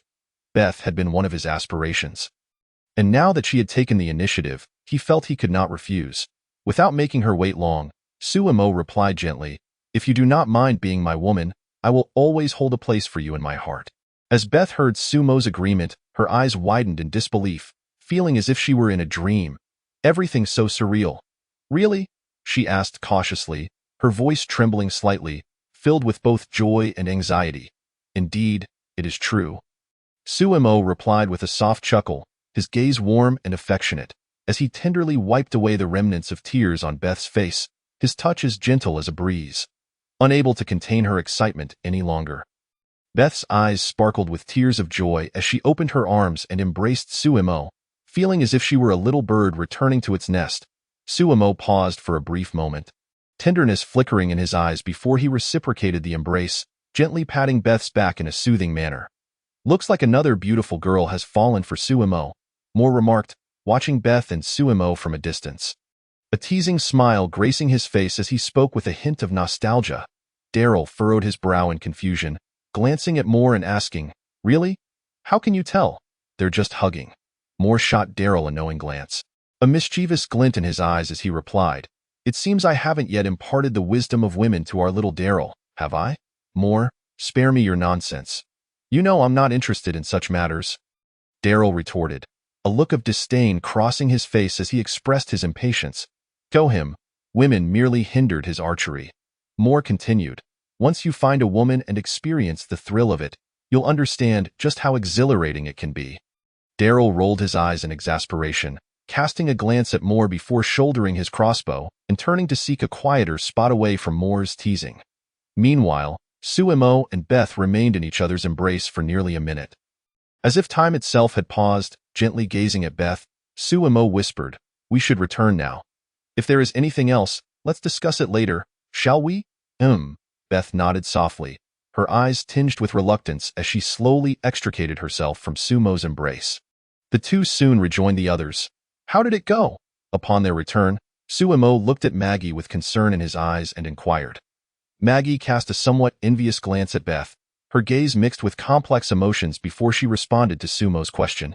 "Shane's body has been found as well." Suemo nodded slightly, his expression revealing a sense of understanding as he turned to Hershel and asked, "What do you wish to do with Annette and Shane?"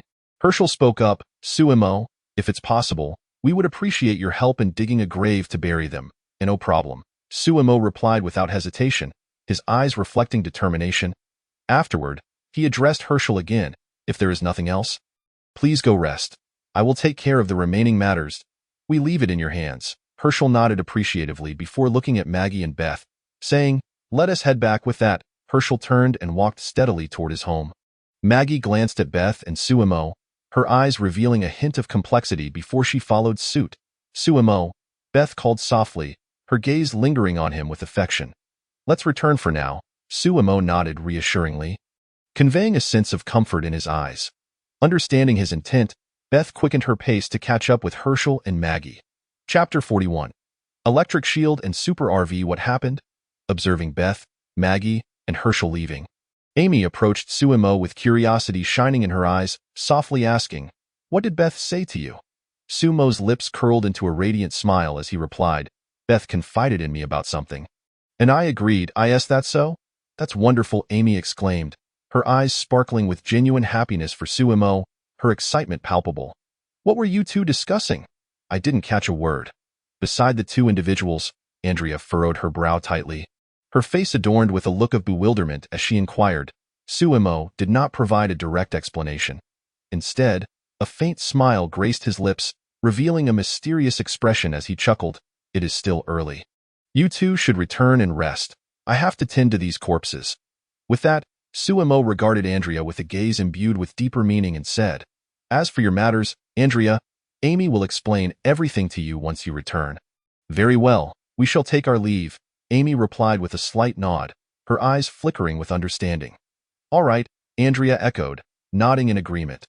Although her heart was still brimming with confusion, she resolved to seek answers from Amy later.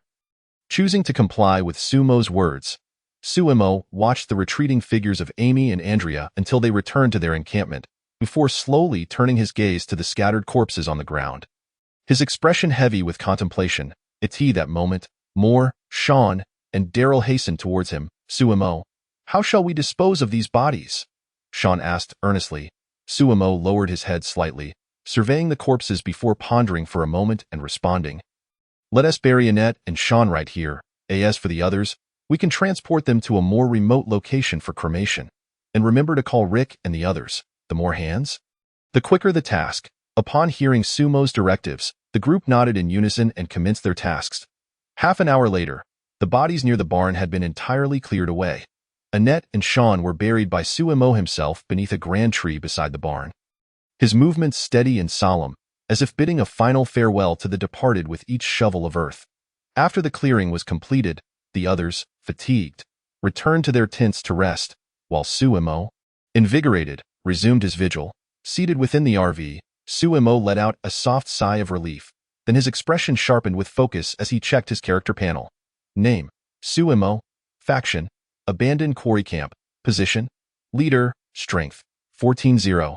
7, Speed, 13-0.65, Constitution, 15-0.75, Mentality, 24-1.2, Skills, Zombie Antibody, Top-Tier Combat, Top-Tier Marksmanship, Harem Aura, Points, 5,284.5. Gazing at the points displayed on the panel, Suemo shook his head slightly, a hint of contemplative emotion crossing his features as he murmured, just a few hours ago, I lamented my insufficient points, and now it seems I am in abundance once more. Indeed, resolving regrets earns far more points.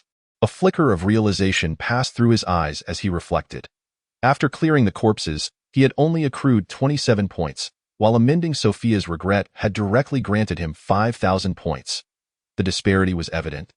Leaving his gaze filled with astonishment, the shop had refreshed as well. Let me see what delightful items await today. A glimmer of anticipation shone in Suemo's eyes as he activated the personal shop. The most intriguing aspect for him was the surprise that the daily refresh of items brought, causing his lips to curl into an involuntary smile filled with expectation. A shock shield, 300 points. Limited to 5 purchases.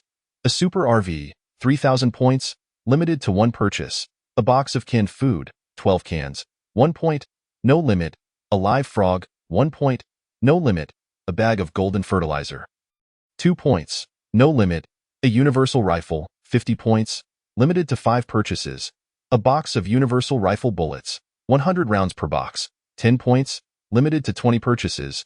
A bottle of basic constitution enhancement potion, 200 points, limited to 2 purchases. Instant teleportation, 700, 000 points, limited to 1 purchase. Refreshes daily at midnight. Next refresh in 20 hours 58 minutes. As Suemo examined the items in the shop, his initially eager expression gradually dulled, and his heart remained unfazed. Today's offerings seemed rather mundane, lacking anything particularly dazzling, and disappointment flickered in his gaze. The only item that caught his attention was the instant teleportation.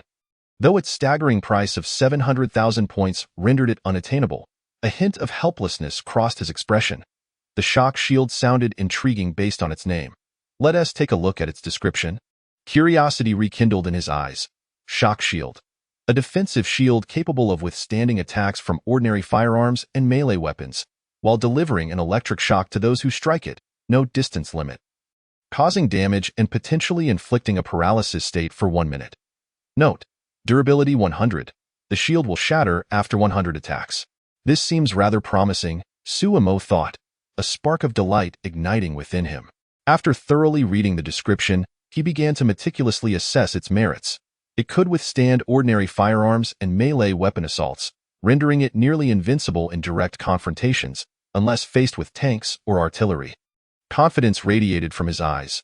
Furthermore, upon being attacked, it would inflict immediate electric damage on the assailant, with the shock being guaranteed upon lock-on. Excitement danced in his gaze.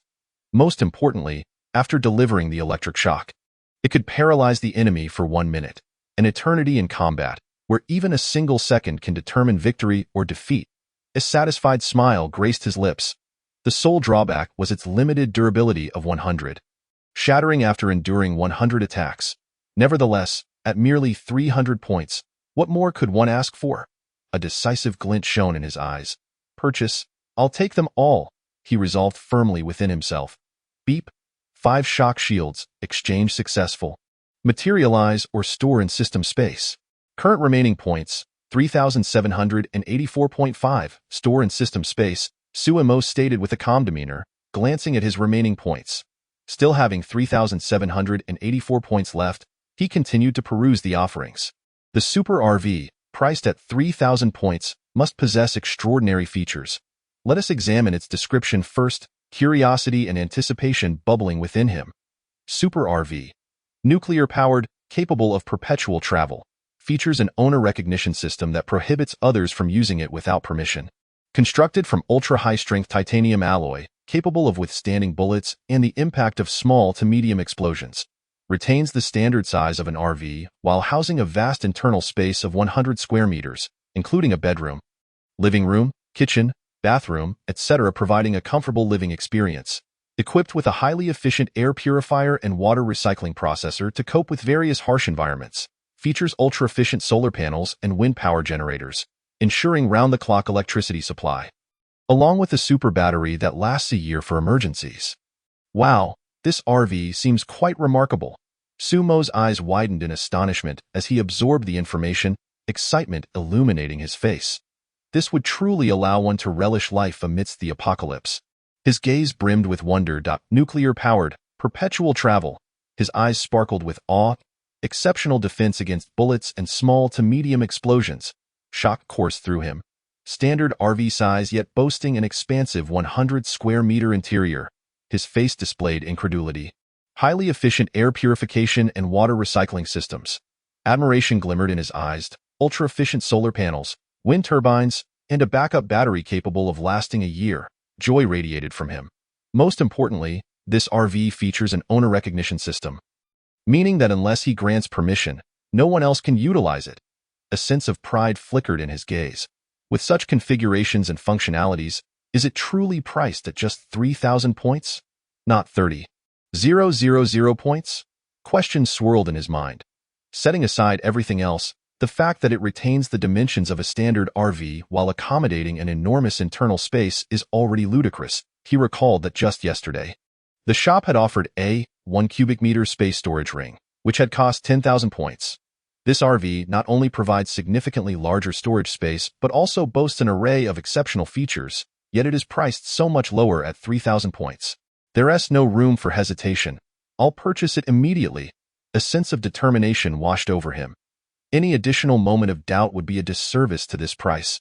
He mused internally. Beep. 1 super RV.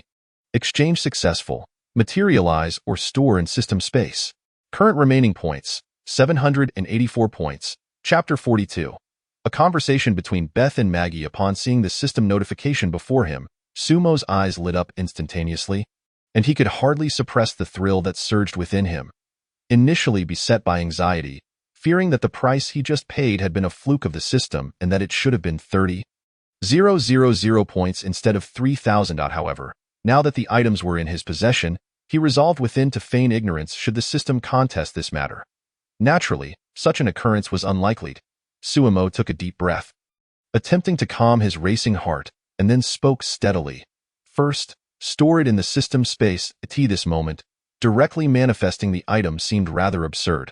He racked his brain, unable to fathom how to suddenly produce a motorhome. It would be wiser to find an excuse tomorrow during the day, take a solitary outing, and then manifest the super motorhome. With over 700 points remaining, he could continue browsing. However, the subsequent items appeared rather mundane. Canned food? Suemo frowned, calculating internally, realizing there was no need to purchase it. Previously, during their journey on the highway, they still had half a truckload of canned goods. They were certainly not lacking, and there was no justification for wasting points on such trivialities. As for live bait, he scoffed. There were dozens of them at Hershel's farm, so why bother spending points on that? His heart was filled with disdain. Golden fertilizer? He shook his head. They hadn't even begun to cultivate vegetables yet. So it was of no use. The universal rifle and its ammunition, however, were items he could procure entirely. As for the basic physique enhancement potion, which only increased the physique attribute by 1 point upon use. He narrowed his eyes in contemplation. Was there a necessity to purchase it? After pondering for a moment, a glimmer of decisiveness flickered in Sumo's eyes, and he chose to buy it after all. It provided the most direct benefit to him, and at merely 200 points, it was worth acquiring a bottle to test its efficacy. Accumulating small gains can lead to significant improvements, as for teleportation. There was nothing more to say. With 700,000 points, it was utterly unaffordable. A sense of helplessness and regret flickered in his gaze. Ding! A bottle of basic physique enhancement potion has been successfully exchanged. It will be stored in the system space. Current remaining points, 134.5. With just over 100 points left, he was now quite impoverished. Gazing at the points before him, Suemo shook his head slightly, a look of contemplation gracing his features. How did over 5,000 points vanish in the blink of an eye? It seemed far too frivolous. His heart brimmed with confusion and disbelief. Manifest, as he observed the prompt before him. A spark of anticipation ignited in his eyes, and he decisively chose to manifest. Suemo extended his palm, fixating intently on his hand, and with a flash of white light, a potion the size of his index finger, containing a pale green liquid, materialized before him. This was the basic physique enhancement potion? It appeared entirely uninviting for consumption. Suemo frowned slightly, lifting it with his thumb and index finger to give it a gentle shake. The pale green liquid swayed in response to his movements. Let us give it a try, shall we? With that thought, curiosity flickered in Sumo's eyes as he uncapped the bottle and poured the green liquid into his mouth.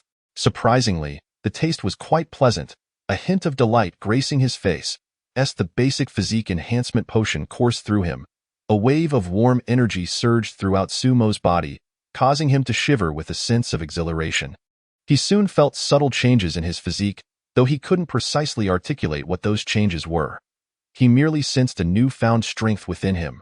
Before long, the warmth dissipated, and Suemo, eyes gleaming with urgency, seized the opportunity to open his character panel. Name, Suemo. Faction, Abandoned Quarry Camp. Position, Leader. Strength, 14.0.7. Speed, 13.0.65. Physique, 16.0.8. Mentality, 24.1.2. Skills, Zombie Antibody. Master Combat, Master Marksmanship, Harem Aura. Points, 134.5. Not bad. His physique had increased by 1.05, a satisfied smile gracing his visage. Observing the changes in the values above, Suemo felt a profound sense of contentment. Closing the system, he appeared invigorated, his gaze resolute as he continued his vigil through the night. Meanwhile, in Beth's room, Beth and Maggie sat on the bed, enveloped in a tranquil atmosphere. Maggie turned slightly, her gaze fixed intently on Beth. Her expression stern as she inquired, "When did you and Suemo become involved?" Beth's eyes darted away, evasively replying, "Just a moment ago. Just a moment ago. Don't play games with me. You broke up with Jimmy because of Suemo?" "Didn't you?" That incident occurred prior to this. Maggie raised an eyebrow, her tone laced with skepticism. A flicker of panic crossed Beth's eyes as she hurriedly explained, "At that time, I merely had a crush on Suemo. We weren't together yet." Maggie nodded slightly, her demeanor softening. "All right, then tell me, when did you actually develop feelings for Suemo?" Beth lowered her head, lost in thought, and after a moment, responded, "I had a bit of a crush on Suemo when we first met. After all, he is quite handsome.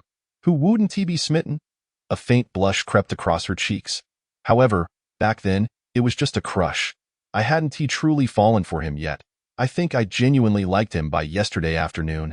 "Yesterday afternoon? Did anything noteworthy happen then?" Maggie's brows furrowed, curiosity evident in her eyes. During that time, she had ventured several miles to a town alone to procure some medication for her family, remaining largely uninformed about events on the farm. The only incident she was aware of was the water well zombie occurrence from yesterday afternoon. "No." Beth shook her head, maintaining a calm demeanor. "I merely found Amy yesterday afternoon and discussed Suemo with her." Amy is, upon hearing the name, which sounded somewhat familiar, Maggie frowned slightly, her curiosity piqued. After Sumo's group arrived at the farm yesterday morning, she had ridden to town shortly thereafter and couldn't possibly remember everyone in his team right away. "She is Sumo's primary girlfriend," Beth explained, a hint of shyness coloring her cheeks. Primary girlfriend. Upon Beth's clarification, Maggie's realization dawned on her, recalling the beautiful blonde girl who often accompanied Suemo with this thought. Maggie looked at Beth, a mix of irritation and amusement on her face. "What do you mean by primary girlfriend? Does Suemo have a secondary girlfriend as well?" "Of course. I am Sumo's secondary girlfriend, Beth replied, lifting her chin slightly, a sense of pride in her voice. Maggie paused, surprise flickering in her eyes. Oh, right? Sumo already has Amy as a girlfriend, and now you're involved with him too? Which naturally makes you the secondary girlfriend. Wait a minute, does Amy know about your relationship with Sumo? Maggie suddenly widened her eyes, concern etched on her face as she looked at Beth. If Amy was unaware that Sumo was now with Beth, wouldn't he that make Beth the other woman? If Amy confronted the issue, unless Sumo chose Beth over Amy, Beth would be in quite a predicament. Of course Amy knows, Beth nodded calmly. I was the one who told her about it first. Maggie gazed at Beth in confusion, her brow furrowing. After a moment, she asked, So, what did you and Amy discuss? Beth, not hiding anything, recounted the entirety of her conversation with Amy from the previous afternoon, especially emphasizing Sumo's legendary exploits. Maggie listened, her eyes widening in shock that Sumo is truly that impressive. She remained somewhat skeptical, her eyes filled with doubt. Absolutely, otherwise, how could he have become the leader of those people? Beth asserted firmly. You make a valid point. Maggie contemplated briefly before nodding in agreement. If Sumo hadn't he demonstrated his capabilities, he wouldn't he be able to command such a large group. Since Sumo could lead others, it indeed validated that he had accomplished those feats. Chapter 43. Beth persuades Maggie, Loli's request at this moment. A sly smile crept across Beth's lips as she looked at Maggie. Sister, I know you like Sumo too. Why not join me as one of his girlfriends? Don't be ridiculous. Who said I liked Sumo? Maggie's eyes widened in alarm, her tone tinged with urgency and denial. Seeing Maggie's reaction, Beth's lips curled into a smirk, a glimmer of triumph in her eyes. Sister, I remember you've always had a thing for Asian men. Right? I refuse to believe you wouldn't be captivated by Sumo. Moreover, during our first encounter with him, I noticed the way you looked at him. If you claim you don't like him, you must be lying. Anyway, since Amy doesn't mind, and you're so beautiful, as long as I talk to Sumo with Amy, I'm sure he would agree. Besides, you've been lonely for quite a while. Haven't you? A few days ago, when I visited your room, I even found that mysterious purple toy on your bedside table. Upon hearing Beth mention the mysterious purple toy, Maggie instantly realized, a flush of embarrassment washing over her as she looked at Beth, her expression a mix of shyness and annoyance. Beth, what business do you have entering my room and rummaging through my drawers? As she spoke, her gaze became somewhat unfocused, her mind drifting back to Beth's earlier remarks. Beth's words indeed stirred something within her. Unlike Beth, who was captivated by Sumo's appearance at first sight, Maggie felt an irresistible stir of emotions deep within her heart. However, she had been unable to find an opportunity to spend time alone with Sumo. Beth was not wrong in her assessment. Maggie's desires were indeed quite fervent. If given the chance to be alone with Sumo, it was conceivable that she might directly engage in an intimate relationship with him. As for the fact that Sumo already had a girlfriend, she paid it no mind. Her thoughts mirrored those of her sister Beth. She was indifferent to Sumo's primary girlfriend, Amy. After all, what was there for them to be concerned about, being the newcomers in this scenario? Seeing Maggie lost in thought, a glimmer of joy flickered in Beth's eyes, knowing that Maggie was already contemplating that direction. Seizing the moment, she continued, Sister, do you know? After realizing those creatures are walkers and not patients, I have been quite frightened. I keep thinking about what would happen if the farm were to fall. The more I ponder, the more I can only arrive at one conclusion. We would be bitten to death and ultimately consumed. No one would be able to help or protect us. So we must find someone who can, and Sumo is that person. I just relayed to you the words Amy shared with me. Since Sumo could protect Amy, Andrea, and the other members of his team, keeping them safe amidst so many walkers and dangers, he can certainly protect both you and Dad as we navigate this apocalyptic world. It is crucial to remember that we are in an apocalypse, and we do not have many choices. Even if there were alternatives, I cannot fathom a better option than Sumo. He is incredibly handsome, gentle, and capable of protecting us, truly a win-win situation. Why should we not choose Sumo? Most importantly, if both of us were to be with him, we sisters could remain together without separation. Maggie had already entertained this notion, but after Beth's persuasive discourse, her gaze grew resolute, fully convinced. So how should I approach Sumo about this? Maggie inquired, her eyes shining with anticipation as she turned to Beth. Being more experienced, Beth likely had more insight.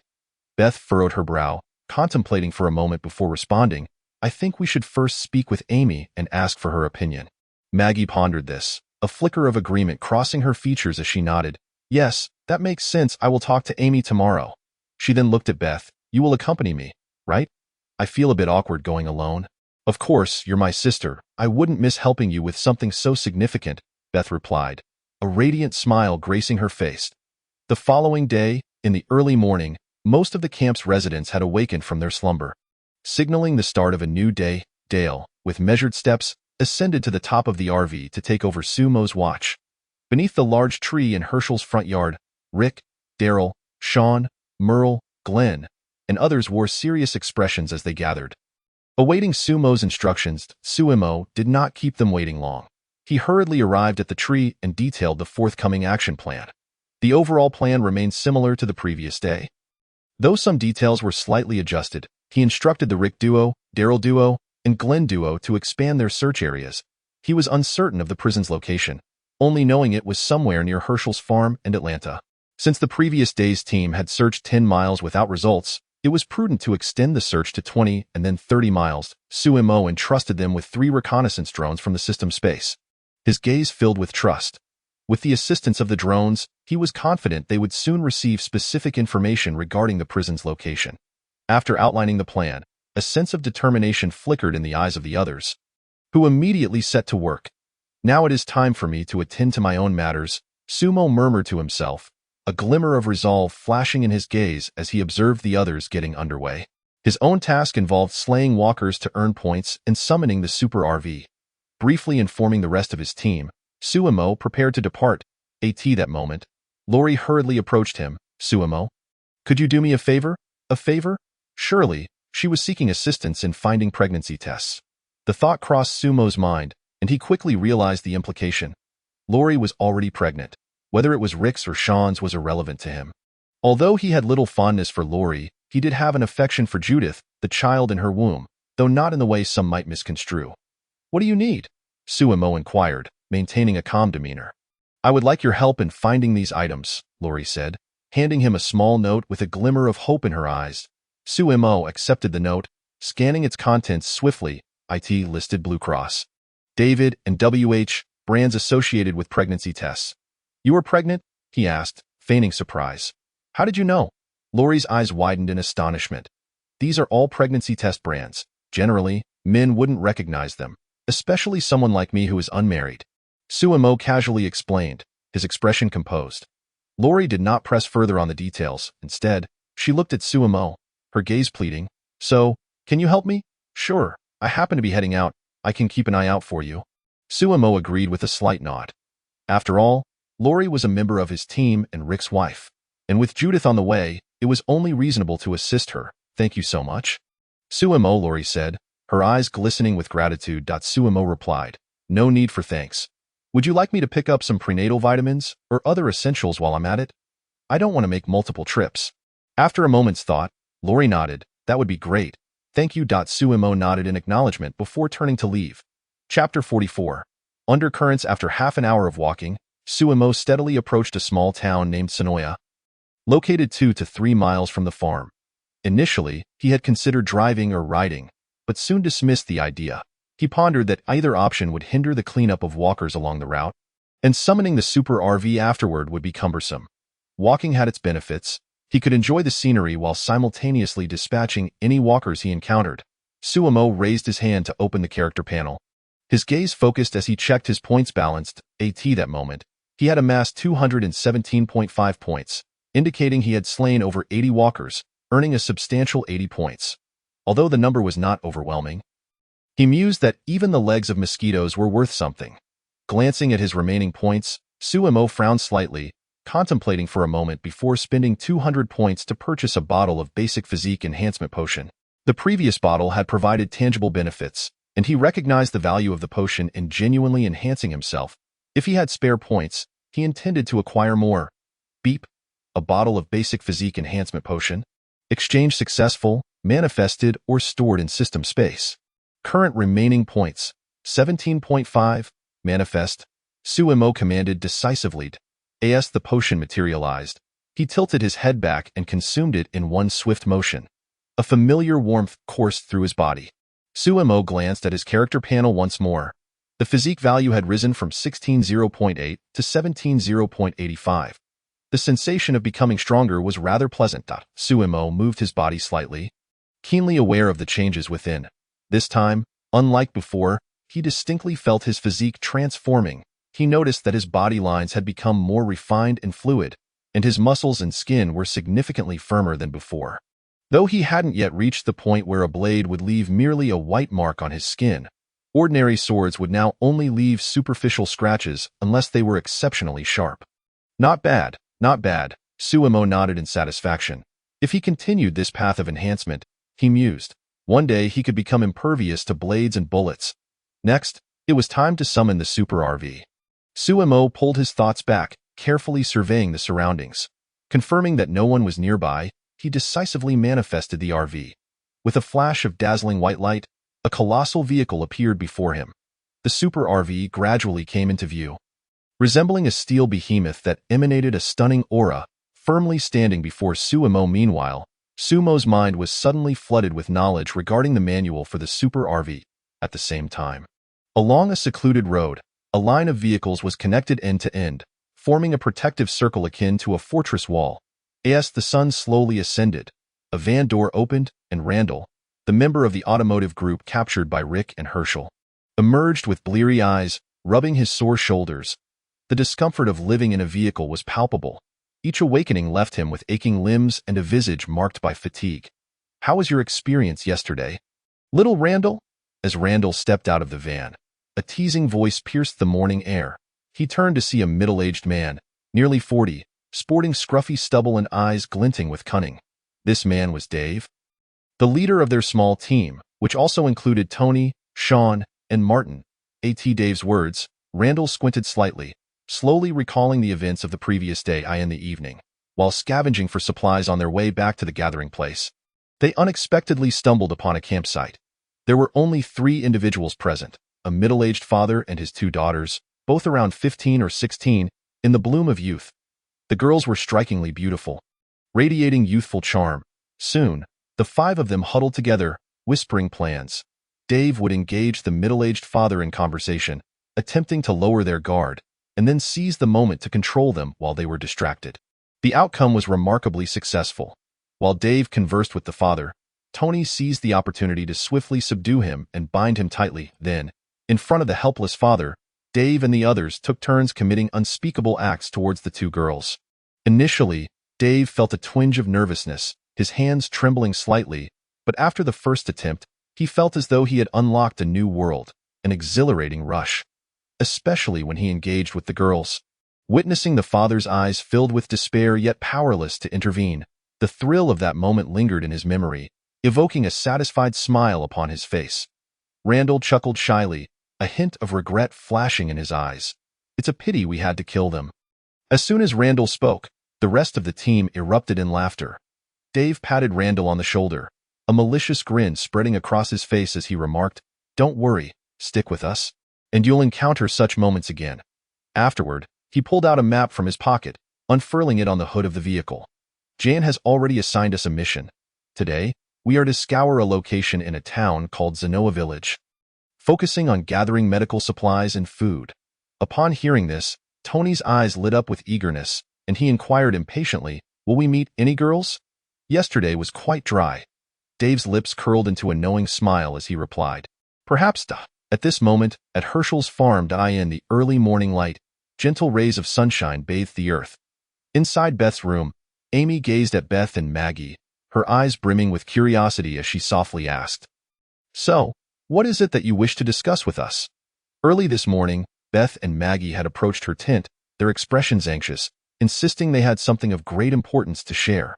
Upon hearing Amy's question, Maggie instinctively glanced at Beth, who nodded slightly in encouragement.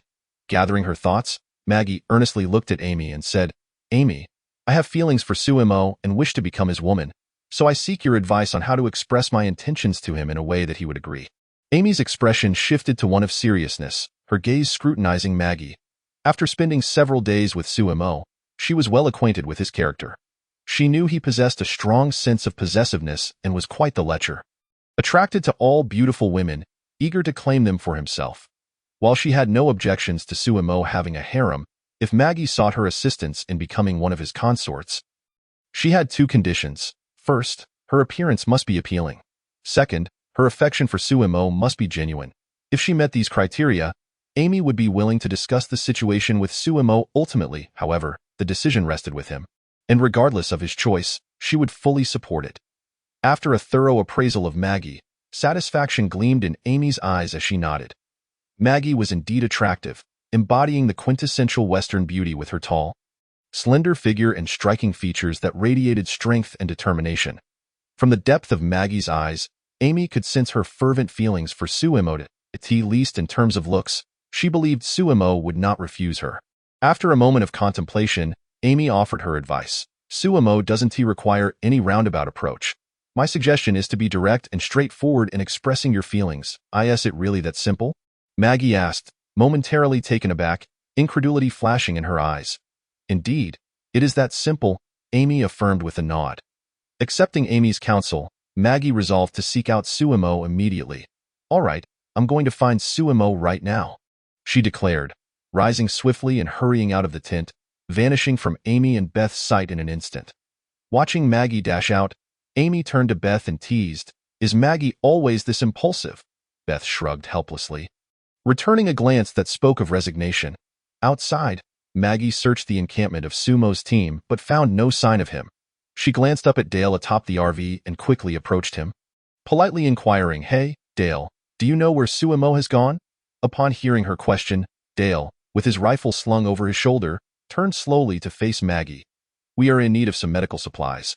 Suemo left about half an hour ago for a nearby town called Zenoa Village." "Zenoa Village.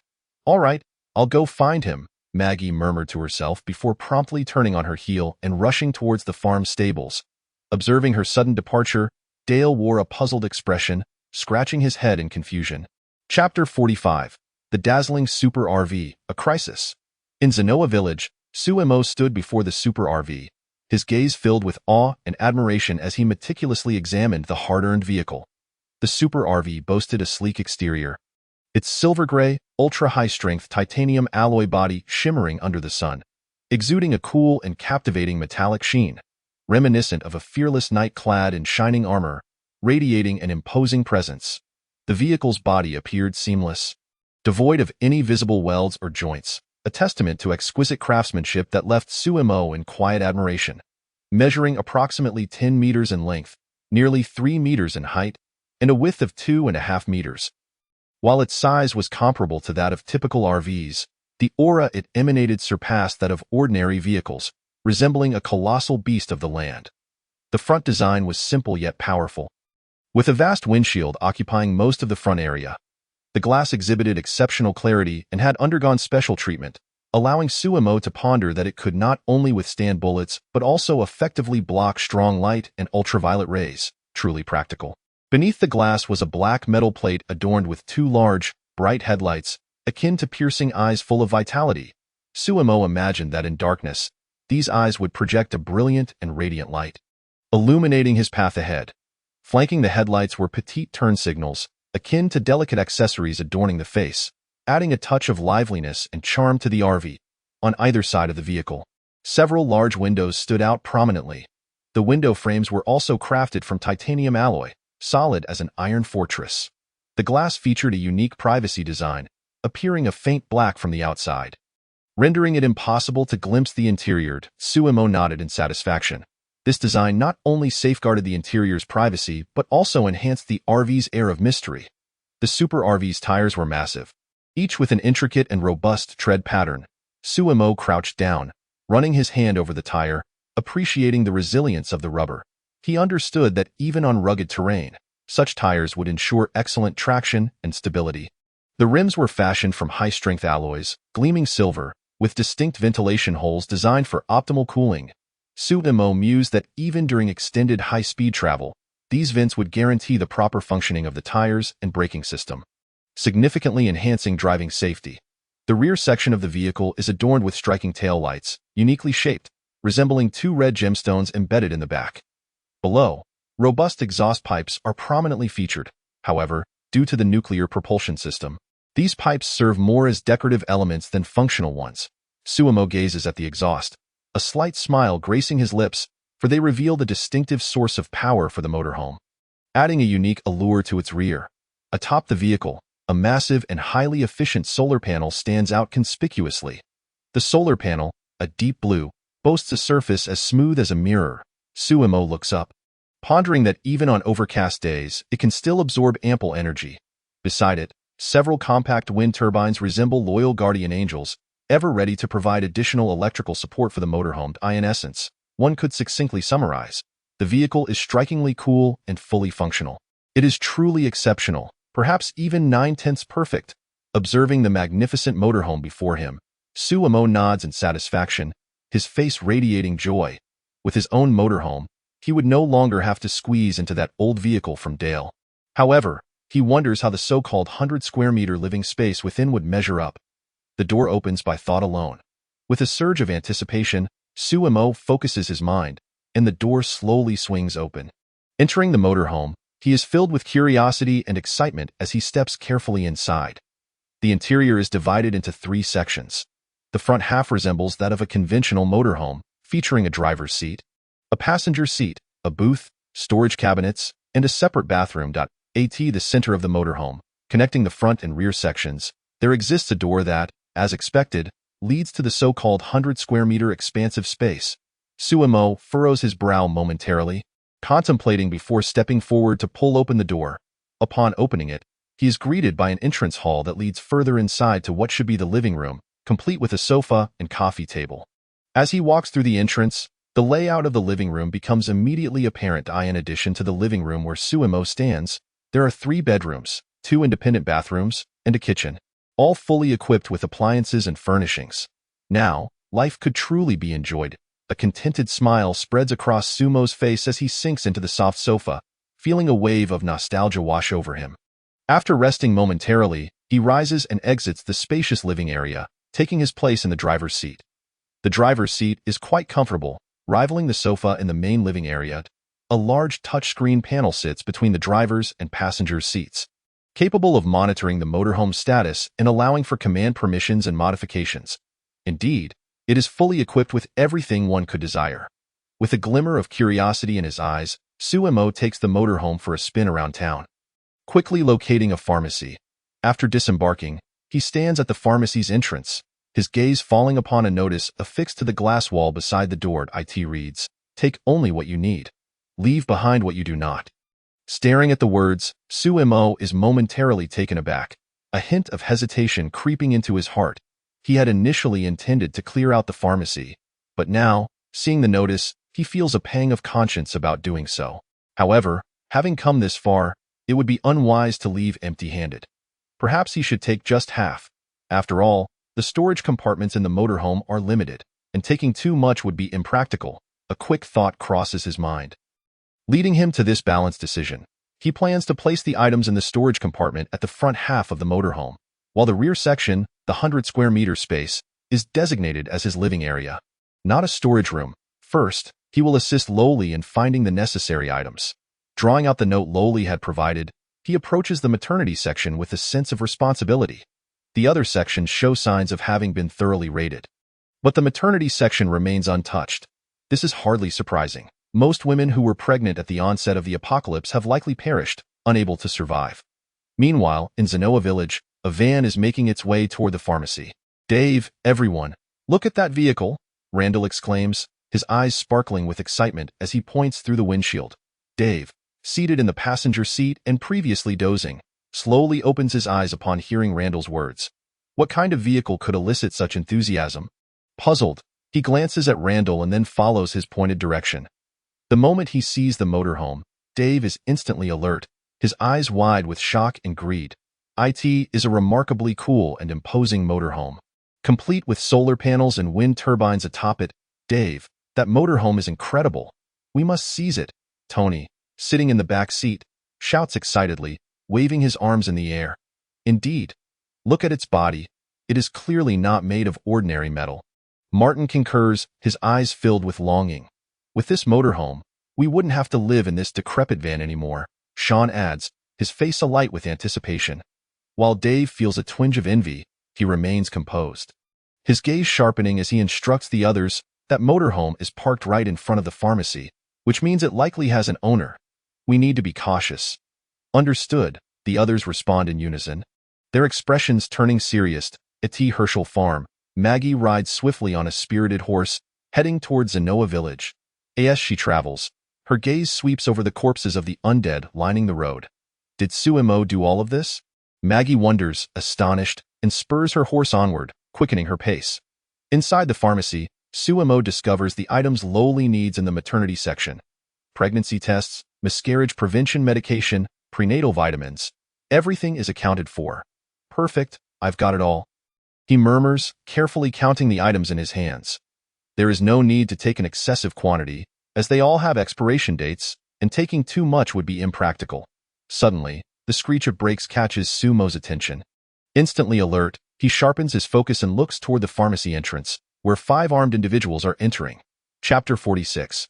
Confrontation at the pharmacy entrance. Dave spots Suemo and is momentarily taken aback. A flicker of surprise crossing his face.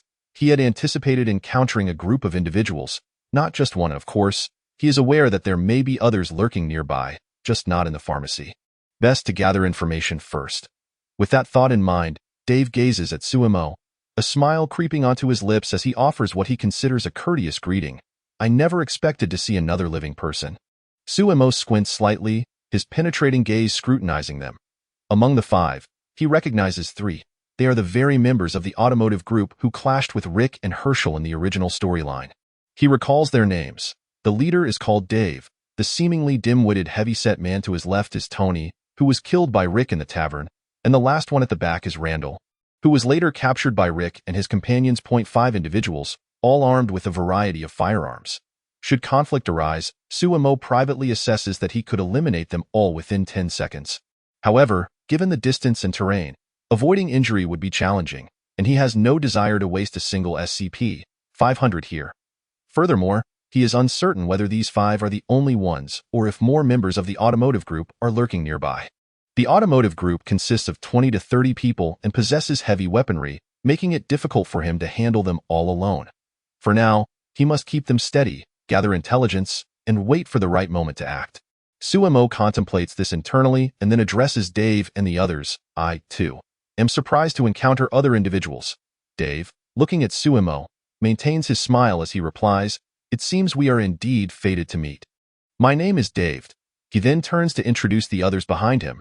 These are Tony, Sean, Martin, and Randall. Suemo succinctly states his name in return.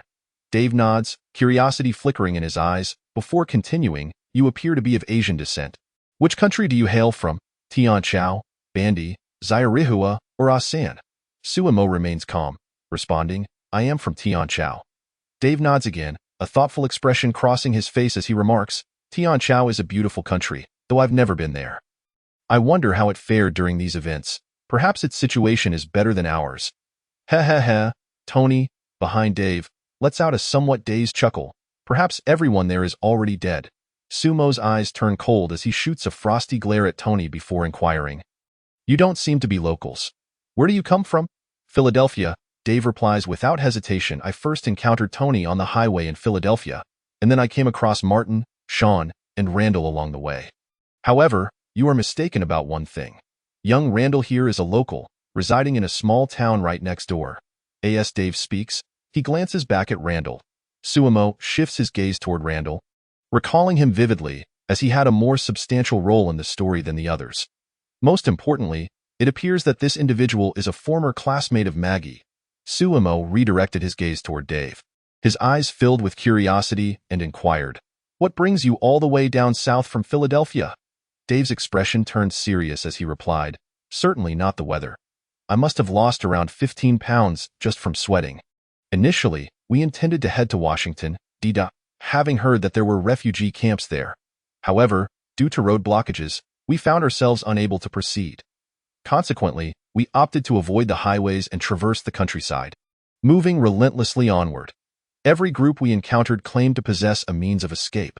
Some mentioned that the Coast Guard stationed in the bay was dispatching ferries to various islands. Tony interjected eagerly. Dave shot Tony a glance before continuing, recently, I've also heard that there's a train station in Montgomery, where trains are departing for the central regions, including Kansas and Nebraska. After finishing his thought, Dave turned to Suemo and asked, and you? Where have you come from, and where are you headed? Suemo replied nonchalantly, me? I was in Atlanta, and as for now, I have no desire to go anywhere. Staying in the countryside suits me just fine.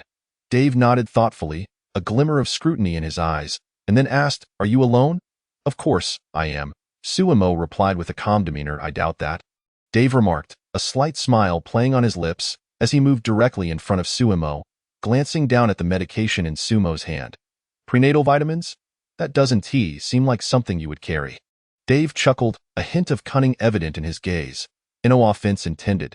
He stepped back, continuing to observe Suemo, and asked, is that RV outside yours? Indeed, it is, Suemo answered with an unruffled expression. Just as Suemo finished speaking, Sean and Martin, who had been called by Dave, suddenly brightened and promptly exited the pharmacy. Sumo's gaze sharpened as he noticed the two, clearly heading toward his RV. Moments later, sounds of clattering echoed from outside. Dave feigned innocence, glancing outside the pharmacy, and remarked, don't be surprised. That's just the sound of my brothers using the restroom. Suemo remained composed, his eyes fixed intently on Dave as he asked, so, what is your purpose for being here? Dave maintained his innocent facade, spreading his hands and replied, purpose? Of course, none. We are merely scavenging for supplies, such as food and medicine. As he finished speaking, Sean and Martin re-entered the pharmacy. Looking flustered, and exclaimed to Dave, damn it, the door of that RV is completely bare. No keyhole, no handle, and the window, I suspect, is harder than steel. I couldn't even leave a mark on it with an axe. Smart lock, and the body is so sturdy. Upon hearing this, a glimmer of greed flickered in Dave's eyes, and he felt an overwhelming desire for the RV. With the possession of such a vehicle, his future would undoubtedly be quite comfortable. A fierce determination flashed in his gaze as he said to Suemo, I suggest you hand over the RV to us, and we shall spare your life. Suemo, unfazed, set the medication on a nearby shelf and stared resolutely at them, saying, what if I refuse? Upon Sumo's declaration, Tony's eyes widened, and he brandished his gun at Suemo, shouting, then I'll blow your damned head off and figure out how to seize your RV afterward. Just like that, Dave nodded in agreement, his eyes filled with resolve, and he, along with the other three, raised their weapons. Suddenly, a cacophony of hoofbeats echoed from outside the pharmacy. Everyone instinctively turned their attention to the entrance. Soon, a woman clad in cowboy attire strode into the pharmacy. The moment Suemo laid eyes on her, astonishment flickered in his gaze. Could it be Maggie? What was she doing here at this moment? Maggie, too, looked bewildered at the scene before her .5 armed individuals were pointing their guns at Suemo, creating a tension so palpable it felt like a tightly drawn bowstring ready to snap. Suemo, what is happening? Maggie's voice trembled slightly, fear evident in her eyes. She had never witnessed such a scene before. Suemo? Upon hearing Maggie's words, a look of surprise crossed Dave's face, and he called out loudly. He then scrutinized both Suemo and Maggie, suspicion filling his eyes, before leisurely walking to Maggie's side, aiming his gun at her head, and asked, are you two working together? What is your relationship? Lovers. Do you have any other accomplices? Trembling, Maggie kept her lips sealed, unable to respond that moment. Randall's eyes widened, and he pointed at Maggie, saying, Dave, I recognize her. Her name is Maggie. She was my classmate, and her family lives on a farm just 2 or 3 miles away. Chapter 47. The exposure of the farm's location. Upon hearing Randall's words, Maggie's heart dropped, a sudden wave of alarm washing over her. This person was her classmate, yet she had no recollection of him whatsoever. Moreover, if these individuals were aware of the farm's location, wouldn't her father and Beth be in grave danger? Meanwhile, Dave and the others' eyes lit up at Randall's revelation. Sean exclaimed excitedly, a farm? That must be a treasure trove of supplies. There might even be live chickens, ducks, cows, and sheep. Martin licked his lips, murmuring, I haven't had fresh meat in ages. Tony grinned widely and suggested, Dave, I think we should eliminate this guy first, then have some fun with the girl. And afterward, we can figure out how to drive off that RV and head back to camp to inform Jane, rallying the rest of the crew to check out that farm. Hearing this, Maggie's eyes widened in horror. The thought of the potential horrors that could unfold made her body tremble uncontrollably. Suemo watched this unfold, his brow furrowed in distress. His situation was already precarious. And now with Maggie's arrival, things had become even more dire. However, her presence also brought him some solace. It indicated that, aside from these 5 individuals, it was highly unlikely that other members of the motorcade were outside. Otherwise, with Maggie's skills, she would not have been able to enter the pharmacy so effortlessly.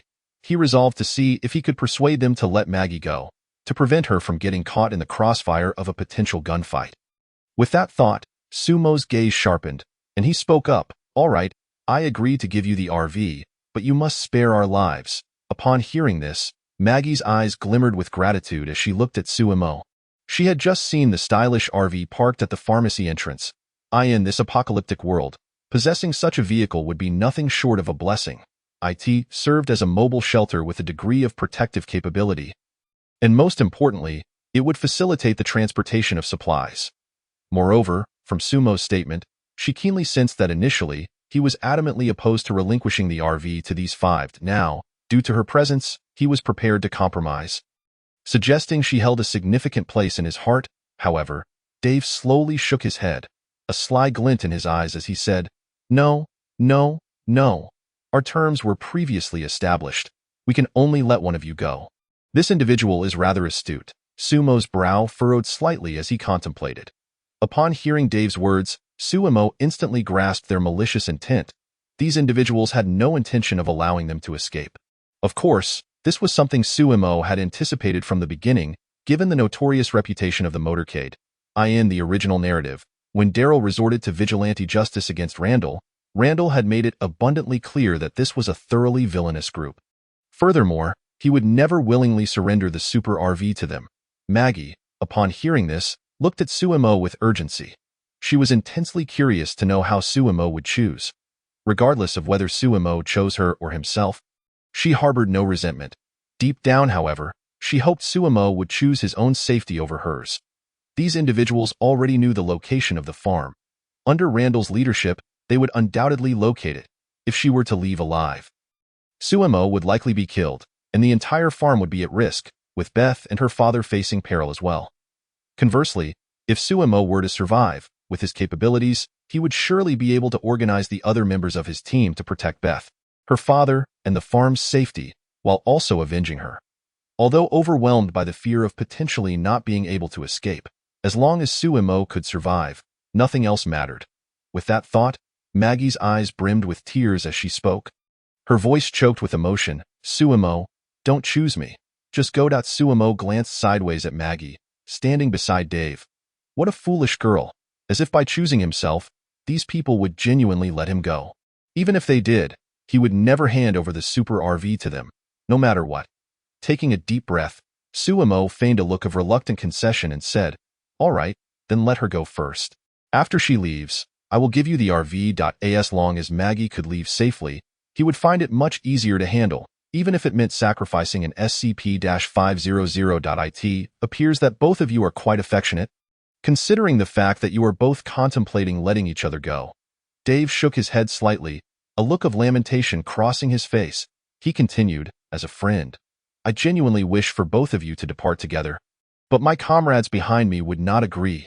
Moreover, I cannot allow her to leave directly at this moment.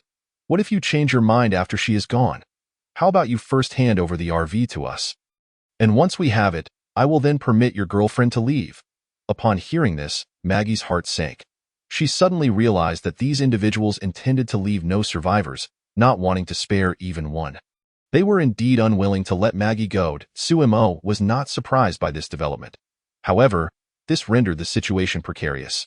With Maggie in their grasp, if they resorted to using guns to hold her hostage, he would find himself in an even more disadvantageous position. He needed to find a way to deceive them and get Maggie out of their clutches first. With this thought in mind, Suemo nodded resolutely, displaying a sincere expression as he said, "That is acceptable, but you must first allow her to come over here. I need to speak with her for a moment."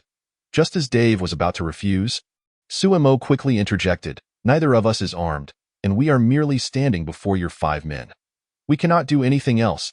If you do not agree to this condition, then we have nothing further to discuss." The RV can withstand cannon fire, and without me, you will certainly be unable to force it open. Can withstand cannon fire? Although Dave was filled with skepticism, he could not help but ponder the possibility that Suemo might be telling the truth. Behind him, the murmurs of his companions reached his ears. After contemplating Sumo's words, Dave found little flaw in them. There were only 2 of them, and they appeared to carry no weapons, while they had 5 people, all armed with various firearms. Even if Suemo and his companion were concealing weapons, the numerical advantage was clearly on their side.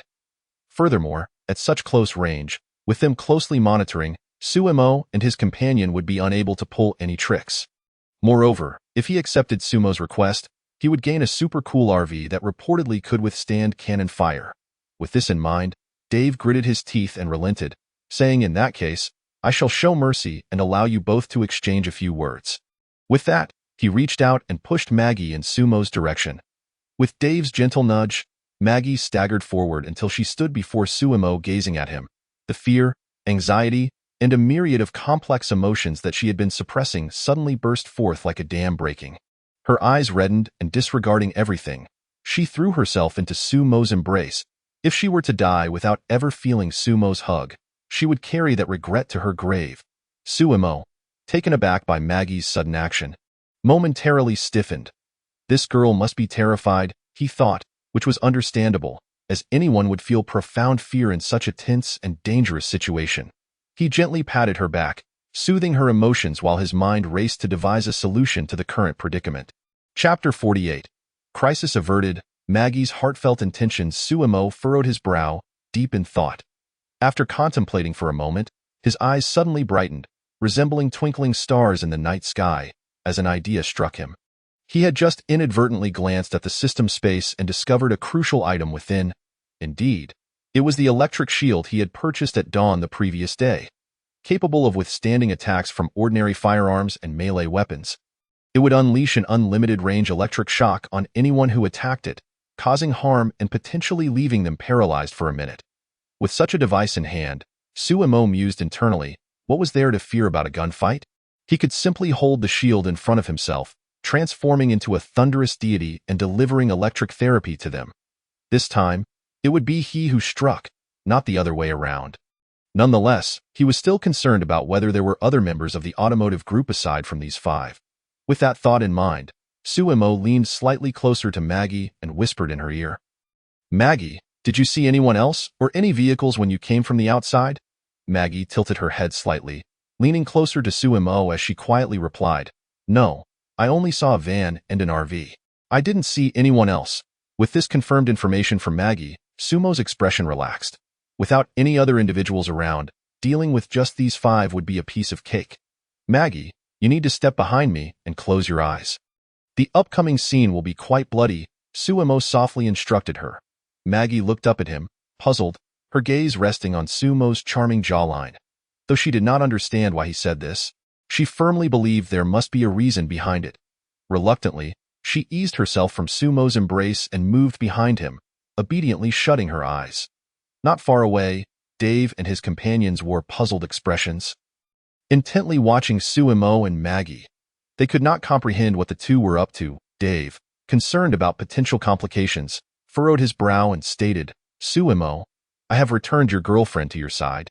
You have embraced and spoken with her. Now, can you please come over and unlock the RV for us?" Suemo smiled and shook his head. "I'm afraid I cannot hand over the RV to you." Dave's eyes widened in shock as he stared at Suemo, utterly astonished by his response. He immediately shouted, "Are you out of your mind? Do you not fear for your life? Do you want your girlfriend to die as well?" Yet, as soon as the words left his mouth, Dave had a sudden epiphany. "How about this? You hand over the RV to us, and once we have it, we will allow both of you to leave together."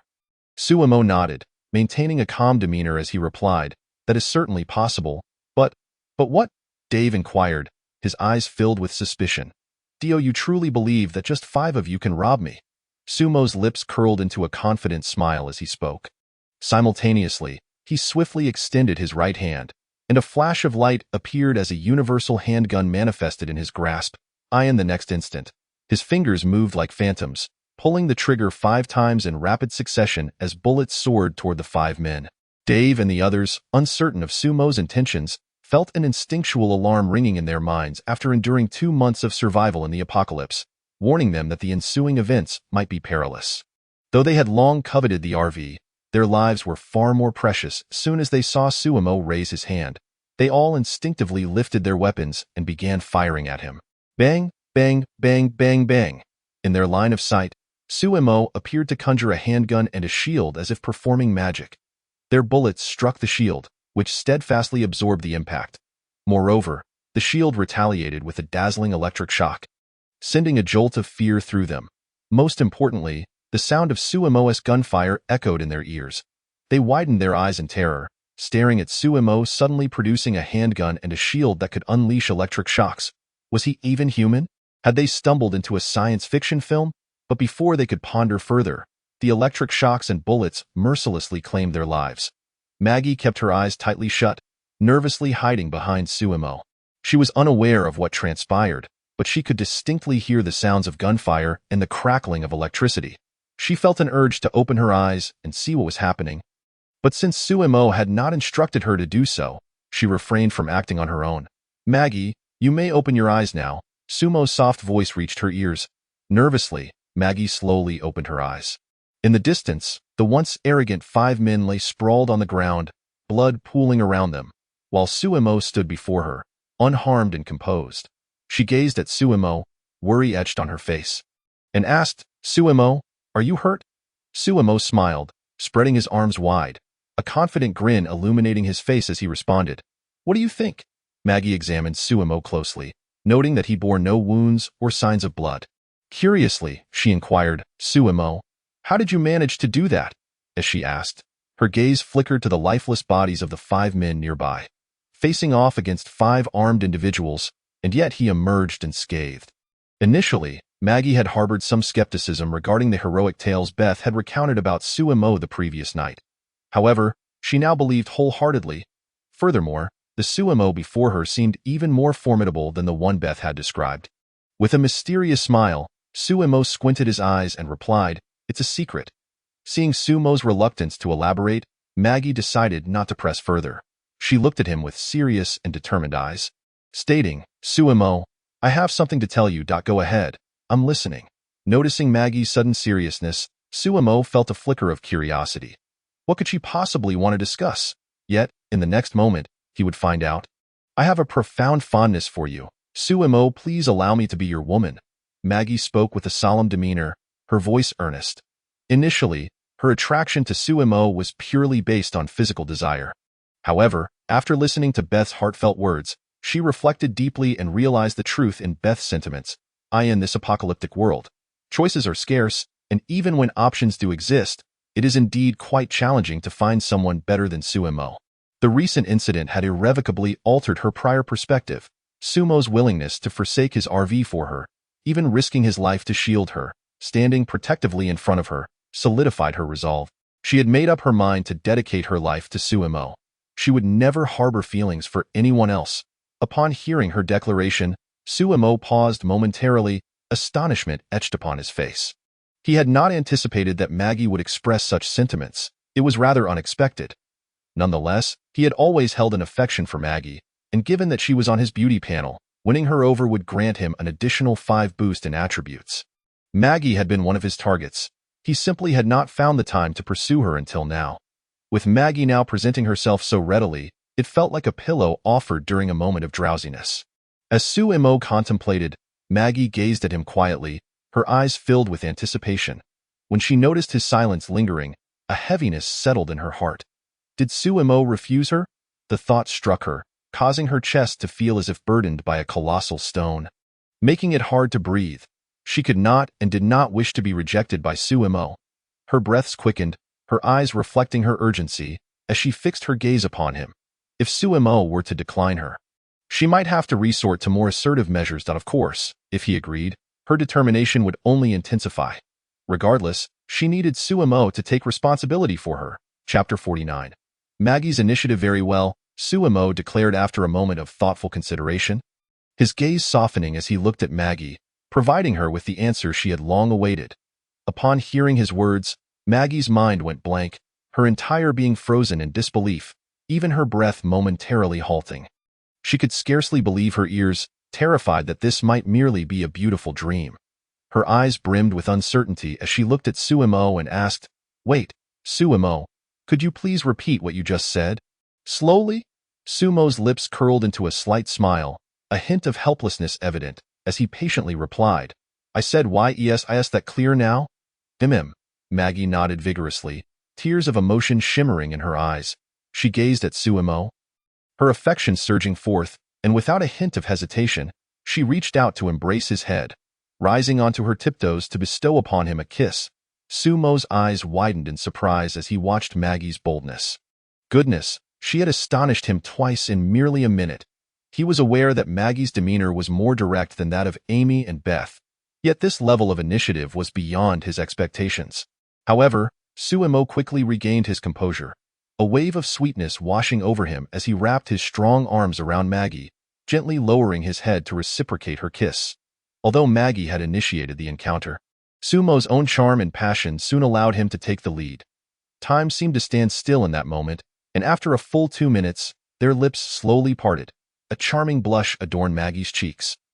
Akin to a ripe apple, her breathing becoming rapid and erratic. The passionate kiss had awakened desires deep within her. With dreamy eyes, she gazed at Suemo and, with a hint of playful reproach in her voice, said, "Suemo, I want to be with you in that way." That moment, Suemo, too, felt the warmth of Maggie's fervor. His heart stirred, and upon hearing her words, he sensed a searing flame igniting within him. "Then let us go to the RV," he whispered, his face adorned with a tender smile. He then bent down, lifting Maggie gently in a princess carry, and made his way toward the RV outside the pharmacy. Once inside the RV, Suemo moved swiftly, leading Maggie to the spacious interior, a room of 100 square meters. Maggie's attention was entirely fixated on Suemo, oblivious to the changes in her surroundings. Suemo carefully laid her down on the bed in the master bedroom, his movements gentle, mindful not to cause her any discomfort. Their hands began to explore each other's bodies, gradually shedding their garments. Meanwhile, in the RV's expansive room, Suemo lay quietly on the bed, his eyes fixed on the pristine ceiling, his mind replaying the passionate moments they had just shared. The sensations that Maggie evoked in him were starkly different from those of Amy.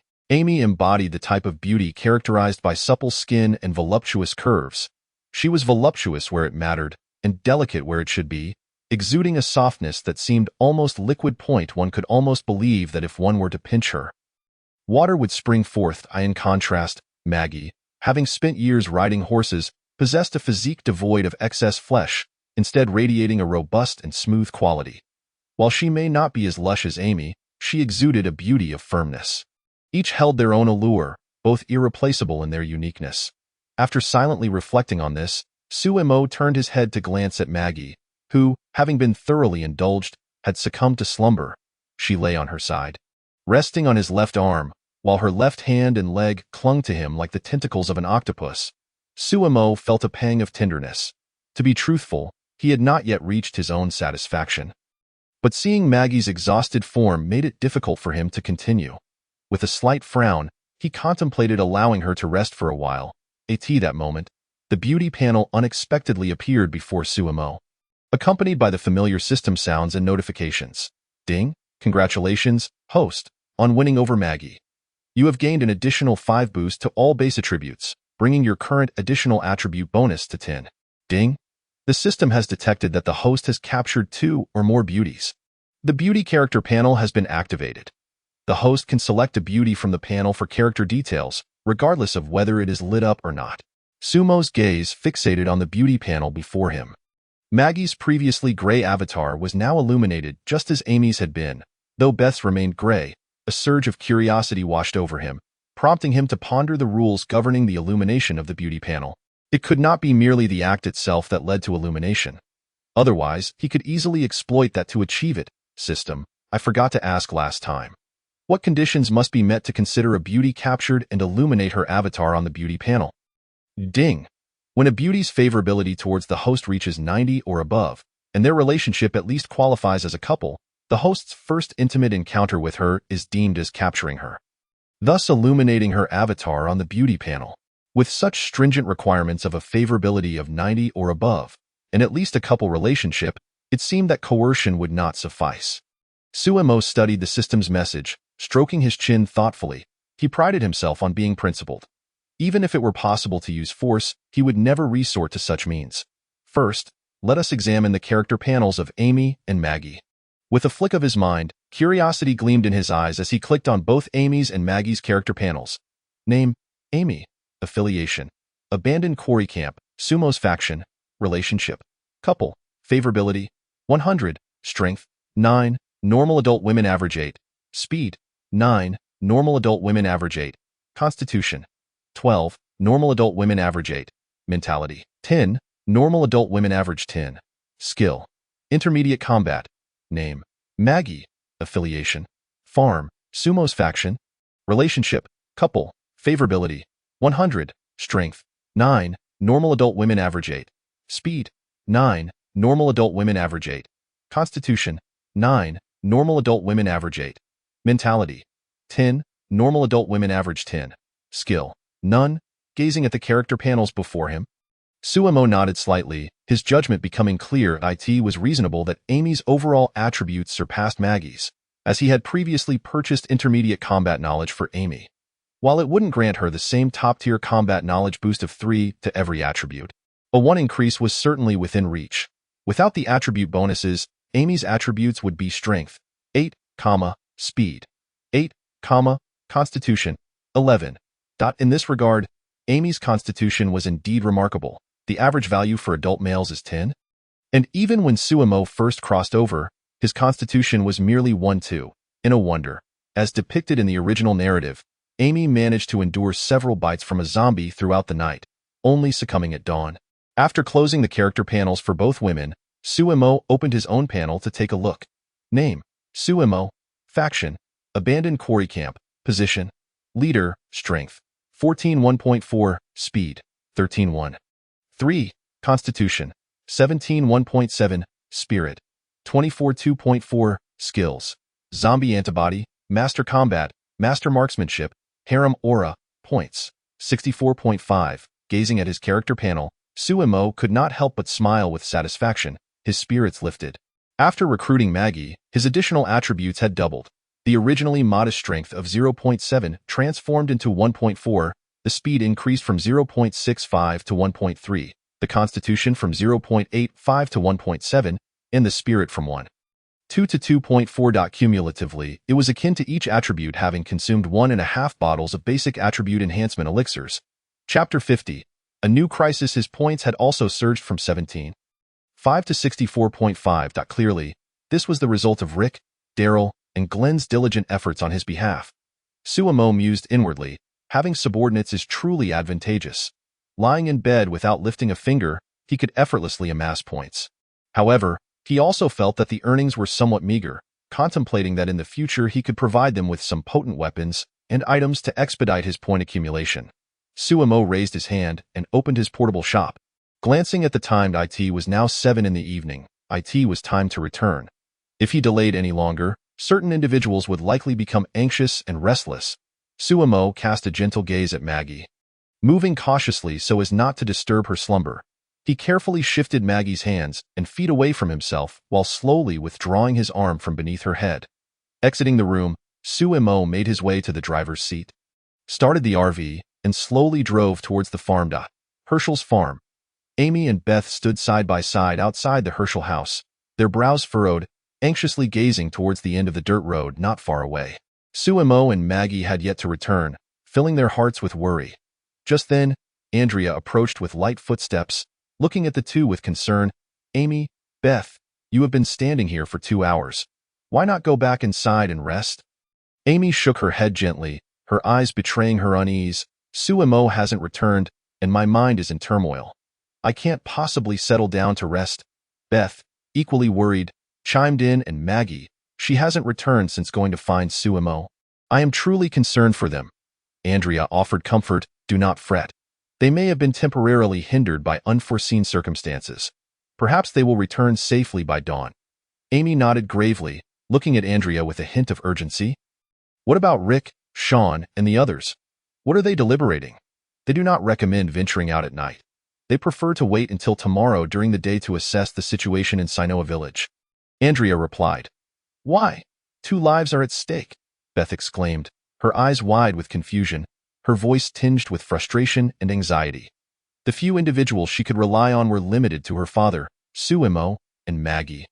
With Suemo being the sole source of profound security for her, if both Maggie and Suemo were to encounter misfortune, she truly felt that life would lose its meaning.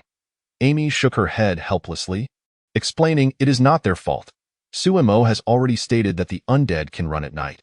The risks of going out are exceedingly high, and even if they were to venture forth now, they may not successfully locate Suemo and Maggie. Andrea added, indeed, without Sumo's command, they cannot act independently. Their decision to refrain from acting is not inherently wrong. After a moment of contemplation, Andrea furrowed her brows again. Continuing, Glenn and T have returned today with bad news. The horde from yesterday has altered its course and is now advancing towards the farm. Currently, Rick and the others are monitoring the horde with a drone. And at their current speed, they may very well arrive tonight. Beth's complexion turned pale, her eyes filled with terror as she looked at Amy. What should we do next? Without Suemo by her side, her sense of security had nearly evaporated, leaving her heart brimming with fear. Amy, upon hearing this, fell into deep thought. Although she too felt a pang of fear, she understood that now was not the time for cowardice. What plans do Rick and Sean have? Amy inquired. Andrea shook her head in resignation.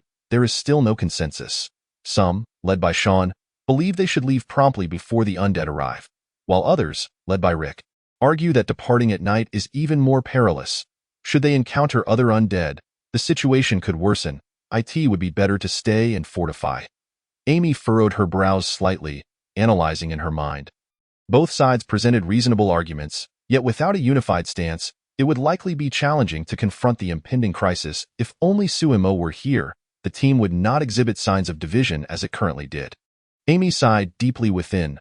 Beth continued to gaze intently down the dirt road when suddenly, a brilliant white light gradually emerged from the horizon. Amy, Andrea, look over there, Beth exclaimed excitedly, her eyes sparkling with hope. Amy and Andrea immediately turned to follow Beth's gaze. At the end of the dirt road, an RV was slowly approaching them. Could it be Suemo and Maggie? Beth said, her eyes brimming with anticipation. After all, only Suemo and Maggie were aware of the farm's location. It was improbable that anyone else would stumble upon it at night. It could also be an enemy, Andrea said seriously, her eyes revealing a sense of vigilance. After speaking, she turned to Amy and Beth, her expression grave. You two go inside and inform Sean and Rick. I will keep watch here. Amy glanced at Andrea, nodded slightly, and together with Beth, hurried into the house to notify Rick and Sean. Upon hearing the news from Amy and Beth, Rick, Sean, Daryl, Glenn, and all the others in the camp swiftly armed themselves, their expressions tense as they gathered at the entrance, warily observing the approaching RV. Soon, the RV came to a steady stop in the front yard, and the door slowly opened, revealing Suemo stepping down. I seem to be quite popular, don't I? So many people here to welcome me. Suemo remarked with a relaxed smile, his tone playful. Upon seeing Suemo, the others' taut nerves instantly relaxed, and they lowered their weapons, their faces lighting up with relief. Amy and Beth, resembling 2 joyful fawns, bounded towards Suemo, their eyes filled with concern as they asked, Suemo, are you all right? I am fine. I encountered a few thieves in Sinoa village, but I easily dispatched them. Suemo chuckled, his demeanor carefree. That's a relief. Amy and Beth sighed in unison, their faces reflecting a newfound sense of security. Then, as if recalling something, Beth anxiously inquired, by the way, Suemo, have you seen Maggie? She went to find you in Sinoa village and hasn't returned yet. Suemo nodded, a gentle smile gracing his face. Yes, I saw her. She had a busy afternoon and is currently asleep in the bedroom of the RV. Busy afternoon. Upon hearing Sumo's words, Amy instantly understood, her cheeks flushing slightly. Now she comprehended why Suemo had returned so late, and she felt a twinge of sympathy for Maggie. The others, hearing Suemo mention the RV, finally directed their attention towards the vehicle beside him. Previously, in the absence of light, they had overlooked it. Now, illuminated by the lights, they were captivated by its unique design at first sight.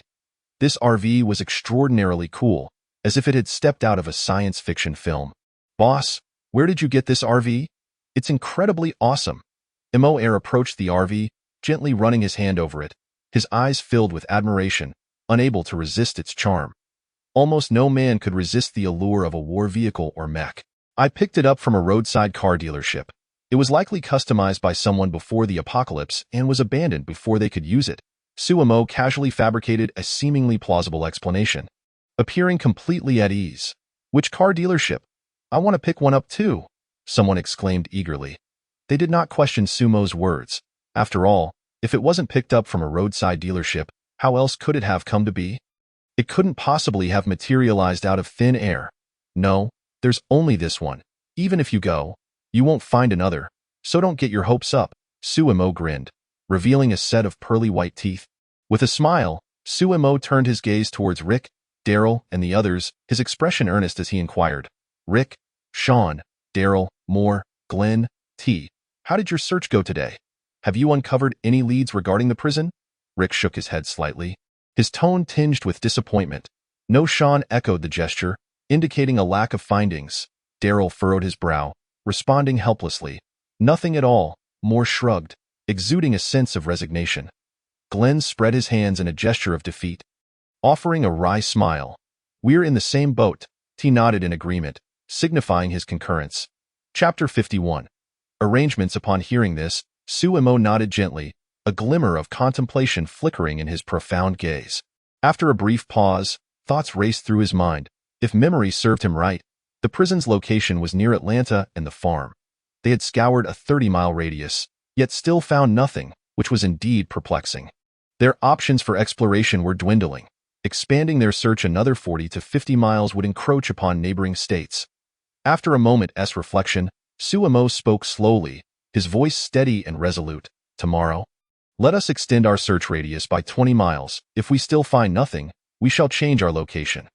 This would accumulate to a total radius of 50 miles. If even that yielded no results, they would have to seek alternatives. Perhaps the community of Alexandria in Virginia could serve as a viable option, were it not for the considerable distance. The others nodded in agreement, showing their support for Suemo's directive. By the way, Suemo, there's an urgent message, Rick suddenly interjected, his demeanor noticeably grave as he handed the drone controller to Suemo. There's a horde of walkers approaching us. Suemo took the controller, his gaze fixed on the central screen. Through the lens of night vision, he could see 200 to 300 walkers charging towards them from about 10 miles away, their movements reminiscent of a pack of ravenous beasts scenting their prey. A wave of unease washed over Suemo as he noted the seemingly intentional direction of their approach, as if they were drawn to their location. What should we do next, Suemo? Glenn asked, his face etched with anxiety and a hint of panic. Suemo furrowed his brow, contemplating for half a second before decisively stating, "What else can we do but eliminate them?"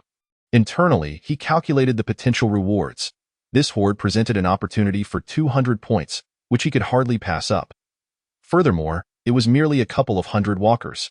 If faced with a tide of thousands, he might consider retreating, but this paltry number was simply a gift of points. It's just a bunch of foolish creatures. What is there to fear? Moore scoffed, his eyes glinting with ferocity. Glenn nodded vigorously, asserting, "Exactly, there's nothing to be afraid of. We've faced worse before. Remember the abandoned quarry when we encountered a similar number of walkers?" Rick added. "Right? We were the ones ambushed then. And we managed to escape. Now we have time to prepare. Moreover, we have Suemo with us." Andrea chimed in at the opportune moment, her tone brimming with trust and reliance.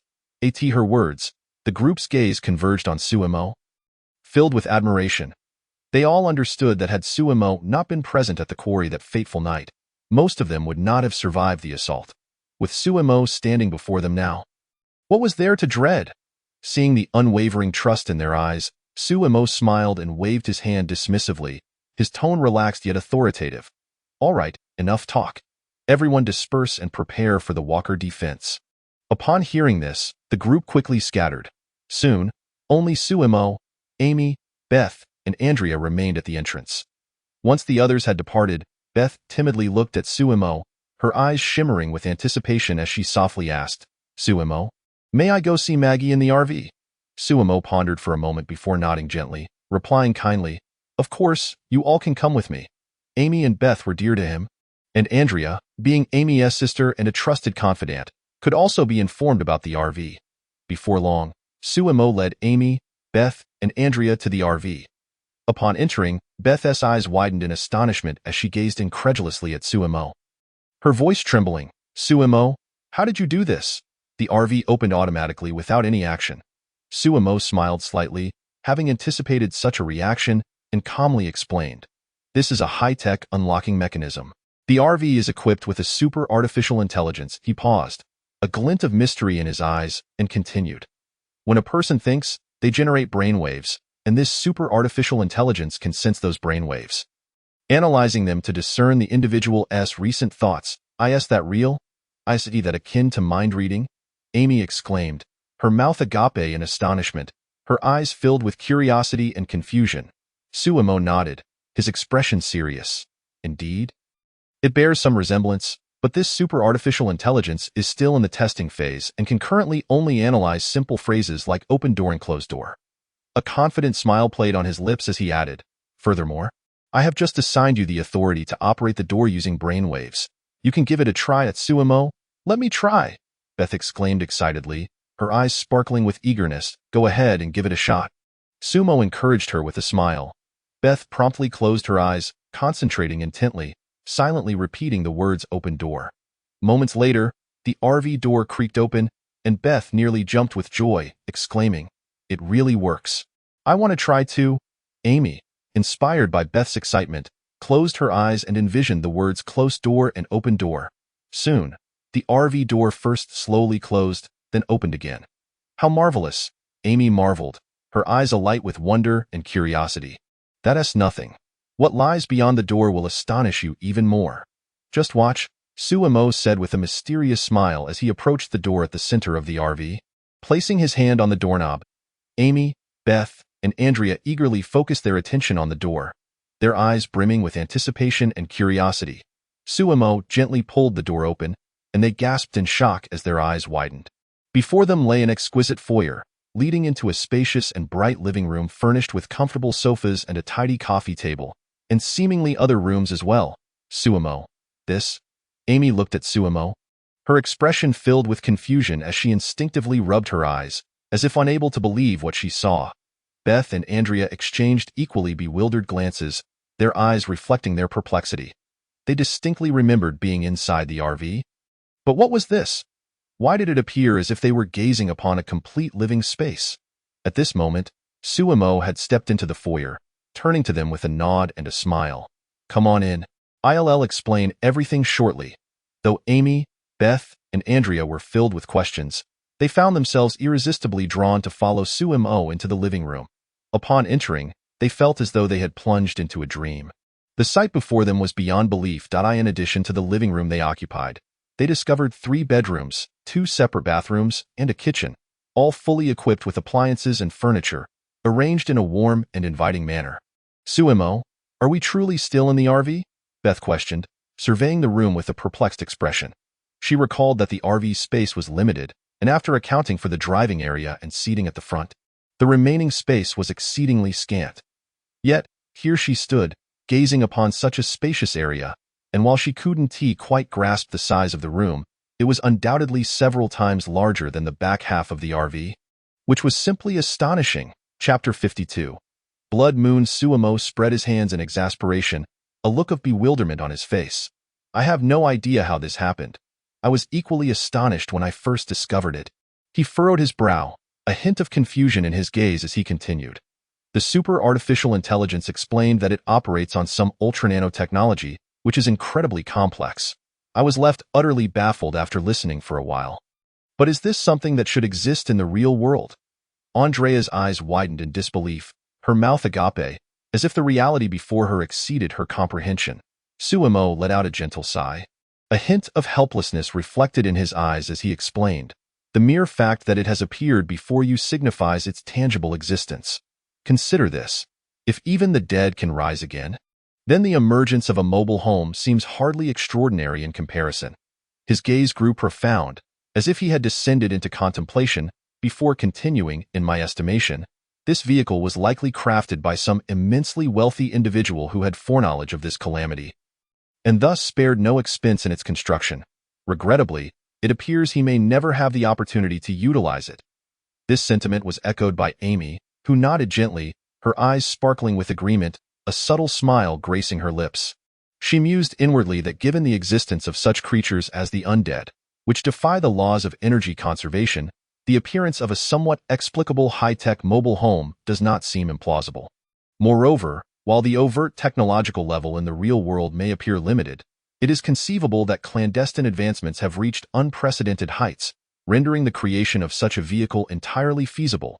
We shall reside here henceforth, Suemo declared, an air of satisfaction in his demeanor as he added, with a touch of pride, this mobile home is no ordinary vehicle. It can withstand any firearms and is impervious to damage from minor explosions. Most importantly, it is equipped with highly efficient air purifiers and water recycling systems, along with solar panels and wind turbines, effectively eliminating concerns over water and electricity. In essence, our abode here can be likened to a moving fortress. Upon hearing this, Amy, Beth, and Andrea's eyes widened in astonishment, their expressions shimmering with excitement as they envisioned a brighter future. Suemo, is this truly the case? Beth exclaimed, her cheeks flushed with exhilaration and her voice trembling with anticipation. If Sumo's assertions held true, then their life within these confines would bear no resemblance to the chaos outside, shielding them from the undead, which was undeniably thrilling. Of course, why would I deceive you? Suemo replied, unable to suppress a confident grin. Having established this, he proceeded to allocate the rooms. There are 3 bedrooms in total. Amy and Andrea, you will occupy the room on the left. Beth and Maggie, you will take the room on the right. The master bedroom in the center is mine. Do you have any objections? None, Amy and Beth replied in unison, their faces radiant with trust, their eyes reflecting a readiness to abide by Sumo's decisions, as if any choice of his was beyond reproach. I have no objections either, Andrea chimed in, her gaze imbued with gratitude, silently thanking her sister for this unexpected fortune of being included. Seeing that the women were in agreement, Suemo, with a note of concern in his eyes, continued, as long as there are no objections, when the horde arrives, you must stay inside the mobile home and refrain from venturing out. Amy, Beth, and Maggie, being both his partners and valuable assets, were not to be put at risk. As for Andrea, being Amy's sister, it was prudent to keep her close, avoiding the distraction of worrying about her while he earned points outside. Understood. Amy and Beth nodded dutifully, their eyes filled with comprehension. They recognized their lack of strength and acknowledged that their presence outside would only hinder Suemo, rendering it far wiser to remain within the safety of the mobile home. Andrea opened her mouth, her eyes betraying a mix of struggle and resignation, but ultimately refrained from voicing her thoughts. She yearned to join the battle outside, feeling restless while Suemo and the others fought valiantly. Yet she understood the necessity of obeying his command. Then I shall take my leave, Suemo stated, his expression turning serious as he stepped out of the mobile home into the dimming light of day. As he did so, he couldn't help but notice that the sky appeared darker than usual. Strange, Suemo murmured to himself, furrowing his brow as a sense of unease washed over him. Looking up, he beheld a thick layer of ominous clouds enveloping the sky, akin to a vast shroud that obscured the stars and moon from view, plunging the world into a deep, unsettling darkness. Simultaneously, in Woodbury, in a room on one of the floors, the governor stood by the window, gently swirling a glass filled with whiskey in his hand, his gaze lost in the depths of the night sky where the blood-red moon hung ominously. Unlike any moon he had seen before, it cast a sinister glow, as if it threatened to saturate the entire world with its eerie light. He recalled a similar sight from years past, when his wife and daughter Penny had excitedly informed him about a lunar eclipse. They had spent the night on the rooftop, waiting in anticipation, only to witness the moon turn blood-red. Yet, compared to the moon above now, that sight seemed pale in comparison. The blood moon shone fiercely, resembling a sun in the night, its crimson light bathing the earth in a haunting hue, as if the world were cloaked in a foreboding crimson mist. Just then, a series of violent knocks echoed from the partitioned room, breaking the silence with a thunderous clamor. The governor furrowed his brow in annoyance, glancing towards the room where his daughter Penny, now transformed into an undead, was confined. "Penny, do you wish to see the blood moon tonight?" he murmured, laced with sorrow and resignation, downing the rest of his whiskey before making his way to the partition. At that moment, urgent knocking echoed from the main door, the sound frantic and insistent, as if urging him to respond. "Governor, there is an urgent matter," came a voice from outside. The governor, his brow knitted in irritation, took a brief moment before forcing a semblance of ease onto his face, clapping Milton on the shoulder. "Milton, what is so pressing?" Milton appeared visibly tense, beads of sweat forming on his forehead, his eyes betraying a sense of panic as he spoke hurriedly. "Martinez has spotted a horde of nearly 100 zombies approaching our community. They are less than a few hundred meters away." Before Milton could finish, gunfire erupted near the walls of Woodbury, the sound crackling like firecrackers, shattering the night's tranquility and further draining color from Milton's face. The governor's expression tightened, a look of grave concern crossing his features. After a moment, he forced a relaxed demeanor, patting Milton's shoulder reassuringly. "Milton, remain calm. We have walls and weapons to withstand the zombie assault." Upon hearing this, Milton's tension eased considerably, his eyes reflecting a newfound trust. "You rewrite, Governor. Please continue your research. You need not worry about the undead." The governor, with an air of authority, patted Milton's shoulder once more before hastening towards the walls.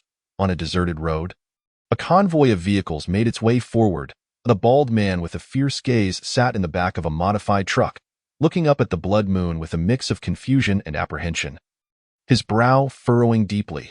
Such a radiant blood moon was an uncommon sight, and this peculiar phenomenon stirred an unsettling feeling within him, as if foretelling impending misfortune. "Zombies! There are zombies coming!" Suddenly, a voice from within the camp cried out in panic. Laced with fear, as if the specter of death loomed ominously close in Pennsylvania, Philadelphia, atop a towering skyscraper, Major Bill stood before a floor-to-ceiling window, his expression grave as he gazed at the blood moon.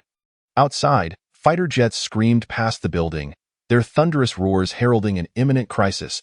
He had just received reports from reconnaissance aircraft indicating that a horde of tens of thousands of zombies was approaching their base, a massive tide threatening to engulf everything in its path. Anxiety and concern clouded his gaze as he clenched his fists, strategizing a response amid the palpable tension enveloping the city. Similar scenes unfolded in hospitals, the Alexander community, mountain strongholds, the land of the gods, the United Federations, and survivor camps worldwide, as people experienced a spectrum of terror, tension, and worry. Under the ominous shadow of the blood moon, an unknown crisis stealthily drew closer. Chapter 53. New developments and plans. Lifting his gaze to the sky for several seconds, Suemo found nothing amiss. Slowly retracting his gaze, a hint of perplexity flickered in his eyes as he began to survey the surroundings of the camp. Daryl and Moore were busy with others, diligently working around Hershel's house and their encampment. They adeptly utilized wood and branches adorned with leaves to meticulously construct a perimeter of obstacles, their focused expressions akin to artisans forging a formidable line of defense, endeavoring to thwart the onslaught of the undead.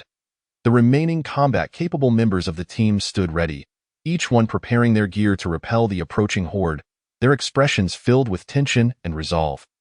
As if they were on the cusp of a life-and-death struggle, Hershel approached Suemo, clutching a double-barreled shotgun, his steps hurried and his gaze laced with concern. "The children and women have been safely hidden in the cellar." "Suemo, where are my daughters, Maggie and Beth?" Casting a glance at the RV beside him, Sumo's eyes radiated confidence and certainty. "They are currently in my RV. It is constructed from titanium alloy, making it exceptionally sturdy. Should any unforeseen incident occur, we can swiftly depart. They shall be safer inside." Upon hearing this, Hershel turned his gaze toward the RV. Despite his lack of knowledge in such matters, the vehicle's gleaming exterior and unique texture indicated that it was no ordinary steel contraption. He nodded slightly, a trace of reassurance in his eyes. "That is good to hear. I have entrusted my daughters to you. I hope you do not let me down." As a concerned father, he was acutely aware of his daughter's affections. He knew both had developed feelings for Suemo. Hershel held a favorable view of Suemo, recognizing his intelligence and resourcefulness, and most importantly, his retained humanity. Entrusting his daughters to such a person offered him a measure of solace. Naturally, Suemo replied with a serious demeanor, affirming with a resolute nod that brooked no dissent. At that moment, Glenn and Rick hurriedly approached, Accompanied by other team members, clutching a drone remote control, Glenn's face was etched with urgency, panic evident in his eyes as he shouted, "Suemo, you must take a look. An emergency has arisen. What is happening?" Suemo inquired, his brow furrowed in confusion as he hastily accepted the remote from Glenn's hands. Rick's expression was grave, a flicker of tension in his gaze as he spoke. Suddenly, a multitude of the undead surged from all directions, merging with the horde that was already en route to us. Their numbers are rapidly increasing. Listening to Rick, Suemo's eyes were fixed intently on the screen of the remote control. The display revealed the horde advancing toward the farm like a relentless tide. Along their path, scattered zombies and smaller clusters seemed to be drawn in by some invisible force, continuously joining their ranks. The current count of the horde had reached 500 to 600, the dense throng sending a chill down one's spine. They were now merely 5 miles away from the farm, and at this rate, a medium-sized wave of nearly 1,000 zombies would soon converge upon them. Gazing at the screen, Sumo's brow furrowed with confusion and concern, inwardly pondering. Where did this horde come from? Such a throng had not appeared in the original narrative. If the horde anticipated in 2 weeks had arrived early, it would be unreasonable. Their numbers were far too scant. The horde that had been drawn from Atlanta had numbered in the thousands. While Suemo contemplated, Sean's eyes reflected hesitation and worry as he asked, "Suemo, what should we do next? Their numbers are overwhelming. Should we consider retreating?" The others in the team turned their gazes towards Suemo. Their eyes filled with trust and dependence, as if awaiting his decision in this situation. If Suemo suggested staying, they would do so without hesitation. If he proposed retreating, they would comply without complaint. Hearing Sean's words, Suemo fell into deep thought, his expression grave. Faced with hundreds of zombies, he could still lead the team to mount some resistance, but nearly 1,000 was a different matter entirely. He could at best ensure his own safety. Theoretically, retreat was a viable option. Given the overwhelming numbers of the undead, it was indeed a relatively prudent plan. However, he couldn't shake the feeling that the arrival of this horde was suspect. Why would they suddenly converge on the farm? It seemed deliberate, purposeful. His instincts urged him that retreat was not the answer. Yet, remaining behind to defend was equally untenable. With their limited numbers and no high walls, they could not hold out. After some contemplation, a sudden spark illuminated Sumo's mind, leading him to a potential solution to the crisis. He would drive the horde away himself. Possessing the zombie antibody, he was not afraid of infection should an accident occur. Most importantly, if retreat became impossible, he could mimic a whisperer, smearing the blood and flesh of the undead on himself to blend in and evade detection. It was merely a few hundred to nearly 1,000 zombies. "I will lead them away." Sumo's eyes were resolute as he spoke in a calm tone.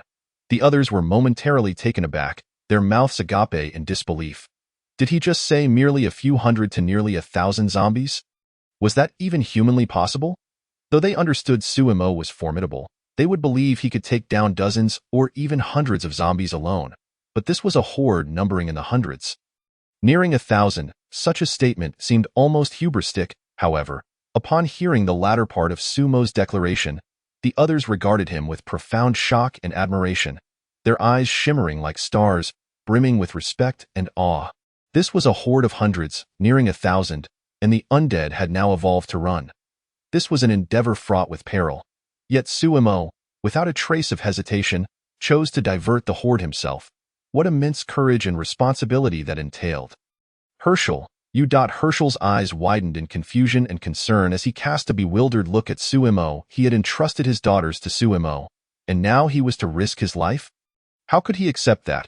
"Suemo, you are our leader. You cannot go. I shall take your place." Rick's gaze was firm as he stepped forward, his tone leaving no room for argument. Sean, witnessing Rick's assertion, lowered his head in contemplation for a moment, a hint of conflict in his eyes. He then raised his gaze to Rick, saying, "No, I should be the one to go. You have Lori and Carl. It is not suitable for you. I believe this task suits me quite well. What do you all think?" Moore chimed in, a confident smile gracing his lips, his eyes radiating determination.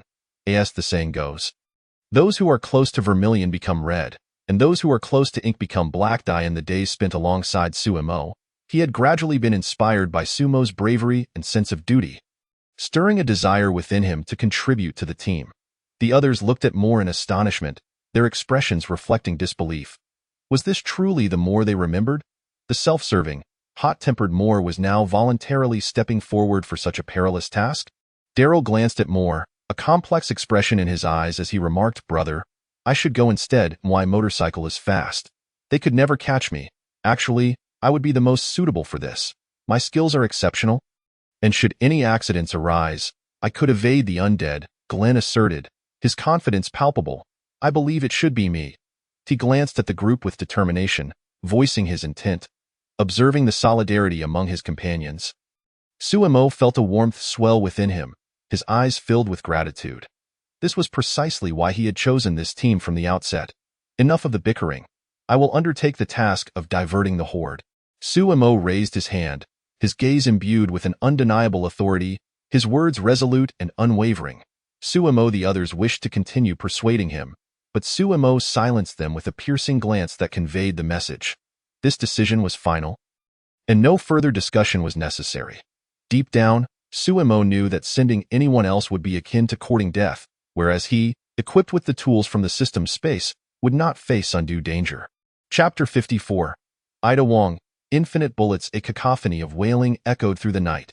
A white car, like a phantom of the dark, sliced through the darkness at breakneck speed. Simultaneously, the vehicle's alarm blared incessantly, its shrill sound piercing the stillness of the night. Trailing less than 20 meters behind the white car, innumerable zombies clawed and lunged, frantically pursuing their prey. Though their steps were faltering, their urgency was palpable. As they emitted spine-chilling howls reminiscent of beasts driven by hunger, I in the driver's seat of the white car. Sumo's expression was stern, his eyes fixed unwaveringly on the road ahead, his hands firmly gripping the steering wheel. His gaze exuded unwavering determination and focus. Amidst the perilous circumstances, he displayed not a trace of panic. Beside him in the passenger seat sat a strikingly beautiful Asian woman clad in a red, high-slit qipao. She wore black high heels, her long, slender legs accentuated by the holstered guns that glimmered with a cold metallic sheen. Additionally, slung across her back was a TMP submachine gun, radiating an aura of danger and allure. She was the ally summoned by Suemo, Ada Wong. Suemo understood that this time he lacked the advantage of terrain. Confronted by hundreds, if not thousands, of the undead, he could only flee alone, utterly powerless to retaliate. However, with Ada Wong by his side, he felt a surge of confidence, and the situation seemed considerably more manageable. At that moment, the dense dark clouds above appeared to part as if pushed aside by an unseen hand, revealing the crimson full moon in all its glory. The scarlet light poured down like blood upon the earth, casting an eerie hue over the entire world. Suemo instinctively looked up, his gaze fixed upon the blood-red moon overhead. "Damn, they even loaded a 7 days to die mod," he muttered to himself, realizing that today marked precisely the 7th day since his arrival in this world. No wonder the undead are so agitated today. Suemo silently lamented, a hint of helplessness flashing across his face. Swiftly, he retrieved the drone remote control and examined it closely. Most of the undead had been drawn towards the farm. He trusted that Rick and Darrell, with their skills and experience, could handle the remaining ones. He stowed the remote control and turned slightly to observe Ada Wong's exquisite profile, a flicker of barely perceptible admiration crossing his eyes. "Ada Wong, the system claims you possess the ability of infinite ammunition. Is that true?" As he spoke, his gaze, seemingly uncontrollable, drifted downward. The red qipao enveloped Ada Wong's figure, appearing exceptionally mesmerizing in his eyes. "Do you find it beautiful?" came Ada Wong's low, delicate voice, tinged with a hint of teasing. "Indeed, it's striking, ample and fair," Suemo replied with unwavering certainty, his tone devoid of any bashfulness. He then calmly returned his gaze to meet Ada Wong's eyes. It was Ada Wong's first encounter with someone so audacious. She raised an eyebrow at Suemo, her expression slightly disapproving, before addressing his earlier question. "Indeed, after being summoned, the system granted me a skill of infinite ammunition. Once activated, I can fire any firearm without limitation for 1 hour, though this skill can only be used for 1 hour per day and will automatically enter a cooldown period thereafter." Upon confirming this information from Ada Wong, Suemo nodded slightly, his eyes revealing a glimmer of satisfaction. Although there were limitations, the prospect of infinite ammunition for an hour was undeniably formidable. Furthermore, The lack of restriction on weaponry meant he could select the most appropriate arms for various combat scenarios. Ensuring a continuous output of firepower, an hour of infinite ammunition would allow Ada Wong to accumulate a significant number of points for him. With this thought in mind, determination flickered in Sumo's eyes as he pressed down on the accelerator. The car shooting forward like an arrow, swiftly distancing itself from the pursuing undead behind. After ensuring the undead had not followed, Sumo gradually brought the vehicle to a halt and turned to Ada Wong. Ada Wong, could you climb atop the car? When the undead catch up, you'll handle the shooting while I drive. Understood, Ada Wong replied succinctly, her tone crisp and decisive. She deftly opened the door and, with a graceful motion, vaulted onto the roof of the car. Impressive, Sumo remarked, admiring her agile movements. Glancing in the rearview mirror, he noticed the undead had quickly closed the gap, their numbers overwhelming despite their slow pace. Without hesitation, he pressed the accelerator once more, maintaining a safe distance. On the car's roof, Ada Wong skillfully retrieved the black-tailed pistols from her holsters, her eyes sharpening like those of a hawk as she aimed at the approaching undead and opened fire. Her marksmanship was remarkably precise. Each shot seemed calculated, with a near guarantee of a kill point. One by one, the undead fell, her actions swift and efficient, devoid of hesitation. Inside the driver's seat, Sumo heard the system's notifications ringing in his ears. Ding! Killed Blood Moon Undead. Points 2. Ding! Killed Blood Moon Undead. Points 2 to. Incredible! Double points. The continuous notifications invigorated Sumo, a flush of excitement coloring his previously stern expression. As he observed the undead in the rearview mirror, a glint of greed sparkled in his eyes. Undead valued at 1 point could be found everywhere, but those worth 2 points were a rarity, especially after tonight. Unable to contain his enthusiasm, Sumo shouted to Ada Wong atop the car. Ada Wong, I'll draw the car closer to the undead. You can use the TMP submachine gun to sweep them down. Although Ada Wong's black-tailed pistols fired rapidly against such a multitude of undead, the power of a submachine gun was unmatched on the roof. Ada Wong did not respond verbally but swiftly understood Sumo's intent, smoothly holstering her pistols and retrieving the TMP submachine gun from her back. The sound of gunfire erupted from the vehicle's top, a cacophony that reverberated like a relentless drumbeat in the stillness of the night. Simultaneously, Sumo was inundated with persistent system notifications. He gazed at Ada Wong in the rearview mirror, filled with envy.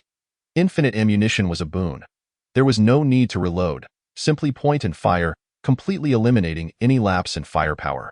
Under the relentless barrage, the undead fell en masse, as if they were mere playthings devoid of resistance. In less than 10 minutes, the number of undead clinging to the rear of the vehicle dwindled to less than 100. Among these, a significant portion had only joined the chase after hearing the car's alarm and Ada Wong's gunfire. This was the terrifying potential of infinite firepower. Before such overwhelming force, the fragile undead were indeed no match. Soon, Ada Wong dispatched the last of the undead. Eagerly, Sumo opened the system panel to check his points. Points, 2,178.5. Over 2,000 points, quite satisfactory. A smile of fulfillment spread across Sumo's face as he reveled in a sense of accomplishment. Ada Wong, summoned for 500 points, had amassed 2,000 points for him in just a matter of minutes, a genuine profit, though half of it was due to the double points factor. A gain was still a gain, moreover. These points represented not the limits of himself and Ada Wong, but rather the limits of the undead.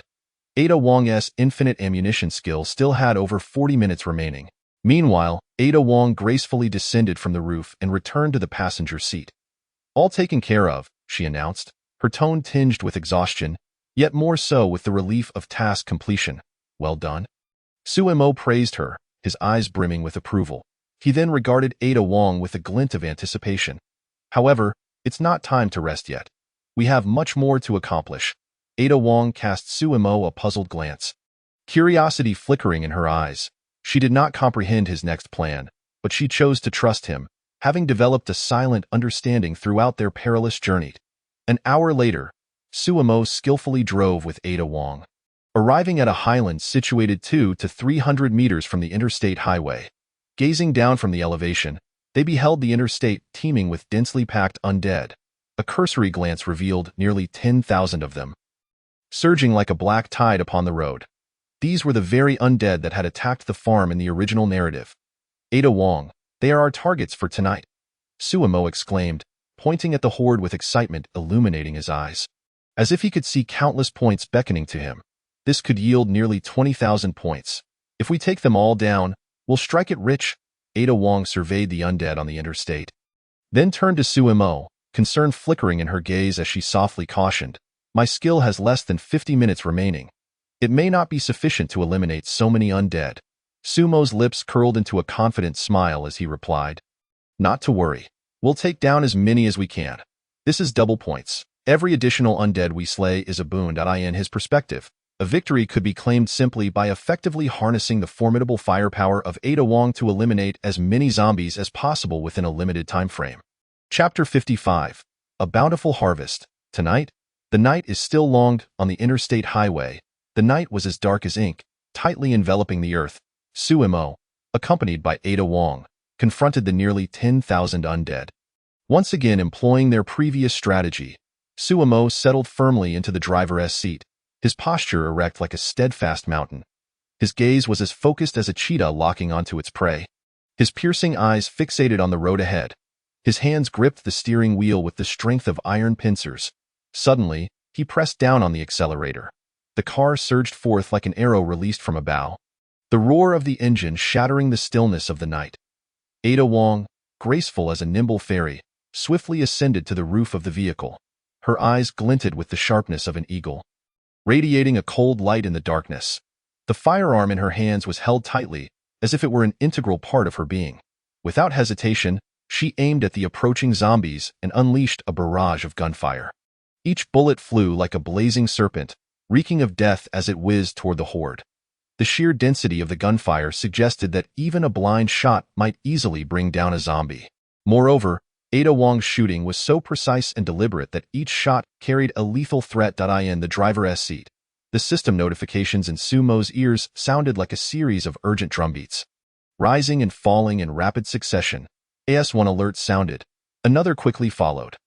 This sound seemed to narrate the tension and brutality of the fierce battle. Time slipped by like a fleeting shadow, in the blink of an eye. 50 minutes had elapsed. Ada Wong had replaced her last magazine.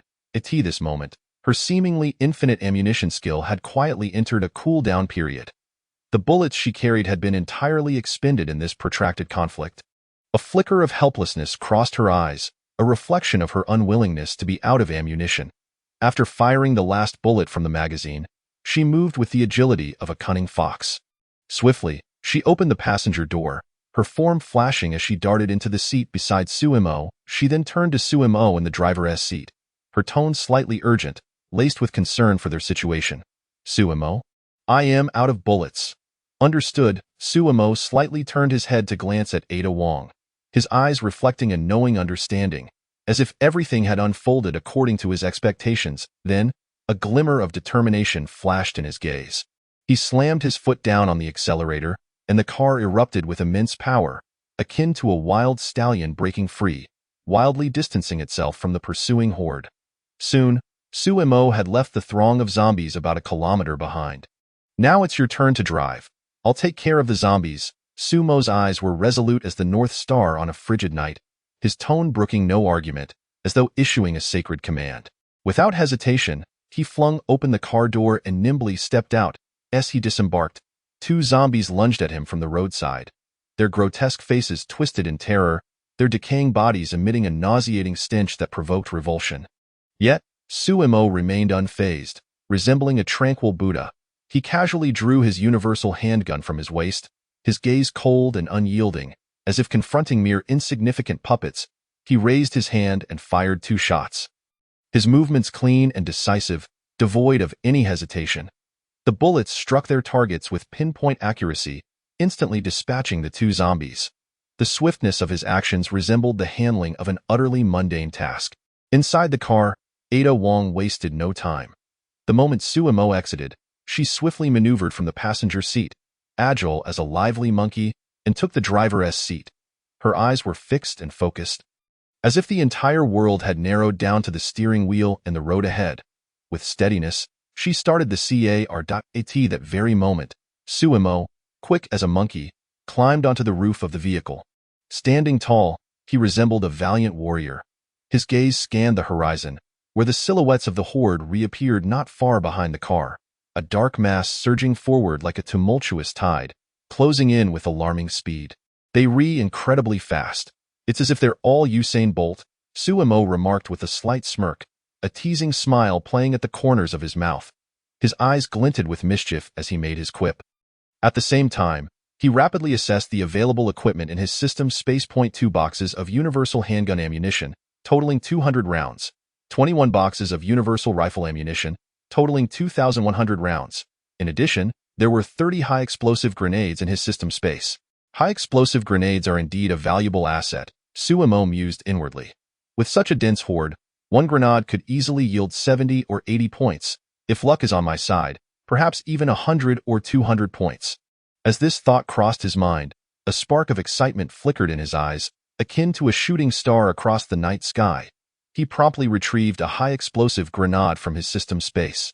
Without a moment's hesitation, he pulled the pin, his movements decisive and resolute.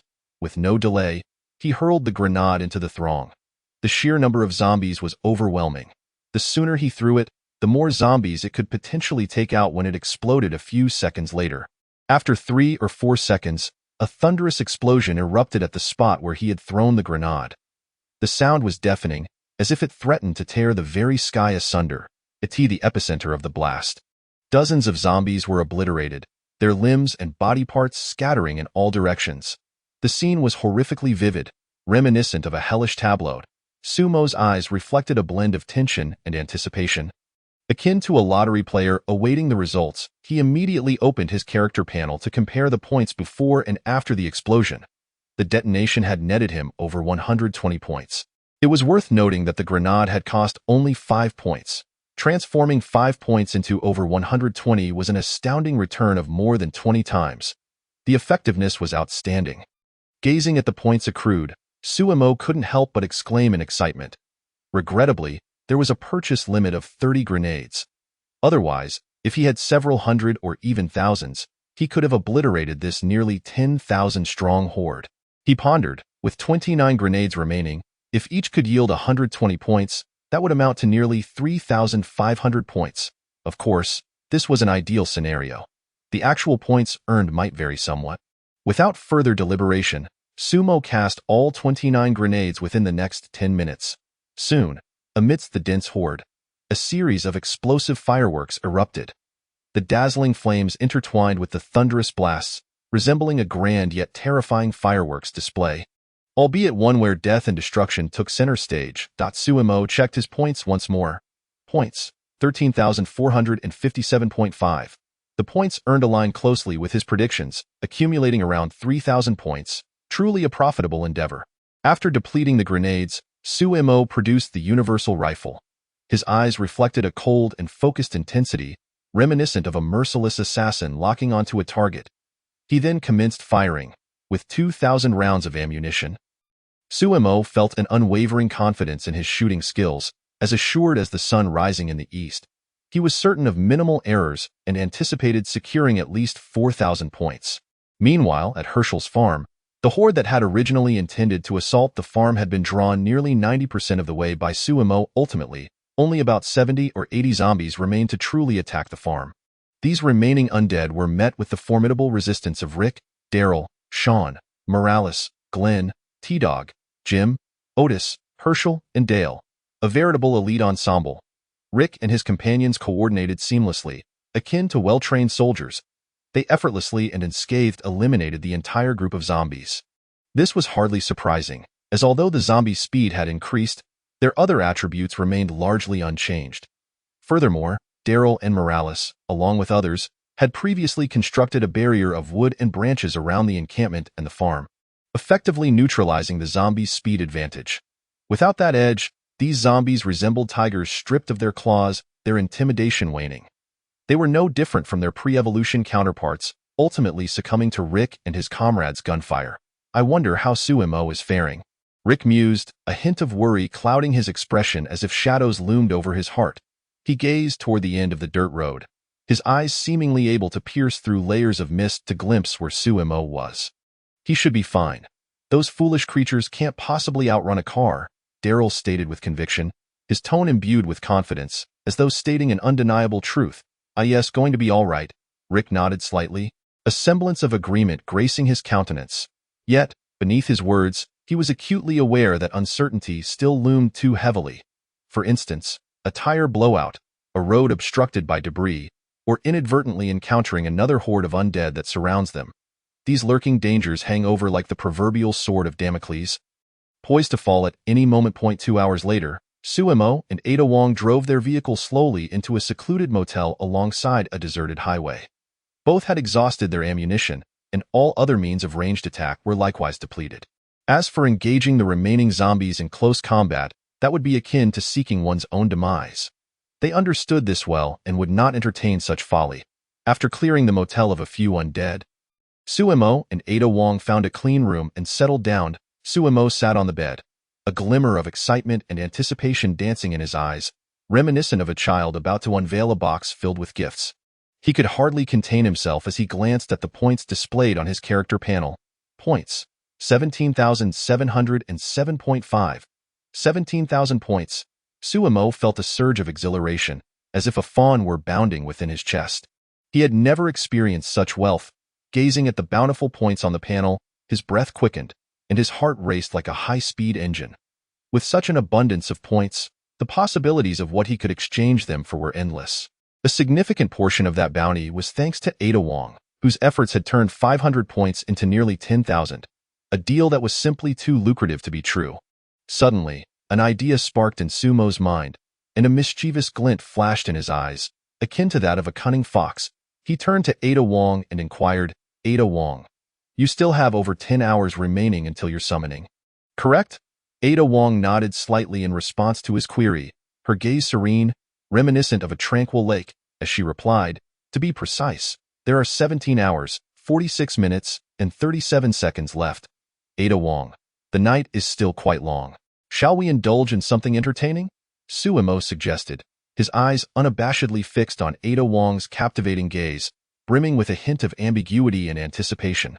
Given that they had little else to occupy their time, it seemed only reasonable for a seasoned LSP like him to seize the opportunity in the presence of such a stunning beauty. "What do you mean?" Ada Wong, noticing the implications in Sumo's gaze, quickly grasped his intentions. A subtle blush passed across her features, akin to a flower shyly blooming in spring. Lowering her head slightly, she couldn't help but assess Suemo with a furtive glance. Pondering silently, it must be said that Suemo was rather handsome. At the very least, they appeared quite compatible. Most importantly, as his summoned ally, her loyalty and affection were both at maximum levels, leaving her with no apparent reason to decline. "All right," Ada Wong softly acquiesced, her eyes radiating a gentle compliance. Chapter 56, Luminous Impact. Being handsome is a lifelong pursuit. The following afternoon, sunlight streamed through the tattered curtains, gently illuminating the motel room. Suemo awoke languidly from his slumber. His eyes still clouded with sleep, squinting slightly, he beheld Ada Wong beside him, her graceful form and exquisite features resembling a finely crafted work of art, prompting a wave of admiration within him. He could not help but marvel at her beauty. It was no wonder she was Ada Wong. Possessing a physique that rivaled his OWN in their time together, he had felt a long-lost sense of liberation, as if all his burdens had dissipated in that moment. Most notably, this was Ada Wong's first time, and that unique experience was incomparable to what he had encountered with Amy or Maggie. However, the thought of Ada Wong's impending departure in a few hours stirred a ripple of melancholy within Suemo. Though he felt a twinge of sadness, he did not dwell on it excessively. In his view, since the inventory could yield a first time, it could certainly offer a second or third. He would simply await the opportunity to procure her once again. Speaking of which, he had yet to check the inventory today. With this thought, a glimmer of anticipation flickered in Sumo's eyes as he willed the inventory interface to manifest before him. Special skill: Luminous Impact, 10,000 points, limited to 1 purchase. Special equipment: Eye of Hatred, 5,000 points, limited to 1 purchase. AA Terrifying Robot, 10,000 points, limited to 1 purchase. A Super RV, 30,000 points, limited to 1 purchase. A Velociraptor, 100 points, limited to 10 purchases. A Pig Charm, 100,000 points, limited to one purchase, the Force. 800,000 points, limited to one purchase, a universal rifle, 50 points, limited to 5 purchases, a box of universal rifle ammunition, 100 rounds, 10 points, limited to 20 purchases, refreshes daily at midnight, next refresh in 7 hours. 21 minutes. What a lavish selection today. Sumo's gaze swept rapidly over the items in the shop, momentarily taken aback. Today's offerings were indeed diverse, featuring not only skills and equipment, but even dinosaurs. Moreover, how could the super RV that was priced at 3,000 yesterday suddenly escalate to 30,000? Sumo furrowed his brow, contemplating before addressing the system. How could the super RV be 3,000 yesterday and now 30,000? Ding. The inventory features a hidden discount mechanism, with a small probability of discounted items upon each refresh. Sumo's understanding deepened, and he nodded, a smile playing at the corners of his mouth. Ah, so that's how it is. I truly stumbled upon a bargain yesterday. Now grasping the situation, Sumo's expression turned serious as he began to scrutinize the products meticulously. The special skill, Luminous Impact, piqued his interest, and he decided to examine its description further. Special skill, Luminous Impact. An active skill that allows the user to become a streak of light, rapidly charging towards a target to deliver a powerful strike. If the opponent's strength is inferior, it will inflict fatal damage. Upon skill completion, the user will appear 2 meters behind the target, facing away. Cooldown, 5 minutes. Requires a bladed weapon. Can be initiated within 2 to 10 meters of the target, but cannot traverse significant obstacles. Note: when encountering a weaker enemy, if you wish to eliminate them in an impressively stylish manner, this is the technique you need. Goodness, how stylish! Sumo's eyes sparkled with excitement and surprise. This skill was not only practical but also allowed for a flourish, and it was a mere 10,000 points. Being handsome is a lifelong pursuit. Without hesitation, he added it to his shopping list. Sumo continued to peruse the offerings. Special equipment, Eye of Hatred, a pair of goggles that reveals the target of an enemy's hatred upon wearing. Note: these goggles were crafted by a necromancer who had many enemies. Designed to detect murderous intent among the crowd. Unfortunately, they can only observe one target at a time. When he was alive, he inscribed a small phrase at the top of the goggles: when you come for me, I am watching you too. This could be somewhat useful, though primarily for avoiding ambushes. However, observing only a single target felt limiting. 5,000 points seemed excessive, but 2,000 might be worth considering. Next, a terrifying robot, a special attack unit from Red Alert 2, possessing incredible speed and capable of easily dispatching most low-defense creatures, while inflicting self-destructive attacks on vehicles. Its own defense is rather frail. Unable to withstand minor explosions or gunfire, it will become scrap after accumulating a certain degree of damage. Not much use here. This thing excels against vehicles, but is too weak defensively, making it impractical for dealing with zombies. It could be rendered useless after a few scratches from the undead, and the price of 10,000 points feels like robbery. Next, the Super RV. Already have one. And the price is beyond my reach. Moving on. A Velociraptor. A small carnivorous dinosaur living in the late Cretaceous period, agile and swift, equipped with sharp claws and teeth, capable of easily killing creatures of similar size. This one seems promising. Sumo stroked his chin, a thoughtful glimmer in his eyes. A Velociraptor should handle zombies without difficulty, as long as it doesn't encounter a horde of 10 or more. Dealing with fewer should pose no significant challenge. If a single Velociraptor can eliminate 3 to 5 zombies a day, a team of 10 could potentially take out 30 to 50, assuming each zombie yields 1 point. That means a Velociraptor squad could earn 30 points in a day, translating to 900 points in a month, essentially breaking even within a little over a month, after which it would all be profit. Most importantly, the zombie virus only targets human neural systems and physiological functions, leaving even ordinary animals immune, let alone such prehistoric creatures. At 100 points each, I can purchase 10 and see how it goes. Let us add that to the shopping list before moving on to the next item. The Pig Talisman. A significant artifact from the adventures of Jackie Chan, it is one of the 12 talismans fractured from the Holy Master. Merely wearing the Pig Talisman allows its bearer to unleash destructive rays of laser light from their eyes, boasting immense power and an extensive attack range, with no cooldown time. This is truly astonishing. However, It is regrettably too expensive for me to afford. On to the next. The Force, a supernatural and enigmatic power from Star Wars, divided into the light side and the dark side. The light side enhances perception, physical abilities, and mind control. The dark side amplifies strength, allows for life absorption, and can instill fear or anger in others. This one is formidable as well, but it costs a staggering 800,000 points, which I cannot afford. As for the universal rifle and universal ammunition, there is no need for further elaboration. I shall purchase them all. Ding. Special skill. Flash impact, exchange successful. Ding. A Velociraptor tin, exchange successful. Ding. A universal rifle 5, exchange successful. Ding. A box of universal rifle ammunition 20, exchange successful. Current remaining points, 6,257.5. Chapter 57. Parting and return in the automobile motel. The morning light gently filters through the mottled curtains, casting a soft glow upon the bed. Ada Wong slowly opens her eyes, feeling a slight dizziness in her head. Instinctively, she raises her hand to touch her forehead. Her gaze gradually sharpens as she observes the unfamiliar ceiling above her. Her eyes filled with confusion. In her recollection, she only remembers resting on the bed after completing a certain task, when suddenly, a blinding white light enveloped her without warning. When she regained her senses, she found herself in the passenger seat of a car, with strange information and memories flooding her mind. She learned that she was to assist someone named Suimo and must comply with his every command. Subsequently, she followed Suimo into a series of battles against creatures known as walkers, akin to zombies. After a period of intense combat, they entered this automobile motel. And then, what was it? With this thought in mind, Ada Wong slightly turned her head, her eyes bearing a hint of inquiry. As she gazed at the handsome profile of the man beside her, her mind replayed the wild scenes of the previous night like a film. She had once believed that no one could surpass Leon in charm and allure. Yet at this moment, she was compelled to admit her mistake. There existed such a flawless individual in the world. And he was right before her. Sensing her gaze, Suimo turned his head slightly.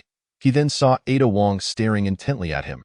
Upon meeting her eyes, a warm smile spread across Sumo's face, akin to the gentle sun of spring, as he said, "You're awake." Ada Wong paused for a moment, as if pulled from her memories back into reality, a hint of shyness flickering in her eyes. Then, she bestowed a sweet smile upon Suimo, softly affirming with a gentle and a slight nod. As dusk approached, the sky was painted a vibrant orange, resembling a magnificent canvas. A white car meandered slowly through fields of golden wheat, akin to waves of grain. "Shall we share a parting kiss?" Ada Wong's soft voice broke the silence, as she sat in the driver's seat. Suimo turned his head slightly, meeting her gaze, where she looked at him with a beaming smile. After the intimate moments they shared last night, Ada Wong seemed even more enchanting than when they first met, exuding an irresistible charm in her every gesture. "I would be delighted," Suimo replied with a smile, his expression radiating joy as he promptly pressed the brakes, bringing the car to a steady halt. He had indeed contemplated this, but since Ada Wong had initiated the suggestion, he eagerly embraced it. "Shall you lead, or shall I?" Upon hearing Sumo's agreement, Ada Wong's eyes sparkled with delight as she inquired. Sumo's lips curled into a teasing smile as he playfully responded, "Since it was your suggestion, you shall take the lead." Ada Wong said nothing further, but gazed deeply into Sumo's eyes, her gaze filled with affection and longing.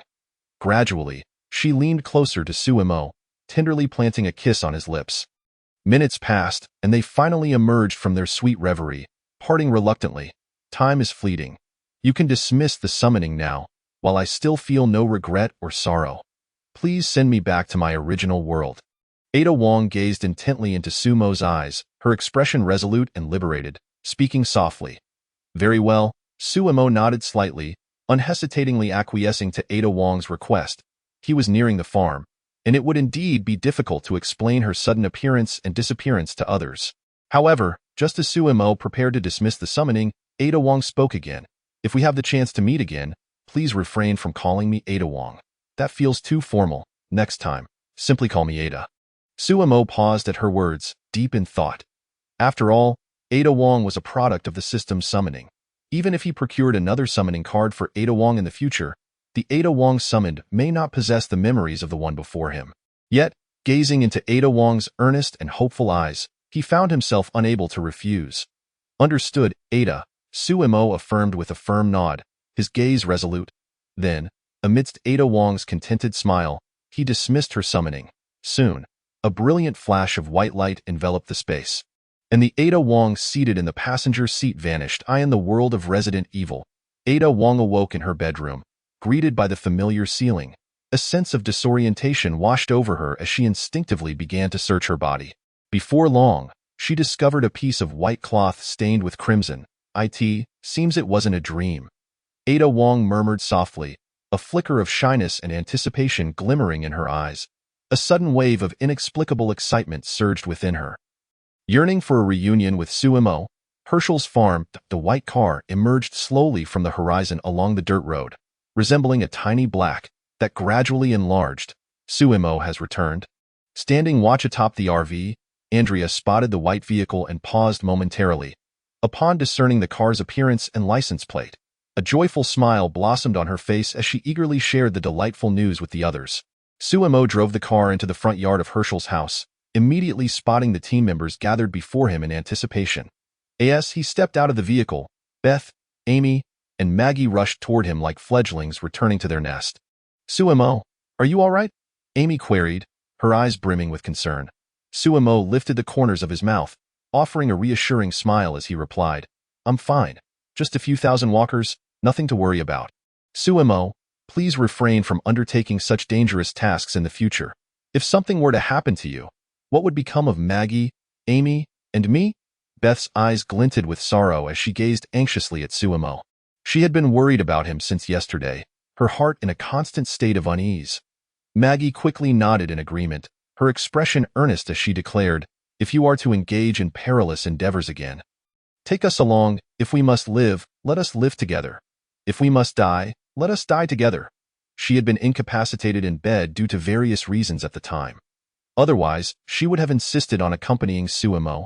Amy and Beth nodded in unison, their eyes fixed on Sumo. Their sentiments mirrored Maggie's. If Sumo were to meet misfortune, their hope for survival would fade, and they would rather face life and death alongside him. Sumo couldn't help but chuckle at their earnestness, reflecting on the adage that they did not seek to share the same year, month, and day of life, but rather the same year, month, and day of death. However, upon further contemplation, he realized that if he had not had Ada Wong with him at the time, it would have been feasible to take Amy and Maggie along, allowing them to drive while he handled the shooting. Yet, this would significantly diminish the effectiveness of their efforts, considering that Ada Wong had helped him earn over 10,000 points. All right, if the opportunity arises, I shall take you along. If not, you must remain in the RV and behave. Sumo readily agreed, his eyes reflecting a sense of affection. By the way, how has everything been on the farm? Sumo inquired casually. Amy blinked her eyes and responded, everything on the farm is fine. There have been no casualties or injuries. Beth and Maggie nodded in agreement. Although they had been inside the RV, they had still heard and seen the events occurring outside through the windows. That's wonderful, Sumo nodded, satisfaction evident in his gaze. These individuals were his invaluable high-level workers. Without them, who would earn points for him? Furthermore, when he recruited more workers in the future, he would certainly need someone to lead them. And Rick and Daryl were the grassroots leaders among the new recruits. He could not entrust others to take on that role. By the way, what about Rick and Daryl? Noticing the absence of key personnel among the welcoming group, Sumo furrowed his brow in confusion and inquired. Rick, Daryl, and Glenn's team set out early this morning to continue the search for the prison's location, while Jim and Morales went out to track your whereabouts. Amy explained. Buzzing sounds filled the air. Just as Amy finished speaking, the sound of a motorcycle reached Sumo's ears. He turned to see Daryl riding in with Moral from the dirt road. Soon, Daryl brought the motorcycle to a halt in front of Sumo. Chapter 58. News of the prison. Daryl sat steadily on the motorcycle, his gaze calm and steady as he looked at Sumo, giving a slight nod without uttering a word. That simple nod conveyed a silent greeting and acknowledgement. Behind Daryl, Moral wore a radiant smile, his eyes shimmering with admiration and enthusiasm as he exclaimed, Boss, you look perfectly fine, just as expected of you. His tone was infused with appreciation for Sumo, as though he were unsurprised by Sumo's unscathed state yet couldn't help but express his admiration. Of course, those walkers are far from being able to deal with me, Suemo replied with a confident smile, his eyes sparkling with determination, as if the walkers were nothing more than insignificant ants in his view. Afterward, he tilted his head slightly and asked with a smile, "You returned so early. You must have good news, right?" A hint of anticipation flickered in his eyes, as if he had already surmised they had made an important discovery. Morrel nodded vigorously, excitement radiating from his face as he said, "Indeed. We found the location of the prison." His voice was tinged with barely concealed exhilaration, as if they had unearthed a treasure, located near Nunez. "Over 30 miles away," Darrell added, his tone steady and clear. His gaze remained fixed on Suemo, seeming to convey the significance of this information. "Nunez. That name does ring a bell," Suemo murmured, a thoughtful frown crossing his brow. After a moment, he relaxed and nodded with a smile, saying, "It's good that you found it. Use the walkie-talkie to inform Rick and Glenn's team to return. There's no need for them to continue searching." His tone exuded the decisive confidence of a leader, as if everything lay within his grasp. "We notified them over the walkie-talkie on our way back. They are already en route," Morrel replied promptly. A hint of pride coloring his expression, as if he felt a sense of accomplishment in his careful planning. No sooner had Morrel finished speaking than the sound of approaching vehicles echoed from a distance. Judging by the density of the noise, it seemed there was more than one. Suemo and the others instinctively turned toward the source of the sound, their eyes filled with curiosity and anticipation. A minute later, 3 vehicles came to a gentle stop in the front yard, kicking up a cloud of dust as they did. As the vehicles halted, Rick, Sean, Glenn, Jim, Morales, and others disembarked. Though weariness lingered on their faces, their eyes sparkled with excitement. Upon seeing Suemo, they paused, momentarily stunned, their expressions shifting to concern as they hastened toward him. "Suemo, are you all right?" Rick's eyes brimmed with worry, his tone edged with urgency. Revealing his deep concern for Sumo's safety, Suemo chuckled lightly, a relaxed expression gracing his features. "Of course, a few walkers pose no threat to me." His smile was akin to the warm sun of spring, instilling a sense of reassurance. Rick nodded, the worry in his expression easing slightly, before turning to Morrel and Darrell. "I heard you found the prison's location?" There was a glimmer of hope in his eyes, as if the prison represented their future aspirations. "Yes, it's near Nunez," Morrel affirmed again, his smile growing even brighter. Glenn's eyes sparkled with curiosity as he asked, "What's the prison like?" His tone was filled with a yearning to uncover the mysteries of the unknown. Morrel squinted slightly, as if recalling the prison's layout. After a moment, he replied, "It's much like what Suemo described, spacious, surrounded by high barbed wire fences, creating a relatively enclosed environment." His voice carried a note of admiration, as if he were depicting an impregnable fortress. "There are watchtowers at each corner and some key positions, extremely high, allowing guards to oversee the entire prison and its surroundings," Darrell added, his expression reflecting approval of the prison's layout. As Morrel and Darrell described the prison, excitement spread across the faces of the others. Hope shone in their eyes. If they could capture this prison, they would no longer need to live in fear. They envisioned a secure future, a place where they could live peacefully. "By the way, everyone, I have some crucial intelligence to share." Morales stepped forward, his face alight with excitement, as if he had discovered a new world. "What is it?" The others turned their attention to Morales, their eyes brimming with curiosity, leaning slightly forward as if eager to hear this vital information.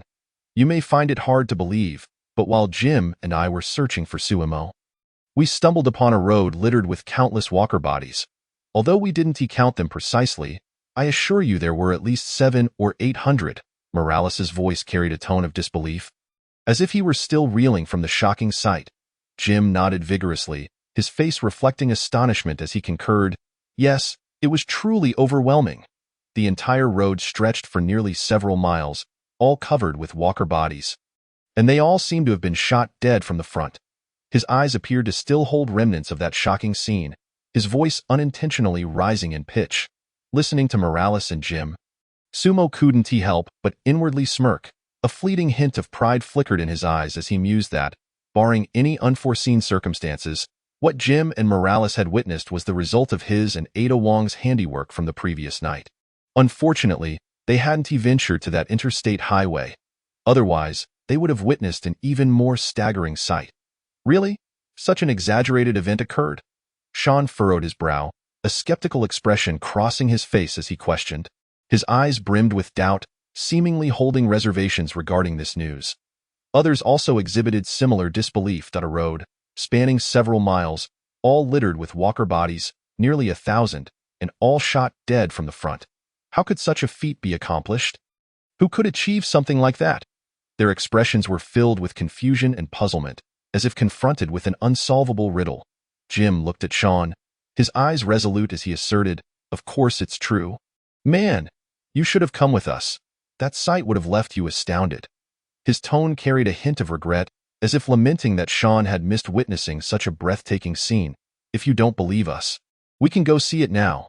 It's not far, just about 10 miles away," Morales chimed in, urgency apparent on his face, eager to validate his claims. "Boss, what do you think?" Morrell turned to Suemo. His eyes filled with anticipation. He seemed to be awaiting Suemo's decision, placing unwavering trust in his judgment. The others also looked to Suemo, their eyes reflecting trust. Whether to go or not rested on Suemo's words. They were willing to heed his guidance. Suemo furrowed his brow slightly, contemplating before he spoke. "Regarding this matter, we can take a detour to check it out tomorrow when we set out for the prison. For today, let us call it a day. Nightfall is approaching, and going out is perilous. Besides, everyone has been busy dealing with walkers all night and working hard this afternoon. Let us disperse for now and rest. We can discuss other matters tomorrow." His tone was steady, imbued with a sense of thoughtful consideration and concern for others, as if weighing various factors. Upon hearing Suemo's prudent suggestion, the others nodded in agreement. They chose not to pursue the topic further and quickly dispersed to attend to their respective tasks. After observing the others depart, Suemo prepared to return to the RV with Amy, Beth, and Maggie. At that moment, Lori approached, a hint of shyness and urgency in her eyes, softly saying, "Suemo, about that matter I asked you to help with." Her voice carried a touch of apprehension, as if she found it difficult to broach the subject. Upon hearing Lori's words, Sumo's eyes glimmered with understanding, immediately recalling the matter at hand. "The pregnancy test she had asked him to find yesterday, though. You mean that? Those are in my RV. Please wait here for a moment while I go get them." Suemo replied kindly to Lori, his expression warm. He then led Amy, Beth, and Maggie back into the RV. Upon returning to the luxurious RV, a spark of curiosity gleamed in Beth's eyes as she turned to Suemo and inquired, "What did she ask you to assist her with earlier?" Her tone was imbued with an insatiable curiosity. As though she were unraveling a mysterious enigma, Suemo opened the storage cabinet within the RV, rummaging through its contents as he replied candidly, "Lori asked me to help her find a pregnancy test." His voice was calm and natural, devoid of any semblance of concealment. "A pregnancy test? Is she expecting?" Amy's face registered astonishment, her eyes widening as she spoke. Her tone was laced with surprise and curiosity, as though this revelation had taken her completely off guard. Perhaps Suemo responded to Amy's query, continuing his search in the cabinet without pause. "But wasn't Rick just—" Amy instinctively began, only to abruptly halt mid-sentence. A flicker of hesitation crossed her face, and her eyes conveyed a hint of inner turmoil. She recalled a moment at the abandoned quarry camp when she had inadvertently witnessed a rather intimate exchange between Sean and Lori. Although it was merely an innocent kiss, it was nonetheless difficult to articulate. "Why did you stop mid-sentence?" Suemo observed Amy's abrupt silence, his expression revealing his curiosity as he gazed at her. His eyes were filled with confusion, seemingly eager to uncover the unfinished thought. After a brief contemplation, Amy's expression hardened with resolve, and she chose not to withhold. "While at the abandoned quarry camp, I once saw Sean and Lori kissing in the woods. I'm just wondering, could this child possibly be Sean's?" Her tone carried a note of speculation, tinged with anxiety about divulging this secret. "The child is Sean's? So, Lori has betrayed Rick with Sean." Maggie's face displayed shock, her mouth slightly agape as she spoke in disbelief. Her eyes brimmed with incredulity, as if this news were a devastating bombshell. Why would Lori and Sean engage in such behavior? Beth's face mirrored disbelief. Her eyes filled with confusion as she expressed her astonishment. It seemed she could not fathom the nature of such betrayal. After a moment of reflection, Amy's gaze softened with understanding, and she explained. The circumstances were rather complicated. Lori and Carl believed Rick was dead. Her tone suggested a hint of helplessness, as if she were attempting to rationalize Lori's actions. that still doesn't justify such behavior. She is married to Rick and already has Carl. Beth remained puzzled, her expression still clouded with confusion. Her eyes reflected a steadfast adherence to marital loyalty. Perhaps she sought a source of support for Carl and herself? After all, during such tumultuous times, a single mother with an underage child often finds it exceedingly challenging to navigate life alone. Suemo interjected, having retrieved the pregnancy test and prenatal vitamins from the cabinet, seamlessly joining the conversation. His tone contained an air of understanding and compassion, as if he were viewing the situation from a different perspective. Chapter 59. Lori's confession to Rick and Sean. That's utter nonsense. If one day, by chance, something were to happen to me, and we had a child, I would never develop feelings for someone else, Maggie declared, her eyes wide and resolute, her tone unwavering as she asserted her fidelity to love. Suemo smiled gently, regarding Maggie with warmth. He fully recognized that she was indeed worthy of making such a statement. In the original narrative, after Glenn's death, Maggie had never entertained thoughts of seeking another, raising Hershel alone in the process. Had this been before his crossing over, Suemo might have felt a twinge of envy. Yet now, Maggie belonged to him, and it was, in truth, others who should envy him. With that thought, a wave of warmth surged within Suemo as he approached Maggie. He tenderly wrapped his arms around her head, leaning down to place a gentle kiss upon her forehead, assuring her, "Rest assured, I could never encounter any misfortune." His voice was deep and resolute, as though he were promising a lifetime of devotion to her. Maggie felt a rush of shyness wash over her at Sumo's affectionate gesture, a rosy hue blooming on her cheeks. She lowered her gaze, her eyes brimming with sweetness and happiness. "Suemo, I want a kiss too." Spotting Sumo's spontaneous kiss on Maggie, Amy and Beth could no longer contain their eagerness. Each reaching out to grasp one of Sumo's arms, their eyes sparkled with anticipation, akin to two playful children. "All right, everyone gets a turn." Sumo's lips curled into a fond smile. He bestowed gentle kisses upon Amy and Beth's foreheads, the gestures warm and tender. Afterward, Sumo's expression sobered, his demeanor shifting to one of seriousness as he addressed the group. "What just transpired must remain between us. I implore you to refrain from discussing it with anyone else."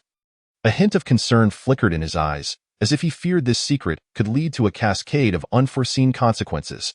"Rest assured, Suemo, we will keep this under wraps," Amy affirmed with determination, her tone resolute as she seemed to pledge her commitment to safeguarding this secret. Beth and Maggie nodded in agreement, their expressions mirroring Amy's resolve. They understood that if this information were to leak, it could incite discord between Rick and Sean, and possibly even provoke their ire towards Suemo outside the luxurious RV. Lori paced anxiously at the door, her face etched with worry and discomfort. A flicker of panic danced in her eyes as she occasionally cast wary glances around her. Curious gazes from others in the camp occasionally fell upon her, seemingly questioning her solitary presence at Sumo's RV door. Soon, the door of the RV creaked open, and Suemo emerged with measured steps. "Did you get the medicine?" Lori rushed forward, her tone tinged with urgency. Her eyes were fixed intently on Suemo, as if the medication were her sole lifeline in that moment. "Here it is," Suemo replied, producing a transparent bag containing the items Lori had requested from his pocket. Lori reached out eagerly, but Suemo suddenly withdrew his hand. "Suemo?" Lori's face was a canvas of confusion, her brow furrowed in disbelief as she looked at him. Her eyes were filled with perplexity and surprise, utterly bewildered by Sumo's intentions. Meeting Lori's gaze, Sumo's eyes held a profound significance as he explained, "We need to involve Rick and Sean in this discussion." His tone was steady and resolute, as though he were declaring an undeniable decision. He believed that this moment might serve as the optimal opportunity to resolve the tensions between Sean and Rick. In a candid exchange, all parties would lay their cards on the table, thereby preventing any unnecessary misunderstandings in the future. If handled judiciously, this matter could very well reach a satisfactory resolution. "How could you?" Upon hearing Suemo mention Sean's name, Lori's eyes widened in shock and trepidation. However, as the words hung in the air, she calmed herself and began to ponder. She recognized that concealing this matter indefinitely was ultimately unsustainable. It would eventually come to light. Clarifying the situation sooner rather than later might be preferable. Moreover, with Suemo mediating, perhaps the situation wouldn't be as daunting as it appeared. "All right, I'll trust your judgment." After a moment's contemplation, Lori bit her lip and promptly concurred. Her gaze reflected a newfound determination. As if she were bracing herself to confront whatever lay ahead, Suemo nodded in satisfaction, stating, "The conversation will take place in the barn. It's secluded and ensures we won't be observed by others. I'll head there first to await your arrival." His tone conveyed a sense of caution, as if he were meticulously orchestrating this crucial discussion. "Understood," Lori affirmed, then swiftly turned to leave, her steps imbued with urgency. A few minutes later, Suemo leaned against the barn wall, his eyes closed in a moment of respite, his visage serene as if he were gathering strength. Outside the barn, he could faintly hear the voices of Sean and Rick, who seemed to be questioning why Lori had summoned them to this location. Before long, the barn door creaked open, emitting a dull sound. Lori entered the barn, accompanied by Rick and Sean. Observing Suemo propped against the wall, Lori raised her voice, "Suemo, I've brought them." Her voice echoed in the spacious barn, shattering the prior silence. Upon hearing Lori's words, Suemo slowly opened his eyes, a glint of sharpness flickering within. He approached the trio with a composed stride. "Suemo, what did you want to discuss with us that required Lori's assistance?" Rick inquired, his brow furrowed and eyes brimming with confusion, as he sought clarity on the matter. "Yes, just speak plainly," Sean chimed in, his tone slightly impatient. His eyes sparkled with an anxious light, suggesting that he was apprehensive about the impending conversation. Suemo, unreserved, produced the transparent bag and presented it before Rick and Sean, stating, "This is what Lori entrusted me to retrieve from the pharmacy yesterday." His gaze darted back and forth between Rick and Sean, keenly observing their reactions. With puzzled expressions, Sean and Rick accepted the transparent bag, and the moment they glimpsed its contents, their faces paled dramatically. "You re-pregnant?" the two exclaimed in unison, their eyes widening as they turned to Lori. Their voices were laden with shock and disbelief, as if struck by a bolt from the blue. Upon hearing the simultaneous inquiries from Rick and Sean, Lori's face betrayed her distress, her eyes filled with helplessness as she glanced at Suemo. Indeed, Lori was pregnant, but due to certain sensitive reasons, she felt too embarrassed to disclose the news directly to the two of them. Thus, she had sought Suemo's assistance as an intermediary to clarify the matter. Suemo, maintaining his composure, calmly intervened to alleviate Lori's predicament. His motivations, however, were not solely for Lori's sake. He harbored ulterior motives, aiming to extract a sense of regret from Rick and Sean. Unbeknownst to Lori, who was grateful for Suemo's support, her gaze reflected her appreciation towards him.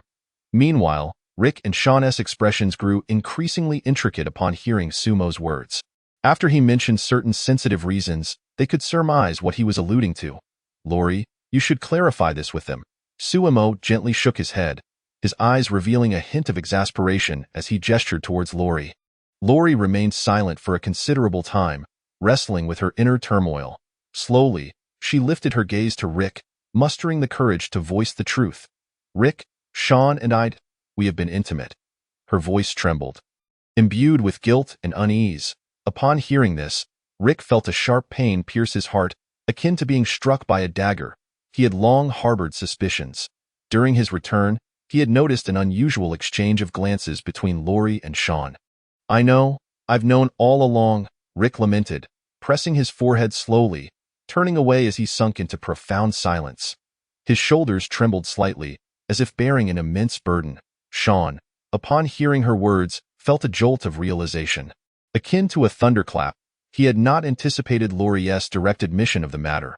Immediately, he turned to his silent brother, anxiety and guilt intertwining within him. His eyes were filled with self-reproach and regret, his fists clenching involuntarily. After a moment, Rick slowly turned back to face Sean and Lori, his voice hoarse as he said, "You thought I was dead in this damned world, didn't you?" A trace of sorrow and helplessness flickered in his eyes, as if questioning the unfairness of fate. Despite his profound pain, Rick endeavored to comprehend Sean and Lori's perspective. If he had truly perished, he might not only have accepted but even supported the development of their relationship. Yet the reality was that he was still alive. "Yes," Lori replied, her eyes brimming with remorseful tears as she covered her face, her voice choked with emotion. Sean lowered his head, unable to meet Rick's gaze. He expected Rick to refrain from immediately blaming him and Lori upon learning the truth, which intensified his sense of guilt. After Lori finished speaking, he He nodded heavily, murmuring a low yes. Observing the expressions on Lori and Sean's faces, Rick felt a pang of bitterness and turned away once more, lapsing back into silence. Now that the nature of your relationships has been clarified, let us discuss the matter of the child in Lori's womb. After the three had spoken at length, Sumo cleared his throat and began. Rick, Sean, and Lori immediately turned their attention to him, their eyes filled with tension and anticipation. Lori is expecting a child, but you cannot ascertain whose it is. I have a suggestion. Since Rick and Lori are married, let us provisionally declare Rick as the father. Sean, you could take on the role of the child's godfather. It wouldn't be out of the question for Carl to recognize you as such. His tone was steady and methodical, as if articulating a well-considered plan. What is a godfather? Sean furrowed his brow, confusion written across his face as he inquired. His eyes revealed curiosity towards this unfamiliar term, its akin to what you refer to as godparents. But without the religious obligations. Its comparable to being a biological parent without blood relations, Sumo patiently explained, his gaze focused on Sean, striving to ensure he comprehended the concept fully. Upon hearing this, Rick, Sean, and Lori fell into contemplation. Their eyes flickered with reflective light, as if weighing the pros and cons of Sumo's proposition in their minds. Perhaps Sumo's suggestion held merit? Yet would the other two agree?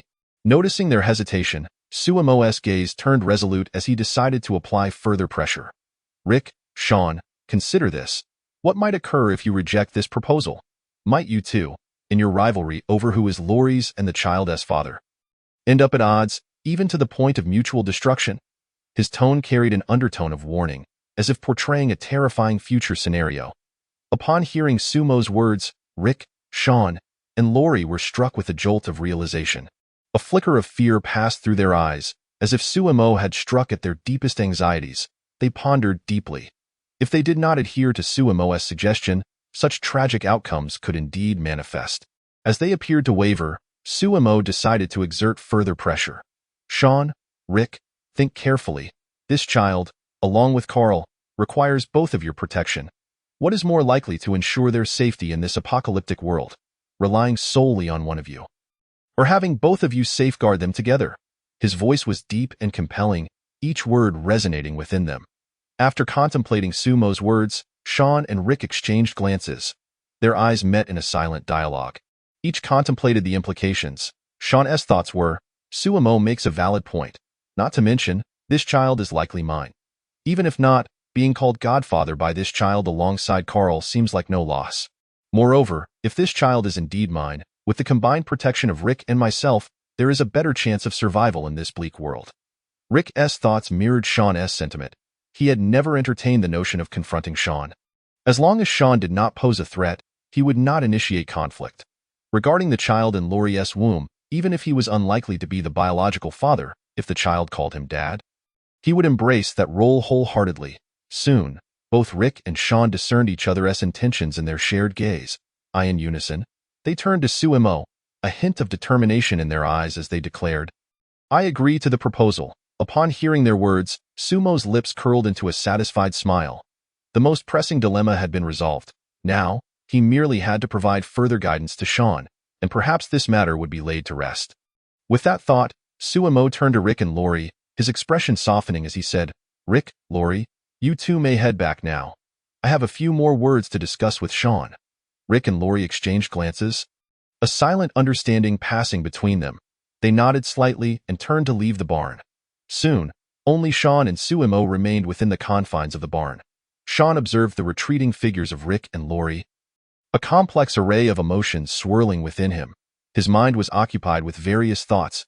Sumo approached Sean, gently patting his shoulder with a smile, still thinking about Lori. Sean stood in place, silent and pensive. His expression bore a grave weight, as if grappling with a difficult decision. Noticing this, Sumo continued, attempting to persuade Sean further. Consider this. Even if you were to eliminate Rick, what would Lori, Carl, and the child in Lori's womb think of you? His gaze bore into Sean, urging him to confront this harsh reality. If you were to kill their husband and father, would they still regard you as they once did? His tone held a questioning edge, as if seeking to awaken Sean's reason. You know that's impossible. If you take such an action, Lori, Carl, and the unborn child would not belong to you. they would harbor resentment towards you for a lifetime. His voice was low and serious, as if stating an unchangeable fact. Moreover, you and Rick have been good friends for years. Could you truly bring yourself to harm him? A hint of regret flickered in his eyes, seemingly mourning the bond of their brotherhood. There are plenty of fish in the sea.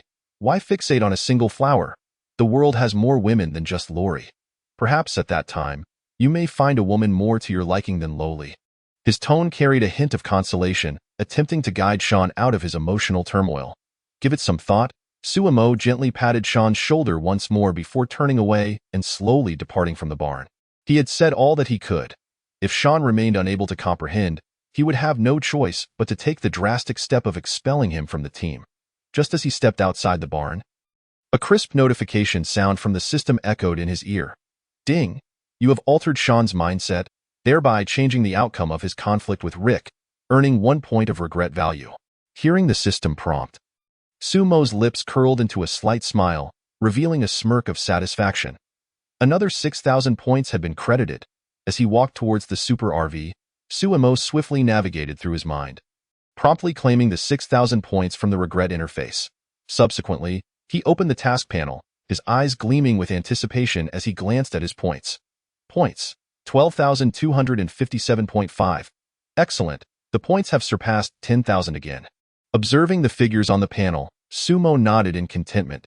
A sense of achievement radiated from his gaze, as if these points were the finest testament to his hard work. Exiting the system, Suemo arrived at the entrance of the Super RV. With a flick of his mind, the doors of the RV gradually swung open. He strode confidently into the spacious room in the living area. Amy, Beth, Maggie, and Andrea were seated on the sofa, their eyes fixated on the large LCD television mounted on the wall. The screen displayed a science fiction action film, with intense fight scenes and dazzling effects captivating their attention. Although the computer could neither receive signals nor connect to the internet, it had an extensive local library of films, TV shows, and anime. By merely searching for what they desired, they could easily find it. Suemo assessed the situation briefly before making his way to sit between Beth and Maggie. Did Suemo just disregard me? Watching him pass by and take a seat, Amy's eyes widened in surprise and discontent. A twinge of jealousy stirred within her. After all, she had arrived first. Naturally, Suemo could not overlook Amy. He keenly sensed her emotional shift. Noticing her sulky expression, he smiled and beckoned her over, saying, "Amy, come sit here." He gestured towards his thigh with a twinkle in his eye, filled with affection, as if soothing a petulant child. Amy glanced at Andrea beside her. Her cheeks instantly flushed, and she stood up, somewhat bashfully. She then cautiously approached Suemo and sat down in front of him. Suemo instinctively wrapped his arm around her delicate waist. Their bodies pressed closely together as if they were one. While Beth and Maggie were slightly on the leaner side, though delightful to embrace, they paled in comparison to Amy's perfectly balanced and alluring figure. Suemo held Amy tightly, resting his face against her golden locks. Inhaling deeply, a look of bliss adorned his face, as if he were enveloped in this warm atmosphere. Feeling Sumo's breath on her back, Amy shivered slightly, as if stirred at her most sensitive core. Her expression became increasingly shy, the blush creeping down to her ears. Beth and Maggie, witnessing this scene, felt no jealousy. After all, Amy, as Sumo's primary girlfriend, was deserving of such treatment. Meanwhile, Andrea felt somewhat out of place as she observed the lively quartet, glancing at her own solitary self, akin to a stray dog on the roadside. Not only had she been inadvertently fed dog food, but she also felt as though she had been kicked aside. "I'm a bit tired. I think I'll return to my room to sleep," Andrea announced, standing up with a hint of melancholy, making her way to her room. Chapter 61. Winning over Beth, Spider Sense upon seeing Andrea leave. Sumo's lips curled into a sly smile as he turned to Amy, Beth, and Maggie, softly chuckling. "The onlookers have departed. I need not stand watch tonight." A glimmer of anticipation danced in his eyes, hinting at the delightful moments to come. Following the blood moon of last night, the surrounding zombies had been temporarily eradicated. Moreover, with the reconnaissance drones in place, entrusting the watch to others posed no issue. Upon hearing Sumo's words, both Amy and Maggie felt their cheeks flush with warmth, their heads bowed shyly. Their gazes revealed a mixture of bashfulness and eagerness, clearly aware of what was to unfold. Beth's eyes flickered with confusion, Yet observing Amy and Maggie's expressions, she gradually comprehended, and a blush crept onto her face as well. Let us head to the master bedroom. Engaging in such activities here would not be ideal should Andrea happen to stumble upon us. Suemo spoke gently to the three, then reached out, lightly patting Amy's curvaceous posterior. Amy's face deepened in hue. Rising from Sumo's lap, her eyes filled with playful reproach. Moments later, Suemo led Amy, Beth, and Maggie into the master bedroom. The bed in the master bedroom nearly occupied half the space of the room. Suemo regarded the expansive bed, pondering that it could comfortably accommodate not only 4 people, but even 8 or 9 without feeling cramped. Amy, Beth, and Maggie sat side by side on the edge of the bed, their eyes betraying a blend of shyness and anticipation, each presenting themselves as ripe for the picking. Suemo walked past Amy and Maggie, his steps momentarily pausing until he halted before Beth. Having already tasted Amy and Maggie, Beth remained uncharted territory, making her the perfect choice for tonight's main course. As Suemo approached her, Beth felt her heart race violently, a flutter of excitement coursing through her. Since Suemo had agreed to her, she had been eagerly awaiting this day. Suemo reached out, gently lifting Beth's chin. His gaze brimmed with tenderness and affection as he said, "Beth, you shall be the main course tonight." Beth's delicate, doll-like face flushed crimson at Sumo's warm smile. She lowered her head slightly, her voice tinged with shyness as she stammered, "Suemo, I doubt this is my first time. I might not be very skilled." "Not skilled? No worries, I shall guide you." Suemo replied with a smile, tenderly caressing Beth's charming visage. His movements were slow and gentle as he gradually disrobed her, revealing her fair and supple skin, which unfolded entirely before his gaze. Sumo's eyes gleamed with admiration, as though Beth were a stunning masterpiece crafted by a master artist. Though she appeared somewhat slender, her figure was indeed curvaceous and well-proportioned. Suemo squinted slightly, appreciating her beauty for a few moments before leaning in closer, his mouth parting softly. The following morning, sunlight filtered through the curtains, gently illuminating the grand bed. Suemo slowly awakened amidst the warm glow, rising from the soft bedding. "Ding! Congratulations to the host for winning over Beth. You have gained an additional 5 bonus to all basic attributes, bringing your total bonus to 15. The crisp notification from the system resonated in his ears, and Suemo instantly felt a surge of newfound strength coursing through his body, enhancing his capabilities further. With a thought, he summoned the character panel before him. Name: Suemo. Faction: Abandoned Quarry Camp. Position: Leader. Strength: 14.2.1. Speed: 13.1.95. Constitution: 17.2.55. Mentality: 24.3.6. Skills: Zombie Antibody. Top-tier combat, top-tier marksmanship, harem aura, flash impact, points: 12,257.5. Not bad. Suemo surveyed the character panel, nodding in satisfaction. A sense of accomplishment and fulfillment radiated from him. The personal shop should have refreshed as well. Let us see what good items are available today. Suemo silently mused, closing the character panel. He then accessed the personal shop. Conan's solar skateboard, 1,000 points, limited to 1 purchase. A kunai, 1 point, no restrictions. Divine light stick, one-time use. 300,000 points, limited to 1 purchase. Spider sense, 10,000 points, limited to 1 purchase. Terminator T, 800, 1,000,000 points, limited to 1 purchase. Advanced Strength Enhancement Potion, 20,000 points, limited to 1 purchase. Advanced Speed Enhancement Potion, 20,000 points, limited to 1 purchase. Advanced Constitution Enhancement Potion, 20,000 points, limited to 1 purchase. Advanced Mental Enhancement Potion, 100,000 points, limited to 1 purchase. Refreshes daily at midnight. Next refresh time: 16 hours 46 minutes. Sumo's gaze swept over the array of items, beginning to scrutinize each one carefully. Conan's solar skateboard, one of the high-tech creations crafted by Dr. Agasa for Conan and Detective Conan, equipped with a high-performance solar engine powered by sunlight. The maximum speed is dictated by solar energy, approximately 80 km per hour. It can only be used effectively during the day, but after charging throughout the day, it can be utilized for about 30 minutes at night. Suemo furrowed his brow slightly, pondering to himself. This contraption seems rather superfluous. falling into that category of items that one might regret not purchasing, yet upon acquisition, feels rather useless. After a brief moment of contemplation, he gently shook his head.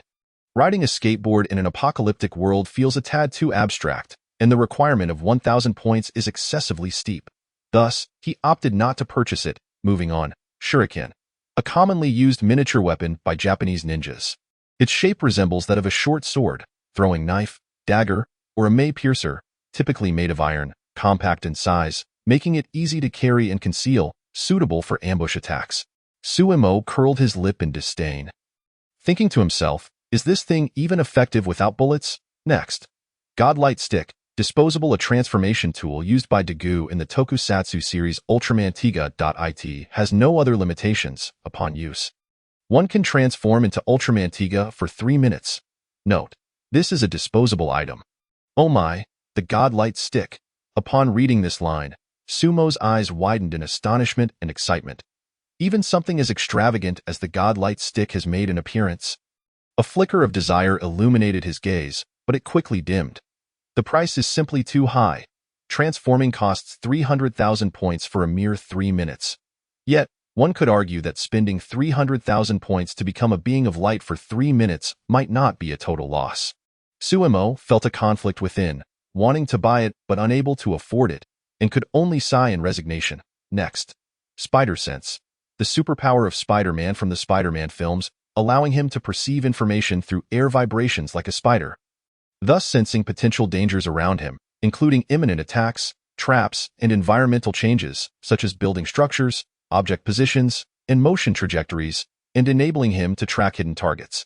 As Suemo read the description of Spider Sense, his eyes lit up, gleaming with excitement. This is a valuable item, a life-saving technique, and it seems to be on sale. The last time it appeared, it was 100,000 points, but now it's only 10,000 points, an immediate discount of 90,000 points. Without hesitation, Suemo mentally added it to his purchase list. Next. Terminator T-800. One of the robots from the Terminator film series, it is a formidable machine with a sturdy metallic body, strong impact resistance, and immense mechanical strength, capable of executing various combat tasks, such as close-quarters combat and weapon manipulation. It operates efficiently and with clear objectives, unwavering in its mission execution, unaffected by emotions, making it a highly lethal combat machine. This one is also appealing, but unfortunately, it costs 1,000,000 points, far beyond my means. Suemo lamented internally, shaking his head in resignation. He continued to peruse. Advanced Strength Enhancement Potion, a high-grade potion that permanently boosts strength attributes, increasing them by 100 points upon use. Advanced Speed Enhancement Potion, a high-grade potion that permanently boosts speed attributes, increasing them by 100 points upon use. Advanced Constitution Enhancement Potion, a high-grade potion that permanently boosts constitution attributes, increasing them by 100 points upon use. Advanced Mental Enhancement Potion, a high-grade potion that permanently boosts mental attributes, increasing them by 100 points upon use. What a veritable potion wholesaler! Suemo remarked, unable to suppress a smirk as he scrutinized the subsequent 4 items. His expression was a blend of exasperation and jest, as if engaging in a dialogue with this seemingly absurd list of products. High-grade potions, seldom seen, have all appeared at once. A flicker of surprise crossed his eyes, only to be swiftly replaced by disappointment. Alas, the disparity in points renders them unattainable, particularly the mental enhancement potion. He furrowed his brow, filled with confusion. Why is yours priced at 100,000, while the others are merely 20,000? What makes you so special? The description offered no apparent advantages. He questioned internally, attempting to discern the rationale behind its exorbitant price. The most crucial enhancements, strength, speed, and constitution, yield palpable changes in his body, yet the mental attribute, despite nearing 30 points cumulatively, eludes him in terms of discernible effect. He narrowed his eyes, lost in thought, seeking clues from past experiences regarding the influence of mental attributes.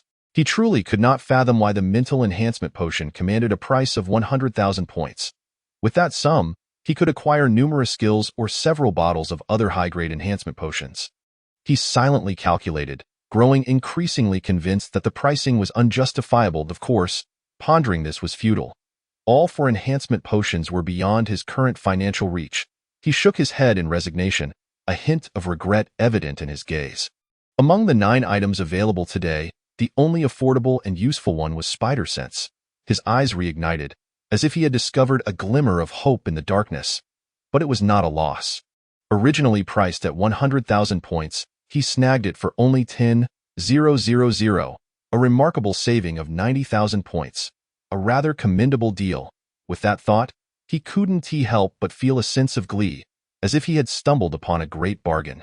Moreover, Spider Sense would be immensely beneficial for him at this stage and beyond. Purchasing it was undoubtedly wise. His eyes brimmed with confidence and anticipation, firmly believing in the utility of Spider Sense. Ding! Spider Sense, exchange successful. Current remaining points, 2257. 5. Alas, I'm poor again. This item truly drains resources. Suemo sighed inwardly as he gazed at the system prompt revealing his remaining points. A sense of melancholy washed over him, as if witnessing his hard-earned wealth dissipate rapidly. Exiting the system, Suemo slowly rose from the large bed. He stretched lazily, yet instinctively glanced at the 3 lovely figures lying beside him. Observing the trio, he felt a twinge of emotion. Even with his current physique, he found himself unable to achieve complete satisfaction amidst their relentless advances. His brow furrowed, a flicker of dissatisfaction crossing his face. He found himself reminiscing about Ada Wong, who truly knew how to extract pleasure. Displaying a compatibility with his body that was virtually perfect, a hint of nostalgia flickered in his eyes as he recalled a cherished time. Of course, that was not to say that Amy, Beth, and Maggie were lacking. Their compatibility with him was also high, reaching at least 99%. However, their stamina fell short, unable to endure prolonged exertion. A hint of pity shone in his eyes, as if lamenting their fatigue. He gently kissed each of their foreheads. His movements tender, filled with affection, Suemo then donned his clothes, tidied himself up, and made his way toward the master bedroom door. There were still pressing matters to attend to today, namely, the assault on the prison. A glimmer of determination flashed in his eyes, as if he could already envision the splendid scene following the successful breach of the prison. Once they conquered the prison, he could deploy the watchtower cannon and similar equipment. With that thought, excitement sparkled in his gaze, as he envisioned a steady influx of points. That would be a fixed 600 points daily. If they encountered a blood moon, it could be as much as 1,200 points. Silently calculating, he brimmed with anticipation for future gains. Furthermore, with a stronghold established, he could continuously develop and expand, ultimately recruiting more workers to assist him in earning points. A smug smile crept onto his face. As he envisioned his influence steadily expanding, he had already begun to look forward to waking each day in bed, greeted by the system notification indicating he had earned 10,000 or even tens of thousands of points. Closing his eyes, he immersed himself in that beautiful future. Outside the Super RV, Rick and the others had long been waiting. They stood or sat, their expressions filled with anticipation, occasionally glancing toward the RV.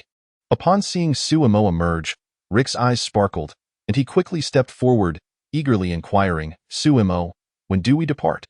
His gaze was filled with yearning, as if he could hardly wait to embark on this journey. Depart? Suemo glanced at the others outside the RV, momentarily taken aback, his face displaying surprise. "Have you all prepared your supplies and luggage?" His eyes scanned the group, searching for answers in their expressions. "We prepared everything last night, just waiting for your command." Carol stepped forward, her tone resolute.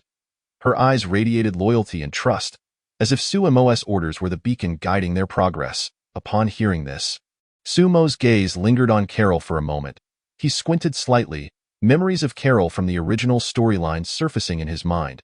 In the original narrative, Carol underwent a transformation into a female killing machine after the deaths of Ed and Sophia, ultimately earning the moniker Mama Carol, their essay saying.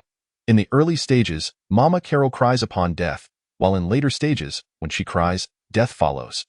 However, he wondered if, having altered Sophia's fate, Carol could still evolve into the formidable woman she became later on. He pondered silently within, a flicker of curiosity flashing in his eyes. After a brief moment of contemplation, Suemo withdrew his gaze from Carol, redirecting it towards the others in the camp. With a resolute demeanor, he proclaimed, "Since everyone is prepared, let us embark immediately." The The sooner we seize the prison, the sooner we can take refuge within. His voice resonated powerfully, as if imparting an unwavering belief in their imminent triumph. Indeed, at Sumo's command, the group stirred with renewed vigor, swiftly setting their plans into motion. Their eyes sparkled with determination, as if they were on the brink of a glorious battle. Soon, vehicles began to depart from the farm, the roar of their engines intertwining like a symphony heralding their departure. A few hours later, outside the prison gates, to the right of the imposing entrance stood a stone pillar inscribed with the words West Georgia Correctional Facility. The collective gaze of the group was drawn to this monument, their eyes alight with curiosity and anticipation. As they beheld the prison before them, excitement bubbled within. Joyful smiles graced their faces, as if they glimpsed a beacon of hope for the future. The prison was encircled by 3 strands of barbed wire fencing, with towering watchtowers at each corner. Sumo lifted his gaze, his eyes scanning the defenses with a critical eye, assessing their strength. Inside the barbed wire enclosure lay a verdant lawn, further protected by reinforced concrete walls and watchtowers, beyond which were the various structures of the prison itself. Once they conquered this stronghold, the undead would no longer instill fear in their hearts. The group's expressions were filled with longing, as if they envisioned a safe haven awaiting them. Gazing at the prison, Rick inhaled deeply, a look of exhilaration lighting up his face as he uttered an inspiring remark. Look, most of the undead here are dressed in guard and inmate uniforms, indicating that this prison fell long ago. The presence of a cafeteria and a medical room suggests that it still holds a substantial stockpile of food and medicine.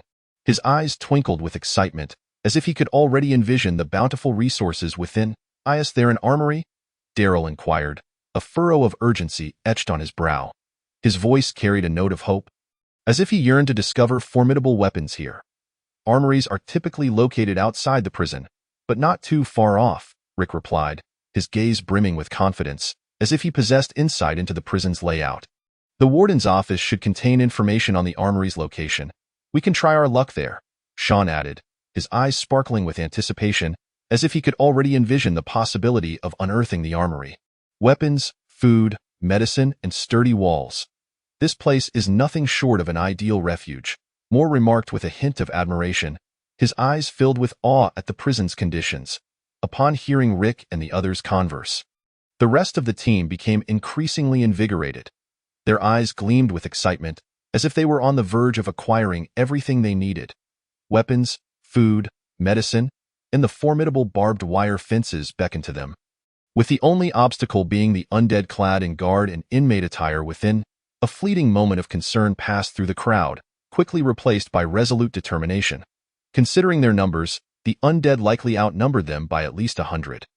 Though the good news was that they appeared scattered, Sumo narrowed his eyes slightly, observing the activity within the prison as he secretly devised a strategy. Sumo, how do we plan to take this prison? Our ammunition is running low. Hershel approached Sumo, his eyes filled with worry as he glanced towards the prison not far away. Upon seeing the prison, he felt increasingly grateful for having accepted Sumo's invitation. Yet, at that moment, anxiety clouded his expression, for the method of conquering the prison remained a conundrum. Rick, Sean, Daryl, Glenn, and the others also turned their gazes towards Sumo, their eyes brimming with expectation, as if he were the beacon leading them out of their predicament. The blood moon from the previous night had nearly depleted their ammunition reserves. Now, faced with such a horde, they feared they might not even have enough bullets to dispatch half of them. Their eyes reflected a sense of helplessness and concern, as if they were trapped in a dire situation. Chapter 63. Clearing the prison bullets and firearms. You should have mentioned this earlier, during my outing on the night of the blood moon. I stumbled upon an armory at a motel, where I found numerous guns and ammunition. Wait for me a moment.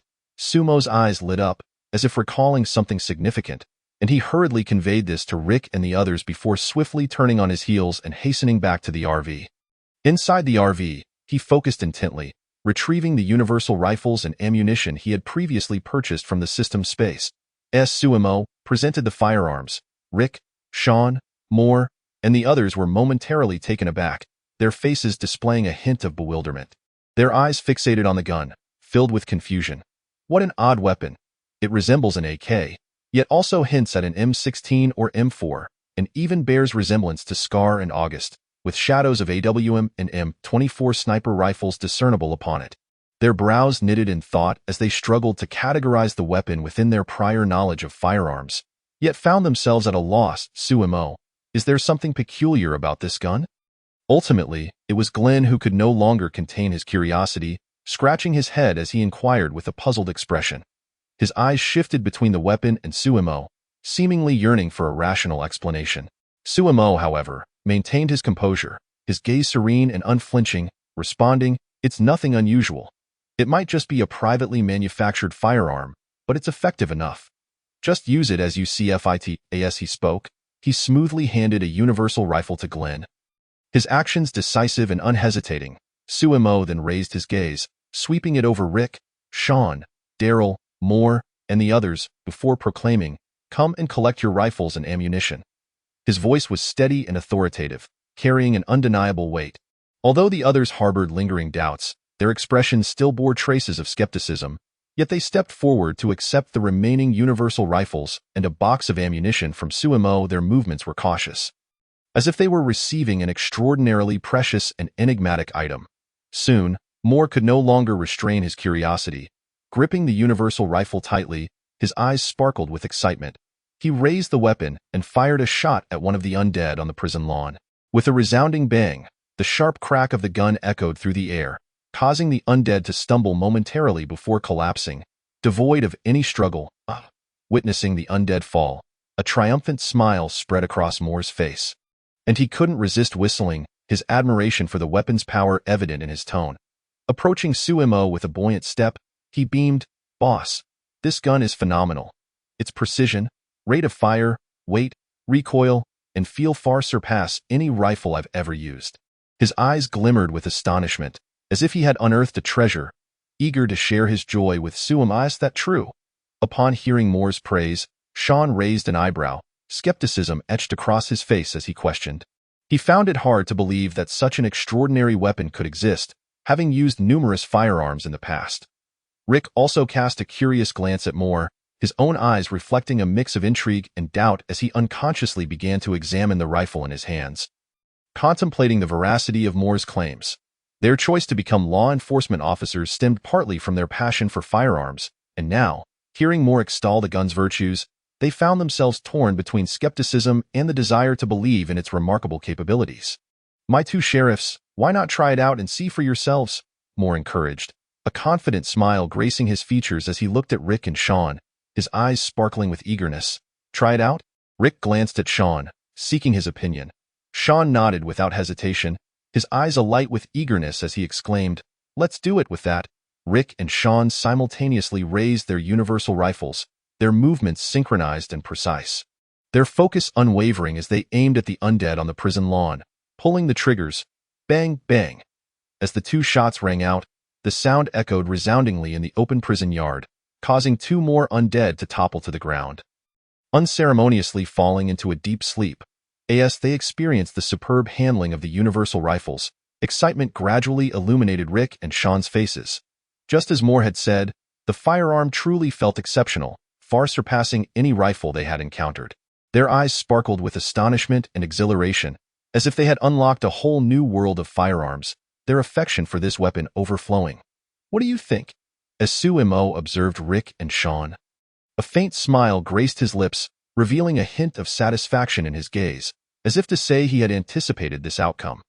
The firearms produced by the system were indeed exceptional, boasting unparalleled precision, handling, and power. He mused quietly to himself, thoroughly pleased with the weapon's performance.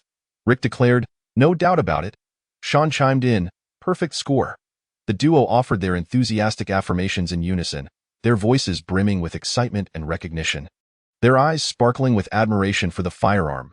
Sumo replied with a calm smile, "In that case, let us swiftly eliminate the walkers within.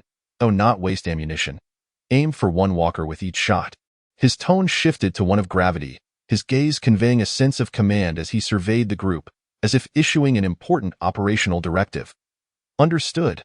The others responded, invigorated, gripping their universal rifles firmly, their expressions resolute as they commenced firing at the walkers on the prison lawn. Their focused demeanor suggested that, at this moment, the only entities worthy of their attention were the walkers that needed extermination.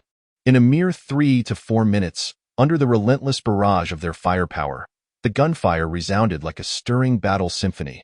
Soon, the lawn, along with the visible walkers outside the prison, had been entirely cleared, leaving a chaotic scene strewn with fallen walkers. Let us proceed. After confirming the area was secure, Suemo nodded slightly, his eyes reflecting determination as he addressed the others. His voice was steady and powerful, resonating clearly in the now quiet environment. Without delay, Suemo climbed into the RV, skillfully starting the engine and guiding the others toward the prison gate, before opening the heavy door and driving the RV onto the prison lawn. Standing on the grassy expanse, the others wore expressions of joy, their faces illuminated by the triumph of victory and the anticipation of what lay ahead. They exchanged glances, excitement glimmering in their eyes. As if a new, safe living environment was within reach, Suemo also descended from the RV, his strides confident as he surveyed his surroundings, then announced, "Next, let us allocate the upcoming operational tasks." His voice was solemn and dignified, prompting an immediate silence among the group as they fixed their gazes upon him, awaiting his instructions.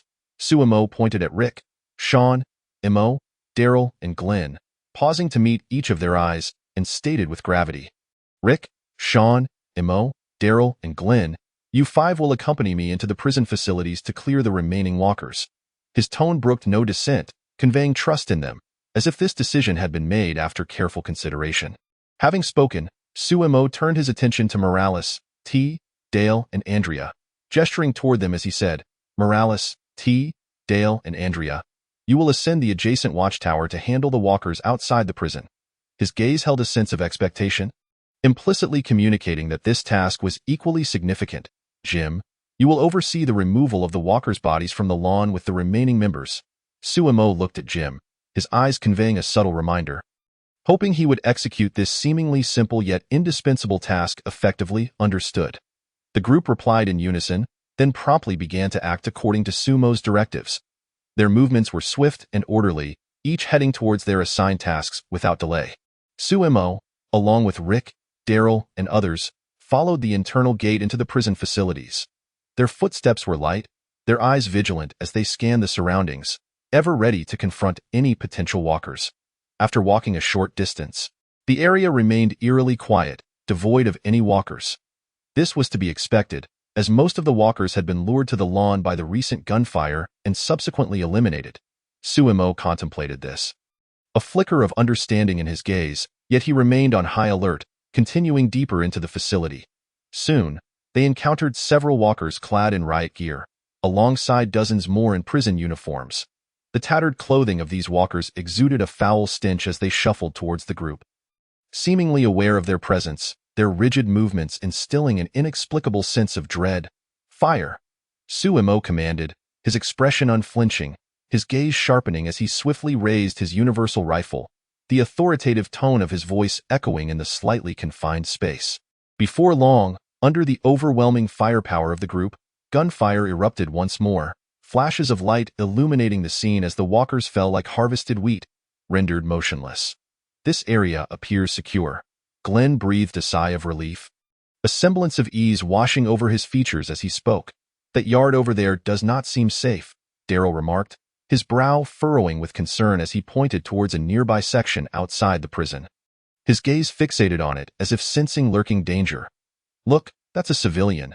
Daryl indicated a walker on the ground wearing civilian clothing, a flicker of regret crossing his face, mourning the transformation of an ordinary life into that of a walker. Sean scratched his head, a frown etched on his forehead as he solemnly observed, "It seems the prison is teeming with walkers that have surged in from outside." His eyes reflected worry, realizing the situation within the prison was more complex than anticipated. Suemo nodded, his expression serious as he stated, "Our mission today is to eliminate all the walkers within the prison and simultaneously repair any breaches in the facility." His tone was resolute, as if he had already committed himself to this formidable task. "Today? Is there enough time?" Glenn inquired, scratching his head in confusion, doubt evident in his eyes as he regarded Suemo, seemingly skeptical that so many tasks could be accomplished in a single day. Suemo contemplated briefly, a thoughtful gleam in his eyes before he spoke. "Let us first clear the walkers outside the prison. Once we have done that, you will search for any breaches in the prison." "Use wood," stones, or whatever materials you can find to temporarily seal them. I will handle the remaining walkers inside the prison facilities." His gaze swept over the group, his voice steady, attempting to convey the feasibility of this operational plan. "You alone will clear the walkers inside the prison facilities? That seems perilously risky. Can you manage it by yourself?" Rick furrowed his brow, concern and confusion evident in his expression as he regarded Suemo. Much like a worried family member preparing for an adventure, Suemo chuckled softly, patting Rick's shoulder with a gentle yet firm motion, his eyes radiating confidence and reassurance as he replied, "Fear not. Rick, I am far more formidable than you might imagine." His warm and steadfast smile aimed to alleviate Rick's apprehensions. Having said that, Sumo's expression shifted to seriousness, and he declared in a commanding voice, "Execute the orders." His resonant and authoritative tone left no room for doubt, exuding an invisible force that compelled the group to comply. Yes. Though the others harbored lingering concerns, they acquiesced, their expressions tinged with resignation. Yet they understood the gravity of military orders and could only proceed as instructed. Before long, the walkers outside the prison facilities were entirely eliminated, and Rick and the others followed Sumo's guidance to seek out and secure the prison's breaches. Suemo, meanwhile, approached the prison facility's main entrance alone. Taking a deep breath, his eyes filled with determination, he pushed open the heavy door and stepped inside. Upon entering, he was greeted by a floor littered with waste paper and debris. The surroundings in disarray and an unsettling silence, as not a single walker was in sight. Suemo surveyed the environment, noting the circular table and chairs strewn about, and the iron staircase leading to a small restroom-sized room on the opposite wall. Mentally mapping the layout and potential dangers, carefully ascending the staircase, Suemo took each step with caution, his eyes scanning the area for any sudden appearances of walkers. At last, he reached the small room.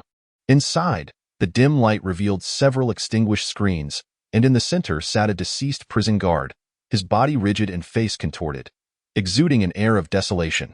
A set of keys dangled from the guard's waist, standing out conspicuously in the dimness.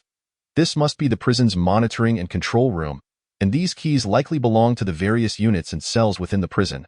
Suemo pondered silently. A frown of gravity crossing his features, he approached cautiously, drawing his weapon to ensure the guard posed no threat before swiftly retrieving the keys from the guard's waist, his movements both rapid and cautious. Chapter 64. The Prison Quintet. Upon acquiring the key, Sumo's eyes gleamed with resolute determination as he gradually extended his hand to unlock the cell door. With steady steps, he made his way down the corridor. Venturing deeper into the prison, at this moment, he felt an overwhelming confidence, bolstered by his spider sense, fully aware that any slight disturbance in his surroundings would not escape his perception. Armed with a machete, Suemo scanned the area with vigilant eyes, each step taken with utmost caution as he delivered fatal strikes to the corpses littering the corridor, ensuring no latent threats remained. Simultaneously, he meticulously searched every corner, cleansing the prison of the undead that roamed within its confines. Before long, after a thorough sweep, Suemo had eradicated all the undead from the various cell units. He then found himself standing before a pair of white double doors, which were securely fastened by a heavy chain. Above the doors, the word cafeteria was inscribed in clear letters. Upon seeing those characters, memories surged forth in Sumo's mind. He recalled that within the storage room of the cafeteria resided the members of the prison quintet. Their names were Thomas, Axel, Autica, Andrew, and the imposing big guy. Thomas, the leader of the group, was robust and possessed a brutal demeanor. He had once attempted to kill Rick, but was unexpectedly slain by Rick first. Big Guy lived up to his name, being exceptionally large and formidable, yet met a grim fate when he was brutally crushed by Thomas after being bitten by a zombie. Andrew, a frail African-American man, was fiercely loyal to Thomas. After Thomas was killed by Rick, he fled deeper into the prison and subsequently lured zombies inside to attack, ultimately leading to the deaths of Tizai and Lori. He too met his end at the hands of Oscar. Axel and Oscar were the somewhat kinder members of the quintet. Following Andrew's actions, they assisted Rick's group in eliminating the zombies. Otherwise, there might have been further casualties among Rick's team. Their own demises were tragic as well. Oscar was shot dead by Woodbury's men while Rick's group attempted to rescue Daryl, and Axel was executed by the governor during the first attack on the prison in front of Carol. In a fleeting moment, Suemo devised a plan in his mind, a flicker of resolve crossing his gaze. With a firm grip on the machete, he forcefully severed the chain binding the door. As the chain snapped, he gradually pushed the door open, his sharp eyes scanning the cafeteria with keen scrutiny. Soon enough, behind the barred window of the storage room to his left, he spotted the members of the prison quintet. They were crouched against the bars, their eyes wide with curiosity at the sudden appearance of Suemo. Raise your hands and step forward one by one. Do not attempt any tricks, Suemo commanded with a steely gaze, brandishing his handgun with an air of authority. Who are you? What has transpired outside? The quintet, led by Thomas, emerged with expressions of confusion and bewilderment. As they approached Suemo, Thomas's eyes glinted with malice, his hand instinctively reaching for the pistol at his waist. Without a moment's hesitation, Sumo's expression hardened. Upon witnessing Thomas's intent, he decisively pulled the trigger, swiftly ending Thomas's life. The other 4 members of the prison quintet were left pale with shock, their bodies trembling uncontrollably. No, shouted the diminutive prisoner Andrew, his eyes wide with rage and sorrow as he brandished a fruit knife, preparing to charge at Suemo. Remaining unflappable, Suemo aimed his gun squarely at Andrew, his expression devoid of emotion, and pulled the trigger. Andrew fell lifelessly to the ground, a new wound in his chest, his eyes closing as he succumbed to an endless darkness. Ding! You have slain Andrew. Eliminating the regret of Tizai being killed by the zombies he released, gaining 1 regret point. Ding! You have slain Andrew. Eliminating the regret of Lori being killed by the zombies he released, gaining 1 regret point. Excellent, 2 regret points. Another 15,000 points added to my total. Suemo mused inwardly, a smile unconsciously creeping to his lips. After checking the system interface for regret points, his score now stood at 17469.5. Witnessing Sumo's sudden violence against Thomas and Andrew, the remaining 3 fell to their knees, terror-stricken, clutching their heads tightly.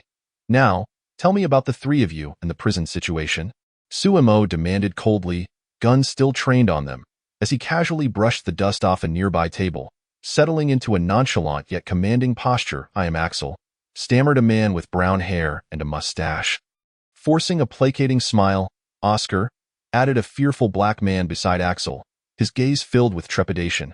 The towering figure, clearly Big Guy, nervously interjected, They call me Big Guy. Proceed, Suemo replied with an indifferent tone, continuing to aim his weapon at them while crossing his legs. Embodying a relaxed yet oppressive demeanor, fearful of Sumo's audacity, the 3 men remained silent, paralyzed by the brutal display they had just witnessed. The prison has erupted in chaos.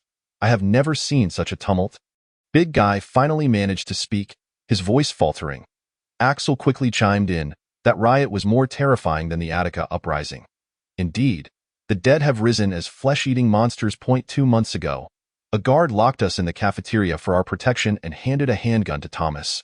But he never returned, Oscar recounted, his gaze involuntarily drifting to Thomas's lifeless form, now riddled with a new hole in his chest.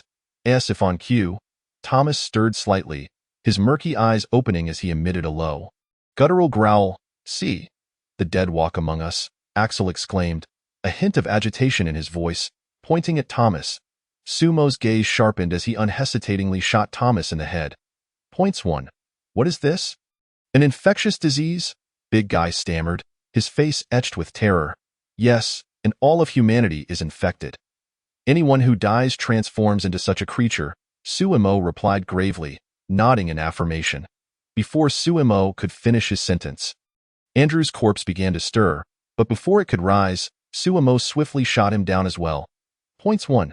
We had hoped that the military or the National Guard would come to rescue us, Oscar murmured, glancing at the bodies nearby, his voice trembling with fear. There are no more military forces, Suemo stated flatly, his tone imbued with an undeniable certainty. What do you mean? Axel asked, confusion knitting his brows. There is no military, no government, no hospitals, no police.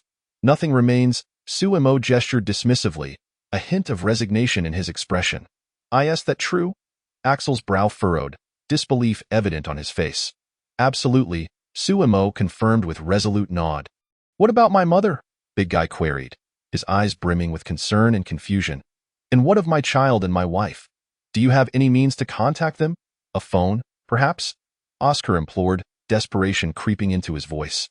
There are no phones, no computers, no means of long-distance communication. As far as we know, over 90% of humanity is either dead or transformed into those monsters. Suemo gestured towards the bodies of Thomas and Andrew, an expression of compassion flickering in his eyes. The outside world has become a hell for ordinary people, Suemo added. As his words sank in, the three prisoners exchanged glances, their faces paling as they absorbed the grim reality. Observing their silence, Sumo's expression remained stern as he continued. This prison is now under the control of me and my team. I offer you two choices. First, join my team and obey my orders. Should you choose this path, I advise against any treachery, for the consequences will be far worse than you can imagine. A glint of menace flickered in his gaze, his words laced with intimidation. Second, I can provide you with some decent weapons and food, and you can venture outside to test your luck. You have 1 minute to decide. Sumo's willingness to grant them an opportunity stemmed from the fact that their performances in the original play were commendable.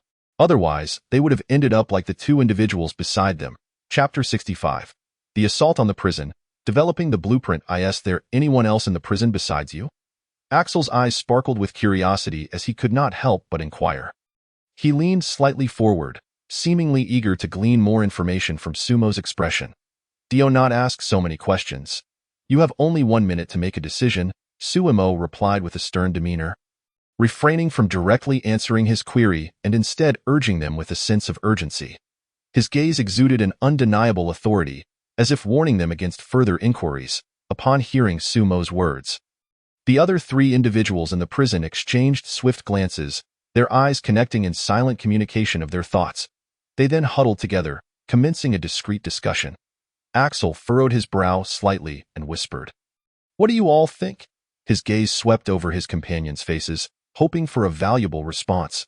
The burly man revealed a glimmer of longing in his eyes as he murmured, "I want to see my mother." His expression was conflicted, caught in a difficult choice between familial affection and the perils of the outside world.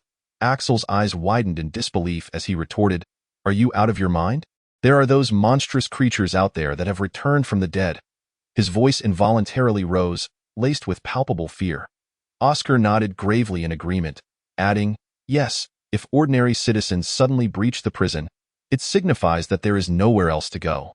His eyes reflected a sense of helplessness and concern. The burly man appeared bewildered and asked, "So what do you mean?" His gaze was filled with confusion, awaiting clear guidance from his companions. Axel, with unwavering determination, declared, "I choose to stay." His expression bore a hint of relief, as if he had discovered a safe haven. Oscar quickly followed suit, stating, "So do I." His tone conveyed a sense of reassurance, as though he had made the right choice. "Then I shall stay as well," the burly man conceded. Despite his imposing stature, he was, in truth, quite timid. Seeing both companions opting to remain, he hesitated briefly before arriving at his decision. A flicker of trepidation crossed his eyes. Yet it was overshadowed by a yearning for security. "We are all willing to stay and join you." Axel turned to Suemo, a smile gracing his face. His grin bore a hint of flattery. An attempt to curry favor with Suemo. Suemo nodded slightly, his expression softening as he replied, "Since you are inclined to join my team, I naturally welcome you. However, to officially become a part of us, you must undergo a 1-month probationary period. The zombies in Unit B have already been dealt with, and you may reside there. During this month, my team will assess your conduct. Once you pass our evaluation, you will officially become one of us." His tone was calm yet authoritative, his eyes reflecting a commitment to team discipline. "Now, lead me to inspect the food supplies in the prison cafeteria." Suemo stood up from the dining table, brushing off the dust from his clothes, his tone carrying a hint of command. "Please follow us," Axel promptly replied, his voice tinged with evident eagerness to please. He then led Suemo towards the adjacent storage room, his steps brisk as he sought to showcase his value. Upon entering the storage room, Sumo's gaze swept across the array of food, nodding in satisfaction. He inwardly calculated that the supplies here would sustain his team for 2.5 years. A sense of contentment flickered in his eyes, as if he could envision the security of his team's future. "Very well, you may follow me now. I will take you to the cells in Unit B." Suemo addressed the three individuals in the prison before turning to exit the cafeteria. His stride was steady, embodying the essence of a leader. Seeing Suemo leave, Axel, Oscar, and the burly man hurriedly followed. Their steps hurried as they feared losing sight of Sumo outside the prison facility. Rick and the others were sweating profusely as they busied themselves. They had temporarily patched up a gap in the barbed wire fence with wood and planks. Straightening up, Rick wiped the sweat from his forehead and addressed the others. "We should head inside to assist Sumo. He might struggle against so many zombies alone." Concern filled his eyes, his brow slightly furrowed. It was not that he doubted Sumo's strength, but he was acutely aware of the dangers of solitary action. Horrifying scenarios flashed through his mind. Should Sumo suffer a bite or injury in some hidden corner? It would be a significant blow to their entire team. "I concur," Moore nodded vigorously, his eyes reflecting care. Daryl, Sean, and Glenn also nodded in agreement, their gazes revealing their shared concern for Sumo soon. Rick, Moore, Daryl, Sean, and Glenn made their way through the main gate into the prison interior. "This is a good place, safe," Moore remarked as he surveyed the surroundings, unable to restrain his admiration, as if he had stumbled upon an ideal sanctuary. "Indeed," Glenn nodded in agreement, a smile of satisfaction gracing his face. "The prison gate over there is open. Sumo must have entered through there." Daryl pointed towards the open cell door not far away, his sharp eyes betraying keen observation. "Let us investigate," Rick decisively nodded, taking the lead towards that direction. His steps were resolute, embodying the responsibility of a leader. The others trailed closely behind Rick, their footsteps synchronized, filled with trust. However, before they could enter, Sumo emerged from within, accompanied by 3 prisoners clad in prison garb. "Sumo, who are they?" Rick asked, a glimmer of surprise flashing in his eyes. His curiosity piqued as he scanned the 3 individuals for their identities. The one with the mustache is Axel, the African-American beside him is Oscar, and the burly man at the back is aptly named the Burly Man. "They wish to join our team, and I have agreed. But I've placed them on a 1-month probationary period. Only after that can they officially become members." Sumo calmly introduced the 3, his tone methodical, allowing everyone to grasp the situation swiftly. "Hello," Axel greeted with a broad smile, his face beaming as he attempted to ingratiate himself with Rick and the others. His smile appeared somewhat forced as he sought to quickly integrate into this new group. Oscar and the Burly Man also nodded towards Rick and the others, their expressions somewhat reserved. Rick and the others exchanged glances with the 3 but said nothing, since Sumo had approved their inclusion and even granted them a probationary period. They had no objections. Their eyes reflected trust in Sumo's decision-making. "I will take them to Unit B. You all should head over to the lawn and see if Hershel needs assistance. If not, you can bring them to the conference room in the prison office. We need to hold a meeting." "Understood," Rick and the others nodded, then made their way outside the prison, their steps light as they prepared to fulfill Sumo's instructions. Approximately 10 minutes later, the entire team was seated at the conference table in the prison meeting room. Their expressions ranged from serious to expectant, their eyes reflecting a shared concern for the future. "What is the status of the breach outside the prison?" Sumo, seated at the head of the table, leaned slightly forward, looking at Rick as he inquired. His gaze revealed a deep concern for the prison's defensive measures. Rick sat up straight, earnestly reporting, "We have temporarily patched it with wooden planks. However, it is not a long-term solution, and there remains the possibility of the zombies breaking through." His expression was grave as he relayed the situation accurately. Sumo nodded thoughtfully, furrowing his brow slightly. After a moment of contemplation, he said, "This matter indeed requires resolution. We should procure some rebar and concrete from the construction site, pour the concrete to reinforce the barbed wire fence, and then set up several layers of barriers using concrete blocks and spiked fencing around the outer wall." His eyes sparkled with intelligence, as if he could already envision the fortified prison post-renovation. Upon hearing Sumo's proposal, the eyes of everyone in the meeting room lit up. Their faces displayed expressions of surprise, as they realized that completing the prison's transformation as Sumo suggested would significantly enhance its defensive capabilities, providing them with greater safety. However, Glenn furrowed his brow slightly, voicing a concern, "But isn't this project rather extensive? It cannot be completed in a short time." His eyes reflected worry, apprehensive about the feasibility of the plan. Sumo chuckled lightly, his demeanor relaxed as he replied, "Rome wasn't built in a day. It doesn't need to be completed overnight. However, the sooner we finish, the safer and more advantageous it will be for us." His tone was filled with encouragement, aiming to alleviate the team's concerns. After addressing Glenn's question, Sumo's expression became serious again as he continued, "Additionally, we should also consider planning the lawn area outside the prison. The lawn can be temporarily divided into two distinct areas. The section adjacent to the river can be transformed into a standalone farm and ranch, designated for cultivating vegetables and raising livestock. His eyes sparkled with fervor for planning, as if he could already envision a thriving farm and ranch. The other portion of the lawn can also be bisected, with one half developed into a public space, such as a restroom or a park, while the other half could be fashioned into a marketplace, intended for future barter among individuals. As he spoke, he gestured animatedly to help everyone grasp his vision more intuitively. I had also inquired with the 3 inmates within the prison, discovering that there are 5 backup generators, 3 of which are diesel-powered, while the remaining 2 operate on natural gas. We could modify a few of these generators to harness solar panels and wind turbines for electricity generation, thereby resolving the prison's power issues. Regarding the water supply, there exists a river nearby from which we could directly draw water. However, the most reliable solution would be to drill several deep wells and create a rainwater collection system, thus addressing the water supply concerns as well. His tone brimmed with confidence, as if these issues could be effortlessly resolved. Furthermore, the other facilities within the prison, such as the cafeterias, medical rooms, and gyms, could be slightly reorganized and refurbished for use. The prison comprises 6 units, 4 of which could be converted into residential areas, with 2 units being dismantled to establish a school and a library. Upon hearing Sumo's blueprint, Rick and the others felt a renewed sense of excitement. Hope gleamed in their eyes as they contemplated the possibility of returning to a semblance of life before the apocalypse by following Sumo's envisioned plan. Chapter 66, Velociraptors and Sentry Cannons. Additional update. After the meeting, Sumo found himself lost in thought, formulating a clear plan in his mind. He strode purposefully towards the woods outside the prison. This woodland area was discreetly located and represented a relatively vulnerable sector of the prison's defenses. He contemplated that placing the Velociraptors here would effectively eliminate any walkers emerging from the forest, while simultaneously serving as a deterrent to any nefarious survivors. This location seemed ideal, Sumo murmured to himself, a glimmer of satisfaction flickering in his eyes. Upon reaching the center of the woods, he surveyed his surroundings, confirming the environment was secure before concentrating his focus and releasing 10 Velociraptors from the system's space.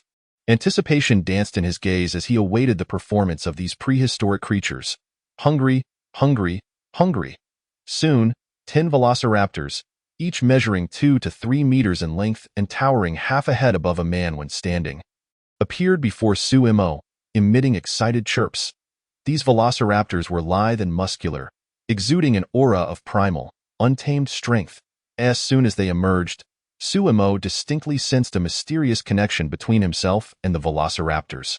He felt both astonished and curious, realizing he could not only issue commands to them through thought, but also glean a general understanding of their thoughts and feelings. Downed, Sumo tentatively issued the command, his eyes reflecting a hint of experimentation, as if they understood. The Velociraptors instinctively crouched, their movements synchronized, displaying excellent obedience. Stand up, Sumo commanded once more, his tone firmer this time. They swiftly rose to their feet, heads held high, awaiting the next command. A low, guttural growl suddenly emanated from one side of the woods, shattering the brief tranquility. Following this, a walker sluggishly emerged from behind a thicket, staggering and reeking of decay. Eliminate it. Sumo's gaze sharpened, and without hesitation, he issued the command once again. The Velociraptors darted forward like arrows released from a bow, swiftly converging upon the walker, tearing it apart in an instant. Their movements were agile and coordinated, the gruesome scene sending chills down one's spine. "Do any of you feel unwell?" Sumo inquired, concern evident in his eyes as he regarded the Velociraptors. Although the virus that turned individuals into walkers had no effect on other animals, these dinosaurs were, after all, prehistoric beings, and their genes and DNA differed significantly from modern animals. A wave of worry washed over him. He feared that if the Velociraptors consumed walker flesh, they might become zombie Velociraptors, which would pose a significant problem. Hungry, hungry, hungry. The Velociraptors clamored excitedly. Sumo listened intently, discernibly understanding their message. It seemed that consuming the flesh posed no threat to them. Reassured by their response, a weight lifted from Sumo's shoulders as he confidently directed the Velociraptors. "From now on, you shall deal with the walkers in the woods to ask for the living, assess their intentions. Should they harbor no ill will towards the prison, Disregard them. If they exhibit malicious intent, act accordingly. A hint of authority colored his gaze. As he hoped the velociraptors would grasp the significance of their mission, hungry, hungry, hungry. The pack of velociraptors vocalized in unison, affirming their understanding of Sumo's orders. Their cries seemed to echo a pledge of obedience. Go! Sumo waved his hand, his eyes brimming with trust. The velociraptors dashed into the depths of the woods like a flurry of arrows, disappearing in the blink of an eye. Their astonishing speed left one in awe. Once the velociraptors vanished from sight, Sumo sensed that he could still perceive their presence. Elation surged within him. Although he could not issue complex commands, simple directives like "come here" remained within his capacity. All right, let's return to the prison. After completing his tasks, Sumo turned and strode steadily back towards the prison. Upon reaching the perimeter, he began scrutinizing the surrounding environment. After a thorough inspection, he ultimately decided to deploy sentry cannons on the two sides where walkers were most frequently encountered. The sentry cannons before him bore an uncanny resemblance to those from the Red Alert game, featuring two massive barrels and an obsidian metallic exterior. They emanated a chilling, technological aura that contrasted starkly with the surrounding environment. After positioning the sentry cannons, Sumo's mind expanded with additional connections and information regarding their operation. The sentry cannons were equipped with AI control, capable of automatically detecting and firing upon designated targets, boasting an impressive range of 2,000 meters. Moreover, he could control the cannon's firing and cease operations, as well as configure targeting and manage sound suppression and flame concealment. With a thought, Sumo activated the firing function of the sentry cannons. Setting the targets to the walkers, a resolute gleam flickered in his eyes. Soon, the sentry cannons autonomously aimed at the approaching walkers and entered firing mode. The cannons unleashed a torrent of flames, the deafening sound of gunfire reverberating in the air. Each discharge obliterated the nearby walkers, reducing them to mere remnants, akin to wheat being harvested. The spectacle was utterly staggering, as the walkers collapsed under the onslaught of formidable firepower. Meanwhile, within the prison facilities, Rick and the others sat gathered around a table, engaging in light-hearted conversation, the atmosphere amicable. Just then, a barrage of gunfire erupted from outside the prison, shattering the tranquility. Where is that gunfire coming from? Rick's expression shifted dramatically, rising from his seat with a mixture of wariness and confusion. His body tensed, prepared to confront any unforeseen danger. It seems to be coming from outside the prison, Glenn remarked after listening intently. His brow furrowed in concern. As Rick contemplated, seeking Sumo for guidance on how to proceed. He surveyed the surroundings only to discover that Sumo appeared to be absent from the prison facilities. A flicker of worry surged within him. With the leader missing, how would they respond to this sudden crisis? After a thorough search of the prison, Rick's countenance grew grave as he turned to Amy. Asking Amy, "Do you know where Sumo has gone?" His tone carried an edge of urgency. Upon hearing Rick's inquiry, Amy frowned slightly, reflecting for a moment before responding. Sumo just spoke with me and Bethany, saying he had something to attend to outside on his own. Her expression mirrored a hint of concern, as if she sensed the gravity of the situation. Rick's face darkened further upon hearing Amy's words. Encountering an unexpected crisis with the leader absent posed a significant dilemma. His mind raced to devise a strategy for addressing the situation.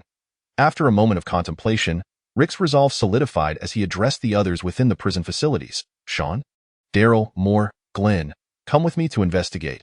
Morales, Jim, and T, you stay here to protect the women and children in case anything else occurs. His tone conveyed the decisiveness and authority of a leader.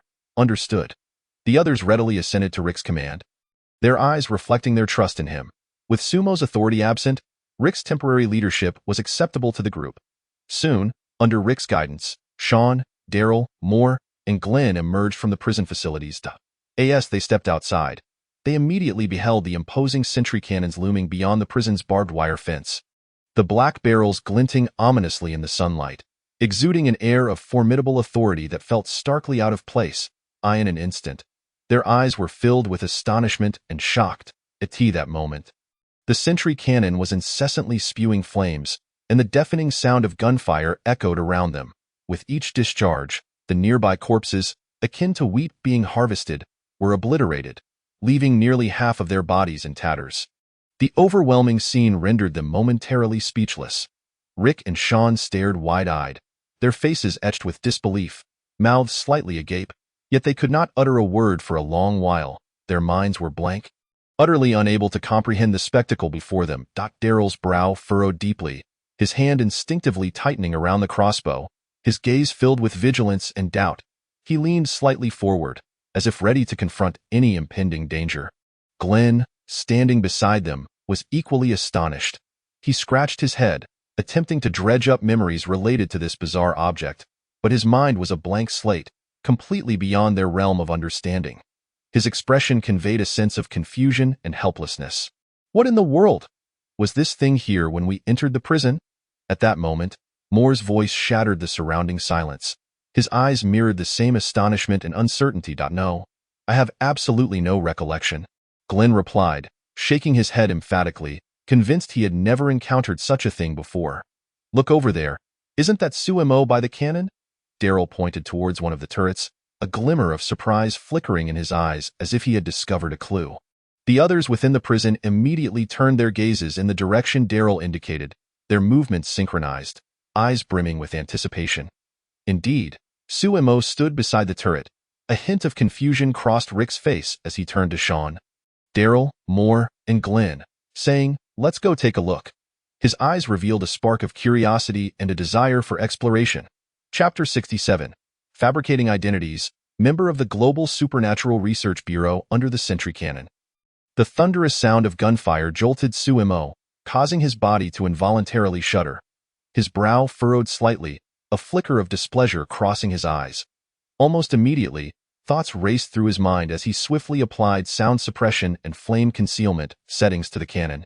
Adjusting the firing time for nighttime, he contemplated that the undead were more ferocious at night, and with the darkness, those on watch at the sentry tower might struggle to cope.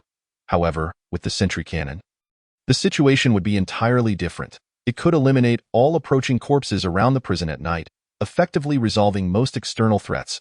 Soon, the sound of the cannon fire diminished significantly, and the surrounding environment quieted considerably. Sumo, what is the story behind these two turrets? At that moment, Rick hurriedly approached Sumo, accompanied by Sean, Daryl, Moore, and Glenn. Their footsteps were brisk, expressions filled with urgency and confusion. Well, Sumo pondered briefly, his gaze lowered as he rapidly considered his response.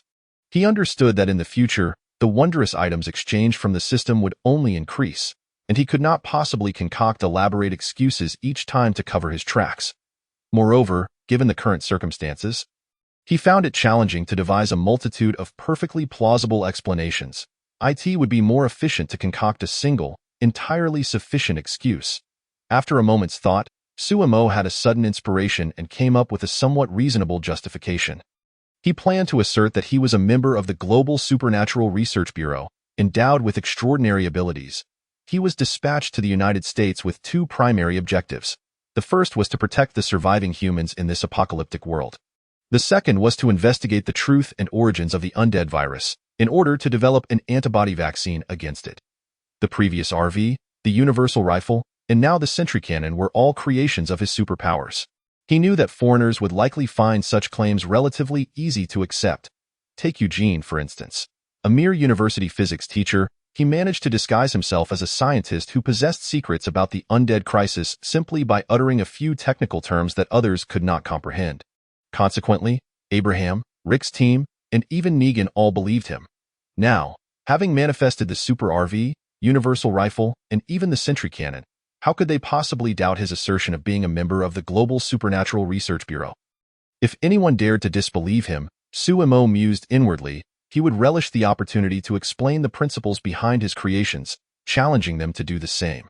Furthermore, he felt no fear that Rick or others would reject him. After all, he was a member of the Global Supernatural Research Bureau, with the noble intent of ensuring their safety and finding an antibody vaccine against the undead virus. Most importantly, he could conjure an array of wondrous items, and they would revere him as a savior, eager to curry his favor, rather than shun him. But of course, if anyone truly did resist him, he would simply let them distance themselves from the team. The reality was that they needed him, not the other way around. As for Amy, Beth, and Maggie, he felt confident they could never turn against him. Their emotional bonds with him had already grown too strong.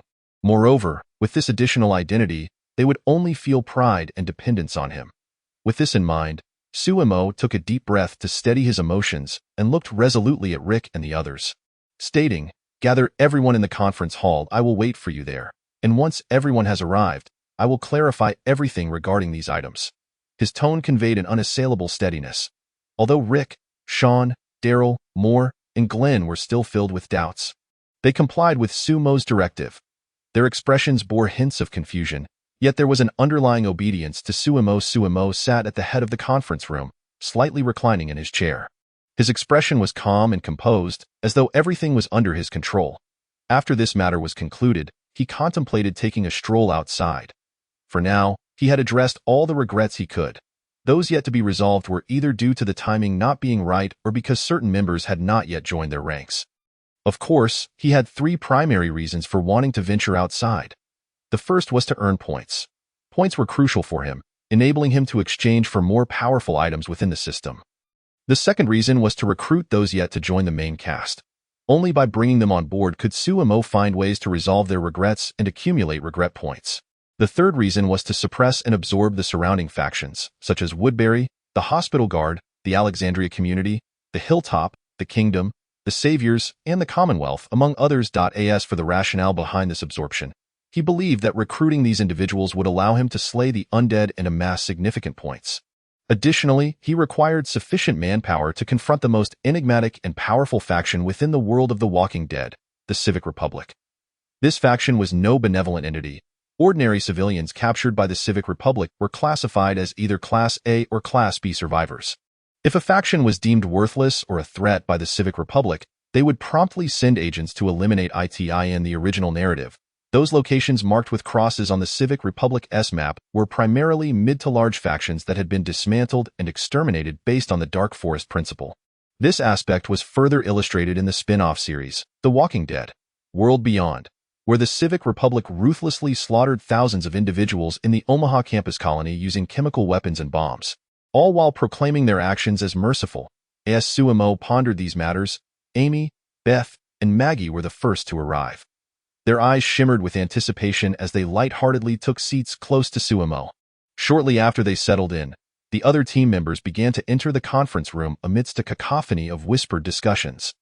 Their faces were marked with confusion as they exchanged hushed words about the impending revelations. Once everyone was seated, the conference room quickly fell silent. All eyes turned to Suemo, faces adorned with curiosity and intrigue. Their gazes were fixed upon him, eyes brimming with a thirst for the unknown answers he held. They were eager to learn what Suemo intended to divulge. After a moment of stillness, Suemo slowly scanned the room, briefly locking eyes with each individual. Then, he cleared his throat gently and began to speak. "I am aware that you all have numerous questions regarding the origin of those two sentry cannons. Allow me to be candid.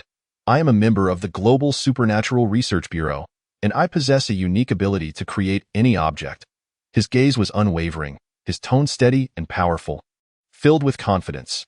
"Following the outbreak of this global zombie crisis, our bureau commenced operations. I was dispatched to the United States, entrusted with two critical missions. Firstly, to safeguard the remnants of humanity amidst this apocalyptic landscape, much like how you protect yourselves. Secondly, to unveil the truth and origins of the Walker virus, ultimately developing an antibody vaccine to combat it." Sumo's voice resonated with a steady strength, clearly audible in the hushed confines of the meeting room. As if imbued with a persuasive enchantment, "Suemo, you are truly a member of the Global Supernatural Research Bureau?" Amy exclaimed, her hands clasped over her mouth, her eyes wide with astonishment.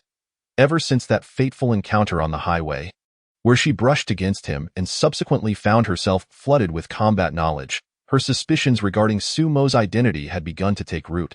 She secretly speculated whether Suemo might be akin to a member of some fantastical organization, reminiscent of S.H.I.E.L.D. or other such entities from science fiction. After all, such phenomena could hardly be elucidated through scientific rationale. With the advent of the Super RV, her conviction in this theory solidified. Now that Suemo had declared himself a member of the Global Supernatural Research Bureau, her doubts had dissipated entirely. She was utterly convinced. Beth, Maggie, and Andrea also turned their gaze towards Suemo, possessing more insight into his secrets than the others. For instance, the RV's expansive 100-square-meter interior. Although Suemo attributed it to some ultra-nanospatial technology, A moment's reflection revealed the peculiarity of it all. Chapter 68. To depart or to remain. Suemo wore a gentle smile, his gaze soft as he regarded Amy, affirmatively nodding. Of course, do you recall that RV? It is, in fact, a creation of my supernatural abilities. His tone was calm, as if recounting the most mundane of events. Upon hearing Suemo reveal the truth about the super RV, Beth, Maggie, and Andrea simultaneously displayed expressions of realization. Their heads nodding slightly, a glimmer of epiphany flickering in their eyes.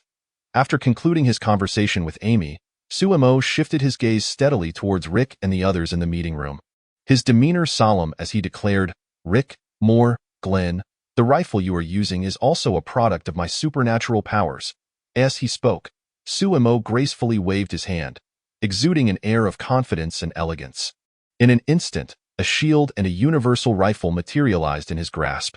His eyes sparkled with a mysterious light, akin to a magician unveiling an extraordinary trick. Witnessing this spectacle, the entire assembly gasped in collective astonishment, their faces awash with disbelief. The meeting room fell into a profound silence as the manifestation of weapons out of thin air left their minds reeling, utterly captivated by the surreal display.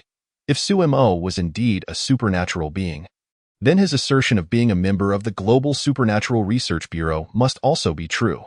The onlookers pondered this newfound understanding of Suemo's identity. After a moment, Rick furrowed his brow. Fixating intently on Suemo,